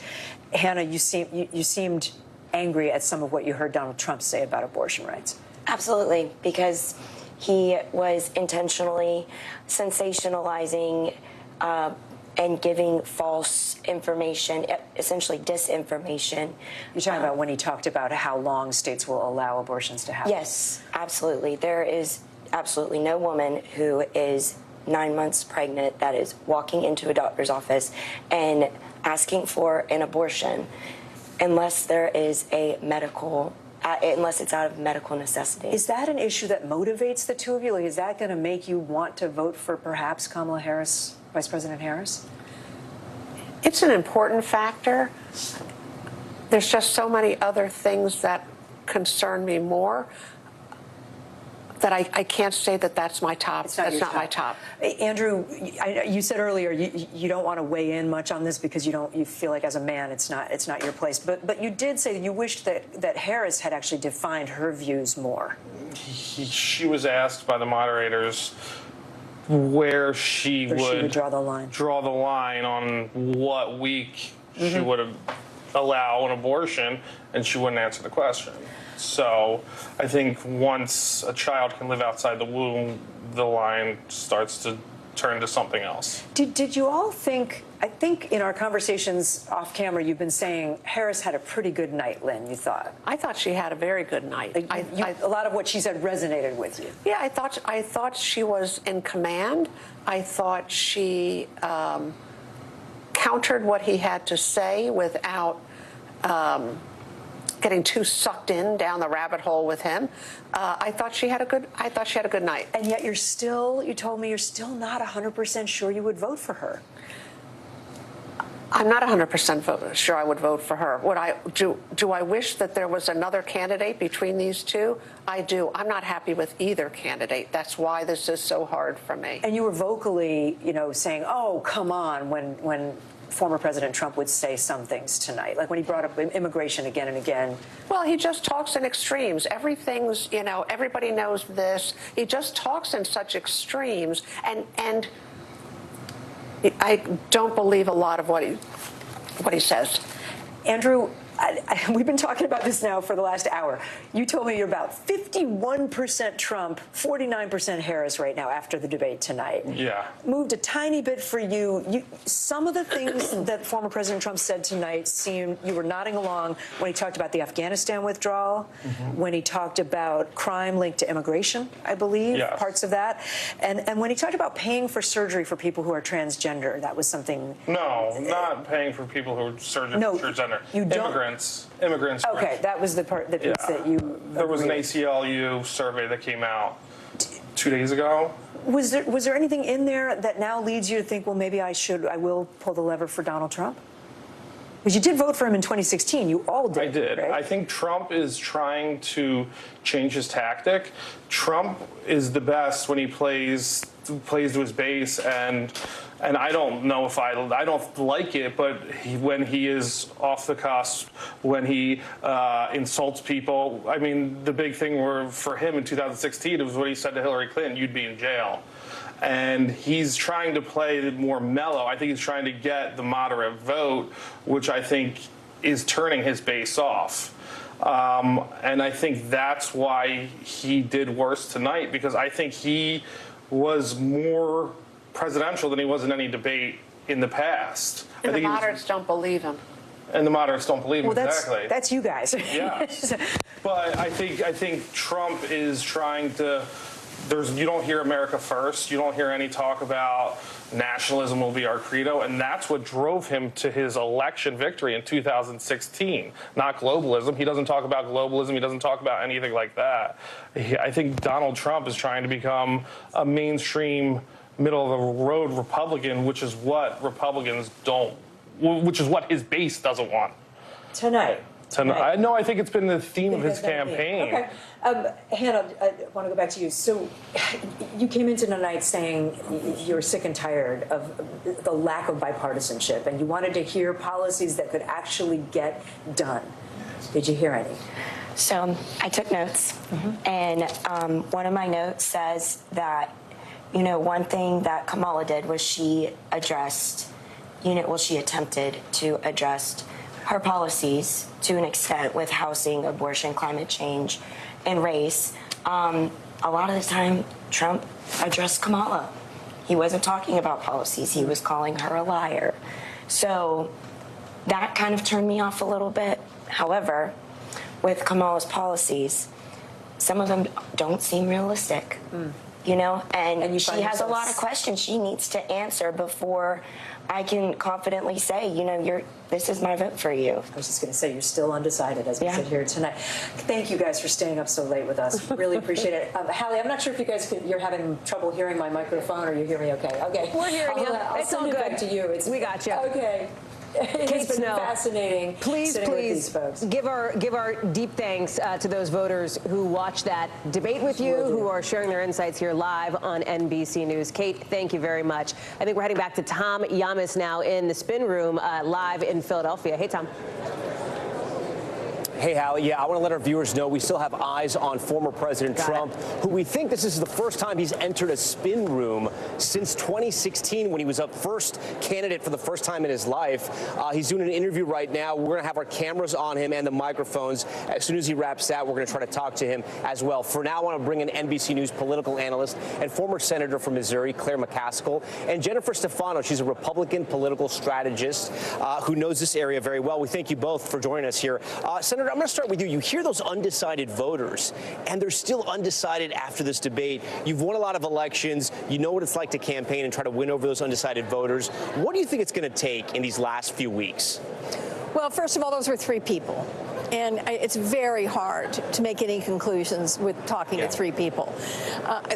We'll find out over the next few days if her ability to control the stage tonight, her strength on the stage, the way she walked over and made him shake her hand, the way she reeled him in on crowd size and people leaving his rallies. I mean, every single thing she baited him on, he took it.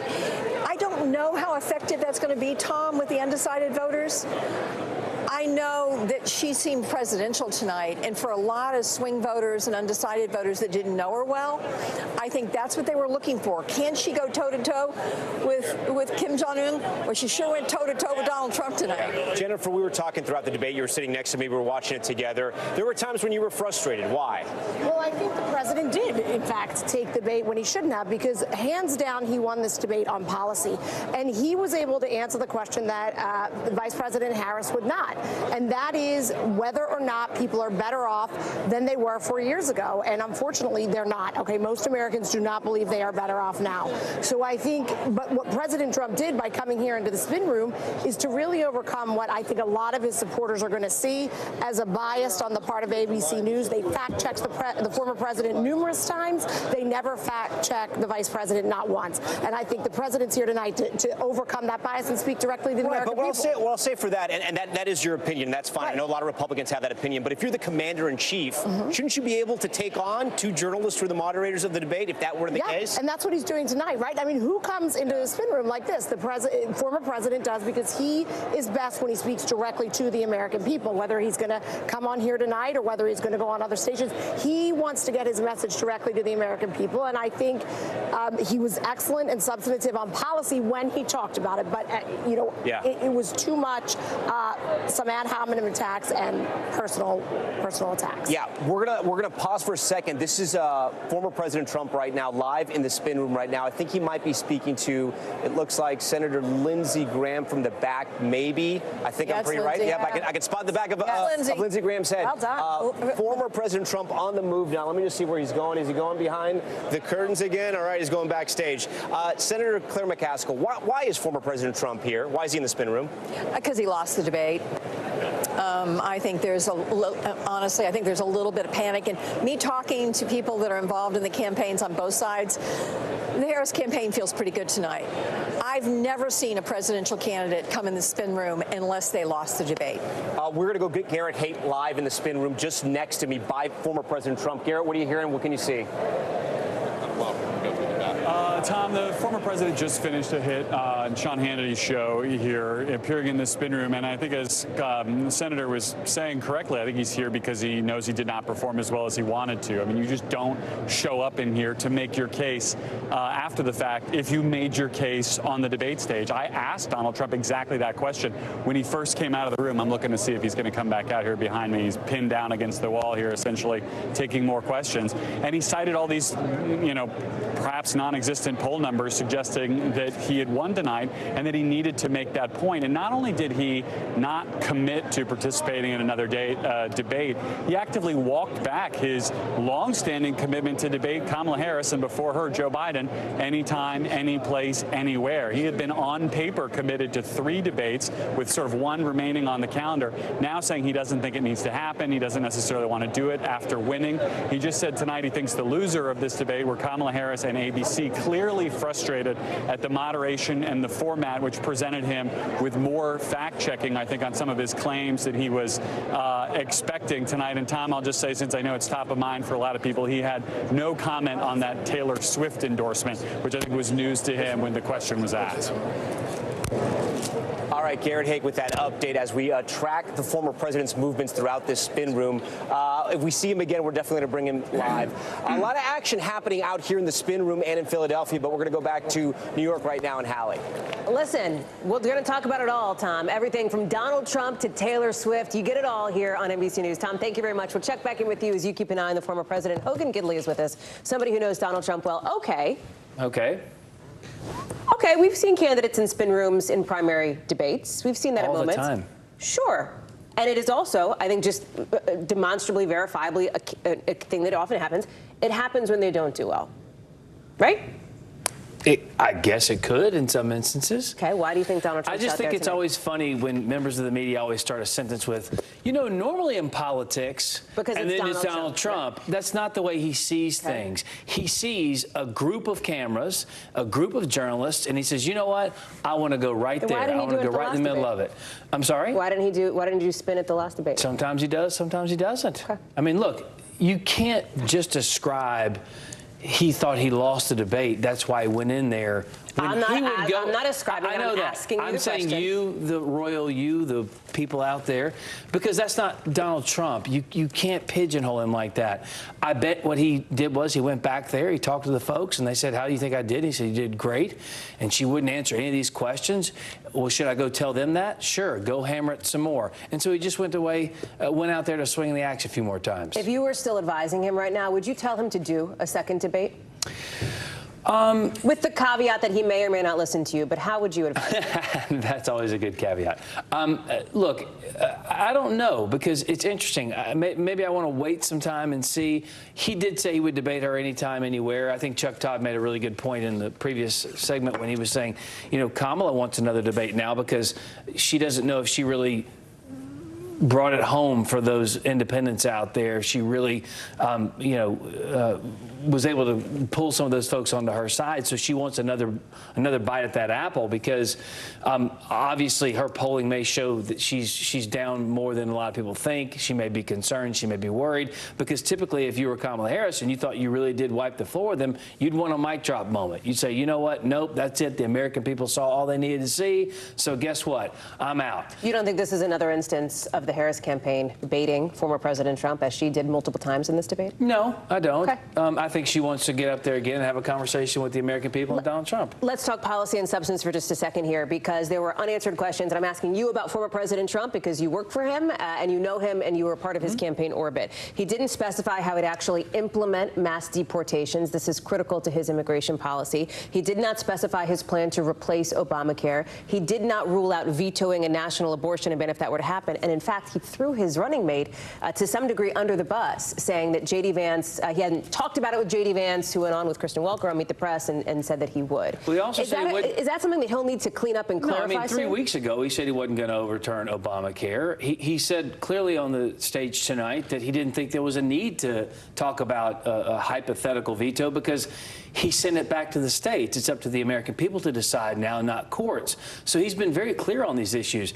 I find it interesting, though, that what happened on that stage was there were times, whether it be Project 2025 or trying to get rid of Social Security, she claimed those things. He has said on the record, on camera many times, that's not going to happen. But she just lets her policies change 180 degrees through surrogates, and she didn't have to answer for any of it. She was asked about some of that, of course, tonight. We'll talk more about that. I know Tom's got a co-chair for the Harris-Walz campaign with him right now. All right, Hallie, thank you for that. Yeah, with me now, co-chair for the Harris-Walz campaign and senior advisor to the DNC, Cedric Richmond, a former representative from the great state of Louisiana. Yep. Representative, thank you for being here. First, how are your people in Louisiana? How's New Orleans doing and everyone else with this hurricane fast approaching? Well, everybody on the Gulf Coast, we're resilient, we're strong. This is a strong storm, but it's smaller than the really big one. So I expect that, we'll get some bruises, but we won't get knocked down, and we'll always get back up. Talk to me about the vibe shift between Atlanta and that first debate and tonight right here in Philadelphia. Well, I think tonight there was a clear contrast and not just talking points of somebody who's really stuck in the past. It just amazed me that Donald Trump is still infatuated with the 2020 election and that he won when he really lost by 7 million votes. And then you had didn't the vice president essentially make the debate about Trump? I mean, he kind of was defending his record because that was the strategy. Well, no, what she made it about the fact that he's stuck in the past and that she wants to chart a new way forward. And what I really was proud about with the vice president is that she took issues head on. She said, look, housing costs are too high, grocery costs are too high, healthcare costs are too high, and here's my plan. We're going to build 3 million houses with the private sector, and we're going to bring those costs down. We're going to continue to bring healthcare costs down, and we're going to bring groceries down, and here's how I'm going to do it. You advise the campaign directly. You speak with the vice president. Will we see more unscripted moments? Will there be town halls, more sit-down interviews, maybe a news conference? Are we going to see that? You're going to see a lot more from her. This is what I think that people didn't understand. Yeah. It was just 60-so days ago that she became the nominee, or when the president stepped down. So she had to spend time securing the votes. Then she had to pick what is your most important decision as a president, which is who's your running mate. Right. Then she had to put on a convention. And then we had the debate. And tonight, I think the American people saw it. One, who she was. Two, where she came from. But most importantly, who she's fighting for, and that's them. Real quick, do you think we get another debate? You think it happens? I don't think Trump would ever debate again. Okay. Because you hear him now saying, oh, the umpires rigged the game. You know. Cedric Richmond, we thank you so much for this. We appreciate you for being here for our special coverage. Hallie, we're going to wrap up our coverage now as we get to the top of the hour here. An incredible political night, right? Regardless of your political party. It was a fascinating debate. We learned a lot. It'll be interesting to see where the race goes from here. Yeah. I know you and I will be covering every single step of that race. Well, let's talk about what's next. We've got that vice presidential debate set for October 1st. And later on this week, Tom, you will see these candidates, all of them, both tickets, barnstorming critical battleground states back in Pennsylvania and Michigan, in Wisconsin and beyond. These are the moments, especially as we look ahead to the start potentially of early voting, maybe as soon where you're sitting in less than a week from now, Tom. The race is on.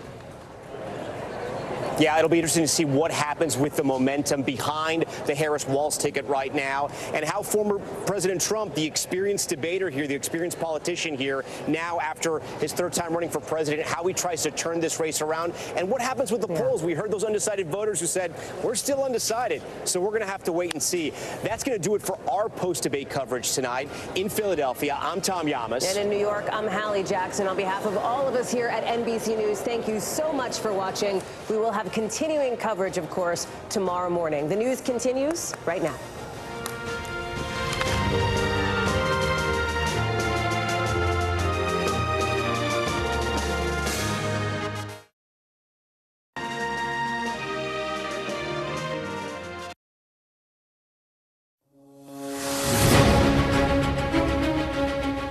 This is NBC News special coverage of the first presidential debate between former President Trump. Look, we've had a terrible economy. And Vice President Kamala Harris. What we have done is clean up Donald Trump's mess. The two candidates meeting in person for the first time ever. So for everyone watching who remembers what January 6th was, I say we don't have to go back.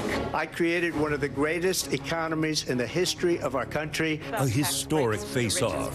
What she says is an absolute lie. You're going to hear from the same old tired playbook. The former president battling to win back the White House. I had no inflation. They had the highest inflation perhaps in the history of our country. The vice president running to be the nation's first female president. It's insulting to the women of America. Each arguing the other is unfit to lead the country. Donald Trump actually has no plan for you because he is more interested in defending himself than he is in looking out for you. Everything that she believed 3 years ago and 4 years ago is out the window. It is the biggest event yet of the 2024 election. I probably took a bullet to the head because of the things that they say about me. Donald Trump was fired by 81 million people. And it could determine who wins the White House in November. People want to take their country back. I think the choice is clear in this election. Reporting tonight from the spin room at the presidential debate in Philadelphia, Tom Yamas. And from NBC News Studios in New York, Hallie Jackson. Hey, good evening. I'm Tom Llamas. Hallie will be joining us in just a moment as you're watching NBC News Now's live coverage of what could be the most consequential night of the 2024 presidential election.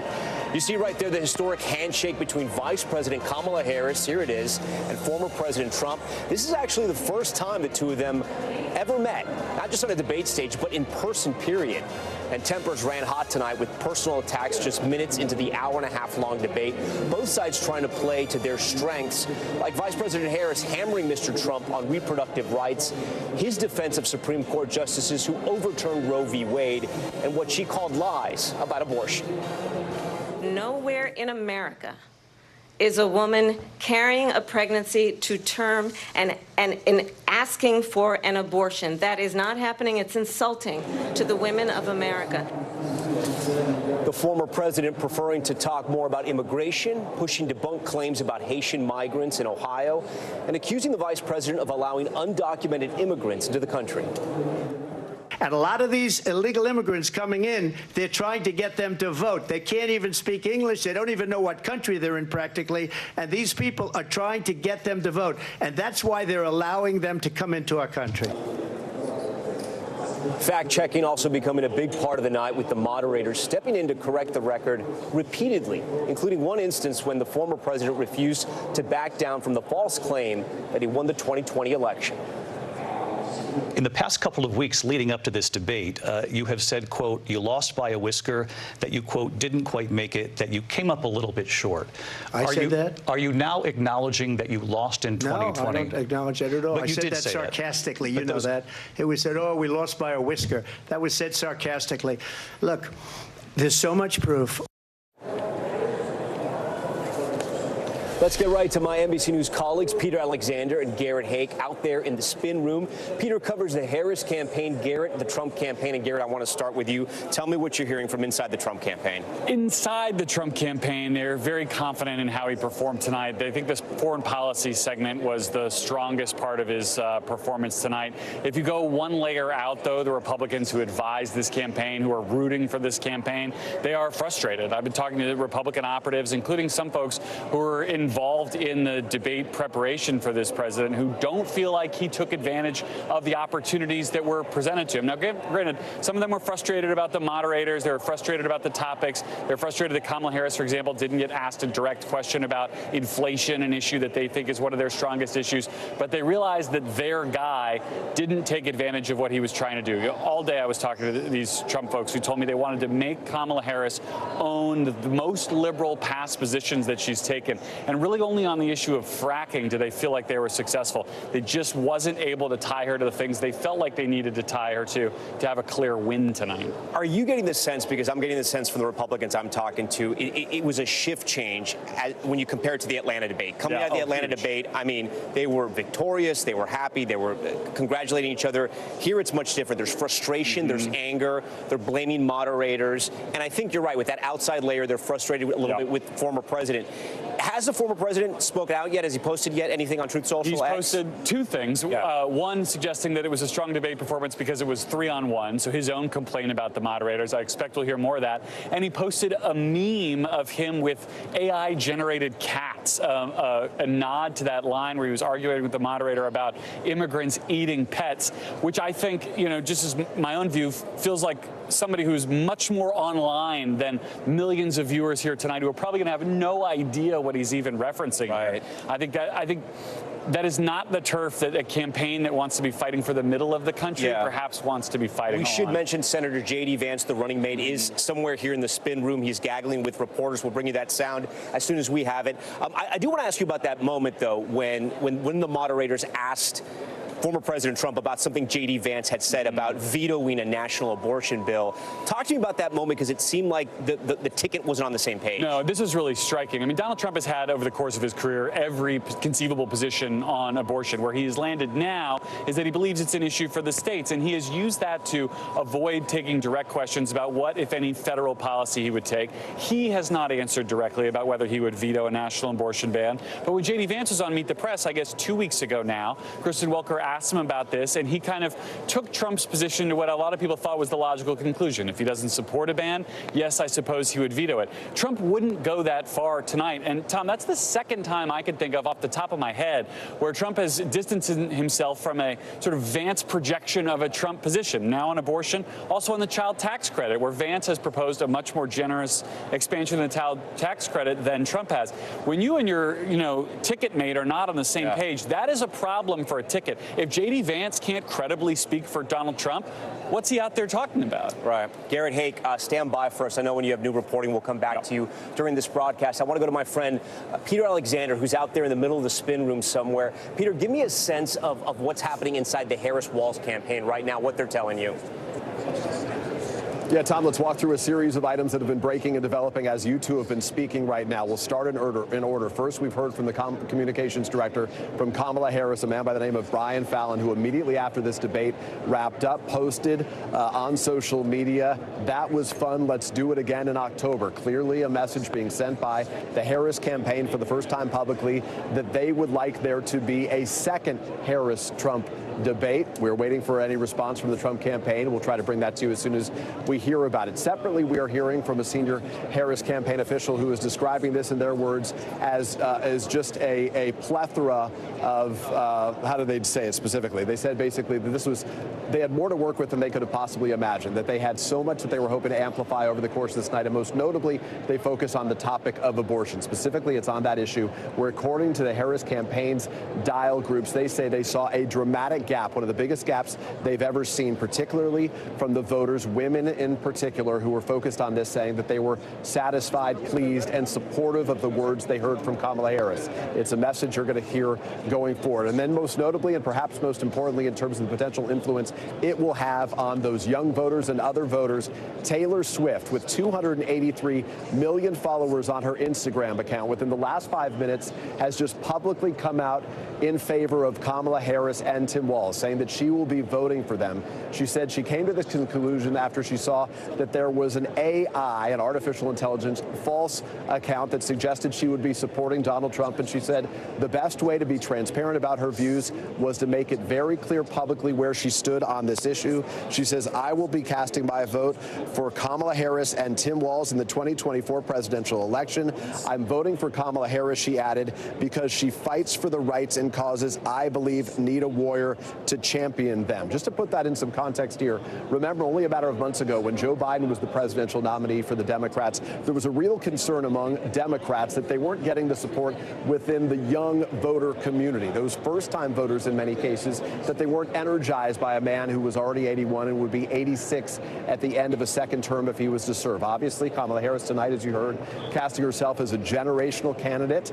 They feel strongly, and certainly with this endorsement from Taylor Swift tonight, that sends a very clear message, first from the debate and separately from her social media, about the value that young people may find in a Harris presidency going forward. And finally, I'll just tell you, based on the takeaways I've had speaking to analysts in this room and hearing from Democrats and Republicans alike, one of the things that frustrated Republicans, frankly, and satisfied a lot of Democrats, Tom, was the sense that Kamala Harris, though she didn't answer some questions, which is receiving some criticism, she did not say, which perhaps was stunning to critics, that America is better off now than it was 4 years ago. They do believe she succeeded in making this a referendum not so much about the Biden-Harris administration, but about Donald Trump himself. It's one place that we're hearing from a lot of Democrats so far tonight. Back to you.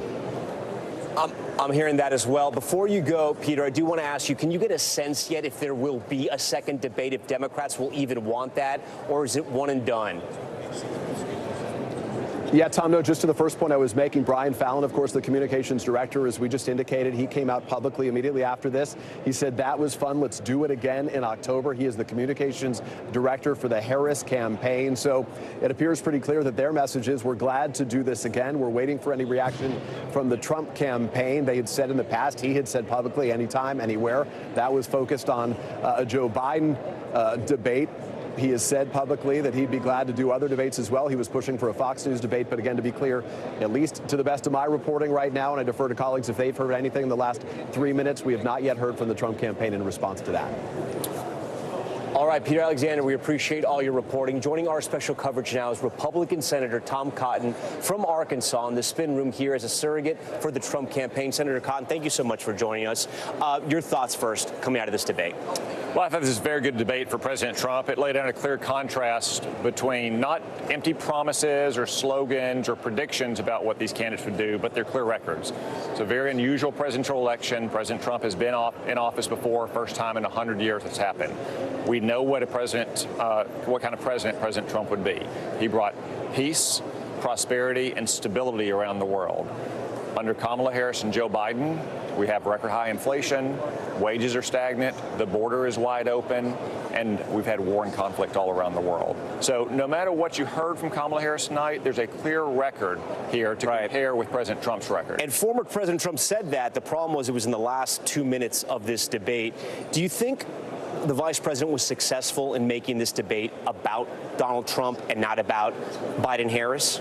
No, I think she was successful in hiding her own liberal record to the best of her ability. President Trump did a good job of calling it out, though, not only in his closing statement, but throughout the debate, pointing out, for instance, that she does, in fact, support a ban on fracking. She supports a ban on gas-powered cars. She does want to confiscate private firearms. She wants to decriminalize illegal immigration. And as we just learned this week, she wants to use taxpayer dollars to pay for gender transition surgery for illegal immigrants in detention centers in America. Those are all records she's taken, not as a young woman in college or in a TV interview, kind of in a live setting where people could put a foot wrong, as you know, Tom. Those are her considered, deliberate positions that she took when she was running for president in her own right, or when she was serving the United States Senator. And she said that she's, changed on some of those positions. Well, they're saying evolved, and you guys say flip-flop. I get it, but I just want to go on the record and say that she's changed on some of those positions. Actually, no. I don't say she's flip-flop. Yeah. She's lying. Yeah. Bernie Sanders on your network said this weekend that she hasn't changed her positions. She's saying what she thinks she needs to get elected.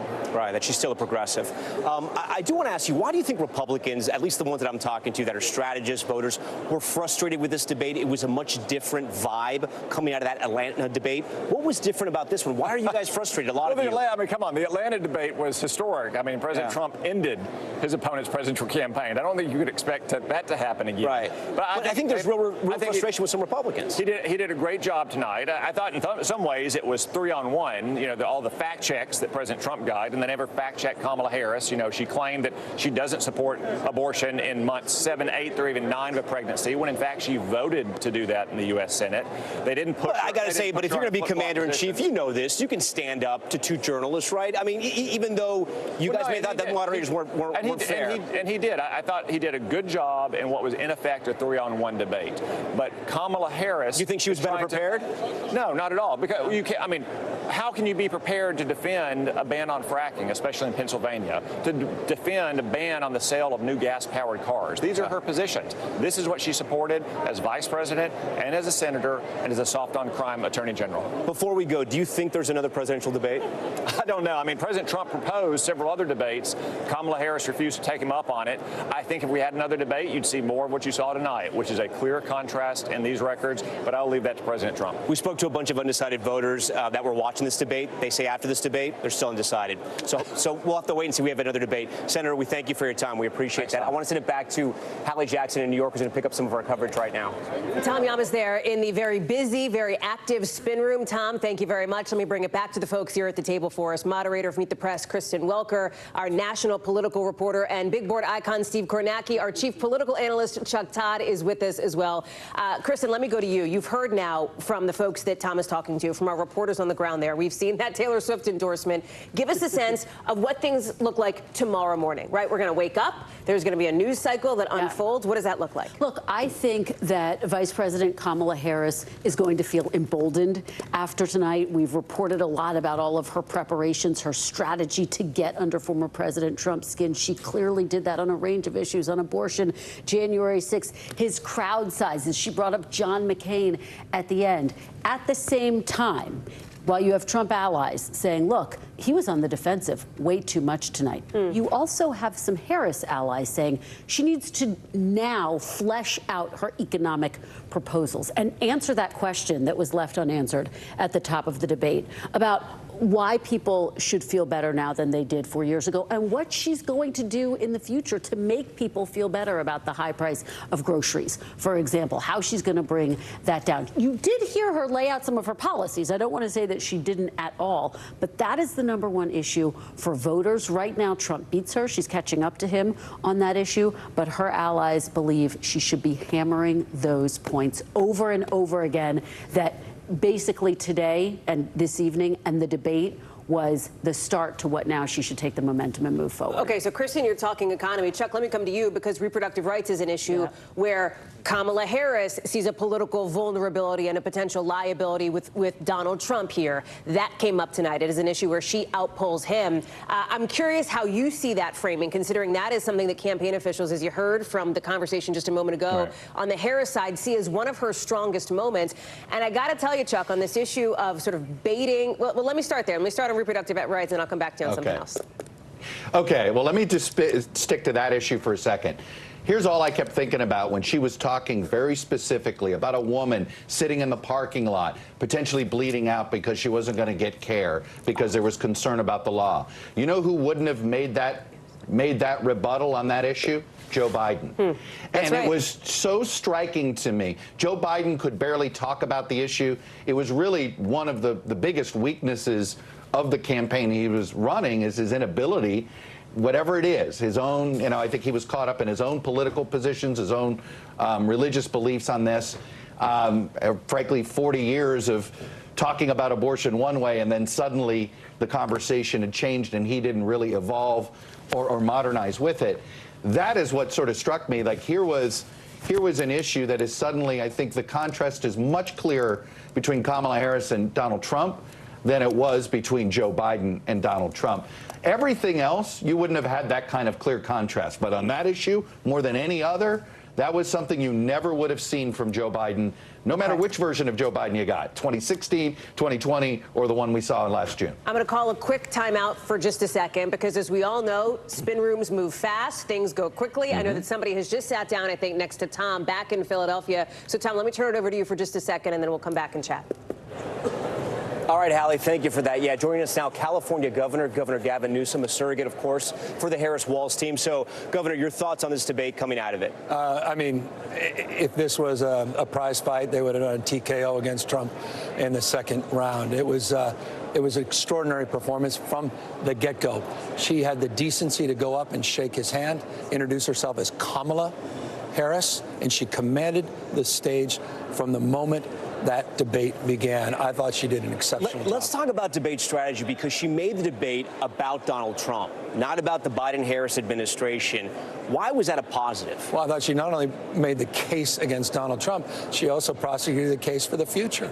She kept looking in the camera, talking about you, talking about me, talking about the issues that matter to the American people, on affordability, on housing, on child care. She was consistent in painting not only a picture of the current administration in the context of the accomplishments of Biden-Harris, but the pivot to a framework of a compelling future about the next 4 years, with end of the day is what this election is all about. Right, but she was so, discipline's the word. Every time she was asked a question, she'd almost answer it first about Trump and then maybe go into her response.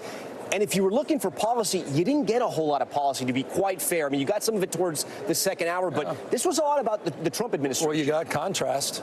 I mean, Chuck was absolutely right. It wasn't a criticism Chuck, I think, was making about President Biden on their issue of abortion. It was a compliment to Vice President Harris, her ability to bring you into the story, to tell a story, to humanize an issue. She did it across the spectrum of issues. He was on the defensive from day one. She won the debate. If the purpose tonight was to win the debate, to show she's a commander-in-chief, to show she has character and temperance, to show that she can take on a bully like Donald Trump and put him on the defense so she can take on the dictators around the rest of the globe and lead this nation, I think she did it. And she also did this. She talked about all of us, not just some of us. I thought the best parts of the debate were at the end, when she was talking about the issues of race and talking about moving away from divisiveness and talking down to people and past people, and the fact that we're all in this together and we're all better off and we're all better off. It was a fantastic night. Do you think there's another debate, if you were advising the Harris campaign, would you tell them to have another debate, or do you think it's one and done? You think that you? Well, absolutely. We talked about a couple debates. He said anytime, anywhere, tough guy. Anytime, anywhere. By the way, that was weakness. Weakness, not even masquerading as a strength. I usually compliment him. Weakness masquerading as strength. He was weak across the board. I would love to see a debate. You think it'd be good for the Harris campaign? It'd obviously be good for the American people, but you think it'd be good for Harris? But what you just said, I don't want to be flippant about that. Good for the American people, good for democracy, good for freedom, good for the rule of law, good for not only this country, but the world we're trying to build. Absolutely good for Kamala Harris. Do you think the Democratic Party and her handlers, her campaign, maybe loosen the reins a little bit in the sense that maybe she does town halls where she's actually talking to voters? Maybe she does some more sit-down interviews. Yeah. I mean, were Democrats nervous about her, and now has she set the expectations? Well, maybe somewhere, not me. Yeah. That's a comment. See, forgive me, that's a reveal to the extent people are surprised of something we've known about for decades in California. I've watched that Kamala Harris for years and years and years. So in so many ways, past was reflected in the present. And the good news, I know this about her, she keeps getting better and better and better. So to your question about getting out there even more, absolutely, you're going to see it. And I'm absolutely confident she'll provide more opportunities in that respect as well. You know a lot about politics. How impactful, or will it not matter at all, is the Taylor Swift endorsement tonight? No, I mean, very significant. For no other reason, there's an energy and pride that comes with that. There's an energy of youth, a quality of imagination. Trust me, it's reflected in my 4 children, all of them under the age of 14. They seem to know more about everything going on in Taylor Swift's life than anything else. I guarantee it. Within the next 24 hours, they're less likely to be talking about this interview, respectfully, with us, with their dad, and more about Taylor Swift's endorsement. So, in the way she did it, around this cat lady thing and the pejoratives and the way women have been treated in this country, the way women have been treated in this country, that, I think, also is profoundly significant. California Governor Gavin Newsom.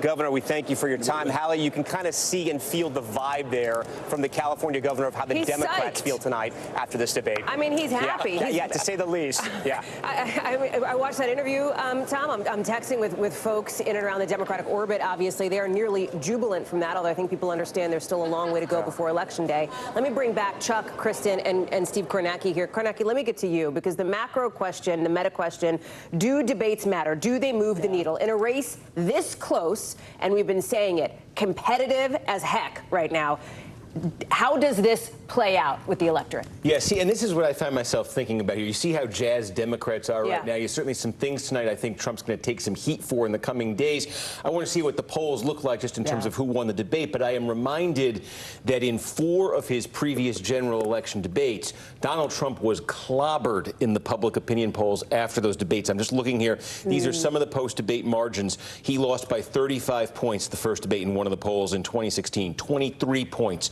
21 points, 25 points to Joe Biden in the first debate in 2020. And you look at those 2016 numbers, and of course you remember that he won the election. You remember one of the dynamics of that election was he'd have those moments where he would take a hit in the polls. Access Hollywood is one of the ultimate examples here, and it would take about a week's time for everything to cycle back to baseline. So as we absorb the debate, see what those polls say, see what the coverage looks like in the next few days, but I keep that in mind as a possibility that if this is rough for Trump, are we looking up in a week and saying, well, the polls haven't changed that much? Now, the way of turning that around and saying, could it be different this time, would simply be, think back to 2016, Hillary Clinton, Donald Trump's opponent, was an extremely familiar political commodity to people. She'd be on the center stage of American politics for a generation. Joe Biden had been the vice president when he's running a 2-term vice president in 2020. Here's Kamala Harris. We talked about this. More than a quarter of voters in that New York Times poll the other day said they needed to know more about her. So is there room for her, if again the post-debate polls break in her favor, if Trump's taking some here, is there room for her to capitalize in ways there weren't necessary for Clinton or even Biden? That's what I'm looking to see. Kristen, I want to go to you here as we talk numbers. I don't want to be flip about this, but I also don't want to be like too above the thing that is going to be the pop culture moment coming out of tonight, which is, of course, Taylor Swift. You know, I like to talk about Listen, pop what culture. is her impact when she posted to Instagram for people to get involved, to register to vote? 35,000 registrations on vote.org after that. I mean, she's got a platform, she's got an audience, she's got a loyal audience who often listens to what she has to say. I don't want to, again, we're not too, like, you know, we're of the people here. We can talk about it. But it's a really important point because young voters were a I'm sorry to interrupt you. Donald Trump is walking into the spin room here, which is a very interesting moment, very unusual. You know the adage, you see a candidate in spin when they feel like they need to be spinning. Let's listen in for just a second here. I think Garrett Hake is there. I'm not sure if his camera is plugged in and ready to go yet, but let's listen in this impromptu news conference. It's just started. So come here, right up here to this mic, right up here to this mic. How about we do it this way? Ready? Did you lose that debate? Come on, guys. Walked into the spin room here. He's walking here. Mr. Trump, we're live on ABC News here, sir. Mr. Trump. I think he's got to talk. Here we go. We thought it was our best debate ever. It was my best debate ever, I think. And it was very interesting. It showed how weak they are, how pathetic they are, and what they're doing to destroy our country and the border with foreign trade, with everything. And I think it was the best debate I've ever personally that I've had. We're getting polls that show 92 to 6, 88 to 11. We're having a lot of great polls that just came out. They're polls, I guess, phone polls and lots of other polls, but you see the polls. A very important debate. Now, she wants to do another one because she got beaten tonight, but I don't know if we're going to do another one. So did you lose that when you started talking about eating dogs? The polls are indicating that we got 90%, 60%, 72%, 71%, and 89%. So the polls are very good, but beyond the polls, I felt very good. I had a good time doing it. I hate to speak about our country so negatively, but that's what happened. They've ruined our country. They've destroyed our country. So I hope you're all having a good time, but it was a very interesting evening. Yes. Mr. President, if you're so confident you won tonight, why are you here? Why not let the performance speak for itself? Well, I think it did, but people said, would I come here? And I made an obligation to a couple of people that I'm going to do their show. But it was I thought it was a great night. Mr. President, Go ahead. What are your reaction to Taylor Swift's endorsement of Kamala Harris? I have no idea. Mr. President, when Republicans are complaining about moderators, does that mean that it wasn't a good night? Were you not prepared? No, I thought the moderators were very unfair, but it basically was 3-on-1. But I thought they were very unfair, the moderators. Everybody did.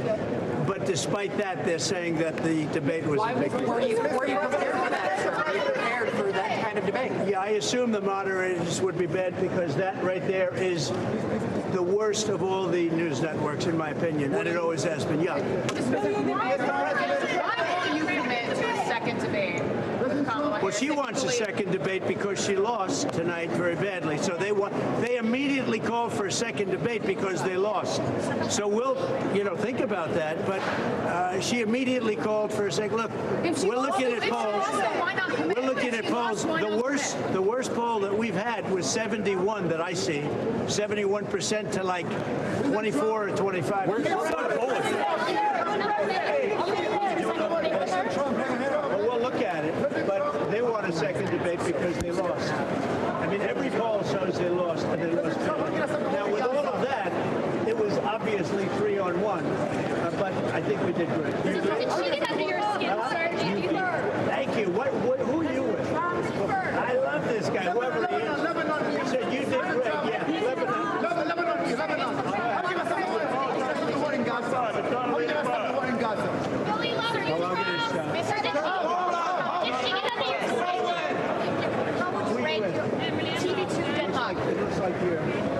Listen, folks, if you can't tell by the hard-to-hear audio and those shaky camera angles, this was not an expected or planned appearance by former President Trump in that spin room in Philadelphia. He simply showed up. You heard him talk about that. He walked in front of where a number of reporters gathered, including our Garrett Hake. He's walking back over now, a little closer to the microphones, it seems. Let's listen back in for just a sec, see if that's any better. The vice president, he's, the office of the vice president, and certainly, if you take a look at it, she was terrible with respect to the president. She's trying to get herself away from Biden, and she wasn't able to do that tonight. I think it was a big thing. They wanted to disassociate with Biden, and they weren't able to do it. What do you think of the president?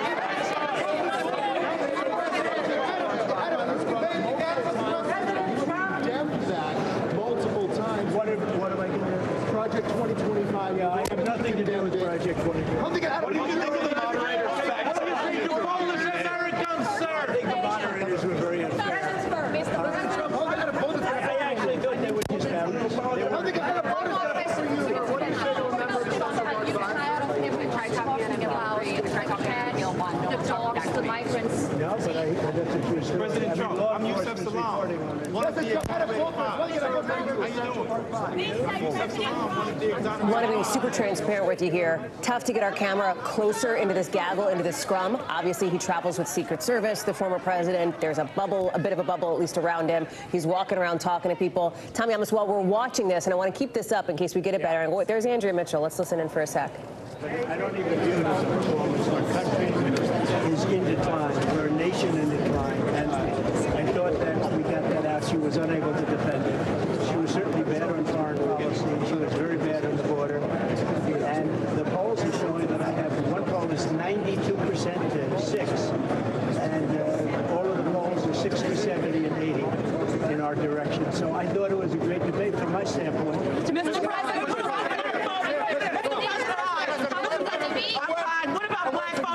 about black voters, Mr. President? What do you think black voters? I love black voters. I love them, and they love me too.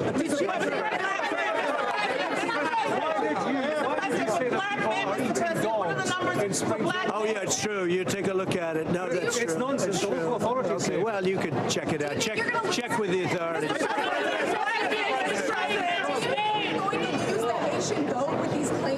I really don't know. I mean, I really don't know. I just say, all I do is say the truth. I say the truth. If I lose votes or gain votes, I don't care. But this was my best debate. I thought it was very good. I thought she was very weak on foreign policy. She was very weak on the border.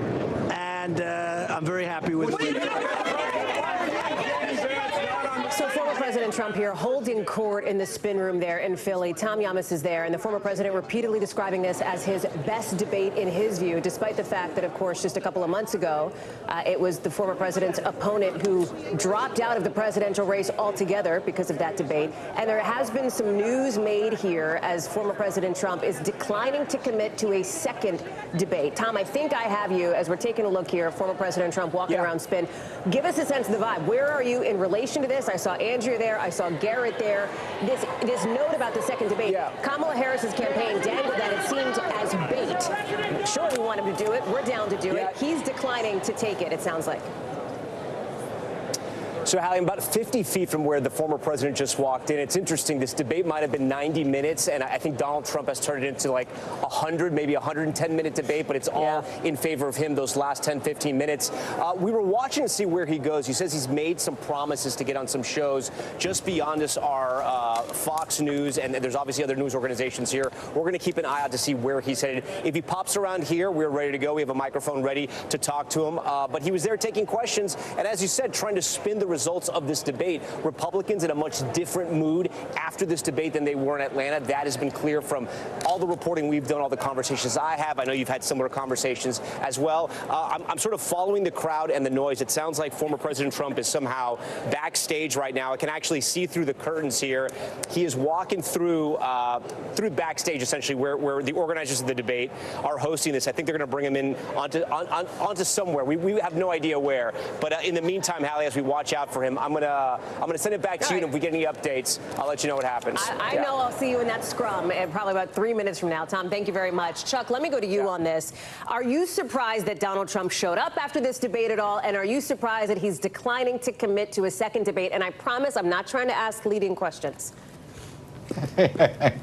Look, you uttered the rule. Right? When a candidate themselves goes into the spin room, they know they've had a bad night and they're trying to interrupt almost. I know the way Trump thinks on this. He knows he's getting roasted in all the post-debate, so he's trying to sort of interrupt that conversation, interrupt it on all the different networks to try to show some form of strength to his supporters. But this wasn't a good night, and I'm not surprised he hasn't committed to another debate. I don't think these debates aren't good for him. Steve made the point. He's never been seen as winning any of these debates, be him against Hillary Clinton or Joe Biden. He's not a likable person during these debates, and that comes through in public opinion. But guess what? He seems to survive these moments because he does have a strong base of support. I don't think he persuaded anybody new to his side. The question is did Kamala Harris persuade anybody to her side? I think she did a great job tonight making this debate about Donald Trump. But I also understand why Kamala Harris wants another debate. I don't think she did enough to explain to voters what she would do as president. I think their strategy was pretty clear.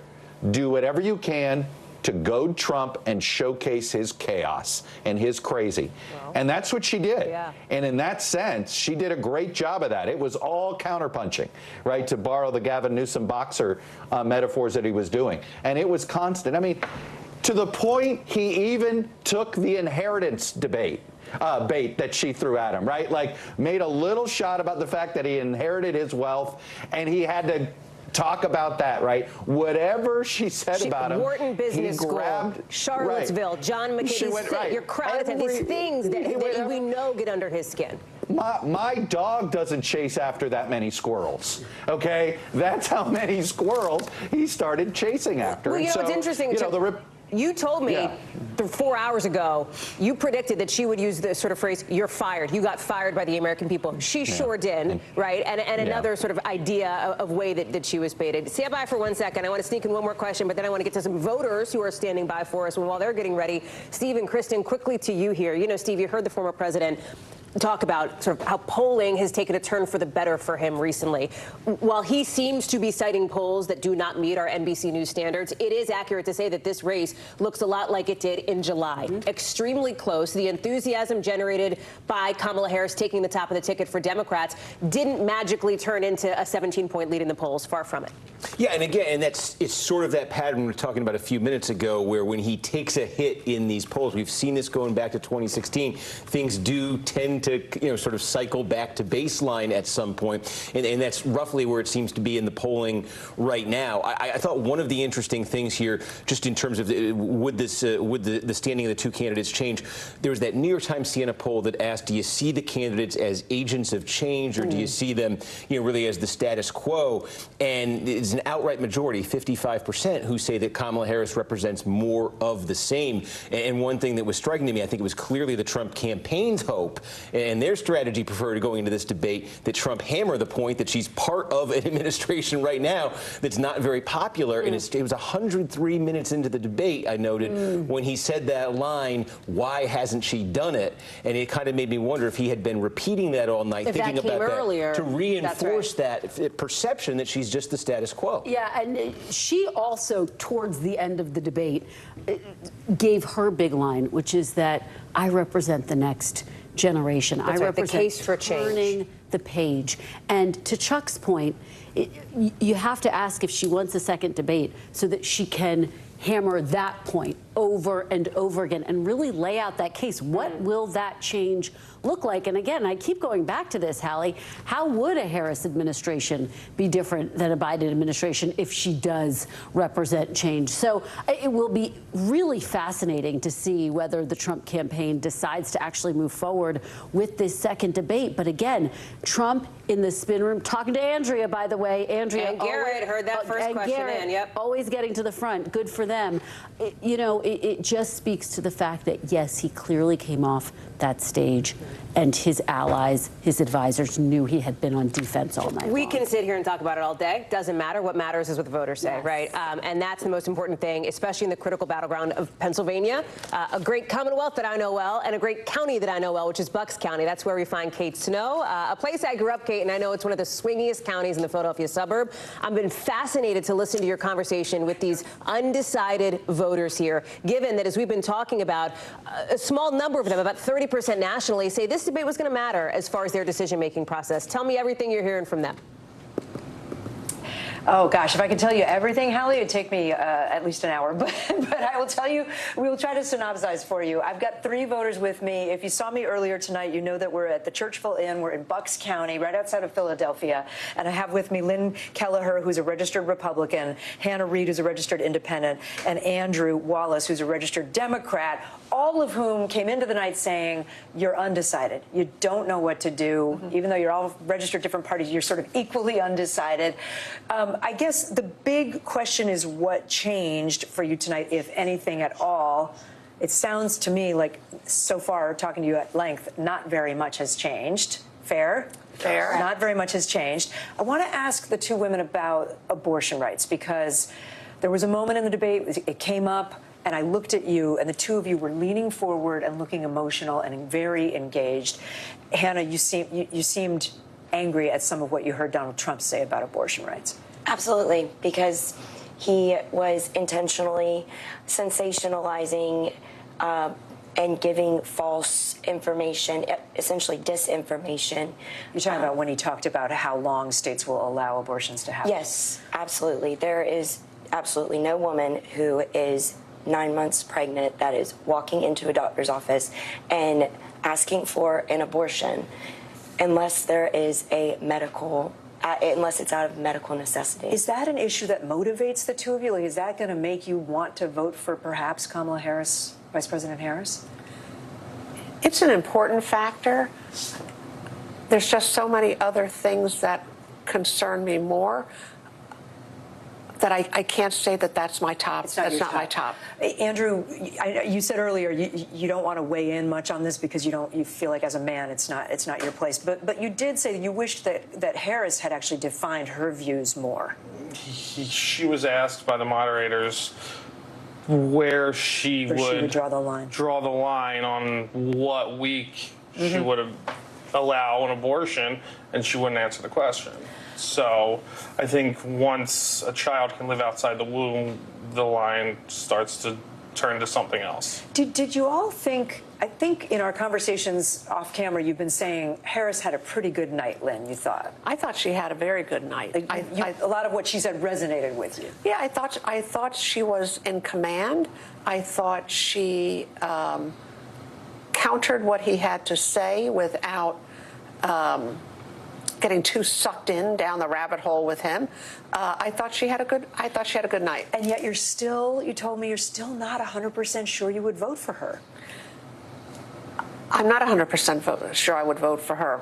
Do I wish that there was another candidate between these two? I do. I'm not happy with either candidate. That's why this is so hard for me. And you were vocally, saying, "Oh, come on," when former President Trump would say some things tonight, like when he brought up immigration again and again. Well, he just talks in extremes. Everything's, everybody knows this. He just talks in such extremes, and I don't believe a lot of what he says. Andrew, we've been talking about this now for the last hour. You told me you're about 51% Trump, 49% Harris right now after the debate tonight. Yeah. Moved a tiny bit for you. Some of the things that former President Trump said tonight seemed, you were nodding along when he talked about the Afghanistan withdrawal, when he talked about crime linked to immigration, I believe, parts of that.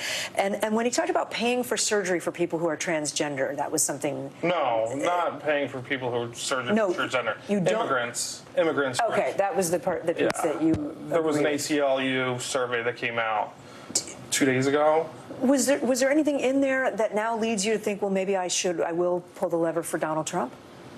Because you did vote for him in 2016. You all did. I did. Right? I think Trump is trying to change his tactic. Trump is the best when he plays to his base, and I don't know if I don't like it, but when he is off the cusp, when he insults people, I mean, the big thing for him in 2016 was what he said to Hillary Clinton: "You'd be in jail." And he's trying to play more mellow. I think he's trying to get the moderate vote, which I think is turning his base off. And I think that's why he did worse tonight, because I think he was more presidential than he was in any debate in the past. And the moderates don't believe him. And the moderates don't believe him, exactly. That's you guys. Yes. But I think Trump is trying to. You don't hear America first. You don't hear any talk about nationalism will be our credo, and that's what drove him to his election victory in 2016, not globalism. He doesn't talk about globalism. He doesn't talk about anything like that. I think Donald Trump is trying to become a mainstream, middle-of-the-road Republican, which is what Republicans don't, which is what his base doesn't want. Tonight. No, I think it's been the theme of his campaign. Okay. Hannah, I want to go back to you. So you came into tonight saying you're sick and tired of the lack of bipartisanship, and you wanted to hear policies that could actually get done. Did you hear any? So I took notes, and one of my notes says that You know, one thing that Kamala did was she addressed, she attempted to address her policies to an extent with housing, abortion, climate change, and race. A lot of the time, Trump addressed Kamala. He wasn't talking about policies. He was calling her a liar. So that kind of turned me off a little bit. However, with Kamala's policies, some of them don't seem realistic, and she has a lot of questions she needs to answer before I can confidently say, this is my vote for you. I was just going to say, you're still undecided as we sit here tonight. Thank you guys for staying up so late with us. Really appreciate it. Hallie, I'm not sure if you guys you're having trouble hearing my microphone, or you hear me okay? Okay. We're hearing you. I'll send it back to you. We got you. Okay. It's been fascinating. Please with these folks. give our deep thanks to those voters who watched that debate with you, who are sharing their insights here live on NBC News. Kate, thank you very much. I think we're heading back to Tom Yamas now in the spin room live in Philadelphia. Hey, Tom. Hey, Hallie. Yeah, I want to let our viewers know we still have eyes on former President Trump, who we think this is the first time he's entered a spin room since 2016 when he was up first candidate for the first time in his life. He's doing an interview right now. We're going to have our cameras on him and the microphones. As soon as he wraps that, we're going to try to talk to him as well. For now, I want to bring in NBC News political analyst and former senator from Missouri, Claire McCaskill, and Jennifer Stefano. She's a Republican political strategist who knows this area very well. We thank you both for joining us here. Senator, I'm going to start with you. You hear those undecided voters, and they're still undecided after this debate. You've won a lot of elections. You know what it's like to campaign and try to win over those undecided voters. What do you think it's going to take in these last few weeks? Well, first of all, those were three people. And it's very hard to make any conclusions with talking to three people. We'll find out over the next few days if her ability to control the stage tonight, her strength on the stage, the way she walked over and made him shake her hand, the way she reeled him in on crowd size and people leaving his rallies. I mean, every single thing she baited him on, he took it. I don't know how effective that's going to be, Tom, with the undecided voters. I know that she seemed presidential tonight, and for a lot of swing voters and undecided voters that didn't know her well, I think that's what they were looking for. Can she go toe-to-toe with Kim Jong-un? Well, she sure went toe-to-toe with Donald Trump tonight. Yeah. Jennifer, we were talking throughout the debate. You were sitting next to me. We were watching it together. There were times when you were frustrated. Why? Well, I think the president did, in fact, take the bait when he shouldn't have, because hands down, he won this debate on policy. And he was able to answer the question that Vice President Harris would not. And that is whether or not people are better off than they were 4 years ago. And unfortunately, they're not. Okay, most Americans do not believe they are better off now. So I think, but what President Trump did by coming here into the spin room is to really overcome what I think a lot of his supporters are going to see as a bias on the part of ABC News. They fact-checked the former president numerous times. They never fact-checked the vice president, not once. And I think the president's here tonight to overcome that bias and speak directly to the American people. But I'll say for that, and that is your opinion. That's fine. Right. I know a lot of Republicans have that opinion. But if you're the commander-in-chief, shouldn't you be able to take on two journalists or the moderators of the debate if that were the case? And that's what he's doing tonight, right? I mean, who comes into the spin room like this? The former president does, because he is best when he speaks directly to the American people, whether he's going to come on here tonight or whether he's going to go on other stations. He wants to get his message directly to the American people. And I think he was excellent and substantive on policy when he talked about it. But, it was too much, some ad hominem attacks and personal attacks. Yeah, we're gonna pause for a second. This is former President Trump right now, live in the spin room right now. I think he might be speaking to, it looks like, Senator Lindsey Graham from the back, maybe. I think I'm pretty right. Yeah, I can spot the back of Lindsey Graham's head. Well done. Former President Trump on the move now. Let me just see where he's going. Is he going behind the curtains again? All right, he's going backstage. Senator Claire McCaskill, why is former President Trump here? Why is he in the spin room? Because he lost the debate. I think honestly, I think there's a little bit of panic. And me talking to people that are involved in the campaigns on both sides, the Harris campaign feels pretty good tonight. I've never seen a presidential candidate come in the spin room unless they lost the debate. We're going to go get Garrett Haight live in the spin room just next to me by former President Trump. Garrett, what are you hearing? What can you see?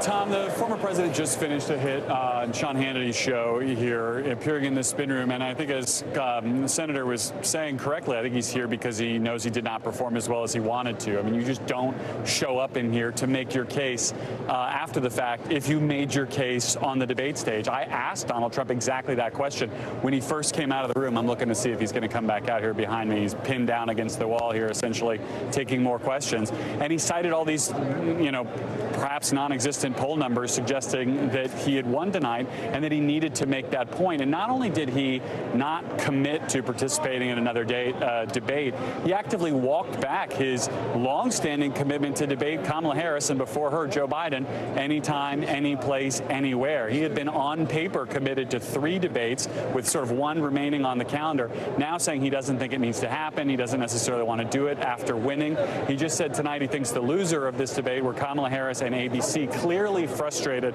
at the moderation and the format, which presented him with more fact-checking, I think, on some of his claims that he was expecting tonight. And Tom, I'll just say, since I know it's top of mind for a lot of people, he had no comment on that Taylor Swift endorsement, which I think was news to him when the question was asked. All right, Garrett Haake with that update as we track the former president's movements throughout this spin room. If we see him again, we're definitely going to bring him live. A lot of action happening out here in the spin room and in Philadelphia, but we're going to go back to New York right now and Hallie.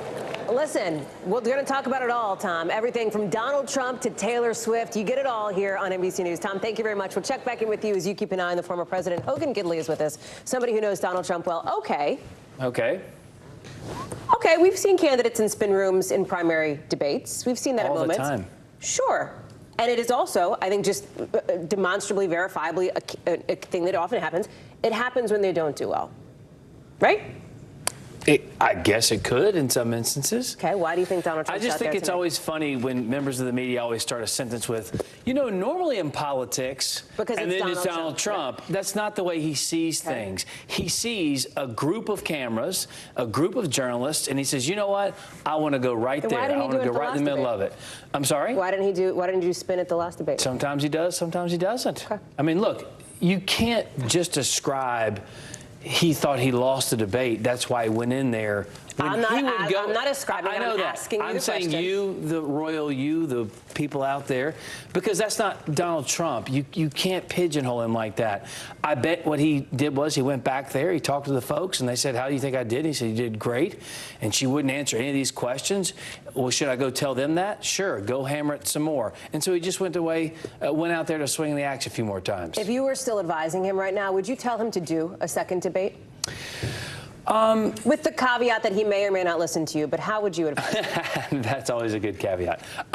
Look, I don't know, because it's interesting. Maybe I want to wait some time and see. He did say he would debate her anytime, anywhere. I think Chuck Todd made a really good point in the previous segment when he was saying, Kamala wants another debate now because she doesn't know if she really brought it home for those independents out there. She really, was able to pull some of those folks onto her side. So she wants another bite at that apple because obviously her polling may show that she's down more than a lot of people think. She may be concerned. She may be worried because typically if you were Kamala Harris and you thought you really did wipe the floor with them, you'd want a mic drop moment. You'd say, you know what? Nope, that's it. The American people saw all they needed to see. So guess what? I'm out. You don't think this is another instance of the Harris campaign baiting former President Trump as she did multiple times in this debate? No, I don't. Okay. I think she wants to get up there again and have a conversation with the American people and Donald Trump. Let's talk policy and substance for just a second here, because there were unanswered questions. And I'm asking you about former President Trump because you work for him and you know him and you were part of his campaign orbit. He didn't specify how he'd actually implement mass deportations. This is critical to his immigration policy. He did not specify his plan to replace Obamacare. He did not rule out vetoing a national abortion ban if that were to happen. And in fact, he threw his running mate to some degree under the bus, saying that J.D. Vance, he hadn't talked about it with J.D. Vance, who went on with Kristen Welker on Meet the Press and said that he would. We also is that something that he'll need to clean up and clarify? No, I mean, 3 weeks ago, he said he wasn't going to overturn Obamacare. He said clearly on the stage tonight that he didn't think there was a need to talk about a hypothetical veto because he sent it back to the states. It's up to the American people to decide now, not courts. So he's been very clear on these issues. I find it interesting, though, that But what happened on that stage was there were times, whether it be Project 2025 or trying to get rid of Social Security, she claimed those things. He has said on the record, on camera many times, that's not going to happen. But she just lets her policies change 180 degrees through surrogates, and she'd have to answer for any of it. She was asked about some of that, of course, tonight. We'll talk more about that. I know Tom's got a co-chair for the Harris-Walz campaign with him right now.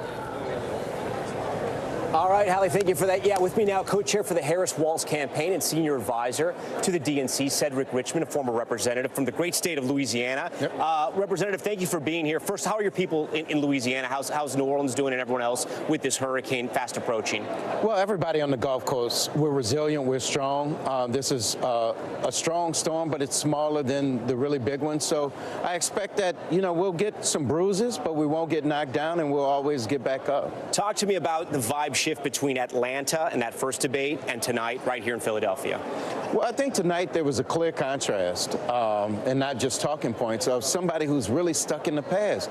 It just amazed me that Donald Trump is still infatuated with the 2020 election and that he won when he really lost by 7 million votes.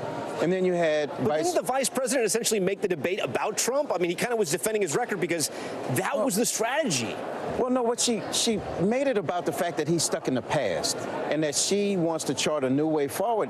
And what I really was proud about with the vice president is that she took issues head on. She said, look, housing costs are too high, grocery costs are too high, healthcare costs are too high, and here's my plan. We're going to build 3 million houses with the private sector, and we're going to bring those costs down. We're going to continue to bring healthcare costs down, and we're going to bring groceries down, and here's how I'm going to do it. You advise the campaign directly. You speak with the vice president. Will we see more unscripted moments? Will there be town halls, more sit-down interviews, maybe a news conference? Are we going to see that? You're going to see a lot more from her. This is what I think that people didn't understand. Yeah. It was just 60-so days ago that she became the nominee, or when the president stepped down. So she had to spend time securing the votes. Then she had to pick what is your most important decision as a president, which is who's your running mate. Right. Then she had to put on a convention. And then we had the debate. And tonight, I think the American people saw it. One, who she was. Two, where she came from. Yep. But most importantly, who she's fighting for, and that's them. Real quick, do you think we get another debate? You think it happens? I don't think Trump would ever debate again. Okay. Because you hear him now saying, oh, the umpires rigged the game.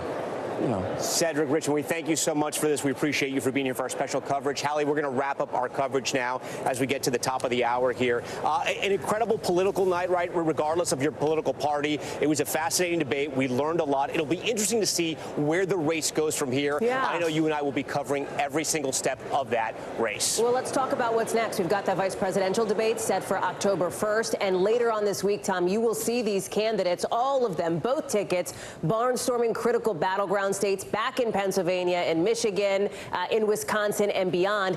These are the moments, especially as we look ahead to the start potentially of early voting, maybe as soon where you're sitting in less than a week from now, Tom. The race is on. Yeah, it'll be interesting to see what happens with the momentum behind the Harris-Walz ticket right now and how former President Trump, the experienced debater here, the experienced politician here, now after his third time running for president, how he tries to turn this race around and what happens with the polls. We heard those undecided voters who said, we're still undecided, so we're going to have to wait and see. That's going to do it for our post-debate coverage tonight in Philadelphia. I'm Tom Yamas. And in New York, I'm Hallie Jackson. On behalf of all of us here at NBC News, thank you so much for watching. We will have continuing coverage, of course, tomorrow morning. The news continues right now.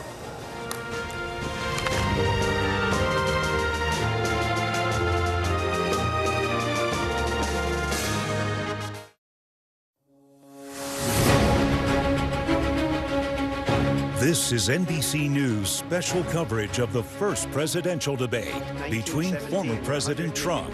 Look, we've had a terrible economy. And Vice President Kamala Harris. What we have done is clean up Donald Trump's mess. The two candidates meeting in person for the first time ever. So for everyone watching who remembers what January 6th was, I say we don't have to go back. I created one of the greatest economies in the history of our country. A historic face-off. What she says is an absolute lie. You're going to hear from the same old tired playbook. The former president president, battling to win back the White House. I had no inflation. They had the highest inflation perhaps in the history of our country. The vice president, running to be the nation's first female president. It's insulting to the women of America. Each arguing the other is unfit to lead the country. Donald Trump actually has no plan for you because he is more interested in defending himself than he is in looking out for you. Everything that she believed 3 years ago and 4 years ago is out the window. It is the biggest event yet of the 2024 election. I probably took a bullet to the head because of the things that they say about me. Donald Trump was fired by 81 million people. And it could determine who wins the White House in November. People want to take their country back. I think the choice is clear in this election. Reporting tonight from the spin room at the presidential debate in Philadelphia, Tom Yamas. And from NBC News Studios in New York, Hallie Jackson. Hey, good evening. I'm Tom Yamas. Hallie will be joining us in just a moment as you're watching NBC News Now's live coverage of what could be the most consequential night of the 2024 presidential election.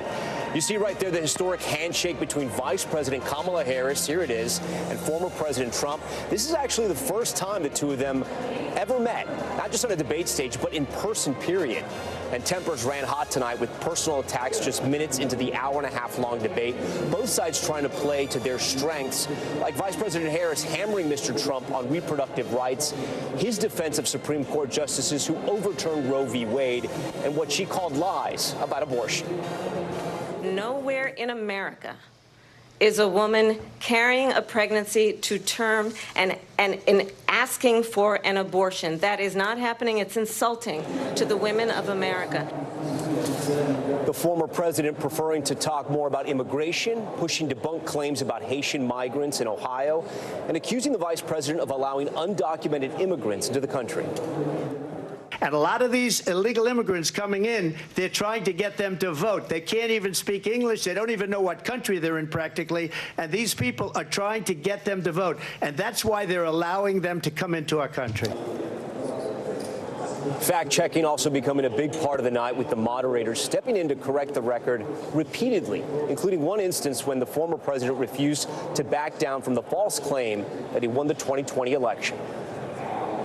In the past couple of weeks leading up to this debate, you have said, quote, you lost by a whisker, that you, quote, didn't quite make it, that you came up a little bit short. I said that? Are you now acknowledging that you lost in 2020? No, I don't acknowledge that at all. But I you said did that say sarcastically. That. You know that. It was said, oh, we lost by a whisker. That was said sarcastically. Look, there's so much proof. Let's get right to my NBC News colleagues, Peter Alexander and Garrett Hake, out there in the spin room. Peter covers the Harris campaign, Garrett, the Trump campaign. And Garrett, I want to start with you. Tell me what you're hearing from inside the Trump campaign. Inside the Trump campaign, they're very confident in how he performed tonight. They think this foreign policy segment was the strongest part of his performance tonight. If you go one layer out, though, the Republicans who advised this campaign, who are rooting for this campaign, they are frustrated. I've been talking to the Republican operatives, including some folks who are involved in the debate preparation for this president, who don't feel like he took advantage of the opportunities that were presented to him. Now, granted, some of them were frustrated about the moderators. They were frustrated about the topics. They're frustrated that Kamala Harris, for example, didn't get asked a direct question about inflation, an issue that they think is one of their strongest issues. But they realized that their guy didn't take advantage of what he was trying to do. All day I was talking to these Trump folks who told me they wanted to make Kamala Harris own the most liberal past positions that she's taken, and really only on the issue of fracking do they feel like they were successful. They just wasn't able to tie her to the things they felt like they needed to tie her to have a clear win tonight. Are you getting the sense, because I'm getting the sense from the Republicans I'm talking to, it was a shift change when you compare it to the Atlanta debate? Coming out of the Atlanta debate, I mean, they were victorious, they were happy, they were congratulating each other. Here it's much different. There's frustration, there's anger, they're blaming moderators. And I think you're right, with that outside layer, they're frustrated a little bit with the former president.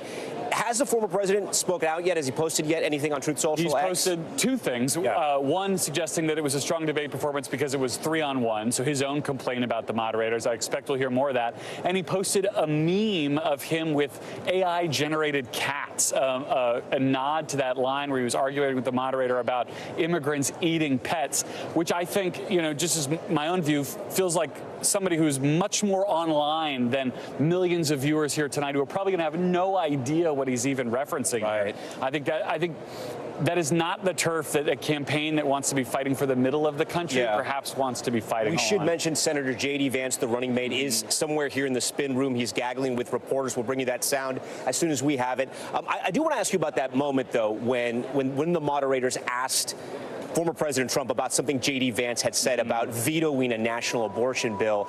Talk to me about that moment, because it seemed like the ticket wasn't on the same page. No, this is really striking. I mean, Donald Trump has had, over the course of his career, every conceivable position on abortion. Where he has landed now is that he believes it's an issue for the states, and he has used that to avoid taking direct questions about what, if any, federal policy he would take. He has not answered directly about whether he would veto a national abortion ban. But when J.D. Vance was on Meet the Press, I guess 2 weeks ago now, Kristen Welker asked him about this, and he kind of took Trump's position to what a lot of people thought was the logical conclusion. If he doesn't support a ban, yes, I suppose he would veto it. Trump wouldn't go that far tonight. And Tom, that's the second time I can think of off the top of my head where Trump has distanced himself from a sort of Vance projection of a Trump position. Now on abortion, also on the child tax credit, where Vance has proposed a much more generous expansion of the child tax credit than Trump has. When you and your, ticket mate are not on the same page, that is a problem for a ticket. If J.D. Vance can't credibly speak for Donald Trump, what's he out there talking about? Right. Garrett Hake, stand by for us. I know when you have new reporting, we'll come back to you during this broadcast. I want to go to my friend Peter Alexander, who's out there in the middle of the spin room somewhere. Peter, give me a sense of what's happening inside the Harris-Walz campaign right now, what they're telling you.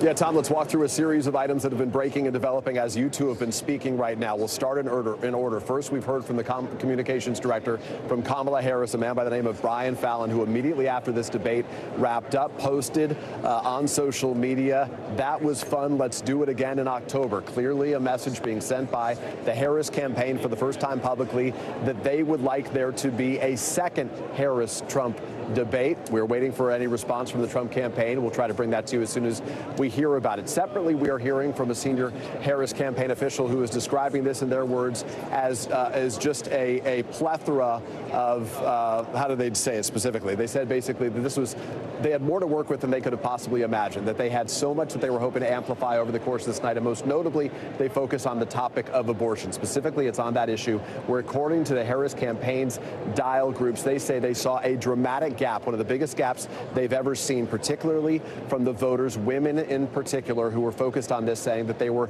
satisfied, pleased, and supportive of the words they heard from Kamala Harris. It's a message you're going to hear going forward. And then most notably, and perhaps most importantly in terms of the potential influence it will have on those young voters and other voters, Taylor Swift, with 283 million followers on her Instagram account, within the last 5 minutes, has just publicly come out in favor of Kamala Harris and Tim Walz, saying that she will be voting for them. She said she came to this conclusion after she saw that there was an AI, an artificial intelligence, false account that suggested she would be supporting Donald Trump. And she said the best way to be transparent about her views was to make it very clear publicly where she stood on this issue. She says, "I will be casting my vote for Kamala Harris and Tim Walz in the 2024 presidential election. I'm voting for Kamala Harris," she added, "because she fights for the rights and causes I believe need a warrior to champion them." Just to put that in some context here, remember only a matter of months ago when Joe Biden was the presidential nominee for the Democrats, there was a real concern among Democrats that they weren't getting the support within the young voter community, those first-time voters in many cases, that they weren't energized by a man who was already 81 and would be 86 at the end of a second term if he was to serve. Obviously, Kamala Harris tonight, as you heard, casting herself as a generational candidate. They feel strongly, and certainly with this endorsement from Taylor Swift tonight, that sends a very clear message, first from the debate and separately from her social media, about the value that young people may find in a Harris presidency going forward. And finally, I'll just tell you, based on the takeaways I've had speaking to analysts in this room and hearing from Democrats and Republicans alike, one of the things that frustrated Republicans, frankly, and satisfied a lot of Democrats, Tom, was the sense that Kamala Harris, though she didn't answer some questions, which is receiving some criticism, she did not say, which perhaps was stunning to critics, that America is better off off now than it was 4 years ago. They do believe she succeeded in making this a referendum, not so much about the Biden-Harris administration, but about Donald Trump himself. It's one place that we're hearing from a lot of Democrats so far tonight. Back to you. I'm hearing that as well. Before you go, Peter, I do want to ask you, can you get a sense yet if there will be a second debate, if Democrats will even want that, or is it one and done? Yeah, Tom, no, just to the first point I was making, Brian Fallon, of course, the communications director, as we just indicated, he came out publicly immediately after this. He said, that was fun. Let's do it again in October. He is the communications director for the Harris campaign. So it appears pretty clear that their message is, we're glad to do this again. We're waiting for any reaction from the Trump campaign. They had said in the past, he had said publicly, anytime, anywhere. That was focused on a Joe Biden debate.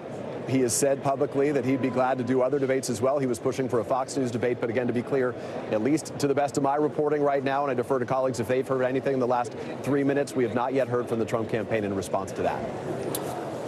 All right, Peter Alexander, we appreciate all your reporting. Joining our special coverage now is Republican Senator Tom Cotton from Arkansas in the spin room here as a surrogate for the Trump campaign. Senator Cotton, thank you so much for joining us. Your thoughts first coming out of this debate.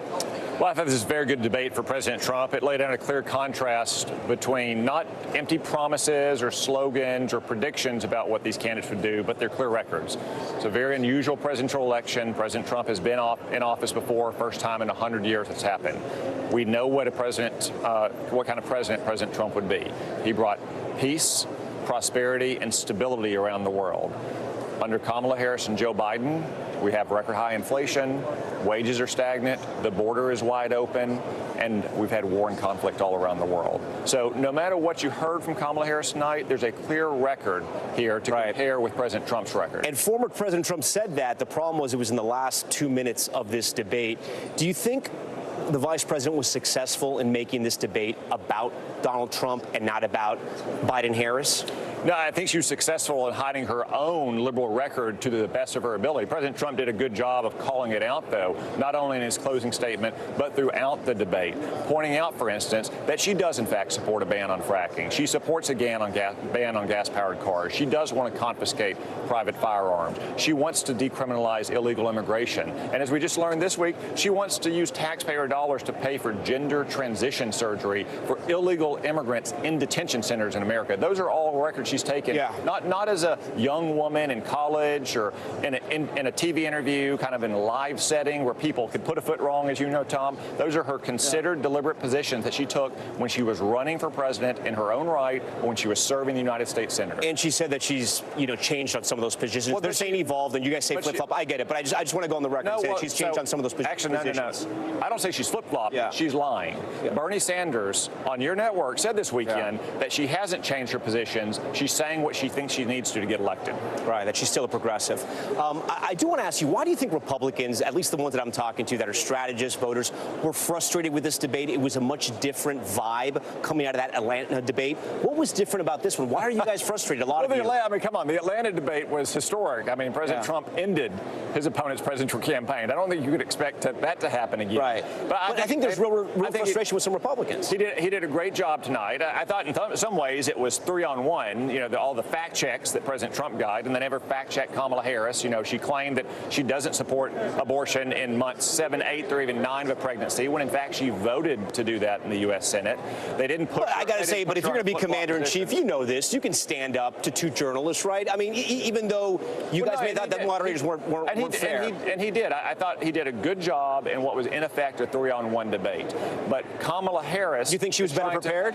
No, not at all. Because you can't. I mean, how can you be prepared to defend a ban on fracking, especially in Pennsylvania, to defend a ban on the sale of new gas-powered cars? These are her positions. This is what she supported as vice president and as a senator and as a soft-on-crime attorney general. Before we go, do you think there's another presidential debate? I don't know. I mean, President Trump proposed several other debates. Kamala Harris refused to take him up on it. I think if we had another debate, you'd see more of what you saw tonight, which is a clear contrast in these records. But I'll leave that to President Trump. We spoke to a bunch of undecided voters that were watching watching this debate. They say after this debate, they're still undecided. So we'll have to wait and see. We have another debate. Senator, we thank you for your time. We appreciate that. I want to send it back to Hallie Jackson in New York, who's going to pick up some of our coverage right now. Tom Llamas there in the very busy, very active spin room. Tom, thank you very much. Let me bring it back to the folks here at the table for us. Moderator of Meet the Press, Kristen Welker, our national political reporter, and big board icon Steve Kornacki. Our chief political analyst, Chuck Todd, is with us as well. Kristen, let me go to you. You've heard now from the folks that Tom is talking to, from our reporters on the ground there. We've seen that Taylor Swift endorsement.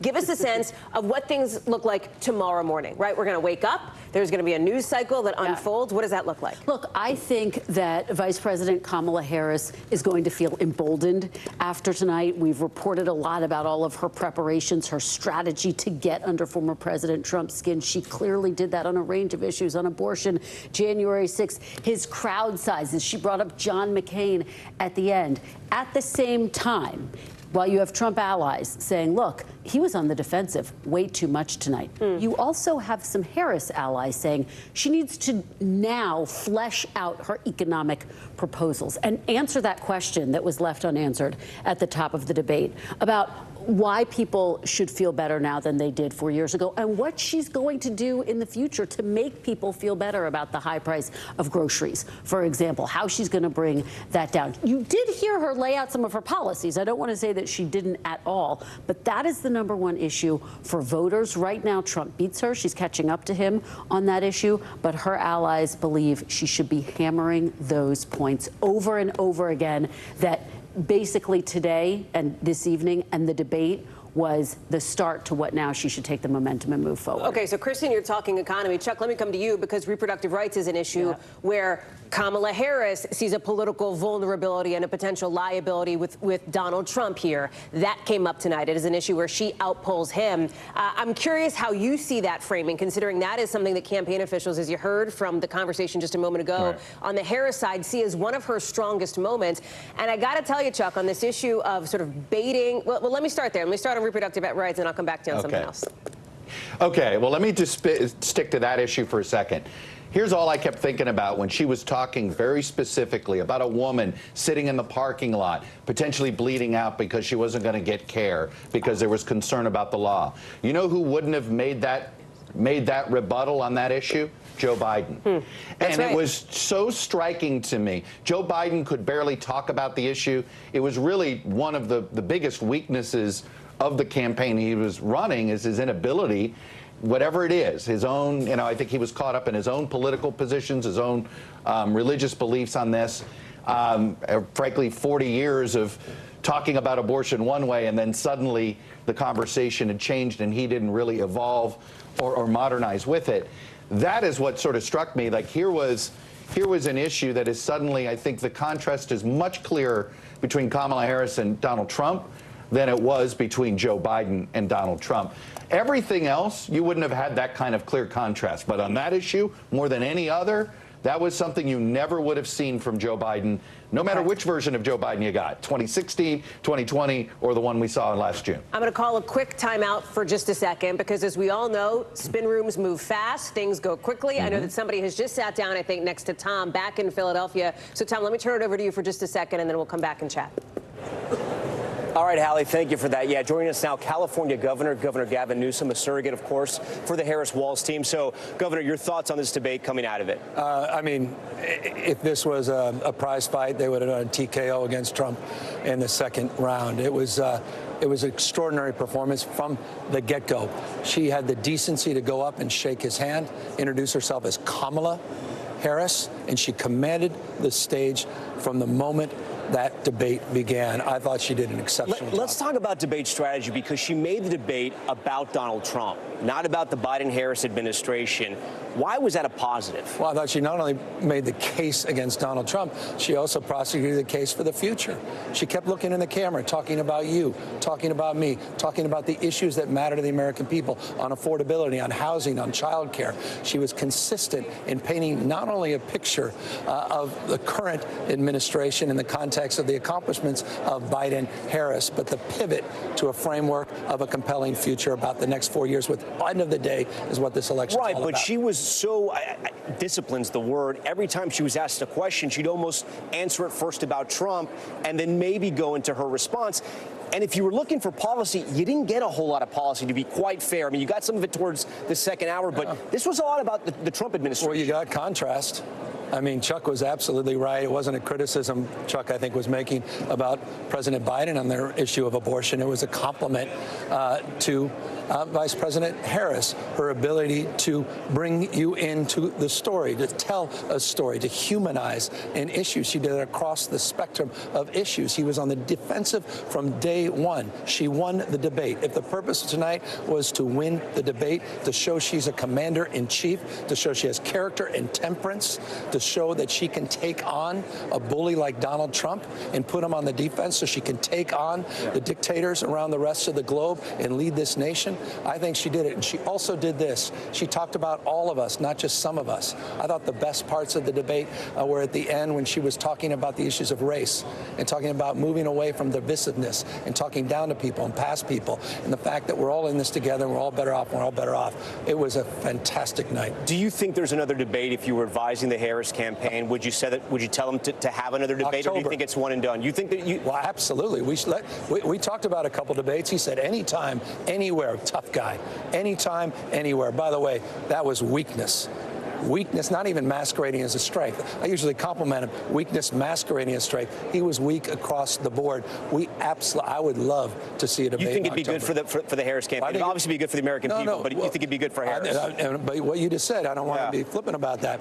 Good for the American people, good for democracy, good for freedom, good for the rule of law, good for not only this country, but the world we're trying to build. Absolutely good for Kamala Harris. Do you think the Democratic Party and her handlers, her campaign, maybe loosen the reins a little bit in the sense that maybe she does town halls where she's actually talking to voters? Maybe she does some more sit-down interviews. Yeah. I mean, were Democrats nervous about her, and now has she set the expectations? Well, maybe somewhere, not me. Yeah. That's a comment. See, forgive me, that's a reveal to the extent people are surprised of something we've known about for decades in California. I've watched that Kamala Harris for years and years and years. So in so many ways, past was reflected in the present. And the good news, I know this about her, she keeps getting better and better and better. So to your question about getting out there even more, absolutely, you're going to see it, and I'm absolutely confident she'll provide more opportunities in that respect as well. You know a lot about politics. How impactful, or will it not matter at all, is the Taylor Swift endorsement tonight? No, I mean, very significant. For no other reason, there's an energy and pride that comes with that. There's an energy of youth, a quality of imagination. Trust me, it's reflected in my 4 children, all of them under the age of 14. They seem to know more about everything going on in Taylor Swift's life than anything else. I guarantee it. Within the next 24 hours, they're less likely to be talking about this interview, respectfully, with us, with their dad, and more about Taylor Swift's endorsement. So, in the way she did it, around this cat lady thing and the pejoratives and the way women have been treated in this country, the way women have been treated in this country, that, I think, also is profoundly significant. California Governor Gavin Newsom.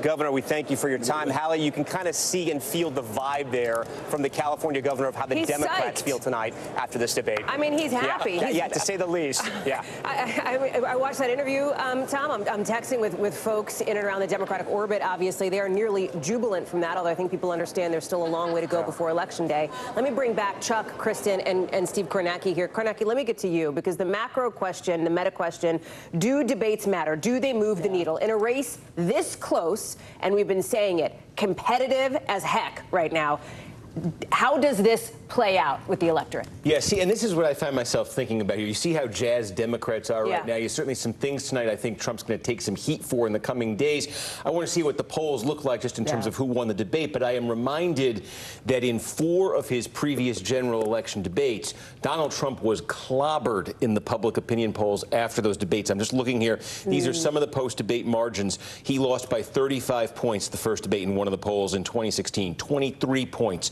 21 points, 25 points to Joe Biden in the first debate in 2020. And you look at those 2016 numbers, and of course you remember that he won the election. You remember one of the dynamics of that election was he'd have those moments where he would take a hit in the polls. Access Hollywood is one of the ultimate examples here, and it would take about a week's time for everything to cycle back to baseline. So as we absorb the debate, see what those polls say, see what the coverage looks like in the next few days, but I keep that in mind as a possibility that if this is rough for Trump, are we looking up in a week and saying, well, the polls haven't changed that much? Now, the way of turning that around and saying, could it be different this time, would simply be, think back to 2016. Hillary Clinton, Donald Trump's opponent, was an extremely familiar political commodity to people. She'd been on the center stage of American politics for a generation. Joe Biden had been the vice president when he's running a two-term vice president in 2020. Here's Kamala Harris. We talked about this. More than a quarter of voters in that New York Times poll the other day said they needed to know more about her. So is there room for her, if again the post-debate polls break in her favor, if Trump's taking some here, is there room for her to capitalize in ways there weren't necessary for Clinton or even Biden? That's what I'm looking to see. Kristen, I want to go to you here as we talk numbers. I don't want to be flip about this, but I also don't want to be like too above the thing that is going to be the pop culture moment coming out of tonight, which is, of course, Taylor Swift. You know, I like to talk about Listen, pop what culture. is her impact when she posted to Instagram for people to get involved, to register to vote? 35,000 registrations on vote.org after that. I mean, she's got a platform, she's got an audience, she's got a loyal audience who often listens to what she has to say. I don't want to, again, we're not too, like, you know, we're of the people here. We can talk about it. But it's a really important point because young voters were a I'm sorry to interrupt you. Donald Trump is walking into the spin room here, which is a very interesting moment, very unusual. You know the adage, you see a candidate in spin when they feel like they need to be spinning. Let's listen in for just a second here. I think Garrett Hake is there. I'm not sure if his camera is plugged in and ready to go yet, but let's listen in this impromptu news conference. It's just stunning. So come right up here to this mic. Right up here to this mic. How about we do it this way? Ready? Did you lose that game? Push it. Come on, guys. He's walked into the spin room here. He's walking here. Mr. Trump, we're live on ABC News here, sir. Mr. Trump. I think he's got to talk. Here we go. We thought it was our best debate ever. It was my best debate ever, I think. And we had it was very interesting. It showed how weak they are, how pathetic they are, and what they're doing to destroy our country and the border with foreign trade, with everything. And I think it was the best debate I've ever personally that I've had. We're getting polls that show 92 to 6, 88 to 11. We're having a lot of great polls that just came out. They're polls, I guess, phone polls and lots of other polls, but you see the polls. A very important debate. Now, she wants to do another one because she got beaten tonight, but I don't know if we're going to do another one. So did you lose that when you started talking about eating dogs? The polls are indicating that we got 90%, 60%, 72%, 71%, and 89%. So the polls are very good, but beyond the polls, I felt very good. I had a good time doing it. I hate to speak about our country so negatively, but that's what happened. They've ruined our country. They've destroyed our country. So I hope you're all having a good time. But it was a very interesting evening. Yes. Mr. President, if you're so confident you won tonight, why are you here? Why not let the performance speak for itself? Well, I think it did, but people said, would I come here? And I made an obligation to a couple of people that I'm going to do their show. But it was I thought it was a great night. Mr. President, go ahead. What reaction to Taylor Swift's endorsement of Kamala Harris? I have no idea. Mr. President, when Republicans are complaining about moderators, does that mean that it wasn't a good night? Were you not prepared? No, I thought the moderators were very unfair, but it basically was 3-on-1. But I thought they were very unfair, the moderators. Everybody did. But despite that, they're saying that the debate was a big deal. Were you prepared for that, sir? Were you prepared for that kind of debate? Yeah, I assume the moderators would be bad because that right there is the worst of all the news networks, in my opinion, and it always has been. Yeah. Why will you commit to a second debate with Kamala Harris? Well, she wants a second debate because she lost tonight very badly. So they immediately called for a second debate because they lost. So we'll, think about that. But she immediately called for a second. Look, we're looking at polls. We're looking at polls. The worst poll that we've had was 71 that I see, 71% to like 24 or 25. Well, we'll look at it, but they want a second debate because they lost. I mean, every poll shows they lost, and they lost. Now, with all of that, it was obviously 3-on-1, but I think we did great. Thank you. Who are you with? I love this guy, whoever he is. You said you did great. Yeah, Lebanon.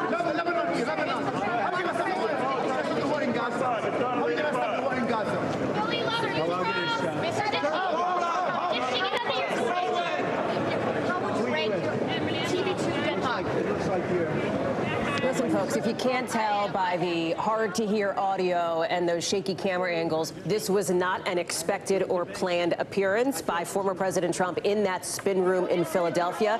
He simply showed up. You heard him talk about that. He walked in front of where a number of reporters gathered, including our Garrett Haake. He's walking back over now, a little closer to the microphones, it seems. Let's listen back in for just a sec, see if that's any better. The vice president, he's, and you know, the office of the vice president, and certainly, if you take a look at it, she was terrible with respect to the president. She's trying to get herself away from Biden, and she wasn't able to do that tonight. I think it was a big thing. They wanted to disassociate with Biden, and they weren't able to do it. What do you think of the president?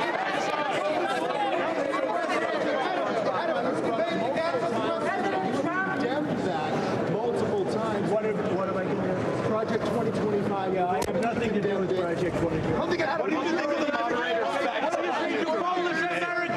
I think the moderators were very unfair. I actually thought they were just average.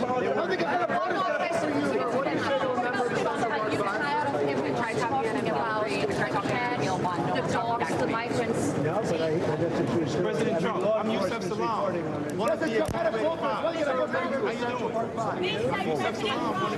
Want to be super transparent with you here. Tough to get our camera closer into this gaggle, into this scrum. Obviously, he travels with Secret Service, the former president. There's a bubble, a bit of a bubble, at least around him. He's walking around talking to people. Tom Yamas, while we're watching this, and I want to keep this up in case we get it better. And there's Andrea Mitchell. Let's listen in for a sec.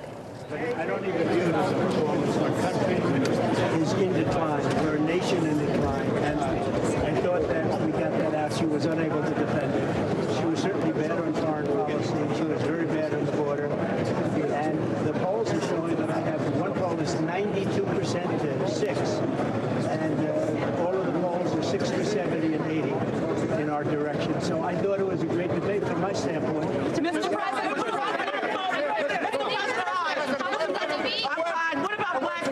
what about black voters, Mr. President? What do you think black voters? I love black voters. I love them, and they love me too.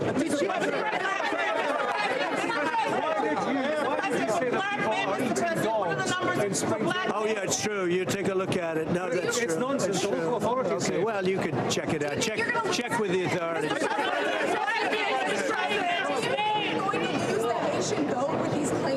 I really don't know. I mean, I really don't know. I just say, all I do is say the truth. I say the truth. If I lose votes or gain votes, I don't care. But this was my best debate. I thought it was very good. I thought she was very weak on foreign policy. She was very weak on the border. And I'm very happy with it. So former President Trump here holding court in the spin room there in Philly. Tom Yamas is there, and the former president repeatedly describing this as his best debate in his view, despite the fact that, of course, just a couple of months ago, it was the former president's opponent who dropped out of the presidential race altogether because of that debate. And there has been some news made here as former President Trump is declining to commit to a second debate. Tom, I think I have you, as we're taking a look here, former President Trump walking around spin. Give us a sense of the vibe. Where are you in relation to this? I saw Andrea there. I saw Garrett there. This note about the second debate. Kamala Harris's campaign dangled that it seemed as bait. Sure, we want him to do it. We're down to do it. He's declining to take it sounds like. So, Hallie, I'm about 50 feet from where the former president just walked in. It's interesting. This debate might have been 90 minutes, and I think Donald Trump has turned it into like 100, maybe 110-minute debate, but it's all in favor of him those last 10, 15 minutes. We were watching to see where he goes. He says he's made some promises to get on some shows. Just beyond us are Fox News, and there's obviously other news organizations here. We're going to keep an eye out to see where he's headed. If he pops around here, we're ready to go. We have a microphone ready to talk to him. But he was there taking questions, and as you said, trying to spin the results of this debate. Republicans in a much different mood after this debate than they were in Atlanta. That has been clear from all the reporting we've done, all the conversations I have. I know you've had similar conversations as well. I'm sort of following the crowd and the noise. It sounds like former President Trump is somehow backstage right now. I can actually see through the curtains here. He is walking through backstage, essentially, where the organizers of the debate are hosting this. I think they're going to bring him in onto somewhere. We have no idea where. But in the meantime, Hallie, as we watch out for him, I'm gonna send it back to you. And if we get any updates, I'll let you know what happens. I know I'll see you in that scrum in probably about 3 minutes from now. Tom, thank you very much. Chuck, let me go to you on this. Are you surprised that Donald Trump showed up after this debate at all? And are you surprised that he's declining to commit to a second debate? And I promise I'm not trying to ask leading questions. Look, you uttered the rule, right? When a candidate themselves goes into the spin room, they know they've had a bad night and they're trying to interrupt almost. I know the way Trump thinks on this. He knows he's getting roasted in all the post-debate, so he's trying to sort of interrupt that conversation, interrupt it on all the different networks to try to show some form of strength to his supporters. But this wasn't a good night, and I'm not surprised he hasn't committed to another debate. I don't think these debates aren't good for him. Steve made the point. He's never been seen as winning any of these debates, be him against Hillary Clinton or Joe Biden. He's not a likable person during these debates, and that comes through in public opinion. But guess what? He seems to survive these moments because he does have a strong base of support. I don't think he persuaded anybody new to his side. The question is did Kamala Harris persuade anybody to her side? I think she did a great job tonight making this debate about Donald Trump. But I also understand why Kamala Harris wants another debate. I don't think she did enough to explain to voters what she would do as president. I think their strategy was pretty clear. Do whatever you can to goad Trump and showcase his chaos and his crazy. Well, and that's what she did. Yeah. And in that sense, she did a great job of that. It was all counterpunching, right, to borrow the Gavin Newsom boxer metaphors that he was doing. And it was constant. I mean, to the point he even took the inheritance bait that she threw at him, right? Like, made a little shot about the fact that he inherited his wealth, and he had to talk about that, right? Whatever she said about him. Wharton Business School, Charlottesville, right. John McCain, your crowd, these things that we know get under his skin. My dog doesn't chase after that many squirrels, okay? That's how many squirrels he started chasing after. Well, it's interesting. You told me 4 hours ago, you predicted that she would use the sort of phrase, "You're fired." You got fired by the American people. She sure did, right? And another sort of idea of way that she was baited. Stand by for 1 second. I want to sneak in one more question, but then I want to get to some voters who are standing by for us. And while they're getting ready, Steve and Kristen, quickly to you here. Steve, you heard the former president talk about sort of how polling has taken a turn for the better for him recently. While he seems to be citing polls that do not meet our NBC News standards, it is accurate to say that this race looks a lot like it did in July. Extremely close. The enthusiasm generated by Kamala Harris taking the top of the ticket for Democrats didn't magically turn into a 17-point lead in the polls. Far from it. Yeah, and again, it's sort of that pattern we were talking about a few minutes ago, where when he takes a hit in these polls, we've seen this going back to 2016, things do tend to sort of cycle back to baseline at some point, and that's roughly where it seems to be in the polling right now. I thought one of the interesting things here, just in terms of would the standing of the two candidates change, there was that New York Times Siena poll that asked, do you see the candidates as agents of change, or do you see them really as the status quo? And it's an outright majority, 55%, who say that Kamala Harris represents more of the same. And one thing that was striking to me, I think it was clearly the Trump campaign's hope and their strategy preferred going into this debate that Trump hammer the point that she's part of an administration right now that's not very popular. And it was 103 minutes into the debate, I noted, when he said that line, "Why hasn't she done it?" And it kind of made me wonder if he had been repeating that all night, thinking about that to reinforce that perception that she's just the status quo. Yeah, and she also, towards the end of the debate, gave her big line, which is that I represent the next generation. I represent the case for turning the page. And to Chuck's point, you have to ask if she wants a second debate so that she can hammer that point over and over again and really lay out that case. What will that change look like? And again, I keep going back to this, Hallie. How would a Harris administration be different than a Biden administration if she does represent change? So it will be really fascinating to see whether the Trump campaign decides to actually move forward with this second debate. But again, Trump in the spin room, talking to Andrea, by the way. Andrea. And Garrett heard that first question Garrett, in, yep. Always getting to the front. Good for them. It just speaks to the fact that, yes, he clearly came off that stage and his allies, his advisors knew he had been on defense all night We long. can sit here and talk about it all day. Doesn't matter. What matters is what the voters say, right? And that's the most important thing, especially in the critical battleground of Pennsylvania. A great Commonwealth that I know well, and a great county that I know well, which is Bucks County. That's where we find Kate Snow, a place I grew up, Kate, and I know it's one of the swingiest counties in the Philadelphia suburb. I've been fascinated to listen to your conversation with these undecided voters here, given that, as we've been talking about, a small number of them, about 30% nationally, say this debate was going to matter as far as their decision-making process. Tell me everything you're hearing from them. Oh, gosh, if I could tell you everything, Hallie, it would take me at least an hour. But I will tell you, we will try to synopsize for you. I've got 3 voters with me. If you saw me earlier tonight, you know that we're at the Churchville Inn. We're in Bucks County, right outside of Philadelphia. And I have with me Lynn Kelleher, who's a registered Republican, Hannah Reid, who's a registered Independent, and Andrew Wallace, who's a registered Democrat, all of whom came into the night saying, you're undecided. You don't know what to do. Even though you're all registered different parties, you're sort of equally undecided. I guess the big question is what changed for you tonight, if anything at all. It sounds to me like, so far, talking to you at length, not very much has changed. Fair? Fair. Not very much has changed. I want to ask the 2 women about abortion rights, because there was a moment in the debate, it came up, and I looked at you, and the 2 of you were leaning forward and looking emotional and very engaged. Hannah, you seemed angry at some of what you heard Donald Trump say about abortion rights. Absolutely, because he was intentionally sensationalizing and giving false information, essentially disinformation.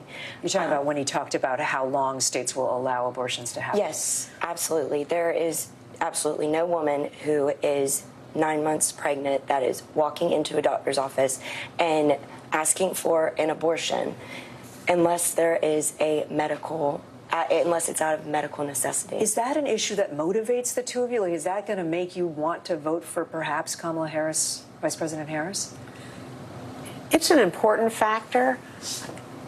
There's just so many other things that concern me more that I can't say that that's my top. That's not my top. Andrew, you said earlier you don't want to weigh in much on this because you feel like as a man it's not your place. But you did say that you wished that Harris had actually defined her views more. She was asked by the moderators where she would draw the line. Draw the line on what week she would allow an abortion, and she wouldn't answer the question. So I think once a child can live outside the womb, the line starts to turn to something else. Did you all think, I think in our conversations off camera, you've been saying Harris had a pretty good night, Lynn, you thought? I thought she had a very good night. A lot of what she said resonated with you. Yeah, I thought she was in command. I thought she countered what he had to say without getting too sucked in down the rabbit hole with him. I thought she had a good night. And yet you told me you're still not 100% sure you would vote for her. I'm not 100% sure I would vote for her. Do I wish that there was another candidate between these 2? I do. I'm not happy with either candidate. That's why this is so hard for me. And you were vocally, saying, "Oh, come on," when former President Trump would say some things tonight, like when he brought up immigration again and again. Well, he just talks in extremes. Everything's, everybody knows this. He just talks in such extremes, and I don't believe a lot of what he says. Andrew, we've been talking about this now for the last hour. You told me you're about 51% Trump, 49% Harris right now after the debate tonight. Yeah. Moved a tiny bit for you. Some of the things that former President Trump said tonight seemed, you were nodding along when he talked about the Afghanistan withdrawal, when he talked about crime linked to immigration, I believe, parts of that. And when he talked about paying for surgery for people who are transgender, that was something. No, not paying for people who are transgender. You don't.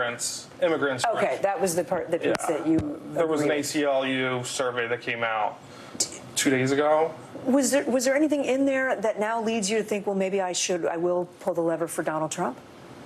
Because you did vote for him in 2016. You all did. I did. Right? I think Trump is trying to change his tactic. Trump is the best when he plays to his base, and I don't know if I don't like it, but when he is off the cusp, when he insults people. I mean, the big thing for him in 2016 was what he said to Hillary Clinton: "You'd be in jail." And he's trying to play more mellow. I think he's trying to get the moderate vote, which I think is turning his base off. And I think that's why he did worse tonight, because I think he was more presidential than he was in any debate in the past. And the moderates don't believe him. And the moderates don't believe him, exactly. That's you guys. Yes. But I think Trump is trying to. You don't hear America first. You don't hear any talk about nationalism will be our credo, and that's what drove him to his election victory in 2016, not globalism. He doesn't talk about globalism. He doesn't talk about anything like that. I think Donald Trump is trying to become a mainstream, middle-of-the-road Republican, which is what Republicans don't, which is what his base doesn't want. Tonight. No, I think it's been the theme of his campaign. Okay. Hannah, I want to go back to you. So you came into tonight saying you're sick and tired of the lack of bipartisanship, and you wanted to hear policies that could actually get done. Did you hear any? So I took notes, and one of my notes says that, one thing that Kamala did was she attempted to address her policies to an extent with housing, abortion, climate change, and race. A lot of the time, Trump addressed Kamala. He wasn't talking about policies. He was calling her a liar. So that kind of turned me off a little bit. However, with Kamala's policies, some of them don't seem realistic, and she has a lot of questions she needs to answer before I can confidently say, this is my vote for you. I was just going to say, you're still undecided as we sit here tonight. Thank you guys for staying up so late with us. Really appreciate it. Hallie, I'm not sure if you guys you're having trouble hearing my microphone, or you hear me okay? Okay. We're hearing you. It's all good. Back to you. We got you. Okay. It's been fascinating. Please with these folks. give our deep thanks to those voters who watched that debate with you, who are sharing their insights here live on NBC News. Kate, thank you very much. I think we're heading back to Tom Yamas now in the spin room live in Philadelphia. Hey, Tom. Hey, Hallie. Yeah, I want to let our viewers know we still have eyes on former President Trump, who we think this is the first time he's entered a spin room since 2016 when he was a first candidate for the first time in his life.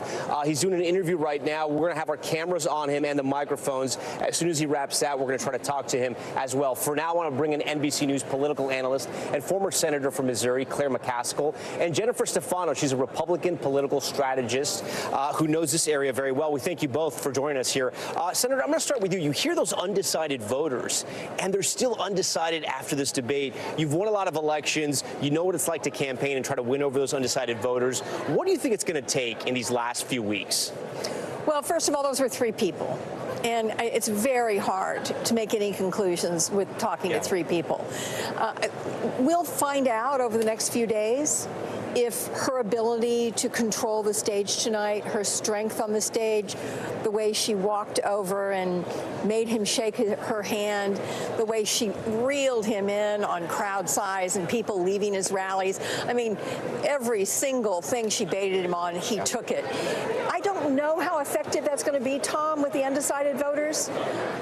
I know that she seemed presidential tonight, and for a lot of swing voters and undecided voters that didn't know her well, I think that's what they were looking for. Can she go toe-to-toe with Kim Jong-un, well, she sure went toe-to-toe with Donald Trump tonight. Jennifer, we were talking throughout the debate. You were sitting next to me. We were watching it together. There were times when you were frustrated. Why? Well, I think the president did, in fact, take the debate when he shouldn't have, because hands down, he won this debate on policy. And he was able to answer the question that Vice President Harris would not.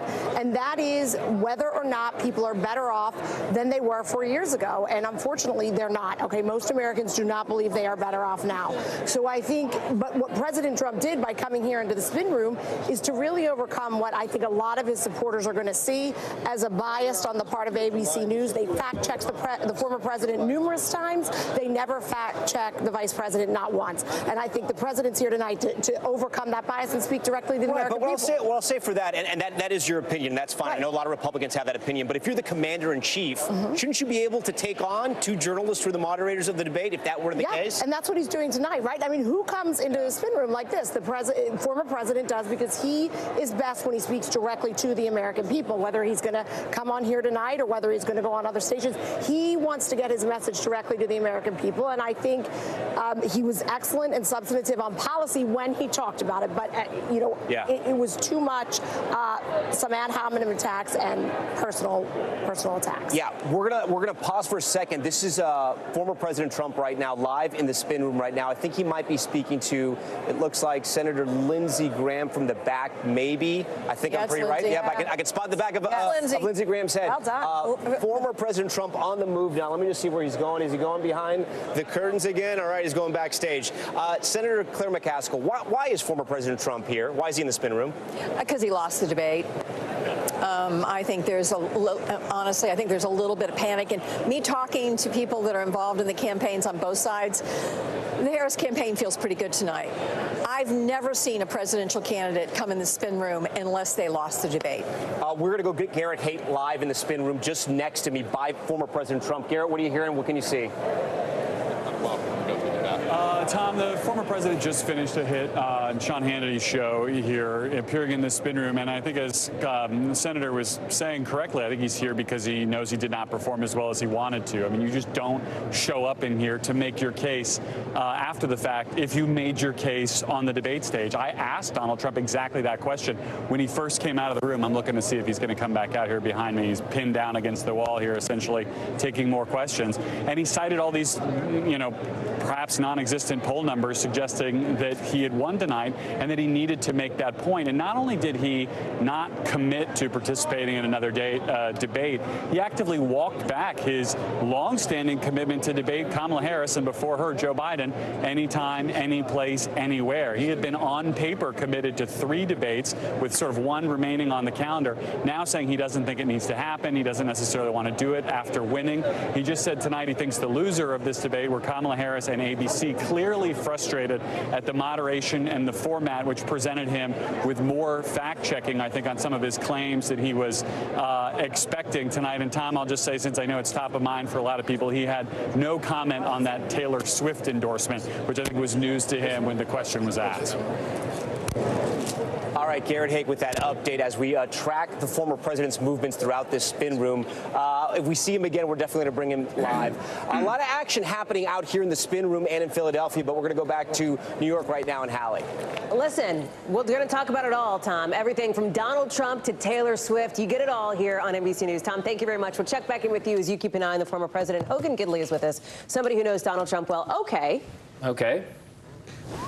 we've seen candidates in spin rooms in primary debates. We've seen that at moments. All the time. Sure. And it is also, I think, just demonstrably, verifiably a thing that often happens. It happens when they don't do well. Right? I guess it could in some instances. Okay, why do you think Donald Trump? I just think it's always funny when members of the media always start a sentence with, normally in politics, and then it's Donald Trump. Yeah. That's not the way he sees things. He sees a group of cameras, a group of journalists, and he says, you know what? I want to go right there. I want to go right in the middle of it. I'm sorry? Why didn't you spin at the last debate? Sometimes he does, sometimes he doesn't. Okay. I mean, look, you can't just ascribe he thought he lost the debate. That's why he went in there I'm not ascribing. I know that. Asking you I'm the saying question. you, the royal you, the people out there, because that's not Donald Trump. You can't pigeonhole him like that. I bet what he did was he went back there, he talked to the folks, and they said, "How do you think I did?" He said, "You did great." And she wouldn't answer any of these questions. Well, should I go tell them that? Sure, go hammer it some more. And so he just went out there to swing the axe a few more times. If you were still advising him right now, would you tell him to do a second debate? With the caveat that he may or may not listen to you, but how would you advise? That's always a good caveat. Look, I don't know, because it's interesting. Maybe I want to wait some time and see. He did say he would debate her anytime, anywhere. I think Chuck Todd made a really good point in the previous segment when he was saying, you know, Kamala wants another debate now because she doesn't know if she really brought it home for those independents out there. She really, was able to pull some of those folks onto her side. So she wants another bite at that apple, because obviously her polling may show that she's down more than a lot of people think. She may be concerned. She may be worried, because typically if you were Kamala Harris and you thought you really did wipe the floor with them, you'd want a mic drop moment. You'd say, you know what? Nope, that's it. The American people saw all they needed to see. So guess what? I'm out. You don't think this is another instance of the Harris campaign baiting former President Trump, as she did multiple times in this debate? No, I don't. Okay. I think she wants to get up there again and have a conversation with the American people and Donald Trump. Let's talk policy and substance for just a second here, because there were unanswered questions, and I'm asking you about former President Trump because you work for him and you know him and you were part of his campaign orbit. He didn't specify how he'd actually implement mass deportations. This is critical to his immigration policy. He did not specify his plan to replace Obamacare. He did not rule out vetoing a national abortion ban if that were to happen. And in fact, he threw his running mate to some degree under the bus, saying that J.D. Vance, he hadn't talked about it with J.D. Vance, who went on with Kristen Welker on Meet the Press and said that he would. We also is that something that he'll need to clean up and clarify? No, I mean, 3 soon? weeks ago, he said he wasn't going to overturn Obamacare. He said clearly on the stage tonight that he didn't think there was a need to talk about a hypothetical veto, because he sent it back to the states. It's up to the American people to decide now, not courts. So he's been very clear on these issues. I find it interesting, though, that what happened on that stage was there were times, whether it be Project 2025 or trying to get rid of Social Security, she claimed those things. He has said on the record, on camera many times, that's not going to happen. But she just lets her policies change 180 degrees through surrogates, and she didn't have to answer for any of it. She was asked about some of that, of course, tonight. We'll talk more about that. I know Tom's got a co-chair for the Harris-Walz campaign with him right now. All right, Hallie, thank you for that. Yeah, with me now, co-chair for the Harris-Walz campaign and senior advisor to the DNC, Cedric Richmond, a former representative from the great state of Louisiana. Yep. Representative, thank you for being here. First, how are your people in Louisiana? How's New Orleans doing and everyone else with this hurricane fast approaching? Well, everybody on the Gulf Coast, we're resilient, we're strong. This is a strong storm, but it's smaller than the really big one. So I expect that, we'll get some bruises, but we won't get knocked down, and we'll always get back up. Talk to me about the vibe shift between Atlanta and that first debate and tonight right here in Philadelphia. Well, I think tonight there was a clear contrast, and not just talking points, of somebody who's really stuck in the past. It just amazed me that Donald Trump is still infatuated with the 2020 election and that he won when he really lost by 7 million votes. And then you had didn't the vice president essentially make the debate about Trump? I mean, he kind of was defending his record because that was the strategy. Well, no, what she made it about the fact that he's stuck in the past and that she wants to chart a new way forward. And what I really was proud about with the vice president is that she took issues head on. She said, look, housing costs are too high, grocery costs are too high, healthcare costs are too high, and here's my plan. We're going to build 3 million houses with the private sector, and we're going to bring those costs down. We're going to continue to bring healthcare costs down, and we're going to bring groceries down, and here's how I'm going to do it. You advise the campaign directly. You speak with the vice president. Will we see more unscripted moments? Will there be town halls, more sit-down interviews, maybe a news conference? Are we going to see that? You're going to see a lot more from her. This is what I think that people didn't understand. Yeah. It was just 60 so days ago that she became the nominee, or when the president stepped down. So she had to spend time securing the votes. Then she had to pick what is your most important decision as a president, which is who's your running mate. Right. Then she had to put on a convention. And then we had the debate. And tonight I think the American people saw, one, who she was, two, where she came from, but most importantly, who she's fighting for, and that's them. Real quick, do you think we get another debate? You think it happens? I don't think Trump would ever debate again. Okay. Because you hear him now saying, oh, the umpires rigged the game. Cedric, Richmond, we thank you so much for this. We appreciate you for being here for our special coverage. Hallie, we're going to wrap up our coverage now as we get to the top of the hour here. An incredible political night, right? Regardless of your political party. It was a fascinating debate. We learned a lot. It'll be interesting to see where the race goes from here. Yeah. I know you and I will be covering every single step of that race. Well, let's talk about what's next. We've got that vice presidential debate set for October 1st. And later on this week, Tom, you will see these candidates, all of them, both tickets, barnstorming critical battleground states back in Pennsylvania and Michigan, in Wisconsin and beyond. These are the moments, especially as we look ahead to the start potentially of early voting, maybe as soon where you're sitting in less than a week from now, Tom. The race is on.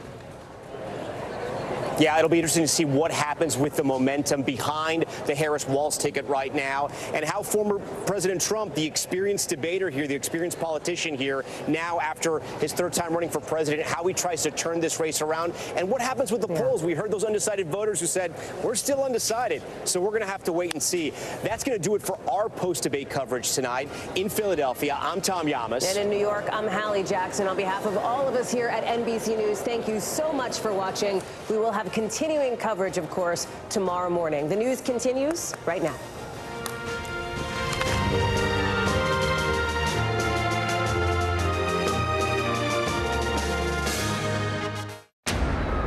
We have an individual who is wanted for 2 very violent and brutal murders. He is armed. You take him down if you have to. No one could have predicted what was going to happen. Inside and out, you might think you know the case. I was speechless. Devastating. They were our best friends. But tonight, untold and unforgettable stories behind the capture of O.J. Simpson. I'm not going to hurt you guys. They got Simpson in the back with a gun. Is he going to start shooting? An extraordinary standoff behind the gates of his estate. You're there inside the house. We're inside the house. You had snipers nearby. Right, but hidden. A desperate son. I just turned around and just said, Jesus. A friend on edge. Listen to me, O.J., listen to me. Al Collins was very volatile, very agitated. And SWAT teams poised to shoot. Kardashian was pleading, begging, don't kill him, please don't kill him. The questions and the fear, could this get any worse? It was 56 minutes. 56 minutes of high drama. Inside the dramatic showdown at sundown. I'm Lester Holt, and this is Dateline. Here's Josh Mankiewicz with Chasing O.J. Simpson.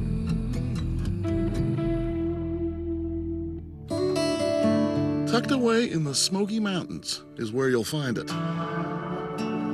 Far from the freeways and the news choppers and the siren sound of a tabloid story. The Tennessee tourist town of Pigeon Forge is a long way from Los Angeles. But parked inside a local crime museum here is one memorable piece of LA history, an artifact from the O.J. Simpson case, the Ford Bronco. I think I just saw O.J. Simpson on the 5 freeway. It's the famous car from maybe the most infamous crime and chase ever. One that had some 95 million people glued to their TVs. We are looking at live pictures of Interstate 5 in Los Angeles. It was June 17th, 1994. Unit petition to a suspect wanted for a double 187 in West LA Division. Whether you lived in LA or were just watching on TV, it was one remarkable day. Suspect is possibly armed. Use caution. 3 excruciating, fascinating, and pressure-packed hours that seemed to stop the world. Suspect named Orenthal James Simpson. What you may not know is what happened when that Ford Bronco went from the freeway to the driveway, O.J. Simpson's driveway. Use your own discretion. You take him down if you have to. For 56 harrowing minutes, Simpson engaged in a high-stakes standoff with the LAPD SWAT team. Negative, I can't see him from this side. A virtual powder keg that could explode any time. Here, we take a new and different look at not only the chase, but what happened when the Bronco stopped and the untold story began. The moments when O.J. Simpson could have met his own death at his very own doorstep, live on national television. During the next hour, we'll take you inside the gates of Simpson's estate, where it all happened. You'll hear stunning first-hand accounts from police. Simpson, the barrel of a weapon under his chin like this. And eavesdrop on an armed and dangerous O.J. Simpson. I would never point anything at you guys. You'll see rare pictures shot by the only photojournalist who captured the action from the inside. It seemed surreal, and it seemed very, very volatile. And finally, in depositions from the civil case filed by the victims' families against O.J. Simpson, we'll hear from Simpson himself, explaining his version of the events of that unforgettable day. You were irrational that day? Well, I think anytime you have a gun on your chest, you're being irrational, yes.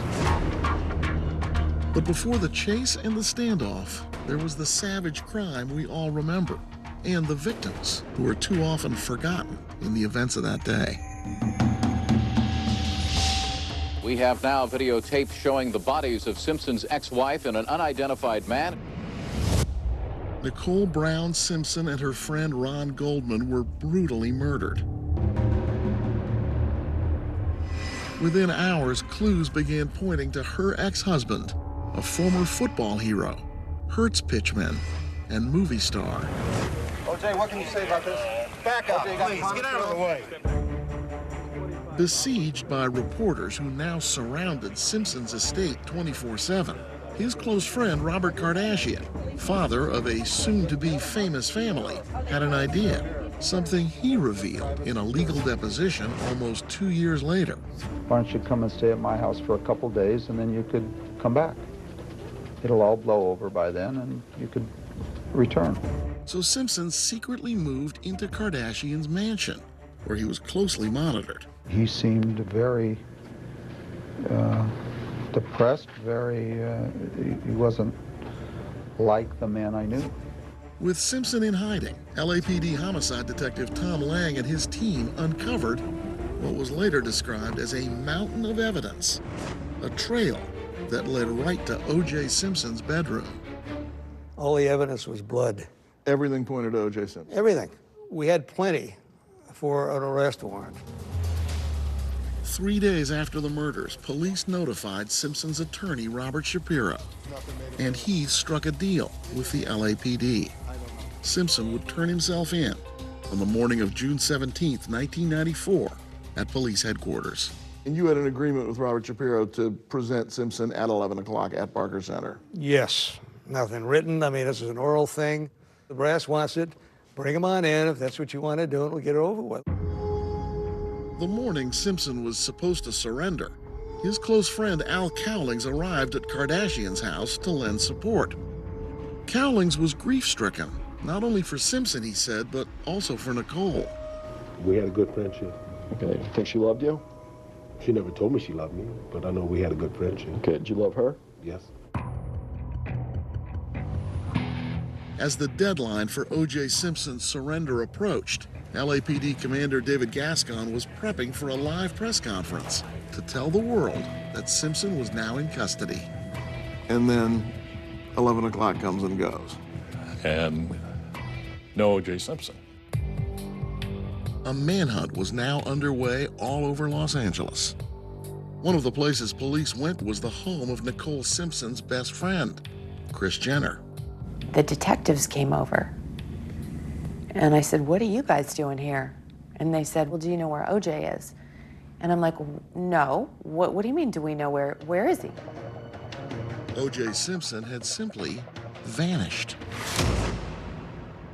When we come back, the manhunt begins. Mr. Simpson is a fugitive of justice. How do I explain that we let him get away? I think I just saw O.J. Simpson on the 5 freeway. This looks like flight to me. He's got a .357. I mean, now it's about the gun. Is he going to start shooting?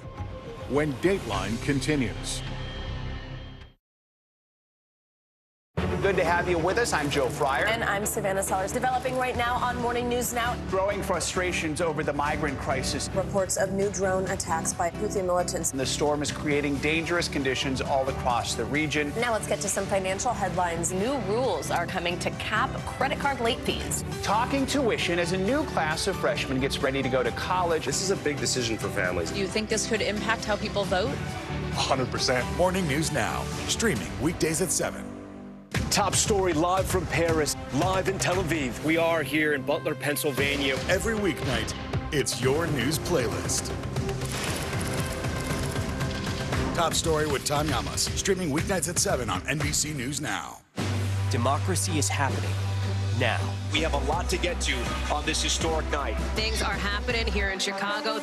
Now never stops. They are energized by the idea that this is a real fight. People were on their feet. Folks were fired up here. Now is where it counts. How confident are you that Donald Trump wins in November? Are younger people excited about this new Democratic ticket? The moment is now. The only voice that really matters are the voice of the voters. News for the generation of now is NBC News Now. Still to come on the Channel 2 News. Well, the waters are certainly receding now. Still too close to call. Lester Holt reporting from Ground Zero, as it's being referred to. It is, in fact, a taste of freedom. The Haitian people know a little something about resiliency. What's the biggest risk right now? Some of the troops who have been proud. I want to welcome you to the first presidential debate. In fact, we've been told we can't go any farther. You with some resilient folks, let me get in.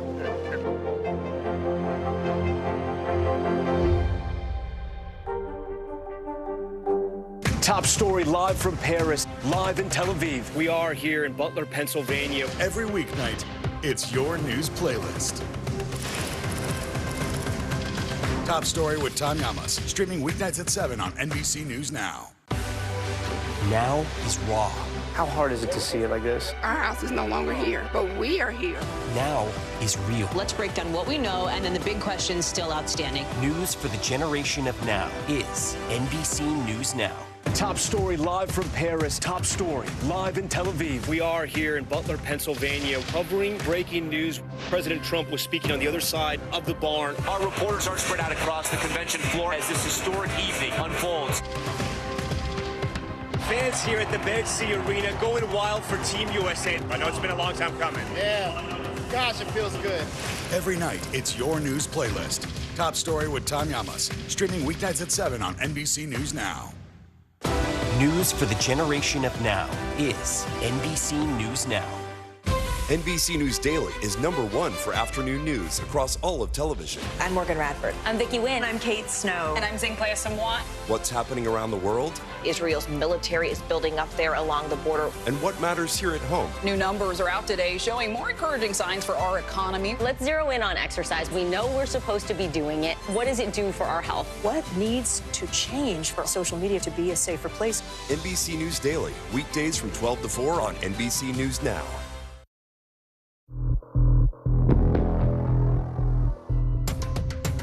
June 17th, 1994, a day when anyone old enough to operate a TV remote probably still knows where they were and what they were doing.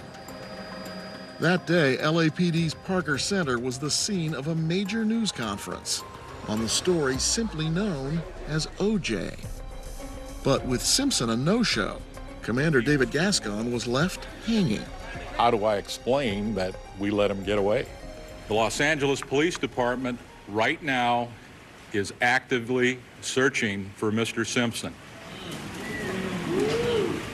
There was an audible gasp. It sucked the air out of the room. Mr. Simpson is out there somewhere, and we will find him. I was embarrassed. I'm representing the organization in front of the whole world, and we're empty-handed.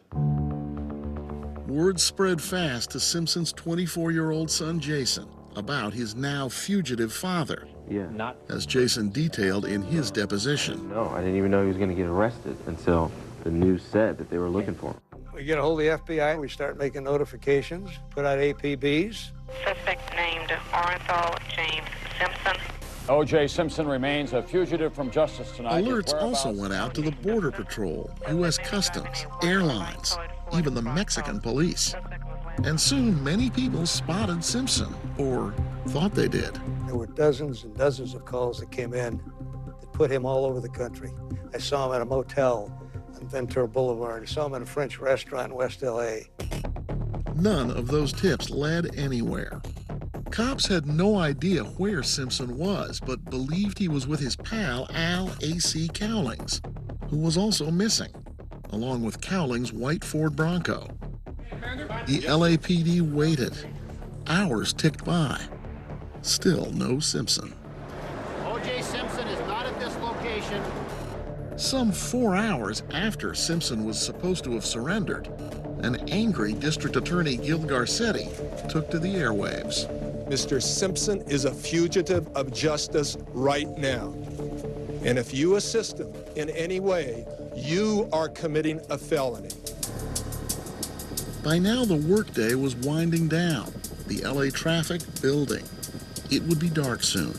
Simpson's attorney, Robert Shapiro, still had no idea where his client was. OJ, wherever you are, for the sake of your family, for the sake of your children, please surrender immediately. Then Simpson's close friend, Robert Kardashian, read something stunning. A letter from Simpson himself. I have nothing to do with Nicole's murder. I loved her, always have, and always will. Thanks for making my life special. In 1995, Kardashian told Dateline he believed Simpson's letter was essentially a suicide note. When I read that letter, I already thought he was dead. Not Fred Goldman, Ron's father, who in 2014 told us he didn't buy it for a minute. I had this feeling that it was just a pile of he's trying to get away. And in fact, Simpson was still alive.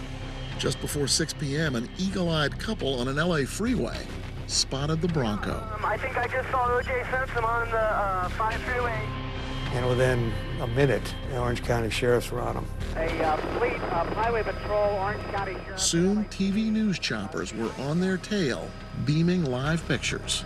O.J., according to the CHP, has a gun to his head. Marcia Clark, who'd just been assigned to prosecute Simpson for murder, watched with the rest of the world. This looks like flight to me, and that is consciousness of guilt in the law. This is AC. I have O.J. in the car. Okay, where are you? Please, I'm coming up the 5 freeway. Okay. Right now, we are okay, but you gotta tell the police to just back off. He's still alive, but he got a gun to his head. A gun. Those 2 words transformed the story. To police, O.J. Simpson was now armed and even more dangerous. What's his state of mind? Is he going to start shooting? Now it's about the gun. Is he going to commit suicide or not? I don't know. Whether he was actually despondent over his dead wife or simply feared arrest.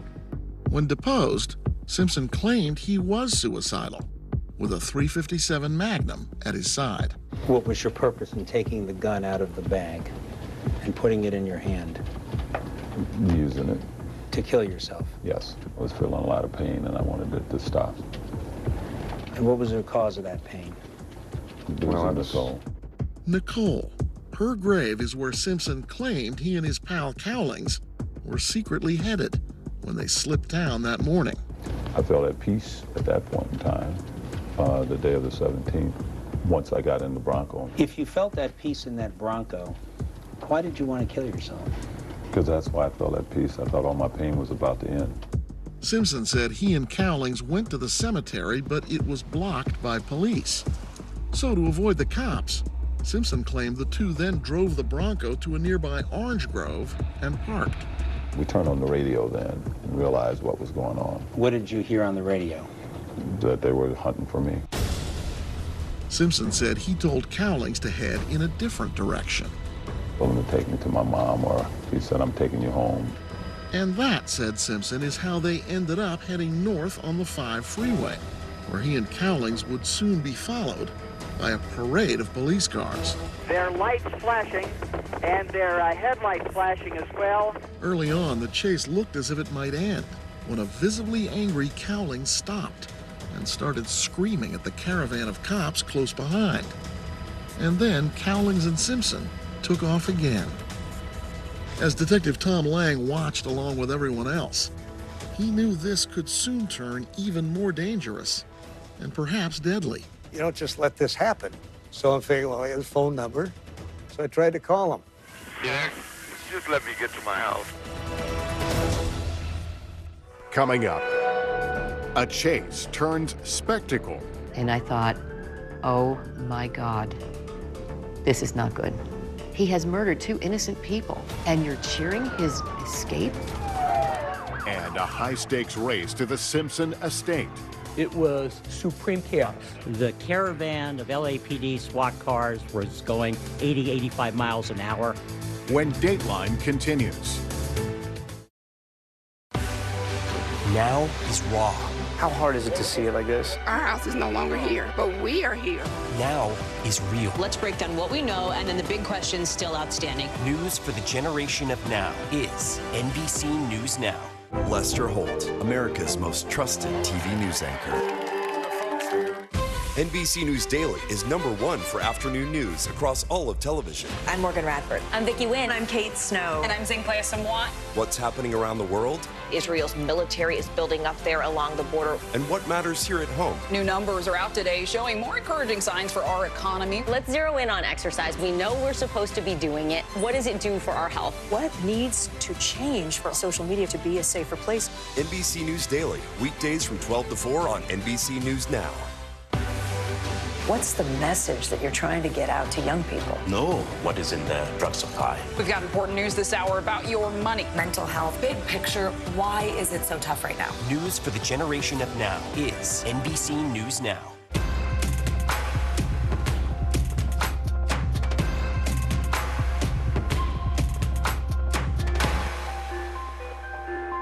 Democracy is happening now.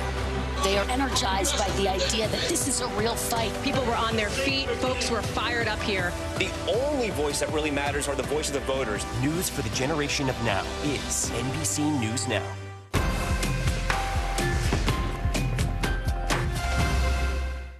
Hey there, I'm Hallie, and we are coming on the air tonight with new developments. Let's talk about the implications on women's health and then the political fallout. Start with what this law actually will and won't do. Cruise officials will do almost anything they can to get it back open ASAP. So how S is the P? In other words, how soon will it be open? I could keep talking till the Eiffel Tower starts sparkling. Now you've laid down the gauntlet, so we have to continue to speak until it starts to sparkle. It's sparkling. It's happening. Closer to the Gaza border. A story of resilience and hope. Please take care of yourself and each other. For the very latest on the 2024 election, get the NBC News app, your trusted source for the latest breaking news, analysis, on-the-ground reporting, and newsmaker interviews. Download the NBC News app now. We're talking possibly 1 trillion galaxies. Yes. That is a number that is just so hard to compute. Whether it's the moon, whether it's Mars, it feels like we're on the cusp of something big. NBC News Daily is #1 for afternoon news across all of television. I'm Morgan Radford. I'm Vicki Wynn. I'm Kate Snow. And I'm Zinklea Samwat. What's happening around the world? Israel's military is building up there along the border. And what matters here at home? New numbers are out today showing more encouraging signs for our economy. Let's zero in on exercise. We know we're supposed to be doing it. What does it do for our health? What needs to change for social media to be a safer place? NBC News Daily, weekdays from 12 to 4 on NBC News Now. What's the message that you're trying to get out to young people? Know what is in the drug supply. We've got important news this hour about your money. Mental health, big picture, why is it so tough right now? News for the generation of now is NBC News Now. The fire has grown leaps and bounds. You see behind me is typical. How you doing? Pretty bad.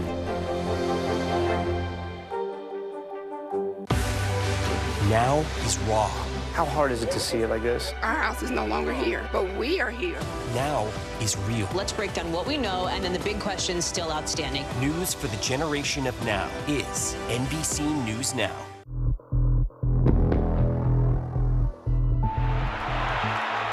O.J. Simpson first became famous playing college football. By June of 1994, much of the world had a completely different impression of him. We are right in front of O.J. Simpson's vehicle. It's just the strangest thing I've ever seen. Oh, the lights, By now, the chase was being broadcast live across the country. Sept, we copy that there's going to be no one in front of the vehicle running a brake. That evening, Game 5 of the NBA Finals between New York and Houston was also underway. So now, viewers were treated to a split screen of two very high-stakes contests. For the first time, the criminal justice system had become a spectator sport. 10-4 northbound 405 in the number 2 lane at 40 miles per hour. We're looking at live television pictures. By now, a Super Bowl-sized audience was watching. And so many were so unwilling to miss even a moment that sales records were shattered at Domino's Pizza. Also watching was Roger Sandler, a photojournalist on assignment for Time and Life magazines, covering the LAPD SWAT team. Sensing SWAT would be involved, Sandler made a decision that would soon put him in the middle of a critical, largely unknown chapter of the Simpsons story. He grabbed his camera gear and hurried to SWAT headquarters. I came down and the TV was on, and there was the aerial picture we all saw of the Bronco. Watching at SWAT headquarters was Sergeant Mike Albanese, who would play a big part in the standoff that would come later. We are believing that, at some point in time, there'll be a detention, a stop. The truck is not pulling over. The chase has been going on for some time. But Cowlings kept driving. And as the convoy approached the LA airport, another complication: crowds. People are lining both the overpasses. Huge crowds now stopped to gawk as the chase passed by, some of them even supporting Simpson. 60-10-4 copy, there are going to be pedestrians running in front of the suspect vehicle. Marcia Clark, still watching, was now horrified, already sensing even more trouble lay ahead. And I thought, oh my God, this is not good. That's a little sample of what's to come. Exactly. He has murdered two innocent people, and you're cheering his escape? And it gave me a full-on view of what we were up against. 7841, there are pedestrians all over the roadway, 10-4. Also watching was Nicole Simpson's close friend, Kris Jenner. It was surreal. I'm watching one of my close friends, AC, driving the car. They're saying OJ's in the back with a gun. And as he drove up the freeway, though, you still had the gun out, right? Yes. How close to any part of your body did you put the gun? It was laying on my chest. 60-10-4, I copy, approaching Century Boulevard, and there are going to be peds all over the freeway. It was rush hour on the 405 freeway, normally the last place anyone would want to be. But now both commuters and cops were sharing the road with the world's most famous fugitive, who was holding a loaded gun. Thinking that, well, he's going to blow his brains out. But I don't know. We're going to have to wait and see how this plays out. But there was one way to find out. So I tried to call him.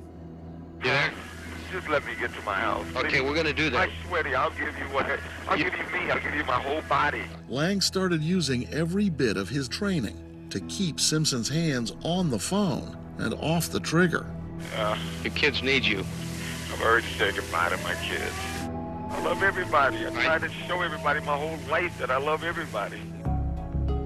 Then, as the chase rolled closer to Simpson's Brentwood estate, Mike Albanese and the SWAT team got an urgent order: race to Simpson's house in rush hour, some 15 miles across town. It was supreme chaos. It was late Friday afternoon. And one more thing: beat the Bronco there. Roger Sandler, cameras in hand, rode in the car with Albanese. Sandler would have exclusive access to the SWAT team and be the only photojournalist allowed on the estate. The caravan of LAPD SWAT cars was going 80, 85 miles an hour on the California freeways to get to Brentwood. We were somewhere between 10 and 12 minutes ahead of the Bronco. 10 to 12 minutes to set up and secure the entire estate before Cowlings and Simpson, who was still holding that gun, arrived at Rockingham. and establishing command and control so that we can move forward. Soon, a brand new and dangerous drama would play out beneath the big trees in O.J. Simpson's yard, where anything could happen. Coming up, O.J.'s son rushes into danger. I just turned around and just said, Jesus. And his father at the center of an intense standoff. The supervisors were very nervous and anxious. You take him down if you have to. Kardashian was pleading with me, begging, don't kill him, please don't kill him. When Dateline continues. Now is raw. How hard is it to see it like this? Our house is no longer here, but we are here. Now is real. Let's break down what we know and then the big questions still outstanding. News for the generation of now is NBC News Now. Lester Holt, America's most trusted TV news anchor. What's the message that you're trying to get out to young people? Know what is in the drug supply. We've got important news this hour about your money. Mental health, big picture, why is it so tough right now? News for the generation of now is NBC News Now. Fire has grown leaps and bounds. You see behind me is typical. How you doing? Pretty bad.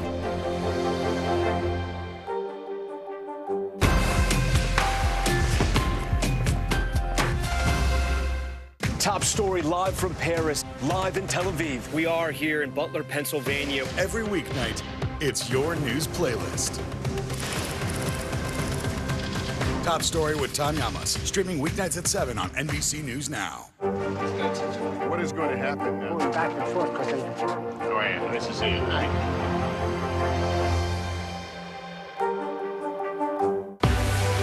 What's the message that you're trying to get out to young people? Know what is in the drug supply. We've got important news this hour about your money. Mental health, big picture, why is it so tough right now? News for the generation of now is NBC News Now.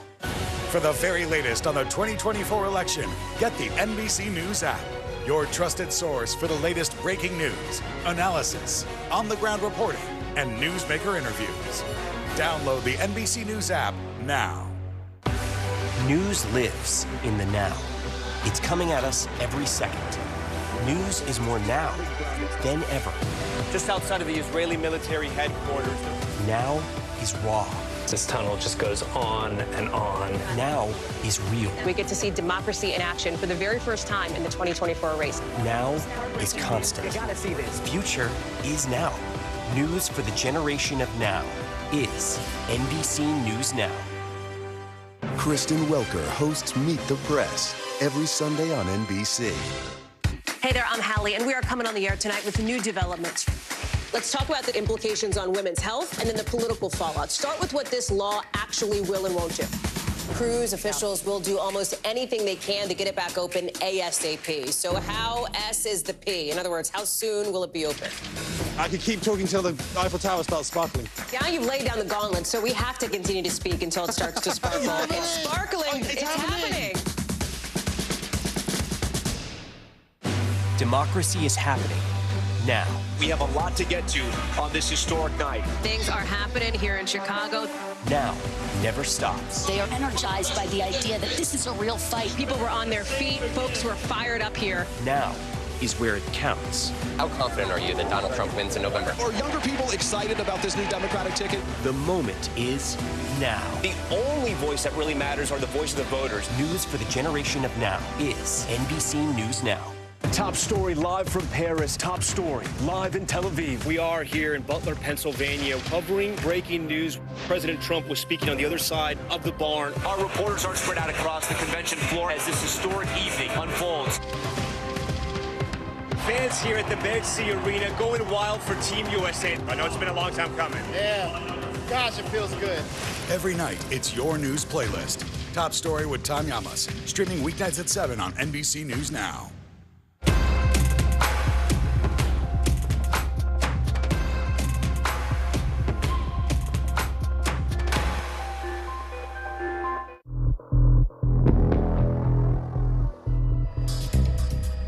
The race to Rockingham was on.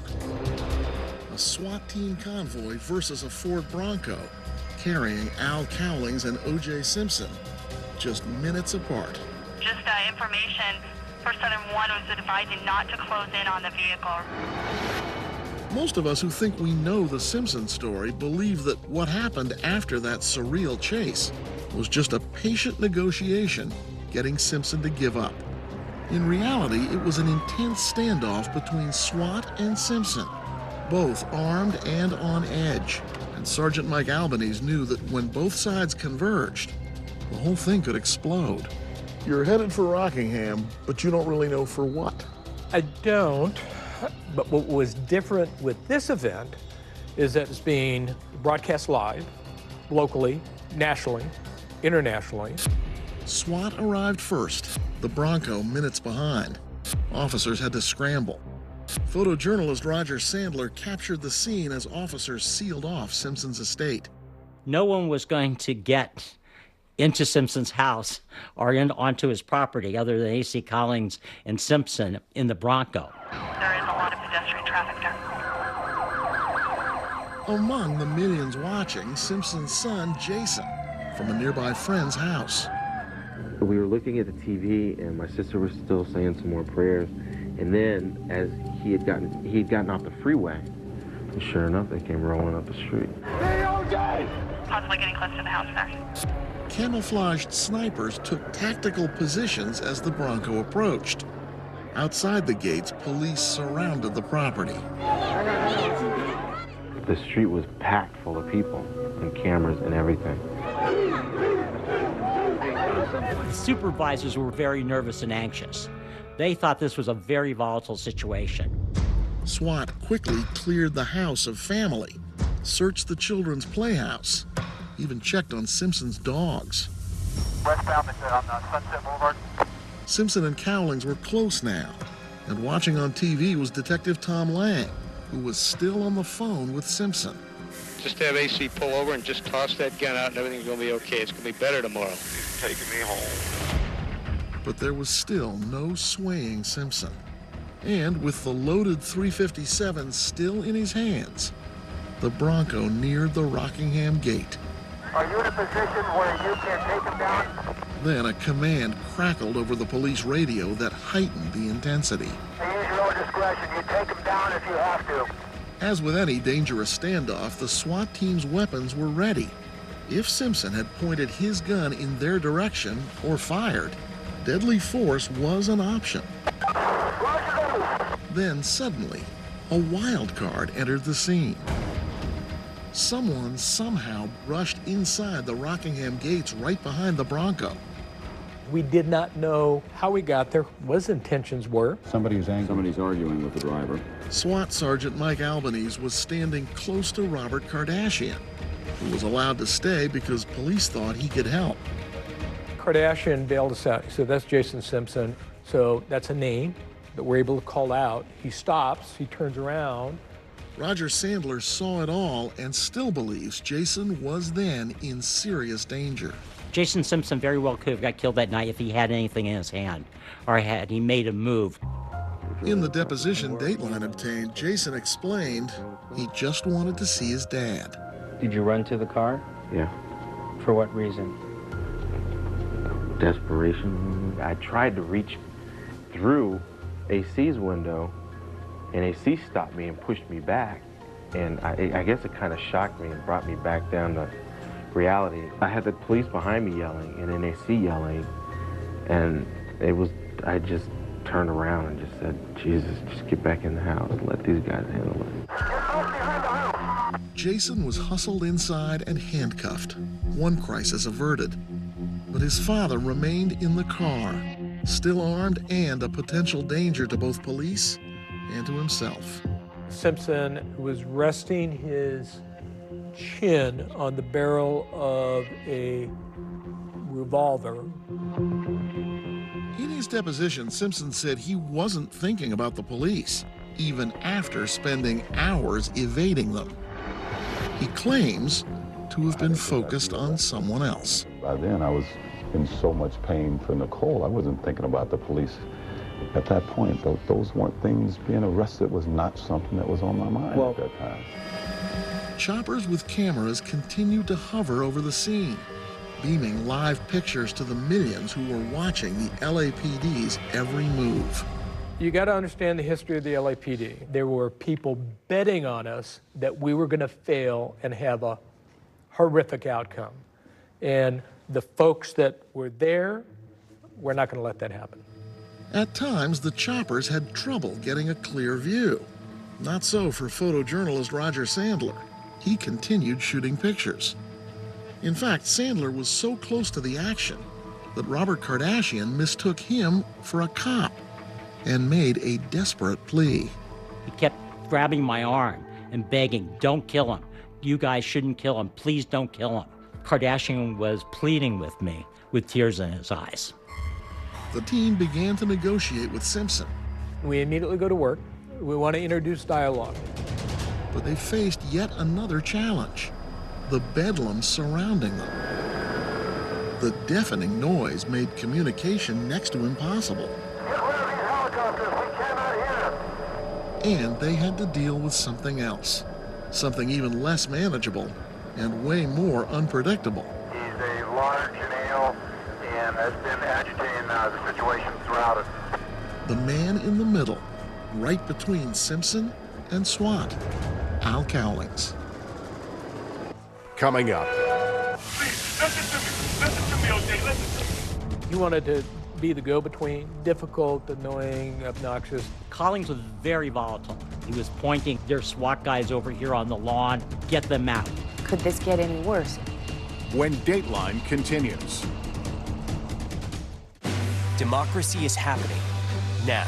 We have a lot to get to on this historic night. Things are happening here in Chicago. Now never stops. They are energized by the idea that this is a real fight. People were on their feet. Folks were fired up here. Now is where it counts. How confident are you that Donald Trump wins in November? Are younger people excited about this new Democratic ticket? The moment is now. The only voice that really matters are the voice of the voters. News for the generation of now is NBC News Now. Kristen Welker hosts Meet the Press every Sunday on NBC.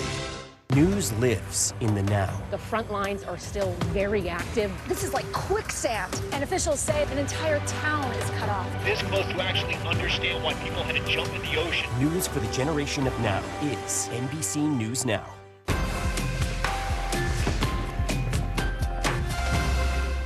Fire has grown leaps and bounds. You see behind me is typical. How you doing? Pretty bad. Get the latest updates on the 2024 election on the NBC News app. News lives in the now. It's coming at us every second. News is more now than ever. Just outside of the Israeli military headquarters. Now is raw. This tunnel just goes on and on. Now is real. We get to see democracy in action for the very first time in the 2024 race. Now is constant. You gotta see this. Future is now. News for the generation of now is NBC News Now.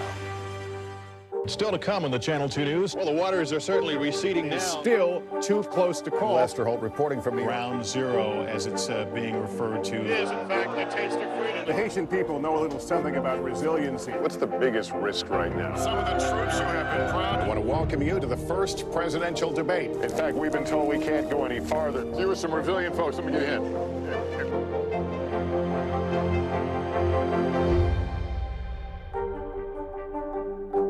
Kristen Welker hosts Meet the Press every Sunday on NBC. Closer to the Gaza border. A story of resilience and hope. Please take care of yourself and each other. Top story live from Paris. Top story live in Tel Aviv. We are here in Butler, Pennsylvania, covering breaking news. President Trump was speaking on the other side of the barn. Our reporters are spread out across the convention floor as this historic evening unfolds. Fans here at the Med-C Arena going wild for Team USA. I know it's been a long time coming. Yeah, gosh, it feels good. Every night, it's your news playlist. Top Story with Tom Yamas, streaming weeknights at 7 on NBC News Now. We're talking possibly 1 trillion galaxies. Yes. That is a number that is just so hard to compute. Whether it's the moon, whether it's Mars, it feels like we're on the cusp of something big. Top story live from Paris, live in Tel Aviv. We are here in Butler, Pennsylvania. Every weeknight, it's your news playlist. Top Story with Tom Yamas, streaming weeknights at 7 on NBC News Now.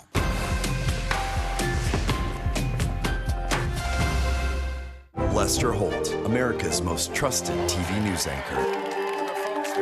Get the latest updates on the 2024 election on the NBC News app. Democracy is happening now. They are energized by the idea that this is a real fight. People were on their feet. Folks were fired up here. The only voice that really matters are the voice of the voters. News for the generation of now is NBC News Now.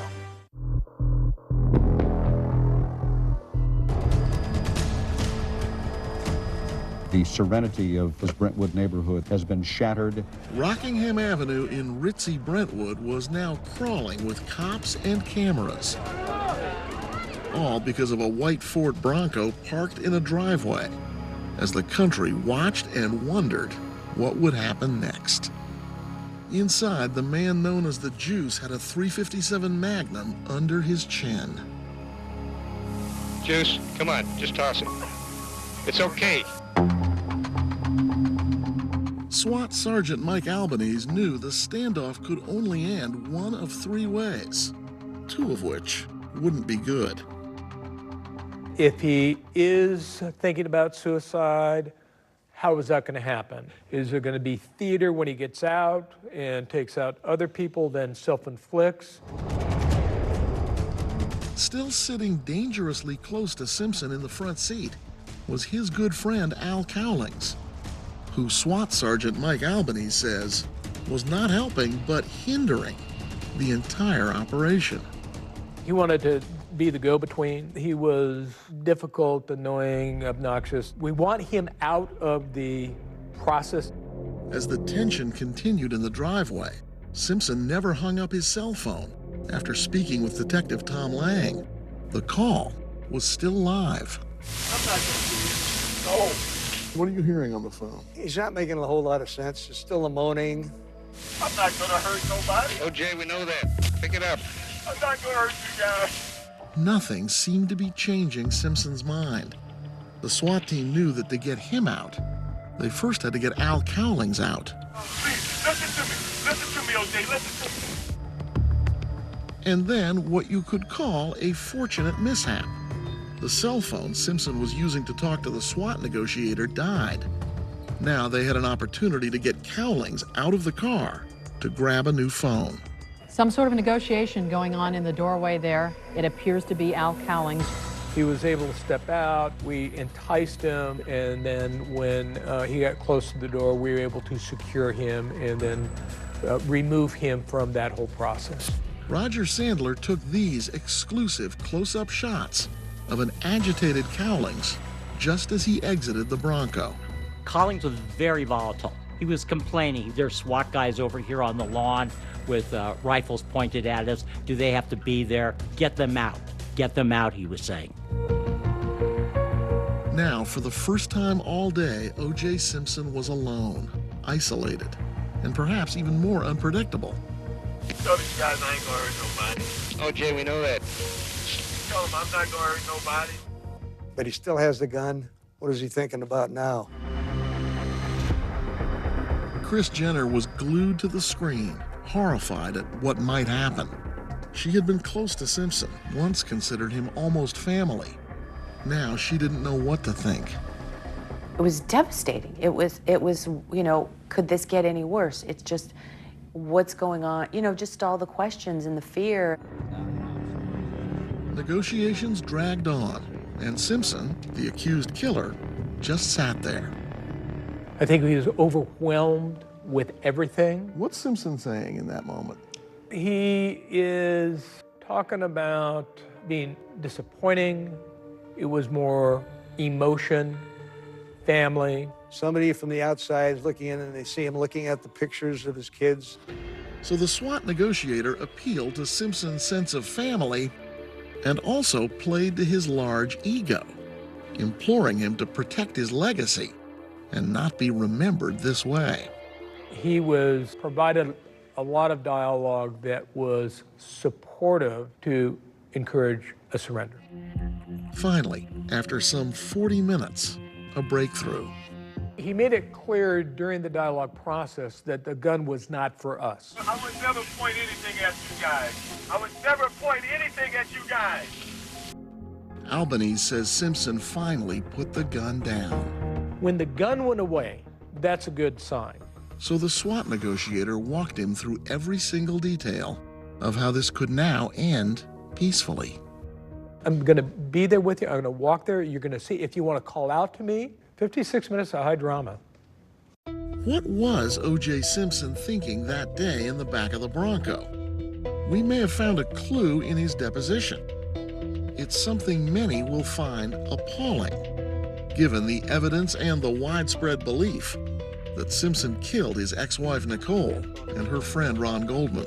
What were you feeling? A lot of pain. What kind of pain? Pain. Pain over what? My wife had been murdered. You loved her? Very much. And you loved her on June 12th? I loved her. Yeah, I didn't want to live with her, but I loved her. Simpson had by now been in that Bronco for hours, armed and possibly suicidal. And at last, he finally seemed ready to make a move. Coming up. You recognized it was the end of the line. You just can't believe that this is happening. The final climactic moment. He wanted to just do it under the cover of darkness. When Dateline continues.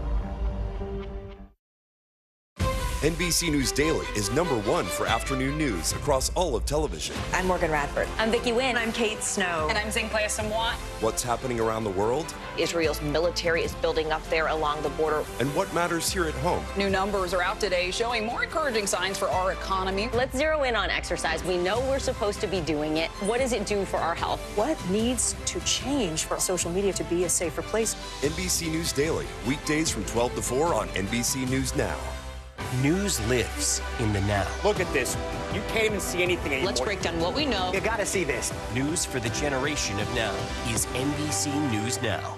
Top story live from Paris, live in Tel Aviv. We are here in Butler, Pennsylvania. Every weeknight, it's your news playlist. Top Story with Tom Llamas, streaming weeknights at 7 on NBC News Now.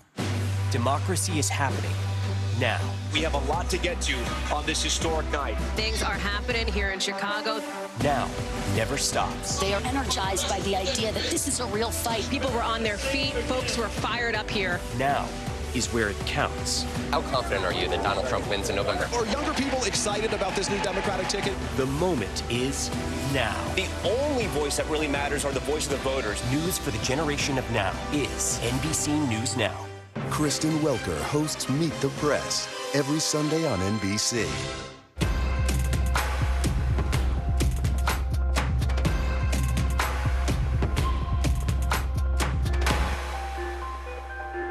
Fire has grown leaps and bounds. What you see behind me is typical. How you doing? Pretty bad. Get the latest updates on the 2024 election on the NBC News app. News lives in the now. It's coming at us every second. News is more now than ever. Just outside of the Israeli military headquarters. Now is raw. This tunnel just goes on and on. Now is real. We get to see democracy in action for the very first time in the 2024 race. Now is constant. You gotta see this. Future is now. News for the generation of now is NBC News Now. You gotta see this. I'm Gotti Schwartz. We are following some breaking news. Severe storms continue to wreak havoc. The Supreme Court put a pause on a controversial immigration law. Protesters have redoubled their numbers right here at this makeshift barricade. The future of TikTok as we know it is at risk. Is this a ban or not? The craziest ride I have ever hitched. That is totality. Do you see yourselves in space? I could go to space. How you feeling? I feel great! Stay tuned now, weeknights at 8 Eastern, 5 Pacific on NBC News Now. Top story live from Paris. Top story live in Tel Aviv. We are here in Butler, Pennsylvania, covering breaking news. President Trump was speaking on the other side of the barn. Our reporters are spread out across the convention floor as this historic evening unfolds. Fans here at the Med-C Arena going wild for Team USA. I know it's been a long time coming. Yeah, gosh, it feels good. Every night, it's your news playlist. Top Story with Tom Yamas, streaming weeknights at 7 on NBC News Now. News for the generation of now is NBC News Now. Fire has grown leaps and bounds. What you see behind me is typical. How you doing? Pretty bad. News lives in the now. Look at this. You can't even see anything anymore. Let's break down what we know. You gotta see this. News for the generation of now is NBC News Now.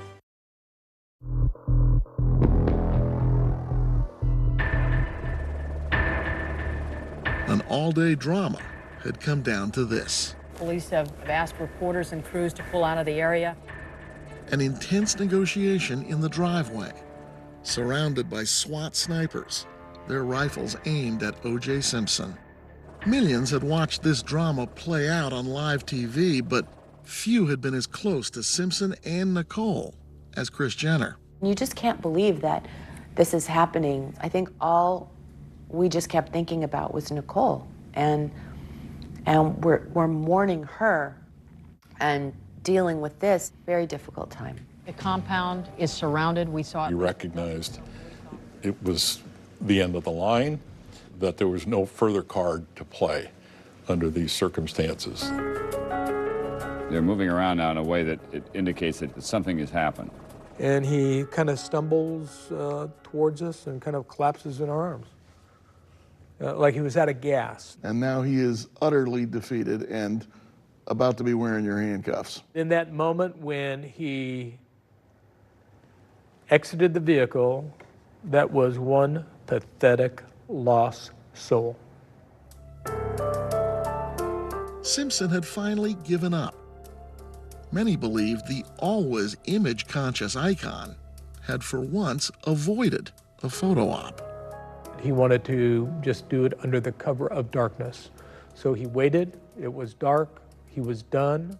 This standoff, which has been going on all day long, has ended peacefully. According to photojournalist Roger Sandler, who was there, Simpson kept apologizing to police. I'm sorry, guys. Sorry I put you through this, guys. He never said, this is a huge mistake. I didn't do it. But I've never said this before. What he did say was, it ends like this or I end like this. Al Cowlings was handcuffed and found to be carrying more than $8,700 in cash. I had given it all to AC that morning to dispense it among my kids, my older kids.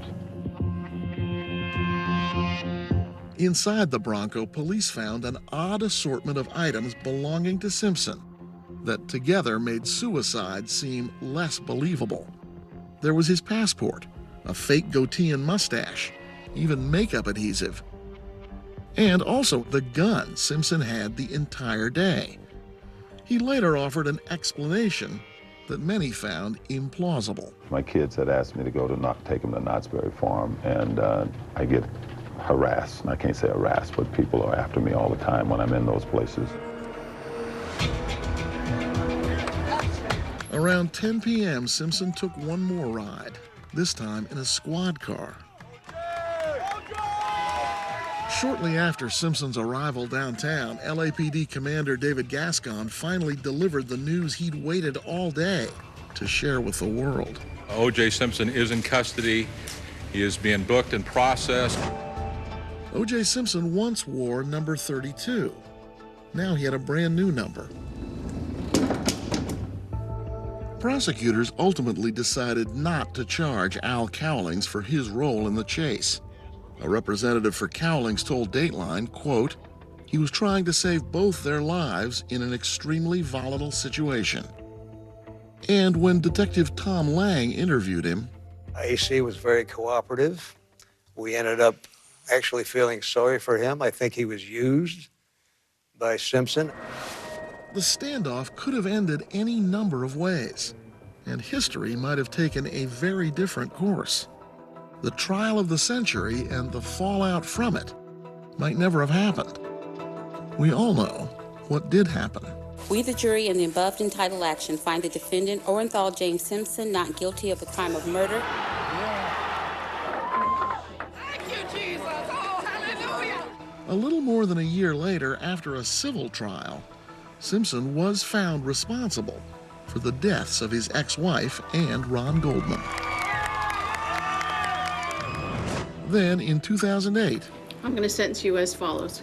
Count 2, conspiracy to commit kidnapping, a minimum term of 12 months. Simpson was sent to prison for a case involving armed robbery. Then paroled 9 years later. Thank you. Thank you. He now lives in Nevada. The question is, what next? Does he finally recognize, I'll just behave myself and just live quietly, or is he going to be in the news again? Today, the infamous white Ford Bronco is parked far from Brentwood in a Tennessee museum, many years and many miles from when it harbored the most famous fugitive in the world. Lost in all the dramatic events of the day are the fact that these two young people are still gone. It's a tragedy for them. That's all for now. I'm Lester Holt. Thanks for joining us.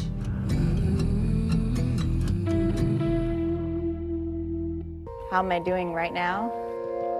If I had to put it into one word, numb would be the closest. A new chapter in the story of a young actress starring in the role of a lifetime, a mystery. You never heard a gunshot? No. One of her friends was dead. There's been a body discovered in Sam's apartment. It's so hard. She was 23. Another friend was missing and wanted. We've got a dead woman in his apartment. This guy is potentially very dangerous. We were pretty confident he was our guy. Two mysteries to solve, but one evasive witness. Rachel didn't tell us any of this the day before. I told the truth to the best of my capability. Police wondered, had another murder been planned? They said if you would have gone back that day, they wanted to kill you. Did Rachel have a secret? What did you do? I think you know what I did. Would she keep it? This is as diabolical as any case I've ever seen. Or was the curtain about to close? Rachel's kind of the last piece. Correct. They're trying to say I'm somebody that I'm not. This is my life. This is my entire future. I'm innocent. An actress on stage. Was it an act off stage as well? A stunning new development in one of our most chilling stories. I'm Lester Holt, and this is Dateline. Here's Josh Mankiewicz with Final Curtain.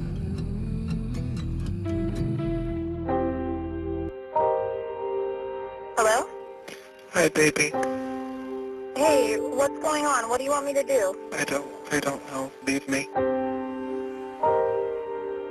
The woman on the phone was just hours away from walking down the aisle to marry the man on the other end of this call, to pledge her love until death did them part. I'm gonna go do something right now, and you're not gonna see me for the rest of your life. Instead, she found herself in the middle of a twisted murder plot that would change her life forever. What did you do? I think you know what I did. She knew. Or did she? Her name is Rachel Buffett. You may remember her from a story we first reported in 2016 about her then-fiancé, Dan Wozniak, and about two families in search of the truth. I know a lot of answers now. A lot more than I had the last time we met. Now, the final curtain. I believe with all my heart they were trying to get me back there to kill me. New information. There's things that people need to know. There's things that need to be said. And a question. What would you do for love? We'll get to all of that. First, let's go back to where this story began. Orange County, California.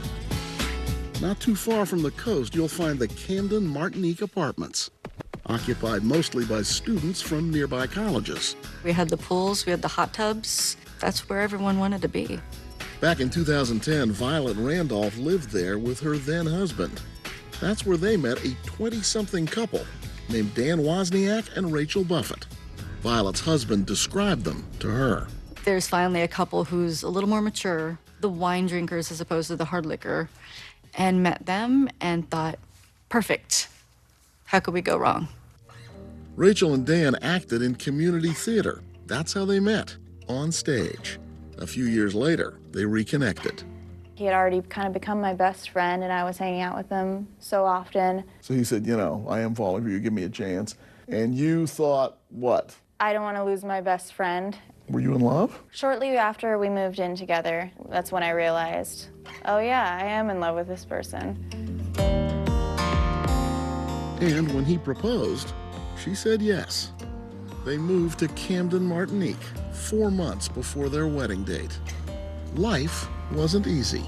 Throughout our whole relationship, money was always somewhat of an issue.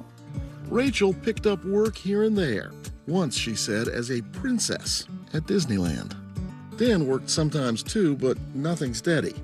They kind of seemed to struggle financially a lot. You know, if anything, you kind of felt sorry for them because they seemed like they were so excited to get married and start their life together. And at the apartments, they settled right in. It got to the point where everybody was hanging out with each other like every night. Part of that circle was 26-year-old Sam Hare, an Army veteran who'd fought in Afghanistan and made it home to California. There was a couple things that set Sam apart from the other guys there. He seemed more responsible. Sam was intent on earning his college degree, and that's how he met Julie Kibuishi. Julie helped Sam with his schoolwork. She got after him if he wasn't studying because his grade reflected her tutoring. So she took it very seriously. Julie's mom, June. She told me about Sam. He's like a big teddy bear, and you know, he's always nice to everybody, and that's why we get together at his place, you know, a lot of times. Julie, who lived at home, got to know everyone at the complex. And Rachel connected with Julie. They were both dancers. We had done some ballet moves in our bathing suits at the pool and talked about how we should go take a couple dance classes together. That chance never arrived. On Friday, May 21st, 2010, Julie was at home with her mom. I was cooking in the kitchen, and she said, okay, bye, Mom, I'm leaving. Sam had been texting Julie throughout the day. Can you come over tonight at midnight alone? Going out for a bit, very upset, need to talk. Then, please, no sex. I need to talk to someone. Julie texted back, LOL, ew, Sam, we're like bro and sis, no sex. And then Sam texted again, I'm hurting with some bad fam crap. I can't be alone, no sex. Please, I'm begging as a brother. As always, Julie was ready to help. She went to Sam's place. The next morning, June realized Julie had not come home. I started to feel like, okay, something's wrong. Across town, Sam's parents, Steve and Raquel Hare, also worried because they couldn't get a hold of their son. I drove down there, knocked on his door, no answer, and I had the key to his apartment. So I walked in there. And that's when he saw it. What the hell is just what's going on here? I freaked out. What had happened in Sam's apartment? When we return. My phone rings, and it's my husband asking me if I'm okay. And yes, why? He said, track down everybody. But not everybody could be found. He's missing. He'd been accused of this before, and you think, okay, this guy is potentially very dangerous. When Dateline continues. We're talking possibly 1 trillion galaxies. Yes. That is a number that is just so hard to compute. Whether it's the moon, whether it's Mars, it feels like we're on the cusp of something big. Good to have you with us. I'm Joe Fryer. And I'm Savannah Sellers. Developing right now on Morning News Now. Growing frustrations over the migrant crisis. Reports of new drone attacks by Houthi militants. The storm is creating dangerous conditions all across the region. Now let's get to some financial headlines. New rules are coming to cap credit card late fees. Talking tuition as a new class of freshmen gets ready to go to college. This is a big decision for families. Do you think this could impact how people vote? 100%. Morning News Now, streaming weekdays at 7.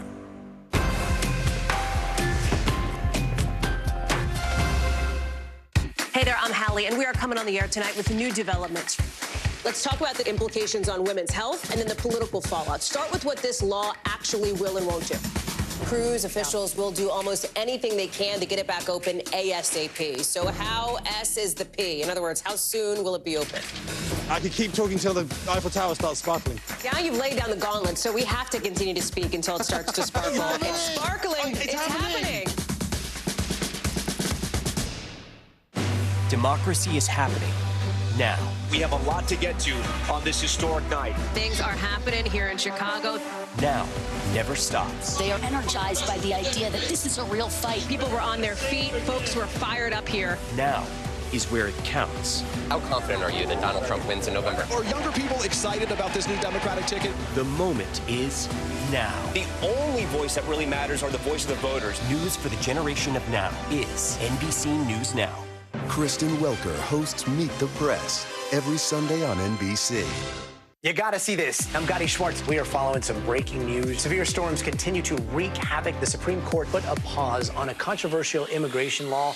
Protesters have redoubled their numbers right here at this makeshift barricade. The future of TikTok as we know it is at risk. Is this a ban or not? The craziest ride I have ever hitched. That is totality. Do you see yourselves in space? I can go to space. How you feeling? I feel great. Stay tuned now, weeknights at 8 Eastern, 5 Pacific on NBC News Now. Democracy is happening now. They are energized by the idea that this is a real fight. People were on their feet. Folks were fired up here. The only voice that really matters are the voice of the voters. News for the generation of now is NBC News Now. Kristen Welker hosts Meet the Press every Sunday on NBC. Democracy is happening now. We have a lot to get to on this historic night. Things are happening here in Chicago. Now never stops. They are energized by the idea that this is a real fight. People were on their feet. Folks were fired up here. Now is where it counts. How confident are you that Donald Trump wins in November? Are younger people excited about this new Democratic ticket? The moment is now. The only voice that really matters are the voice of the voters. News for the generation of now is NBC News Now. Good to have you with us. I'm Joe Fryer. And I'm Savannah Sellers. Developing right now on Morning News Now. Growing frustrations over the migrant crisis. Reports of new drone attacks by Houthi militants. The storm is creating dangerous conditions all across the region. Now let's get to some financial headlines. New rules are coming to cap credit card late fees. Talking tuition as a new class of freshmen gets ready to go to college. This is a big decision for families. Do you think this could impact how people vote? 100%. Morning News Now, streaming weekdays at 7.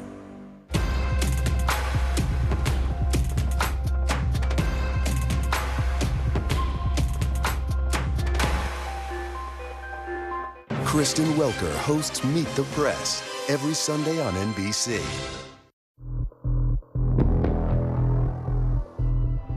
There's a body in my son's apartment. There's a what? A body, a dead body. A dead body? Is it someone that you know, sir? I have no idea who she is. Does your son know who it is? He's not here. Jesus, honey. Okay. After Sam Hare's dad, Steve, called 911, the news spread quickly at Camden Martinique. My phone rings, and it's my husband asking me if I'm okay. And yes, why? He said, there's been a body discovered in Sam's apartment. Track down everybody. Rachel and Dan had just returned from the theater, where they were co-starring in a play. Dan's, wondering, was I the last one to see Sam? Oh my God, oh my God. And Rachel is sitting on the chair next to me, and she's squeezing her head. She's got a terrible headache. All of your new best friends that you hang out with every day, one of them's missing. A body was found in one of their apartments. This is something that was affecting the whole atmosphere. Costa Mesa Police Detective Ed Everett responded to the call. We have a 20-something-year-old female on the bed, and She's in a position that appears that she was sexually assaulted. Police soon ID'd the victim, Sam's tutor and friend, Julie Kibuishi. They had to tell Julie's parents. I think I was screaming like, no, that's not my daughter. You know, it's not my daughter. It's just... Julie had been shot twice in the head. Her pants were down and someone had written on her sweatshirt the words, "All yours, F you." Police found Julie's phone in the apartment and saw those weird texts Sam had sent her. They learned about his combat tour and how Sam sometimes had night terrors. And when police searched his name in their database, they found something Sam's friends already knew. He had done some jail time. Back in 2002, at 18, Sam Hare was charged in the murder of another teenager. He was acquitted, but Sam's dad knew that, in hindsight, it didn't look good. That doesn't buy you a lot of rhythm from law enforcement. No, and I understood that. That's why it was imperative to start looking immediately. Steve wanted to find his son to prove he was innocent. Orange County prosecutor Matt Murphy also wanted to find Sam quickly for entirely different reasons. You've got a dead woman in his apartment, he's missing, and then you factor in Afghanistan and you start thinking, okay, he's a trained killer. He'd been accused of this before, and you think, okay, this guy is potentially very dangerous. The detectives and the dad hunted Sam independently, but on parallel tracks. Detectives spoke with Sam's neighbors. I saw Sam that day, and I had a short conversation with Sam. Rachel and Dan said Sam was with another man they didn't know, a man in a black hat. It seemed a potential lead. Meanwhile, Steve found there were recent transactions on the bank account he and Sam shared. The trail led to Long Beach, where Sam's ATM card was used to order a pizza. Cops staked out the delivery address. Guns out, ready to hit it like someone that committed a murder's inside. And that someone is Sam Hare? Yes. Except it wasn't. Instead, the cops found this guy, 17-year-old Wesley Freilich. Sitting in front of officers of the law, handcuffed. I'm obviously, literally, I'm sorry I can't say this other G-rated, but my balls were inside of me. I was shitting myself, and I was nervous as all hell. Wesley told police he had no idea who Sam Hare was. He got the ATM card, he said, from a guy he knew, who told an elaborate story. That he worked for a bail bondsman agency and that he wanted me to withdraw money from an ATM for legal reasons. Wesley said he believed the guy because it was a fellow actor he looked up to, Rachel Buffett's fiancé, Dan Wozniak. Coming up, detectives want to talk to Dan. What's going through my head is shock. This is probably a huge mistake. And Dan has quite a story to tell. He said no, and then he just shot her twice in the head. When Dateline continues. Top story live from Paris. Top story live in Tel Aviv. We are here in Butler, Pennsylvania, covering breaking news. President Trump was speaking on the other side of the barn. Our reporters are spread out across the convention floor as this historic evening unfolds. Fans here at the Mercy Arena going wild for Team USA. I know it's been a long time coming. Yeah, gosh, it feels good. Every night, it's your news playlist. Top Story with Tom Llamas, streaming weeknights at 7 on NBC News Now. News lives in the now. The front lines are still very active. This is like quicksand, and officials say an entire town is cut off. This close to actually understand why people had to jump in the ocean. News for the generation of now is NBC News Now. Closer to the Gaza border. A story of resilience and hope. Please take care of yourself and each other. NBC News Daily is #1 for afternoon news across all of television. I'm Morgan Radford. I'm Vicki Wynn. I'm Kate Snow. And I'm Zinklea Samwat. What's happening around the world? Israel's military is building up there along the border. And what matters here at home? New numbers are out today showing more encouraging signs for our economy. Let's zero in on exercise. We know we're supposed to be doing it. What does it do for our health? What needs to change for social media to be a safer place? NBC News Daily, weekdays from 12 to 4 on NBC News Now. What is going to happen now? Going back and forth because Go ahead. This is it, right?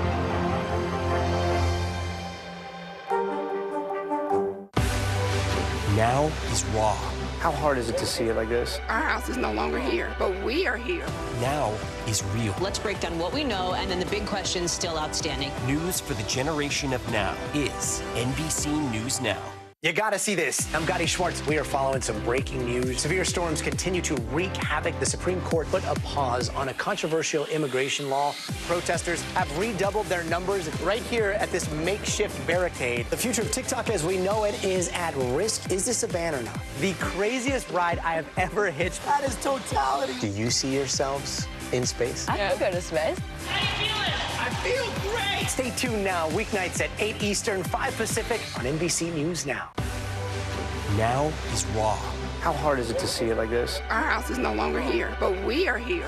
Now is real. Let's break down what we know and then the big questions still outstanding. News for the generation of now is NBC News Now. You gotta see this. I'm Gotti Schwartz. We are following some breaking news. Severe storms continue to wreak havoc. The Supreme Court put a pause on a controversial immigration law. Protesters have redoubled their numbers right here at this makeshift barricade. The future of TikTok as we know it is at risk. Is this a ban or not? The craziest ride I have ever hitched. That is totality. Do you see yourselves in space? I could go to space. How you feeling? I feel great. Stay tuned now, weeknights at 8 Eastern, 5 Pacific on NBC News Now. Closer to the Gaza border. A story of resilience and hope. Please take care of yourself and each other. Kristen Welker hosts Meet the Press every Sunday on NBC. Get the latest updates on the 2024 election on the NBC News app. News lives in the now. Look at this. You can't even see anything anymore. Let's break down what we know. You gotta see this. News for the generation of now is NBC News Now.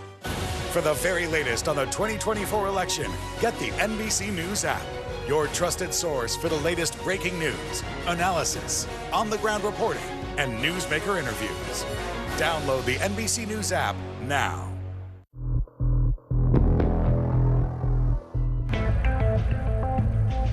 Detectives on the hunt for their prime suspect, Sam Hare, traced his ATM card to Rachel Buffett's fiancé, Dan Wozniak. They found him at his bachelor party. Immediately when he saw me, he turned pale. You could see the blood just draining from his face. Detective Everett hauled Dan to the station and charged him with accessory to Julie's murder. Dan seemed eager to come clean. He told police Sam confessed to him that while drunk and on drugs, Sam asked Julie for sex. Said no, and then he just shot her twice in the head. I'm really like, you're totally with me right now. Like Julie's like a friend. And then Dan said Sam threatened him and his wife-to-be, Rachel Buffett. So Dan agreed to help Sam escape. According to Dan, Sam offered him money and Dan took it to help pay for his wedding. But as to the anonymous man in the black hat, Dan had a confession to make. He doesn't exist. That's a lie. It's a 100% proof lie. Detectives went to the Camden apartments to tell Rachel Dan was in custody. What's going through my head is shock. This is probably a huge mistake. It's going to be dropped and everything in time for the rehearsal dinner tomorrow night. Detectives didn't fully believe Dan's story, so they brought Rachel in to see him. She's on the side of the angels when you put her in that room, thinking she's going to get Daniel to tell me everything. That was our goal. So when was the last time you really saw Sam? Dan told Rachel the same story he'd told detectives.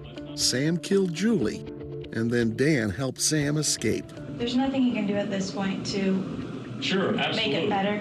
Absolutely. He can be truthful with us and truthful with you and truthful with everyone. Then detectives spoke with Rachel alone. Rachel told them she and Dan had received an eviction notice. Dan had to borrow money to make the rent. She said Dan had told her only recently that he'd borrowed the money from dangerous people. He told me that people were going to come break his legs, and he was scared out of his mind. She said on the day Dan was supposed to pay the leg breakers $2,200 or else, Sam stopped by. He came down to the apartment because he was going to give Dan a ride. She said Dan and Sam left together. Then Dan came back alone, but with money. He had $400 somehow on Friday. Rachel said she couldn't believe that Dan was somehow mixed up in Julie's murder. Is that when you start to think to yourself, this guy that I'm about to marry is somebody that I don't even know? I was still thinking that I knew his heart, and those crimes that he was saying that he did, at least that still lined up with someone who would do anything to help somebody in need. Did he tell you about this? Did he tell you his involvement? Know anything about this? Hells no. In the early morning hours, detectives drove Rachel back to the apartments. I go to my friend's and knock on the door, and then at that point just start bawling. And she's shaking violently, and she says, Dan's been arrested, and she's just a mess. With Violet at her side, Rachel went to her parents' home to tell them Dan was in jail and the wedding was off. And my mom's she's lost it. She can't speak. The day was about to get a lot more traumatic. Back at the police station, Dan asked to speak with detectives again. And this time, he said something that blew the case wide open. I'm crazy and I did it. You did what? I killed Julie and I killed Sam.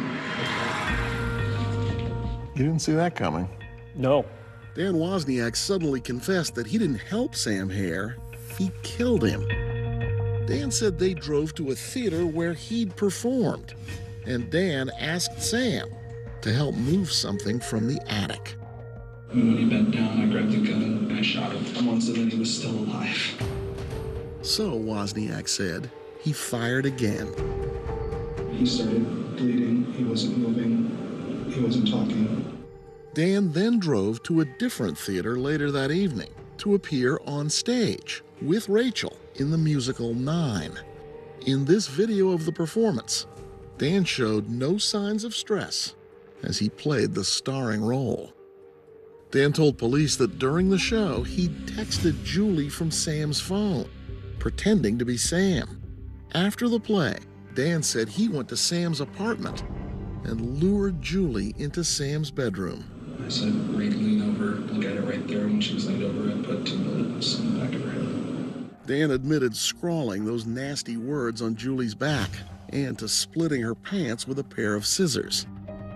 The next day, he said he disposed of Sam's body and then gave another pitch-perfect performance, captured on videotape. Detectives asked why. And your motive behind killing Sam was? Money and insanity. Money and insanity, okay? Sam had more than $60,000 in the bank, his saved-up combat pay. And Julie Kibuishi? Dan said he killed her to cover his tracks and to frame Sam. This is as diabolical as any case I've ever seen. Police delivered the news to Sam's parents. Their son had been murdered. And for whatever reason, I said, at least he wasn't dismembered, okay? The next morning, I get a call that, Steve, before you find out, we just want to let you know Sam was dismembered. And that's when I just lost it. Dan Wozniak was charged with 2 counts of first-degree murder. The news hit the wire. And at the police station, the phone rang.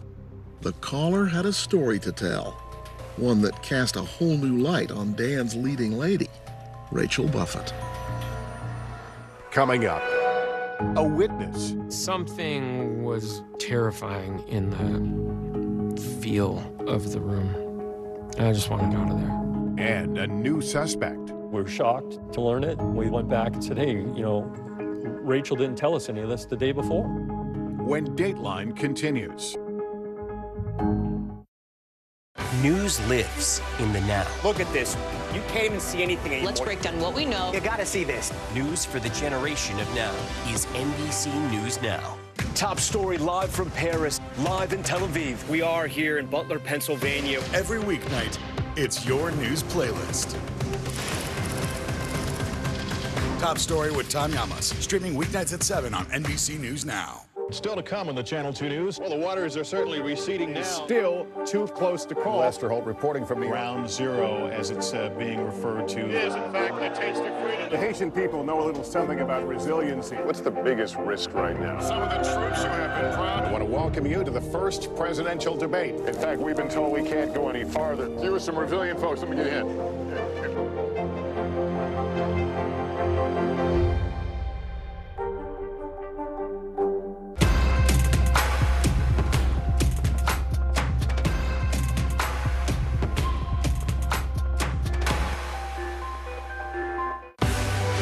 Now is raw.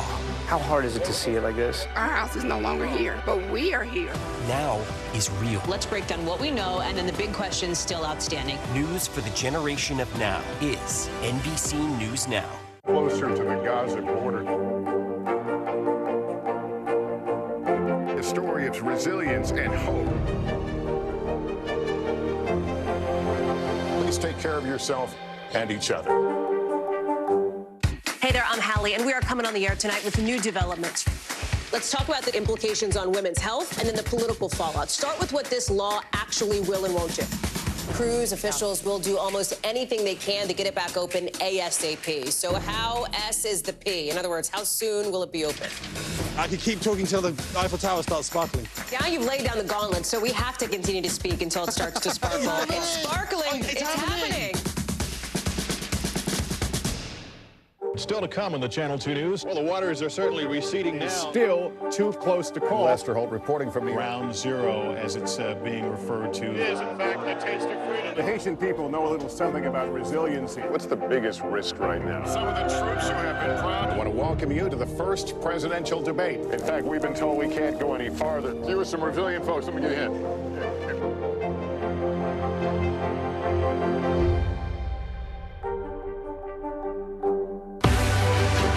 News lives in the now.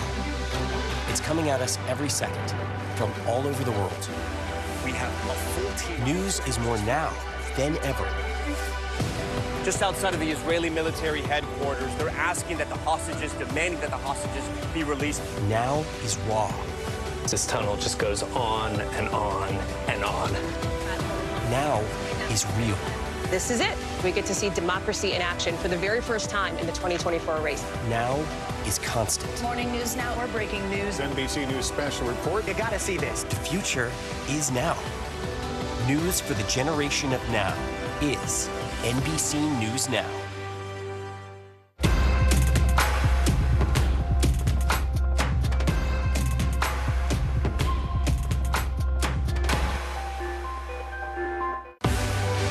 Now is raw. How hard is it to see it like this? Our house is no longer here, but we are here. Now is real. Let's break down what we know and then the big questions still outstanding. News for the generation of now is NBC News Now. Kristen Welker hosts Meet the Press every Sunday on NBC. News for the generation of now is NBC News Now.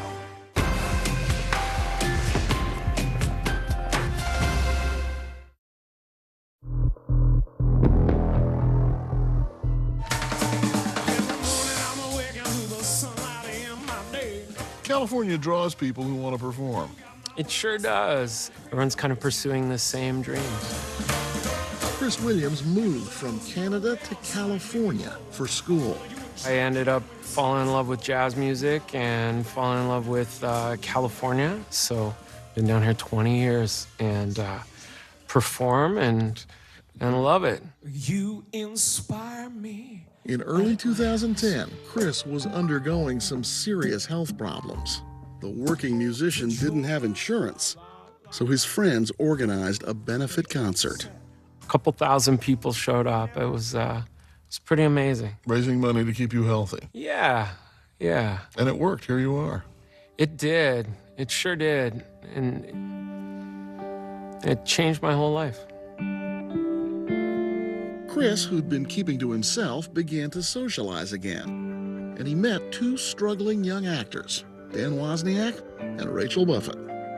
Dan was very charming. He was very open and personable, and I felt like we had a lot in common. And Rachel's obviously beautiful, and they were just very welcoming to me. Chris soon learned his new friends had financial troubles, and he offered to help by lending them money. All of my friends had just done this big benefit for me. Time to give back. Yeah. Chris also wanted to make sure that he got his money back. So Chris told a story that was 100% false. So I said, well, I can't lend you the money personally, but I know people I could get it from. But they're not good people, so we got to get it back. He lent Dan and Rachel $2,000 cash. Dan promised to pay him back by the end of the week, Friday, May 21st. On the appointed day, Chris drove to Dan and Rachel's apartment. Who's there besides Dan and Rachel and you? I didn't know his name at the time, but it was Sam. Dan left with Sam and told Chris to hang back with Rachel. And in my mind, this is going to be like a 10-minute thing.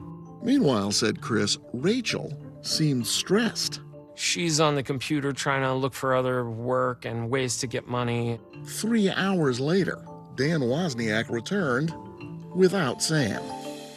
And he throws his $400 down right in front of me. And he's like shaking. There's this like wild look in his eyes. He's like breathing almost like this like giant panic attack. And I'm sitting there and I go, hey, like, everything's okay, man. Like, everything's okay. And he's like, oh, and he slumps down in the chair. And I said, is this every penny that you have? Chris says he handed Dan a $20 bill. And he also noticed that Rachel was visibly angry. Things were tense. So that relationship was like a clenched fist. Yeah, I mean, something was terrifying in the feel of the room.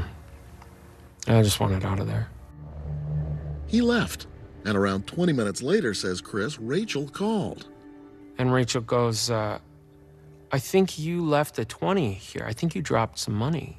You should come back. And I said, I'm not coming back. I didn't drop a 20. I left a 20 so you guys could get dinner. And she goes, no, you should come back. Chris did not return. A week later, as he was getting ready to attend Dan and Rachel's wedding, he heard about the murders of Sam and Julie and realized they happened on the same day as his weird meeting with Dan and Rachel. Chris immediately called police. We were shocked to learn it. And again, we went back and said, hey, you know, Rachel didn't tell us any of this the day before. So detectives interviewed Rachel again, this time not as a witness, but as a suspect. Why don't you tell me why you forgot to tell me about this?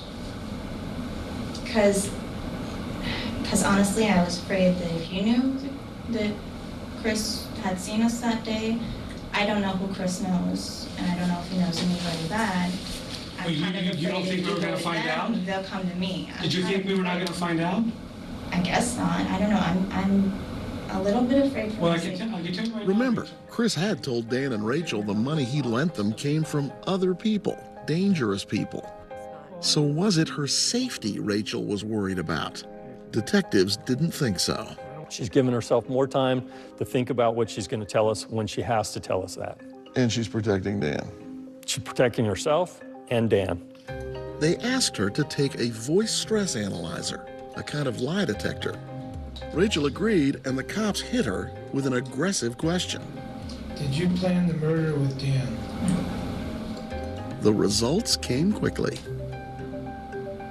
Coming up, is the curtain about to close on Rachel? I think she may have been present when Julie was killed. I don't think Julie would have gone into the apartment with Daniel by himself. when Dateline continues. Kristen Welker hosts Meet the Press every Sunday on NBC. You gotta see this. I'm Gotti Schwartz. We are following some breaking news. Severe storms continue to wreak havoc. The Supreme Court put a pause on a controversial immigration law. Protesters have redoubled their numbers right here at this makeshift barricade. The future of TikTok as we know it is at risk. Is this a ban or not? The craziest ride I have ever hitched. That is totality. Do you see yourselves in space? I could go to space. How you feeling? I feel great. Stay tuned now, weeknights at 8 Eastern, 5 Pacific on NBC News Now. We're talking possibly 1 trillion galaxies. Yes. That is a number that is just so hard to compute. Whether it's the moon, whether it's Mars, it feels like we're on the cusp of something big. Lester Holt, America's most trusted TV news anchor. Get the latest updates on the 2024 election on the NBC News app. News lives in the now. It's coming at us every second from all over the world. We have a full team. News is more now than ever. Just outside of the Israeli military headquarters, they're asking that the hostages, demanding that the hostages be released. Now is raw. This tunnel just goes on and on and on. Now is real. This is it. We get to see democracy in action for the very first time in the 2024 race. Now is constant. Morning News Now, or breaking news. NBC News special report. You gotta see this. The future is now. News for the generation of now is NBC News Now. NBC News Daily is #1 for afternoon news across all of television. I'm Morgan Radford. I'm Vicki Wynn. I'm Kate Snow. And I'm Zinklaya Samwat. What's happening around the world? Israel's military is building up there along the border. And what matters here at home? New numbers are out today showing more encouraging signs for our economy. Let's zero in on exercise. We know we're supposed to be doing it. What does it do for our health? What needs to change for social media to be a safer place? NBC News Daily, weekdays from 12 to 4 on NBC News Now. Top story live from Paris, live in Tel Aviv. We are here in Butler, Pennsylvania. Every weeknight, it's your news playlist. Top Story with Tom Yamas, streaming weeknights at 7 on NBC News Now. Democracy is happening now. They are energized by the idea that this is a real fight. People were on their feet. Folks were fired up here. The only voice that really matters are the voice of the voters. News for the generation of now is NBC News Now.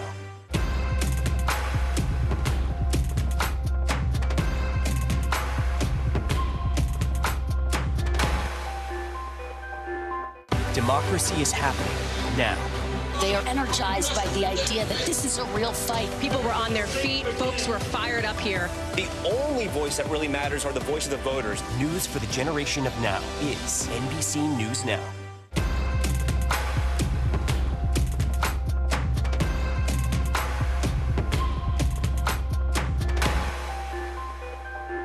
Top story live from Paris. Top story live in Tel Aviv. We are here in Butler, Pennsylvania, covering breaking news. President Trump was speaking on the other side of the barn. Our reporters are spread out across the convention floor as this historic evening unfolds.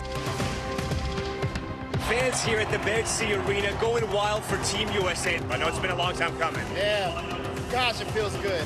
Every night, it's your news playlist. Top Story with Tom Yamas, streaming weeknights at 7 on NBC News Now. News lives in the now. Look at this. You can't even see anything anymore. Let's break down what we know. You gotta see this. News for the generation of now is NBC News Now. A reluctant Rachel Buffett took a voice stress analyzer. The results were less than encouraging. I gave you 3 tests today, okay? All 3 are deceptive. I know my stories and timelines are kind of juggled up because my mind's not there right now. I'm trying to remember everything I can. I've told you guys everything I know. I'm completely innocent. Maybe. Now detectives smelled blood. They circled back to that Friday when Dan left with Sam and came back without him. He's gone for 3 hours and he comes back having a heart attack. Yeah. We know he's out killing Sam at that point. I thought he was just overreacting because he thought he was afraid of loan sharks and getting hurt. Rachel insisted she had known nothing about the murders until Dan confessed to them. Detective Ed Everett had suspected otherwise from the moment he'd brought her into the interrogation room to see Dan. What happened? Why? It was almost like they were looking at each other, feeding off each other, and she was waiting for her next line. Remember, Rachel and Julie had been friends. Her reaction when she heard what Sam supposedly did to Julie did not seem to match that. I'm sorry that I am not the kind of person who just goes berserk and loses their mind when they hear this. I just sit there in shock and soak it in. You weren't in shock. The young actress was not convincing her audience. Everett learned Dan had called Rachel from jail before his confession. The jail, of course, recorded those calls. Babe, listen to me. I'm gonna go do something right now, and you're not gonna see me for the rest of your life. Do you understand that? No. No. She doesn't say, "What is it?" Her response is, "No, no, no." I think she realizes that her world has the potential to come crashing around her. In other words, maybe Rachel already knew what Dan had done and what he might tell detectives.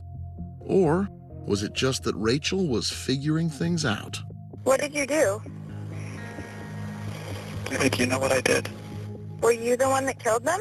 Dan didn't answer that. Instead, he asked Rachel to come down to the station so she could be present when he spoke with detectives. As she drove, Dan continued to call her. What did I do?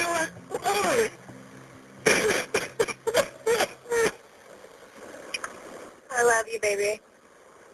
You are so insane and so stupid. But I know in your twisted little mind you were doing it because you wanted to be happy with me. And I hate you for screwing it up. As Rachel got closer to the station, she was in tears. I love you, Stevie. I'll be right there. Okay. Before Rachel arrived, Dan sat down with detectives and confessed to the murders. Then he called Rachel again and told her what he'd done. I shot him 2 times in the back of the head. And then I grabbed his credit cards and I grabbed Wesley and we took money out of his account. How was Wesley involved? How did you get him involved and why? Rachel didn't seem to react. Instead, she asked about Dan's unwitting accomplice, Wesley. And when Dan described killing Julie, Rachel continued to focus on details. I opened up the door of Sam's apartment and shot her twice in the back of the head. How did nobody hear the gun? I don't know. I got lucky. Detectives wondered, did Rachel know about the murders before they even happened? And more disturbing, did she participate? I think she may have been present when Julie was killed. I don't think Julie would have gone into the apartment with Daniel by himself. Hard even for a homicide detective to imagine. You don't look at a Disney princess as a hardened, cold-blooded, calloused murderer. Of course, thinking it and proving it were 2 different things. And perhaps Rachel was just another victim of Dan's murder plot. There was no physical evidence placing her at the scene of either murder. And she and Dan both insisted she didn't know about them in advance. 2 years into the investigation, we made a determination. We didn't have enough to charge her for murder. Instead, on November 20th, 2012, Rachel was arrested and charged as an accessory to murder after the fact. The only case against her is that she didn't tell the truth. That's right. According to the DA, Rachel lied about 2 important figures in the case. The man in the black hat, who wasn't there, and the jazz musician Chris Williams, who was. You did catch Daniel. You did find out about Chris. So what effect did Rachel's lies really have? So, yes, in the end, we got some heroic police officers who solved the case anyway. But is it okay for her to lie to the police? The law says no. Like police, Sam and Julie's parents also thought Rachel was more involved than she was letting on. They're like literally 24/7 together. How could you not know if your fiance committed like kind of a crime? How could you not notice? I want them to charge her with murder. But I'm not the one who has to prove it to everybody. That's not my job. Rachel pleaded not guilty. She posted bail and was released. Yeah, I'm still in shock. Later that day, she held a press conference. Are you saying you're innocent? What are you saying? Completely innocent. She was willing to bet that a jury would agree. Coming up, Rachel on trial. You an honest person? I think so. There was not a doubt in my mind that Rachel knew. When Dateline continues. Still to come on the Channel 2 News. Well, the waters are certainly receding now. Still too close to call. Lester Holt reporting from the Ground Zero, as it's being referred to. It is, in fact, a taste of freedom. The Haitian people know a little something about resiliency. What's the biggest risk right now? Some of the troops who have been proud. I want to welcome you to the first presidential debate. In fact, we've been told we can't go any farther. You are some resilient folks. Let me get in.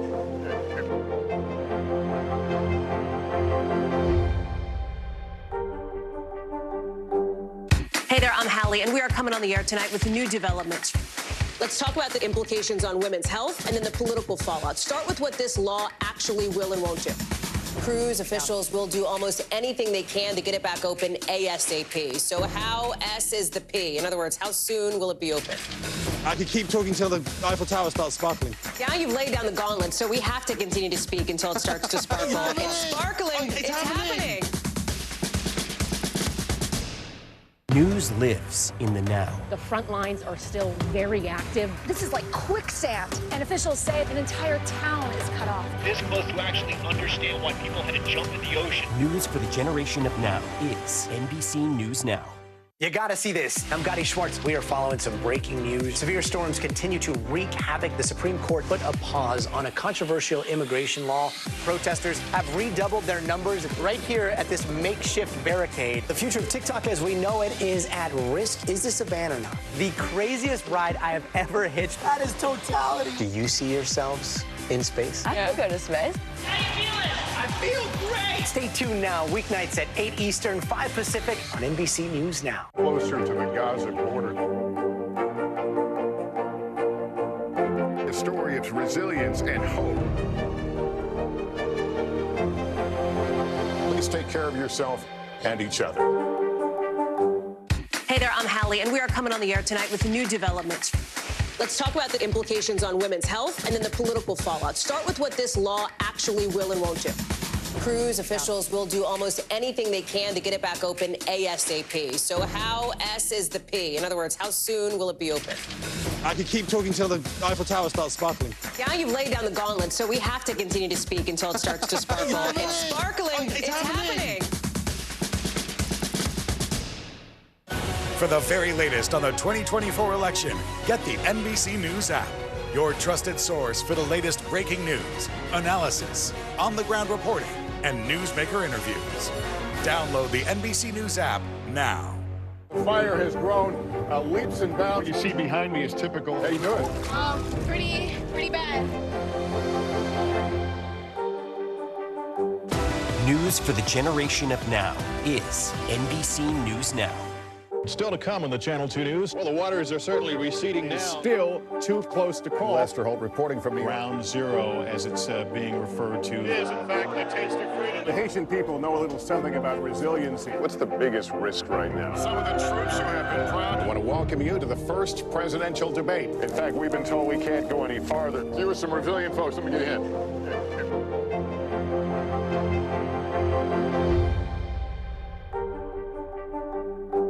Kristen Welker hosts Meet the Press every Sunday on NBC. Fire has grown leaps and bounds. What you see behind me is typical. How you doing? Pretty bad. News for the generation of now is NBC News Now. Kristen Welker hosts Meet the Press every Sunday on NBC.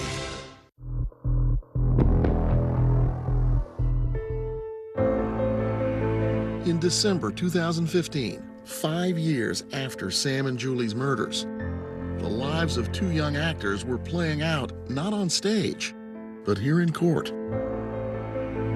Dan Wozniak went on trial first. It didn't take long for a jury to convict him of murder and sentence him to death. He is appealing his conviction. Sam and Julie's parents confronted their children's killer. You, Dan, are a coward and a poster boy for the need of the effective death penalty in California. My only regret that in this state won't let me kill this coward myself. You took advantage of my daughter's kindness and her care for her friend. You took her precious life, and then you disgraced her for pulling off her pants.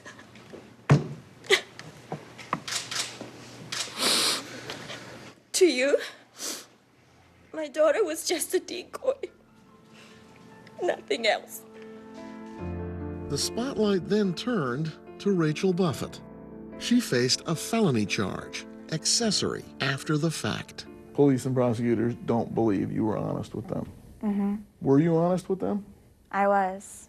I know my heart and God knows my heart, and that's my comfort, is God's in control and God knows I'm innocent. You an honest person? I think so. To the best of my capabilities. I told the truth to try to help the police get to the bottom of things. My heart was always in the right place. Dan kills Sam. Dan disposes of Sam's body. Dan lures Julie to Sam's apartment using Sam's phone. Dan kills Julie. During all that time, you never suspect a thing. Not a thing.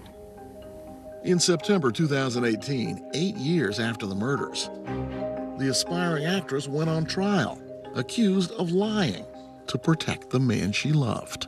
This is my name. This is my life. This is my entire future. And I have nothing to hide, and I'm innocent. Some of her former friends did not agree. Violet testified against her. Knowing all the details that they unraveled and the lies over time, and looking at her and going, how dare you? Violet told the jury that the night they learned Sam had disappeared, while Dan was wondering if he was the last person to see Sam, Rachel is telling Dan to shut up, shut up. That's not what happened, Dan. Your messed up memories are screwing up my story. The jury also heard from Chris Williams, the jazz musician who spent hours with Rachel the day of the